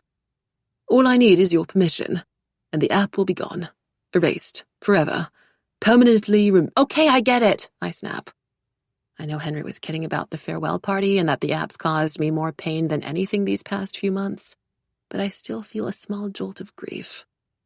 We've been through a lot together, and at the end of the day, Beijing Ghost did make me 100,000 RMB richer. If the police don't get involved and force me to give the money back, that is. Just start already. He brings his finger to the screen, glances back at me. You sure? I roll my eyes, but nod. 3, I hug the pillow tighter, lick my chapped lips. 2, this is for the best, I remind myself. The less evidence, the lighter the punishment. Wait, Henry says, frowning. A notification has popped up over the page. Mobile network not available. Well, that was anticlimactic, I mutter, taking the phone from him and holding it up at different angles. Sorry about that. I should have warned you. Sometimes the connection's really shitty around here. Maybe I can try one of my other phones, he suggests. I don't know. It usually doesn't. I trail off as an idea sparks in my mind. I drop the phone and turn to face him, my heart pounding at the possibility. If it works. Actually, let's not shut the app down. Pardon? I smile. I have a better idea. 4 hours later, Henry and I are staring down at a 5-page-long, just-completed article, a draft email, and the Beijing Ghost app. Though the cartoon ghost logo and the name are still the same, everything else about the app has changed. The homepage no longer promises complete confidentiality and anonymity, or advises the preferred method of payment, but instead encourages students at Arrington to get on top of their studies. All my previous private messages have been erased too, replaced by innocuous questions from different accounts, thanks to Henry and Chanel's many phones, about exam results and the recent chemistry assignment and different interpretations of Macbeth. Well, not all messages. Andrew Shu's long instructions for kidnapping Peter are still there in bold, as well as his original offer of 1 million RMB in exchange for the task. Okay, let's go over our story one more time, I tell Henry, who's now sitting cross-legged on the bed beside me. How did I end up accepting Andrew's offer on Beijing Ghost? Henry nods and straightens like we're about to take an exam, then rattles off the answer with impressive speed. At the start of the school year, I decided to create a study app for some user experience design practice. The main idea behind it was that through the app, anyone at Arrington could help each other answer school-related questions, while also earning some extra cash as an incentive. All the accounts are anonymous, but there's a point system that awards extra points to those who've offered the most help, and thus have the most credibility. And since you were by far the highest-ranked account, with a reputation for taking on whatever problems came up, regardless of subject or difficulty, Andrew figured that I actually needed the cash, which made me the person most likely to accept his offer and get the job done. I finish, clapping my hands together. That sounds plausible, right? Like specific, but not too specific? Right, Henry says. And if that doesn't fully convince the school, your article will. I hope so, I think to myself. Writing the article was weirdly cathartic. I'd poured everything I had, everything I've experienced in the past 5 years, every great injustice and minor disappointment, All my loud fears and quiet hopes, all my time spent both on the inside and outside of Arrington's elite circle, into those words. Now, I just want to make them count. So, Henry's finger hovers over the send button on the screen. Shall we? I gnaw on the inside of my cheek and try to act like I don't feel nauseated at the very thought of emailing the school board. We shall. Before I have time to regret this whole plan, the email leaves my inbox with a loud whooshing sound. No going back now. In the silence that follows, I hear loud footsteps, mixed with Baba and Xiaoyi's voices. Something about taking their shoes off. They must have just gotten here.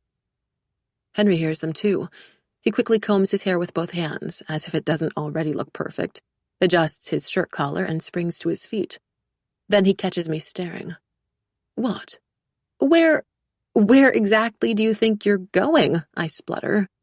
To introduce myself to your father, of course, he says, now heading for the door. It's the polite thing to do. I grab his shirt and yank him back toward me. No, you can't. Why not? I'm barely on speaking terms with my dad right now, I hiss, refusing to release my grip on his sleeve. If he sees me coming out of the room with you, he's going to think... He'll think... Yes, Henry arches one brow, testing, teasing. What will he think? God help me. You know, I snap. My whole face burns. Point is, it's a very bad idea. But instead of being discouraged, he just offers me one of those smug, terribly attractive smiles that used to get under my skin so much. It still kind of does, just in a way that makes me focus far too long on his lips. Don't worry, all parents love me. I'll be sure to make a good impression. As I consider the potential risks of hiding Henry under the bed versus introducing him to my family, Xiaoyi's voice travels through the door. Yan inside? She's with someone right now, comes Mama's reply. Well, I guess my decision's been made for me. With a quick warning glare at Henry, I let go of his shirt and enter the living room. Xiaoyi, Mama, and Baba are all sitting on the couch, a plate of skinned and diced apple set out before them, complete with a set of toothpicks on the side. Yan, Xiaoyi greets me brightly, standing up and shuffling over in her slippers. I hear you're a criminal now. Both Baba and Mama make a series of deeply disapproving noises. Please, don't encourage her, Mama mutters in Chinese. But Xiaoyi's already turned her attention to Henry beside me. I'm not exaggerating when I say that her eyes literally light up, her jaw dropping all the way to her feet. You'd think she's never seen me with a tall, good-looking, well-dressed boy my age before. Okay, fine, she hasn't. Still, she doesn't have to look that surprised. Oh, she exclaims, looking Henry up and down at least 5 times. Oh, who's this? It's lovely to meet you, Henry says before I can reply, slipping smoothly into Mandarin to address both Baba and Xiaoyi. His smile is bright and earnest, his head bent at a respectful angle. I'm Henry Lee. I go to the same school as Alice. I just wanted to see how she was doing. Xiaoyi positively melts. Baba looks less enthusiastic about Henry's presence. His brows furrow. You came all the way from school just to see Alice. Henry nods. Yes, Shushu.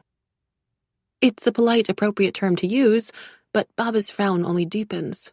He gets up and walks closer so that he and Henry are standing face to face and asks very slowly, Are you dating my daughter? Oh, God.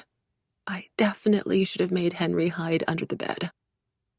No, of course not, I hurry to tell Baba at the same time Henry says, Yes. I whip my head around so fast I hear my neck crack, my heart flying into a frenzy. No way. Henry meets my disbelieving gaze with a grin, and I don't know if I want to strangle him or throw my arms around him. This is all very confusing. Not officially, though, Henry adds, turning back to Baba. Since we're still high school students, we obviously need to focus on our studies first. But I'm happy to wait, and I hope that in the future... Alice's future is very uncertain right now. Baba cuts him off, his expression stern. It's not something to joke about. Henry doesn't falter, doesn't even blink. I know, and I'm being 100% serious. Whatever happens, she's more than smart enough to get through it, and I'll be there to support her. There's a long pause as Baba stares Henry down. My heart keeps skipping beats. Baba says at last, which is actually a much better response than I expected. Coming from him, that's almost an invitation to join the family. I let out a small, silent breath. Henry winks at me. Wait! Xiaoyi suddenly slaps her thigh like she's just had a major epiphany, making everyone except Henry jump. Is this the Henry Lee? The boy you've been talking about since year 8? Your, she makes large air quotes with both hands, biggest academic rival? The one you keep having to share the award with? I flush. Henry leans in with great interest. Oh? So she talks about me a lot? A lot, Xiaoyi confirms generously, and I contemplate fleeing the city. What else has she said? Henry asks, a gleam in his eyes. Did she mention anything about... You know what? I step between them, piercing a chunk of apple with a toothpick and stuffing it into Henry's mouth. Maybe we should just eat first, and, not talk for the next 3 hours, or ever. Xiaoyi glances at me, amused. Yan, your face is very red. Thank you so much for pointing that out. Henry makes a sound that strongly resembles a muffled laugh.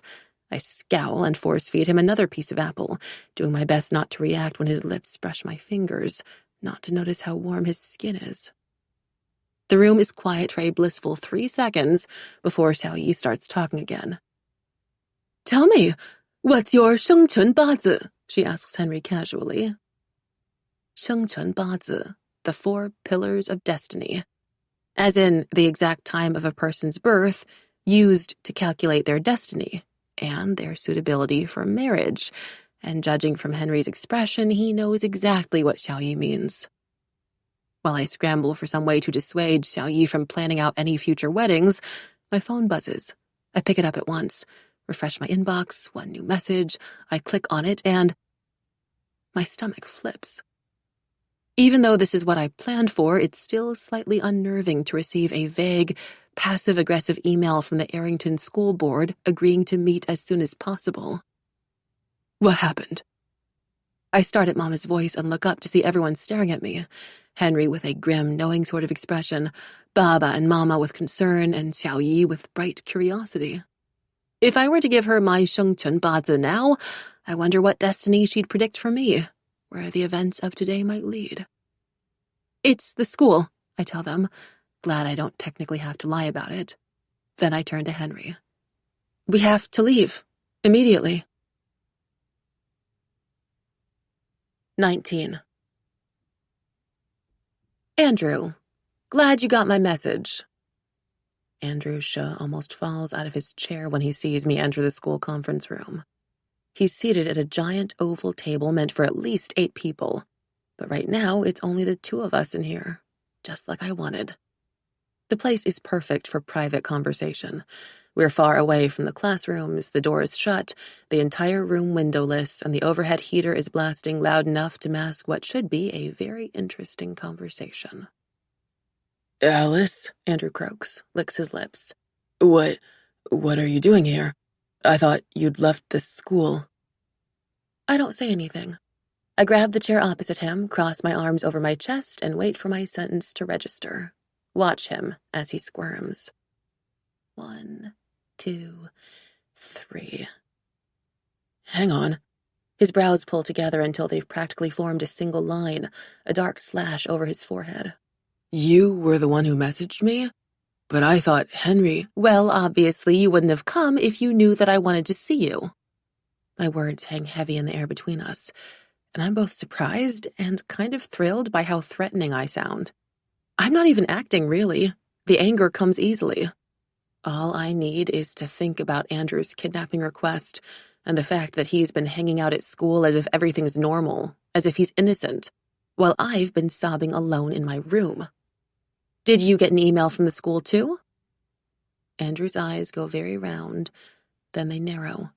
Yeah, I did. The school told me all about your accusations. He shakes his head. I can't believe you lied about the app. It wasn't exactly a lie, I reason, leaning forward and propping both elbows on the table. I may or may not have Googled best power stances on the car ride here with Henry, and he may or may not have laughed at me, but it seems to be working. You literally hired me to kidnap Peter. You were the one who kidnapped him. Only under your orders, I shoot back. I may be complicit, but you're the one who's guilty. As if. My family lawyer will be the judge of that. No, they won't be. Andrew blinks at me, his face going slack for a second. Clearly he was expecting the fancy lawyer card alone to shut me up. Rich people can be so predictable sometimes.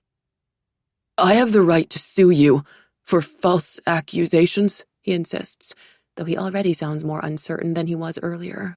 We could launch an in-depth investigation. You could, I agree, shifting into another one of the top 10 most effective power stances of all time. But I personally wouldn't. What? With 2 fingers, I pull out the BMW keys I've been keeping in my pocket and hold them up in plain view, letting the shiny metal catch the artificial lights. Andrew's face pales. The heater above us roars louder. Your men dropped these the other night, I say pleasantly. His mouth opens and closes like a goldfish. Where did you? He cuts himself off, taps his nails on the polished table surface, eyes flicking away. Whatever. It doesn't matter. You can't really prove the car. Can't I? What if I matched up the keys to the license plate N150Q4? I speak over him, savoring the look on Andrew's face when he recognizes the number. Wow, this feels even better than answering a Kahoot question correctly in front of the class. Between that, the message you sent me on Beijing Ghost, and the lawyer Henry's going to lend me, the evidence is kind of stacked against you. Whoa, wait, he's going to lend you a lawyer? Henry Lee? You? Andrew looks like he's only just now realizing the nature of my relationship with Henry, and hates himself for the oversight. I shrug. Well, Henry's company has 12 lawyers, all graduates from Harvard, Tsinghua, or Peking University. He can definitely spare one if things get messy for me. A dark vein jumps in Andrew's forehead. He's sweating profusely. From the heat or nerves, I can't tell. Maybe both. Either way, I seize the chance to keep talking. Look, Andrew, I'm short on time, so I'll just spell it out for you. If you take this to court or sue me, if you dare try to absolve yourself of this crime, you're most definitely going to lose. You're also definitely going to waste time and money and resources. So would you, Andrew interjects. I know, I say, keeping my voice level. But I don't have an important company position to worry about. If this case were to blow up and news were to get out that you and your father hired someone to kidnap a child just to secure a promotion, well, it wouldn't look too good for you, would it? No. He shakes his head. More sweat forms along his hairline, trickles down his cheek. No. No, that's not. He trails off and stills, as if something's just occurred to him, looks up at me. You had other clients for Beijing Ghost, didn't you? What of it? They'd be able to prove you're lying. Beijing Ghost wasn't a study app, it was a criminal app. With them backing me up. Do you know how much dirt I have on the kids in our year level? I raise my eyebrows. Did you seriously think I wouldn't have thought of this beforehand? I add in my head. Even if I didn't blackmail them, do you expect them to willingly reveal to the school or the police the sort of things they hired me for? His nostrils flare, lips setting into a sullen line. I'm right, and he knows it. He looks so defeated, so helpless with his massive frame hunched over the low table, that for a moment I almost feel bad for him. Almost. Fine, you've made your point, he finally mutters. What do you want me to do? I try not to show how weird this new dynamic is to me. I'm always the one doing what others want, the one desperate enough to agree to pretty much anything. Just go along with my story, I instruct. My mouth feels dry all of a sudden, likely in anticipation of what's to come. I wish I'd remembered to bring a bottle of water. There were so many in the back of Henry's company car. A representative from the school board will be meeting with us soon. He frowns. Soon? How soon? I grab my phone and fire a quick text at Henry. All done. He responds immediately with a thumbs up. As in, now. Right on cue, the conference room doors swing wide open, and Henry and Chanel stride in like characters from a movie scene. Seriously, I wouldn't be surprised if they were moving toward me in slow motion. And dramatic music started swelling in the background. Since school has technically ended by this hour, they're both wearing their own clothes instead of uniforms. Henry looks distractingly attractive, dressed in the kind of crisp, tailored black suit that wouldn't make him seem out of place on Wall Street, and Chanel has on this elaborate shoulder-padded blazer with gold buttons. Next to them, my discount supermarket sweater must look even cheaper and sadder than usual, which is the whole point. When I messaged Chanel today about helping out at this meeting, I'd asked her to dress as nicely as she could and made the same request of Henry. For my plan to work, I need to swallow my pride and really lean into the desperate student attempted crime just to survive look. On the heels of Henry and Chanel, a woman who can only be Madame Yao, representative of the school board, makes her entrance. She doesn't so much walk as glide into the conference room, her movements streamlined like a shark in water. Everything about her is elegant, unnervingly precise, from the string of delicate pearls arranged around her neck and her silver-streaked, gravity-defying bob to the hard angles and creases of her unsmiling face. Even in heels, she's shorter than I am, yet she manages to tower over everyone as she moves to take her seat at the head of the table, barely even reacting when Henry helps pull out the chair for her like the gentleman he is. For a long time, she doesn't speak, just fixes each of us with her cold black gaze. First Andrew, then Chanel and Henry, who are both now standing close by my side, then, finally, me. Despite the hot air blasting through the vents at full force, my teeth chatter violently. "Sun Yan, was it?" she says, breaking the silence at last. Her accent is part British, part Malaysian, and something else I can't quite identify. All I know is that she looks and sounds like old money, and that she probably already hates me. "I believe we corresponded over email." "Yes," I try to match her formal tone. "Thank you for your prompt response." She ignores me. "And this," she turns to Andrew, who immediately stiffens in his seat. "This is Andrew Shah, the student who reached out via the study application named Beijing Ghost and offered money in exchange for the execution of the kidnapping." I shoot Andrew a quick, warning look. He pouts, but nods once. Yeah, that's me." "Well," Madame Yao sniffs, "I do wish we didn't have to meet in these unfortunate circumstances.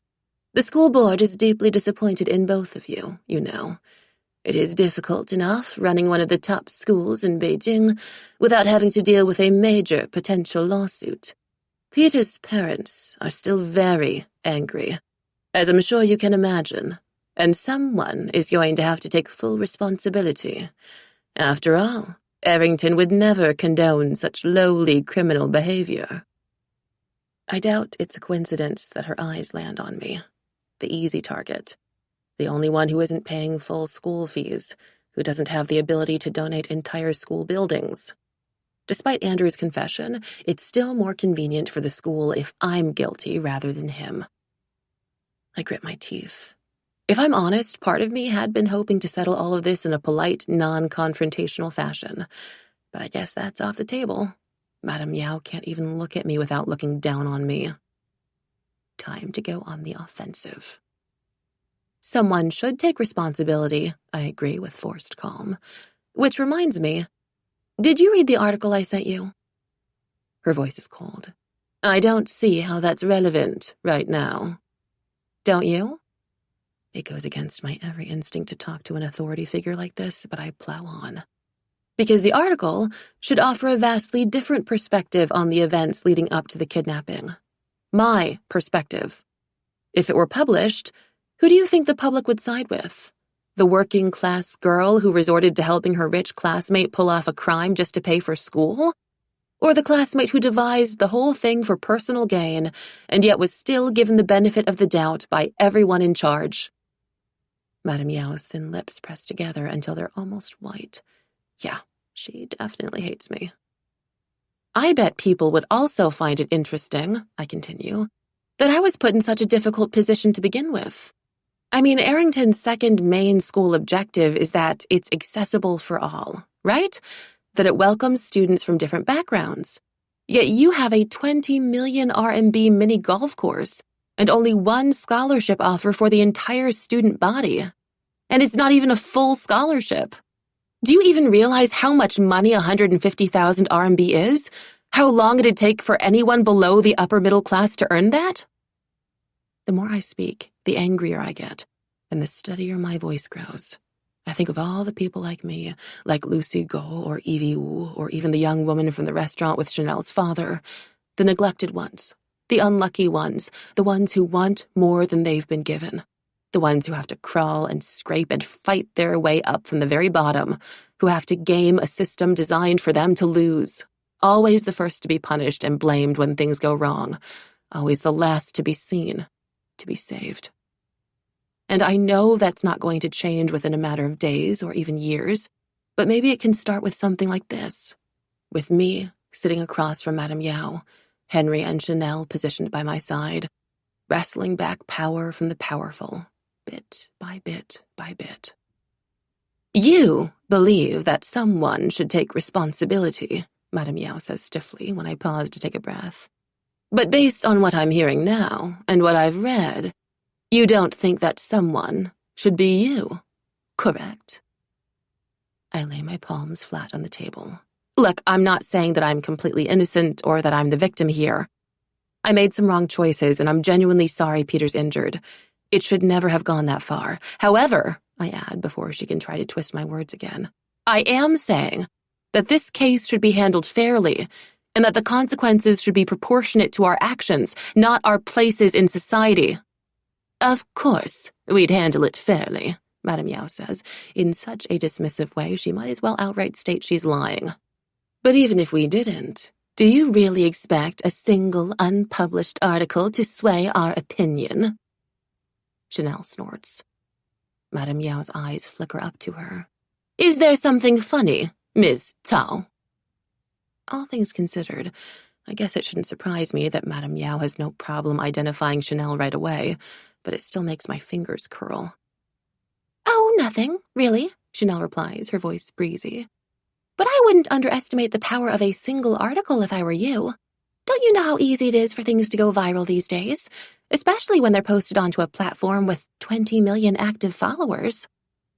At last, a small crack in Madame Yao's stony mask. I'm afraid you will have to be more specific. What is this platform you are speaking of? Henry steps in, his arm resting deliberately on the back of my chair, a casual reminder to everyone that he's on my side. Well, as you may know, Madame Yao, my father runs the biggest tech startup in all of China. For once, I don't correct him with second biggest. We have a mass following across our many apps, as well as various social media accounts, connections to the media, resources we could access in an instant. And not to brag, but we are both kind of popular in our social circles, Chanel chimes in, smiling sweetly. I know like 40 international kids from my school in Australia who are thinking of coming back to Beijing to study. I was planning on recommending Arrington to them and their families, but now, seeing the way you're treating my dear friend Alice, I'm not so sure. I'm not so sure either, Henry says, all solemn, and I have to swallow back a bubble of hysterical laughter at the look on Madame Yao's face. Her lips are almost invisible. My father and I may be forced to reconsider whether Arrington even deserves all those donated buildings. In fact, I don't know if I want to stay at a school that favors some students over others. I'm also not sure, Andrew offers. Everyone turns to stare at him. What? He says defensively, sliding lower in his seat. I thought we were doing a thing. Yeah, and you just ruined the thing, Andrew, Chanel rolls her eyes. You're not part of this. Andrew scowls. I'm never part of anything. Well, maybe if you stopped hiring people to kidnap your classmates, Chanel mutters.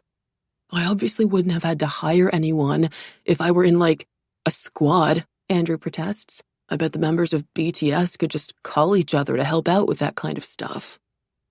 Andrew, Henry says on an exasperated sigh, you have grossly misunderstood the point Chanel was trying to make. As well as, the general situation, Chanel adds. Madame Yao clears her throat loudly. Right. So sorry, Madame Yao, Chanel says, applying just enough sarcasm to her voice to get away with it. Back to what we were saying. Madame Yao raises one pale, manicured hand in the air. A ridiculously large emerald ring gleams on her middle finger, beneath a thin band of sparkling diamonds. You've said quite enough, Ms. Cao. All of you have. And? Chanel prompts, totally unfazed. What do you think? I hold my breath, my heart punching my ribs. I'm only around 78% certain how Madame Yao will respond, which, statistically speaking, isn't the best odds. But if there's anything I've learned from my time running Beijing Ghost, it's that the people here care about reputation above all else. Reputation is currency, a source of power. The same way that money is only valuable because everyone deems it so, Arrington is only considered elite and exclusive because rich parents keep wanting to send their kids here. That would change pretty quickly if we made good on our threats. I think, Madame Yao begins, her words laced with equal parts venom and resignation, that Sun Yan here has proven just how important she is to the Arrington student body, and how much she has to say on the subject.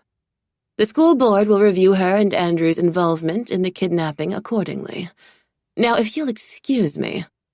The chair squeaks as she pushes back her seat and rises, straightening her already immaculate silk blouse with a grimace. It appears I have a few calls to make. And just like that, she's off, her kitten heels clacking every step of the way to the door. Once she leaves, the temperature in the room seems to warm by a few degrees. I stretch in my seat and exhale a long, tired breath. I hadn't realized how tense my muscles were until now. Andrew looks around at us, hopefully. So, do you guys want to hang out for a bit, or— Andrew, again, you're not part of this, Chanel interrupts, hands on her hips. And shouldn't you be, taking this time to reflect on your actions? Yeah, I know, he grumbles, his face falling. Kidnapping is bad. Being a criminal is rough. Never hire smart people to do your dirty work for you. Henry pinches the bridge of his nose. Please, just go. As Andrew slides out of his chair, still sulking and muttering under his breath the whole time, I turn to Henry and Chanel. Thank you guys so much, I say, instantly hating how awkward I sound. It means a lot. And Chanel, I'm sorry to have messaged you so last minute, and for kind of ghosting you these past few weeks. I swear Alice! Oh my God! Chanel shakes her head at me with a kind of affectionate incredulity. We barely even did anything except flex a little. You are the one who came up with this whole idea and wrote the article and all that. Besides, she adds, her voice growing serious, it's pretty fucked up how the school was treating you. If I'd known earlier— You couldn't have. I didn't want you to. She sighs. Well, at least now we do. Henry and I have both been worried as hell about you, you know? She pauses and nudges Henry, who pointedly looks away. Especially Henry. I don't think I've ever seen him so distracted in class before. He even answered wrong to a basic chemistry question that I knew. I raise my brows, a slow smile rising to my face. Really? Henry makes a low, non-committal noise with the back of his throat, busies himself adjusting the cuffs on his sleeves. I won't lie, the suit really does look good on him. It doesn't hurt that he just threatened one of the most powerful people in Arrington for my sake. And when he finally meets my gaze, crow-black curls falling just over his brows, biting his lower lip, something fills the tight space between my ribs. A lovely pain, a tender ache that feels suspiciously close to longing. Not just that, but for the first time since our experiencing China trip ended, I allow myself to acknowledge how much I've missed him. God, I've missed him. I somehow still do, even though he's standing right in front of me. I must have zoned out of the conversation because the next thing I know, Chanel's grinning at me like she can tell exactly what I'm thinking, and Henry's saying, "Do you want to go home now?" And I feel kind of dizzy. My whole body feels overheated like a laptop that's been left charging for way too long. Electricity courses through my veins. Do I want to go home now? No, not yet, I say, more sharply than I mean to. Henry tenses, his expression bemused. Chanel merely winks. Just come with me. Without another word, I grab Henry by the wrist and lead him out the building, across the empty courtyard, and into the shelter of a small pavilion well concealed by the school gardens. Pale chrysanthemums bloom from the shadows like fresh snow, almost the same shade as the pagoda's 5 tall pillars. I push Henry against the closest one, bracketing his body with my own. This isn't like me at all.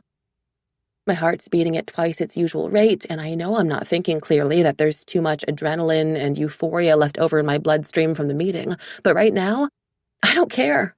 I truly don't care. And it's kind of terrifying. It's also kind of thrilling.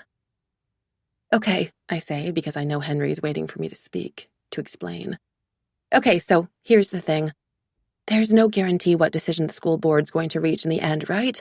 And there's no guarantee when or where we'll see each other again, or if I'll even be allowed back on school grounds, so I just think, well, I've been thinking about it for a while now, but I guess I was in denial or just scared. I pause, scrambling for the right words.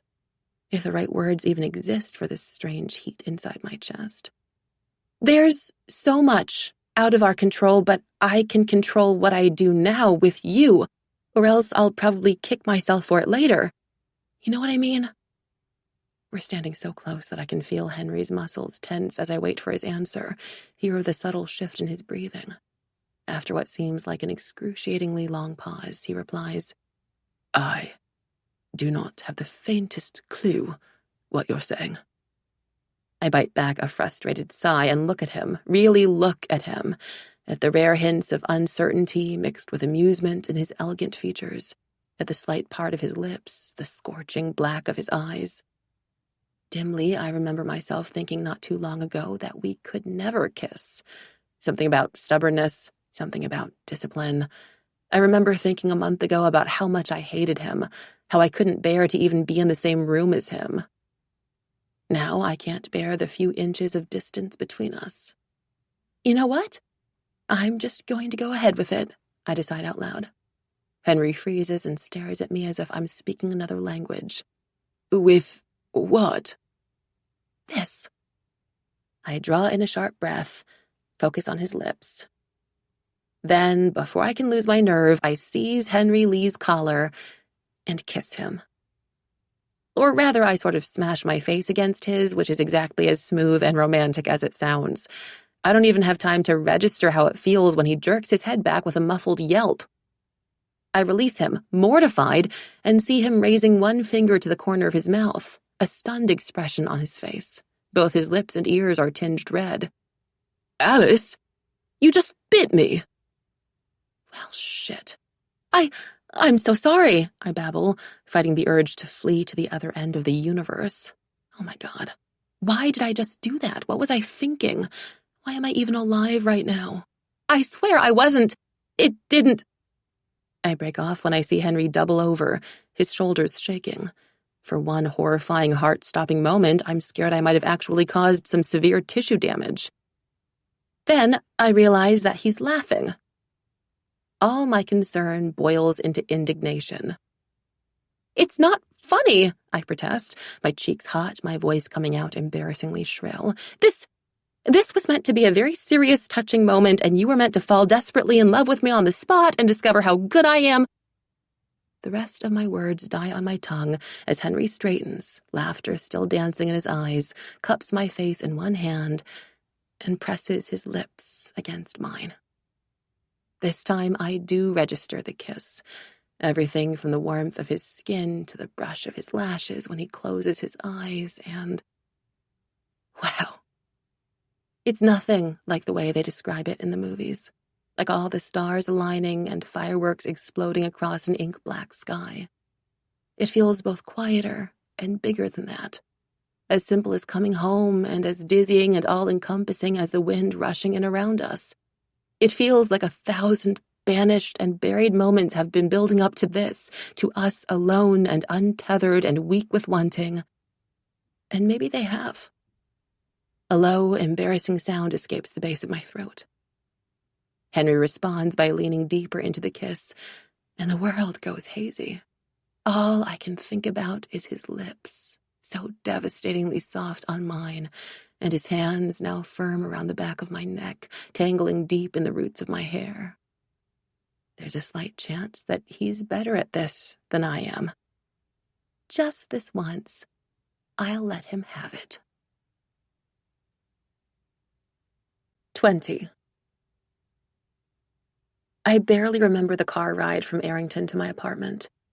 I'd let Henry's chauffeur drive us, partly because I wanted to be around Henry as long as time would allow, and partly because I wasn't sure I could trust myself to take the subway without getting lost.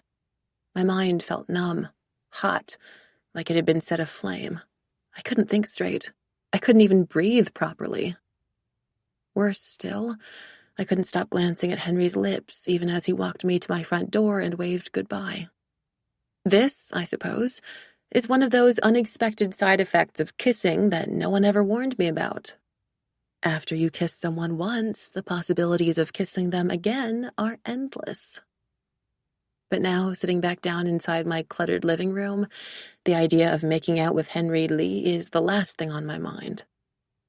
Both Xiaoyi and Mama went out while I was still at school, Xiaoyi to get a foot massage and Mama to handle something at the hospital, leaving only Baba and me in the flat.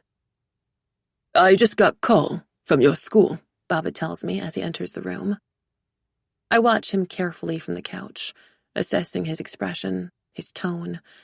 I wasn't exaggerating when I told Henry that Baba and I aren't exactly on speaking terms these days.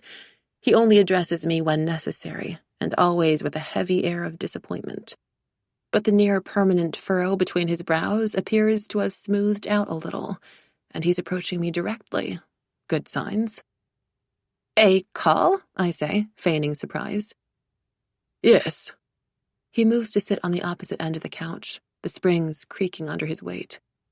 They told me about app. What's the name? China Ghoul? My pulse speeds up. Beijing Ghost, you mean? He nods slowly and continues in Mandarin. Why didn't you tell me or the teachers earlier you were part of the study group? I guess... I fumble for the right words for an answer as close to the truth as possible without giving everything away. I was scared it'd seem suspicious. I mean, I did make a lot of money off the app just through tutoring, over 100,000 RMB. I was worried you or the school would make me give it back. Baba's eyes widen a fraction with shock. 100,000 RMB? Yeah, I reply. It's a lot, I know. Hence why I was worried. And you earn that much only by helping your classmates study. Nothing else. I have to laugh, though nothing about the question is really funny, just ironic. Well, you and Mama spend almost all your income on my school fees, I point out. Is it so surprising that other kids would want to invest in their education too? Is all he says, but I can tell he believes me. Anyway, I continue more quietly, sincerely. I'm really sorry things turned out the way they did. When Andrew offered me the money, all I could think of was how you and Mama were struggling to pay for school. How you were struggling because of me. At the time, his offer seemed like the quickest solution to everything, like completing the task might somehow allow me to pay you guys back. I swallow and press my hands together to keep from fidgeting. Every word feels like pulling teeth. But I was being irrational and greedy and just incredibly dumb. And I understand if you can't forgive me or if you plan on being disappointed in me for all of eternity, but I wanted to say, I'm sorry, Baba. That's all. Baba takes a deep breath and I hold mine, anticipating yet another lecture. But it doesn't come. Instead, he places a gentle hand on my head, briefly, the way he used to when I was a kid, whenever I was scared or injured or couldn't fall asleep at night. When I look up in surprise, all the anger is gone from his eyes. Alice, he says, your mama and I don't work hard for you to repay us. We work hard so that you can have a better life, an easier life. And sending you to Arrington, that was our choice. Spending our income on your school fees, that was also our choice. In no way should you feel obligated to take on the burden of our decisions for us. Is that clear? To my embarrassment, my throat constricts, the basin of my heart overflowing, spilling into hope. There is so much stubborn hope. I manage a small nod, and Baba smiles at me. Maybe everything will be okay, I think. Speaking of Arrington, Baba pulls his hand back, rests it on his lap. They've already passed on the new information to Peter O's parents. Since you apparently play a more minor role in the incident than they initially thought, they've chosen not to press charges. But, I press, sensing the shift in his tone. Peter's parents are not pressing charges, but they are pressuring the school to make you leave once this semester is over, and based on my call with them earlier, I believe the school would like that as well. Oh. I bite the inside of my cheek, waiting for the anger and panic to hit with full force, the questions to go off in my brain like a string of firecrackers. What will I do next? Who will I be without Arrington? And while I do feel all those things, dully, an unexpected calm washes over me. A kind of resignation. Deep down, I'd suspected something like this was coming. There was no way I could walk away from a crime of this magnitude completely unscathed. I understand, I say. And the steadiness of my own voice surprises me. I sound calm, confident like Chanel or Henry. In a weird way, after hitting rock bottom and confronting Andrew and standing up to a representative of the school board, I feel ready to take on anything. Or survive anything, at least. We'll work something out. What will you work out? Baba and I both turn at the faint rattle of keys, the low click of the front door shutting behind Mama. She's wearing the old coat she bought on sale in America, her hair pulled back into a tight bun that emphasizes the sharpness of her eyes and chin. It's nothing to worry about. I'll explain over dinner, I say as she heads into the kitchen for her usual after-work routine, washing her face and scrubbing her hands for 20 seconds. After a moment's deliberation, I get up too. When Mama reemerges, I've already laid the small paper box out on the couch, the white of the package almost blinding in contrast to the old mustard cushions. It's a silly little gift, probably a basic necessity for other families, but since gifts are so rare in our house, I'd been wondering when to give it to Mama. In light of Baba's news, now seems like as good a time as any. What's this? Mama asks, eyeing the box. I bought it for you. With my own money, of course, I add hastily. Mama opens the box very carefully, as if afraid she might break it with one wrong move, and a bottle of expensive hand cream falls out into her open palm. She doesn't say anything, just stares at the pretty bottle, at the delicate flower print snaking up its side, the recognizable brand name printed on top. I know your hands are always super dry from work, I explain, more because the silence makes me nervous than anything. Will she think it's a waste of money? And when we were at the store the other day, I just thought, I might as well. It's apparently supposed to help heal scars, too. I wring my hands together. But if you don't like it, I could always return it. Mama throws her arms around me, pulling me close. Scheiße, she whispers into my hair. Silly child. And as I lean against her, breathing in her familiar scent, I think, maybe I was right earlier. Maybe everything really will be okay. 3 long phone calls and countless rounds of emails later, all of which are ominously titled Regarding Alice Incident, I'm standing back outside the Arrington school gates, a light bag in my hands. After some negotiating, the school and Peter's parents and I came to an agreement. I'm to leave Arrington this December, but I get to spend my last few days here, finishing up my coursework for the semester and saying goodbye to my friends and teachers. Name? The security guard stares at me through the iron bars, and I'm struck by a sudden, overwhelming sense of déjà vu. Ella's son, I tell him, and offer a small smile. It's weird how much I'll miss everything about this place now that I know I'm leaving. Even this guy who could never seem to remember my name. And who's now watching me suspiciously. Why are you smiling? Nothing, just, I gesture to the deep blue sky above us. Not a single winter cloud in sight. It's a nice day, that's all. He glances up, then back at me, then up again, confusion shadowing his features. He looks young, maybe somewhere in his mid-20s. I wonder if he's just graduated from college, how long he's been living in Beijing, why he chose to work here. I hate that I'm only noticing these things now. Yeah. I guess it is. He clears his throat. Your year level? 12. But I'm not the one who answers. Hi, Mr. Chen, I greet as he draws closer to the gates, hoping he can't detect the nervous wobble in my voice. He's always been the teacher I respect the most, and the one I'm most afraid of disappointing. Judging from his expression, the way his eyes dart to my bag and understanding flickers over them, he's well up to date with the whole Alice incident. Yet he doesn't appear angry exactly. Well, don't just stand there like a stranger, he says, waving me forward. Come in. There's something I've been meaning to talk to you about.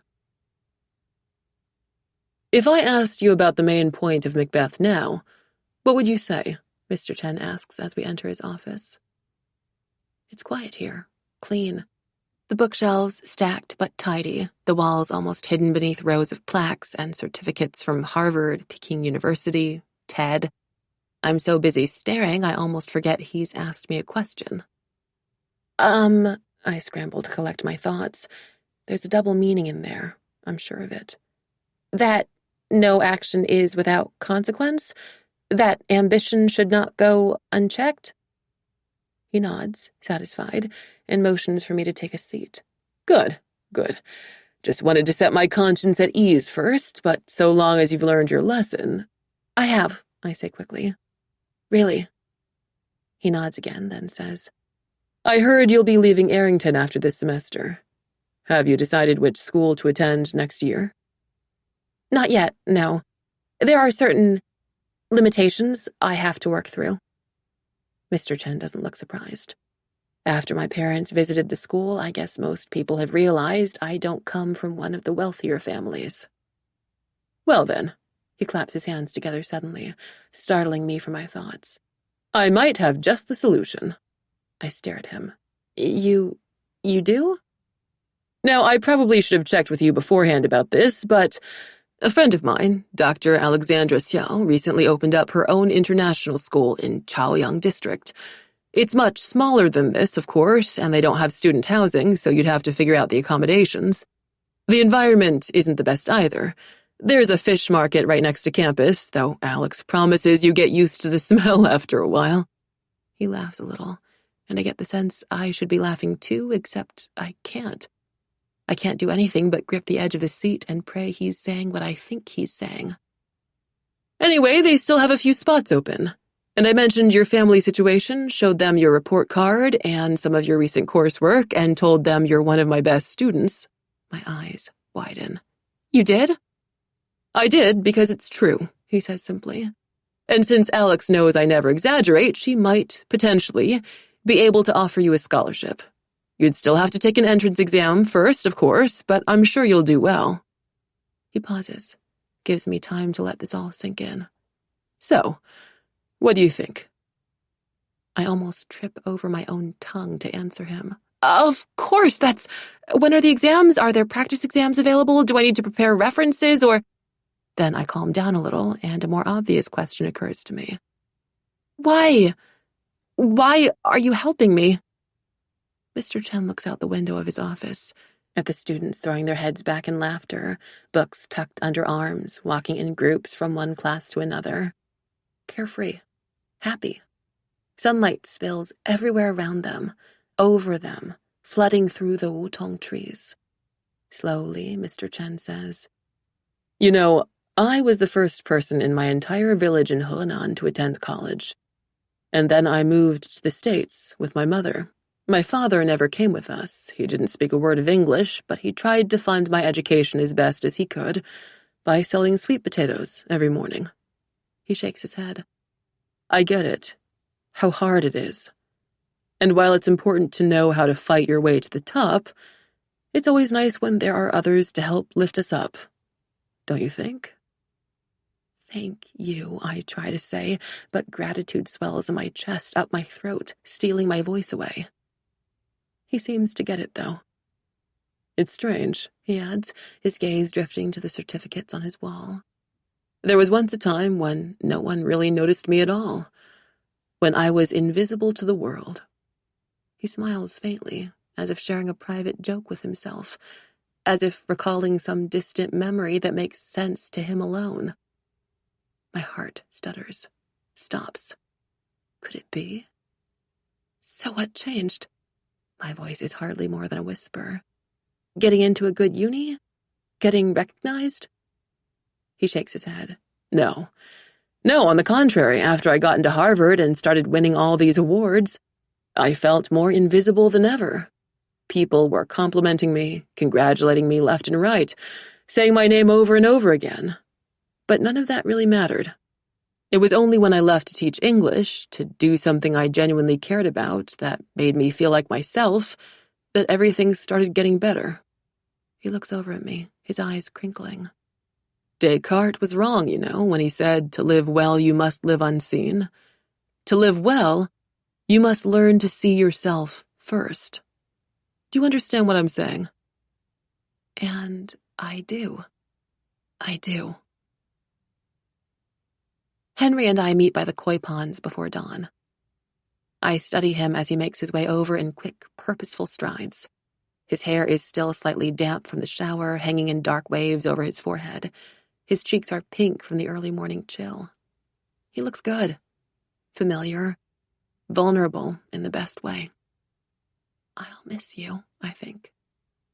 Punctual as ever, I say, closing the distance between us. He offers me one of his rare Henry Lee smiles, soft and beautiful and so startlingly sincere it takes your goddamn breath away.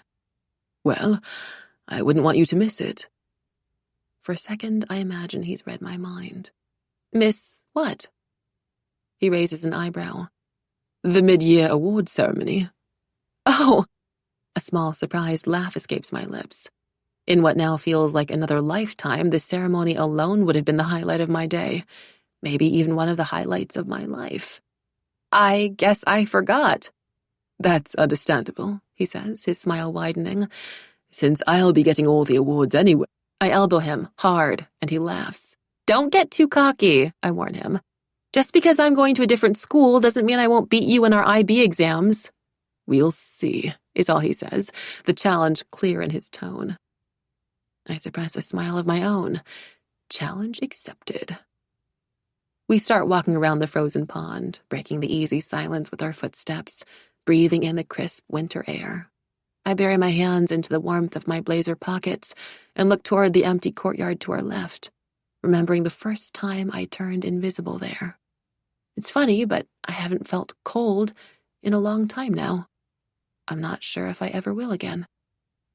So, I say as we approach a stone bench and sit, his shoulder bumping lightly against mine. Did you get my business proposal? Yes, all 75 pages of it. His eyes gleam. And the summary, and the summary of the summary, and the annotated diagram, and the table of contents. Excuse me for being thorough, I huff. I really want this app to be good, I know, he says, no longer teasing. He hesitates, then laces his slender fingers through mine, and I have to focus very hard on remembering how to breathe. I don't think I'll ever get used to his proximity, or the way he's currently looking at me, like he's in as much awe as I am that we can just do this now, just sit and hold hands in the near dark and say what we mean. Trust me, it will be. With the two of us working behind the scenes, your promotional strategy, and the template ready, it'll be perfect. This time, I can't hold back the grin that stretches across my face. The idea came to me around a week ago, when we first transformed Beijing Ghost into a fake study app. My plan is to make the app a legit one that helps connect rich, privileged kids from private international schools with low-income students like me. It's meant to work both ways. Tutoring and homework help starts from a minimum rate of 400 RMB per session for those from wealthier demographics, but it's completely free for working-class students. Then there's the added bonus of allowing kids from disadvantaged backgrounds to form connections with Beijing's elite. I've also decided to keep the point system in. The 3 highest-ranking working-class users at the end of each year will get a full scholarship to any school they wish, sponsored by Henry's company. Oh, yeah, I sent the business proposal to Chanel, too, I tell Henry. He doesn't look surprised. Of course you did. What does she think? She's in, I say, which is a massive understatement. When I pitched the idea to Chanel over WeChat 3 nights ago, she'd squealed and started brainstorming slogans and making calls to her 4-die friends right away. I mean, her exact words were, "Fuck yeah." She also thinks the 3 of us should have weekly meetings to sort this out, starting with Hot Pot tonight, her treat. The corner of Henry's lips tugs up briefly. I suppose we'll be seeing each other quite often then. Even after you leave. Even after I leave, I echo. And the gravity of these words, this reality, pulls both of us back into silence once more. I don't know what else to say, so I move to nestle my head against the strong curve of his shoulder. He lets me. What do you imagine you'll do? He asks a few beats later. In the future. I don't know. I trail off, my mind whirring. I still want so much, so badly. My heart still aches for all the bright things beyond my reach. I want to be smarter and richer and stronger and just better. But honestly, I also want to be happy, to invest in something meaningful and fulfilling, even if it is difficult and maybe not the most practical option in the world. To spend more time with Baba and Mama and Xiaoyi, and finally hang out with Chanel and go out on a proper date with Henry. I want to laugh until my stomach hurts and write until I've crafted something that delights me and learn to bask in my small private victories. Learn to accept that these things, too, are worth wanting. For a start, I think I want to focus on English more, I muse. And just saying it aloud feels right. Like my heart has been waiting for my mind to catch up this entire time. Maybe sign up for a journalism course over the break? I've compiled a list of suitable options already, ones that offer full merit-based scholarships. That sounds great, he says with full sincerity. Yeah? Yeah. It's a deal then, I say, angling my head to look up at him. You'll become the head of the #1 tech startup in all of China, and I'll be a renowned award-winning journalist or English professor. Together, we'll be the nation's greatest power couple, he offers. I was going to say conquer the world, I admit. But sure, I guess we can start small. He laughs, and the sound is like bottled magic, like birdsong. I turn my gaze toward the sky, my fingers still intertwined with his. In the distance, the darkness has started to lift like a veil, the first light of dawn spilling over the Beijing skyline. A promise of all the beautiful and terrible and sun-soaked days to come.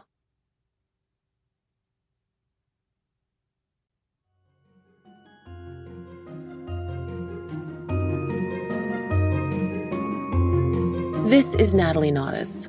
We hope you have enjoyed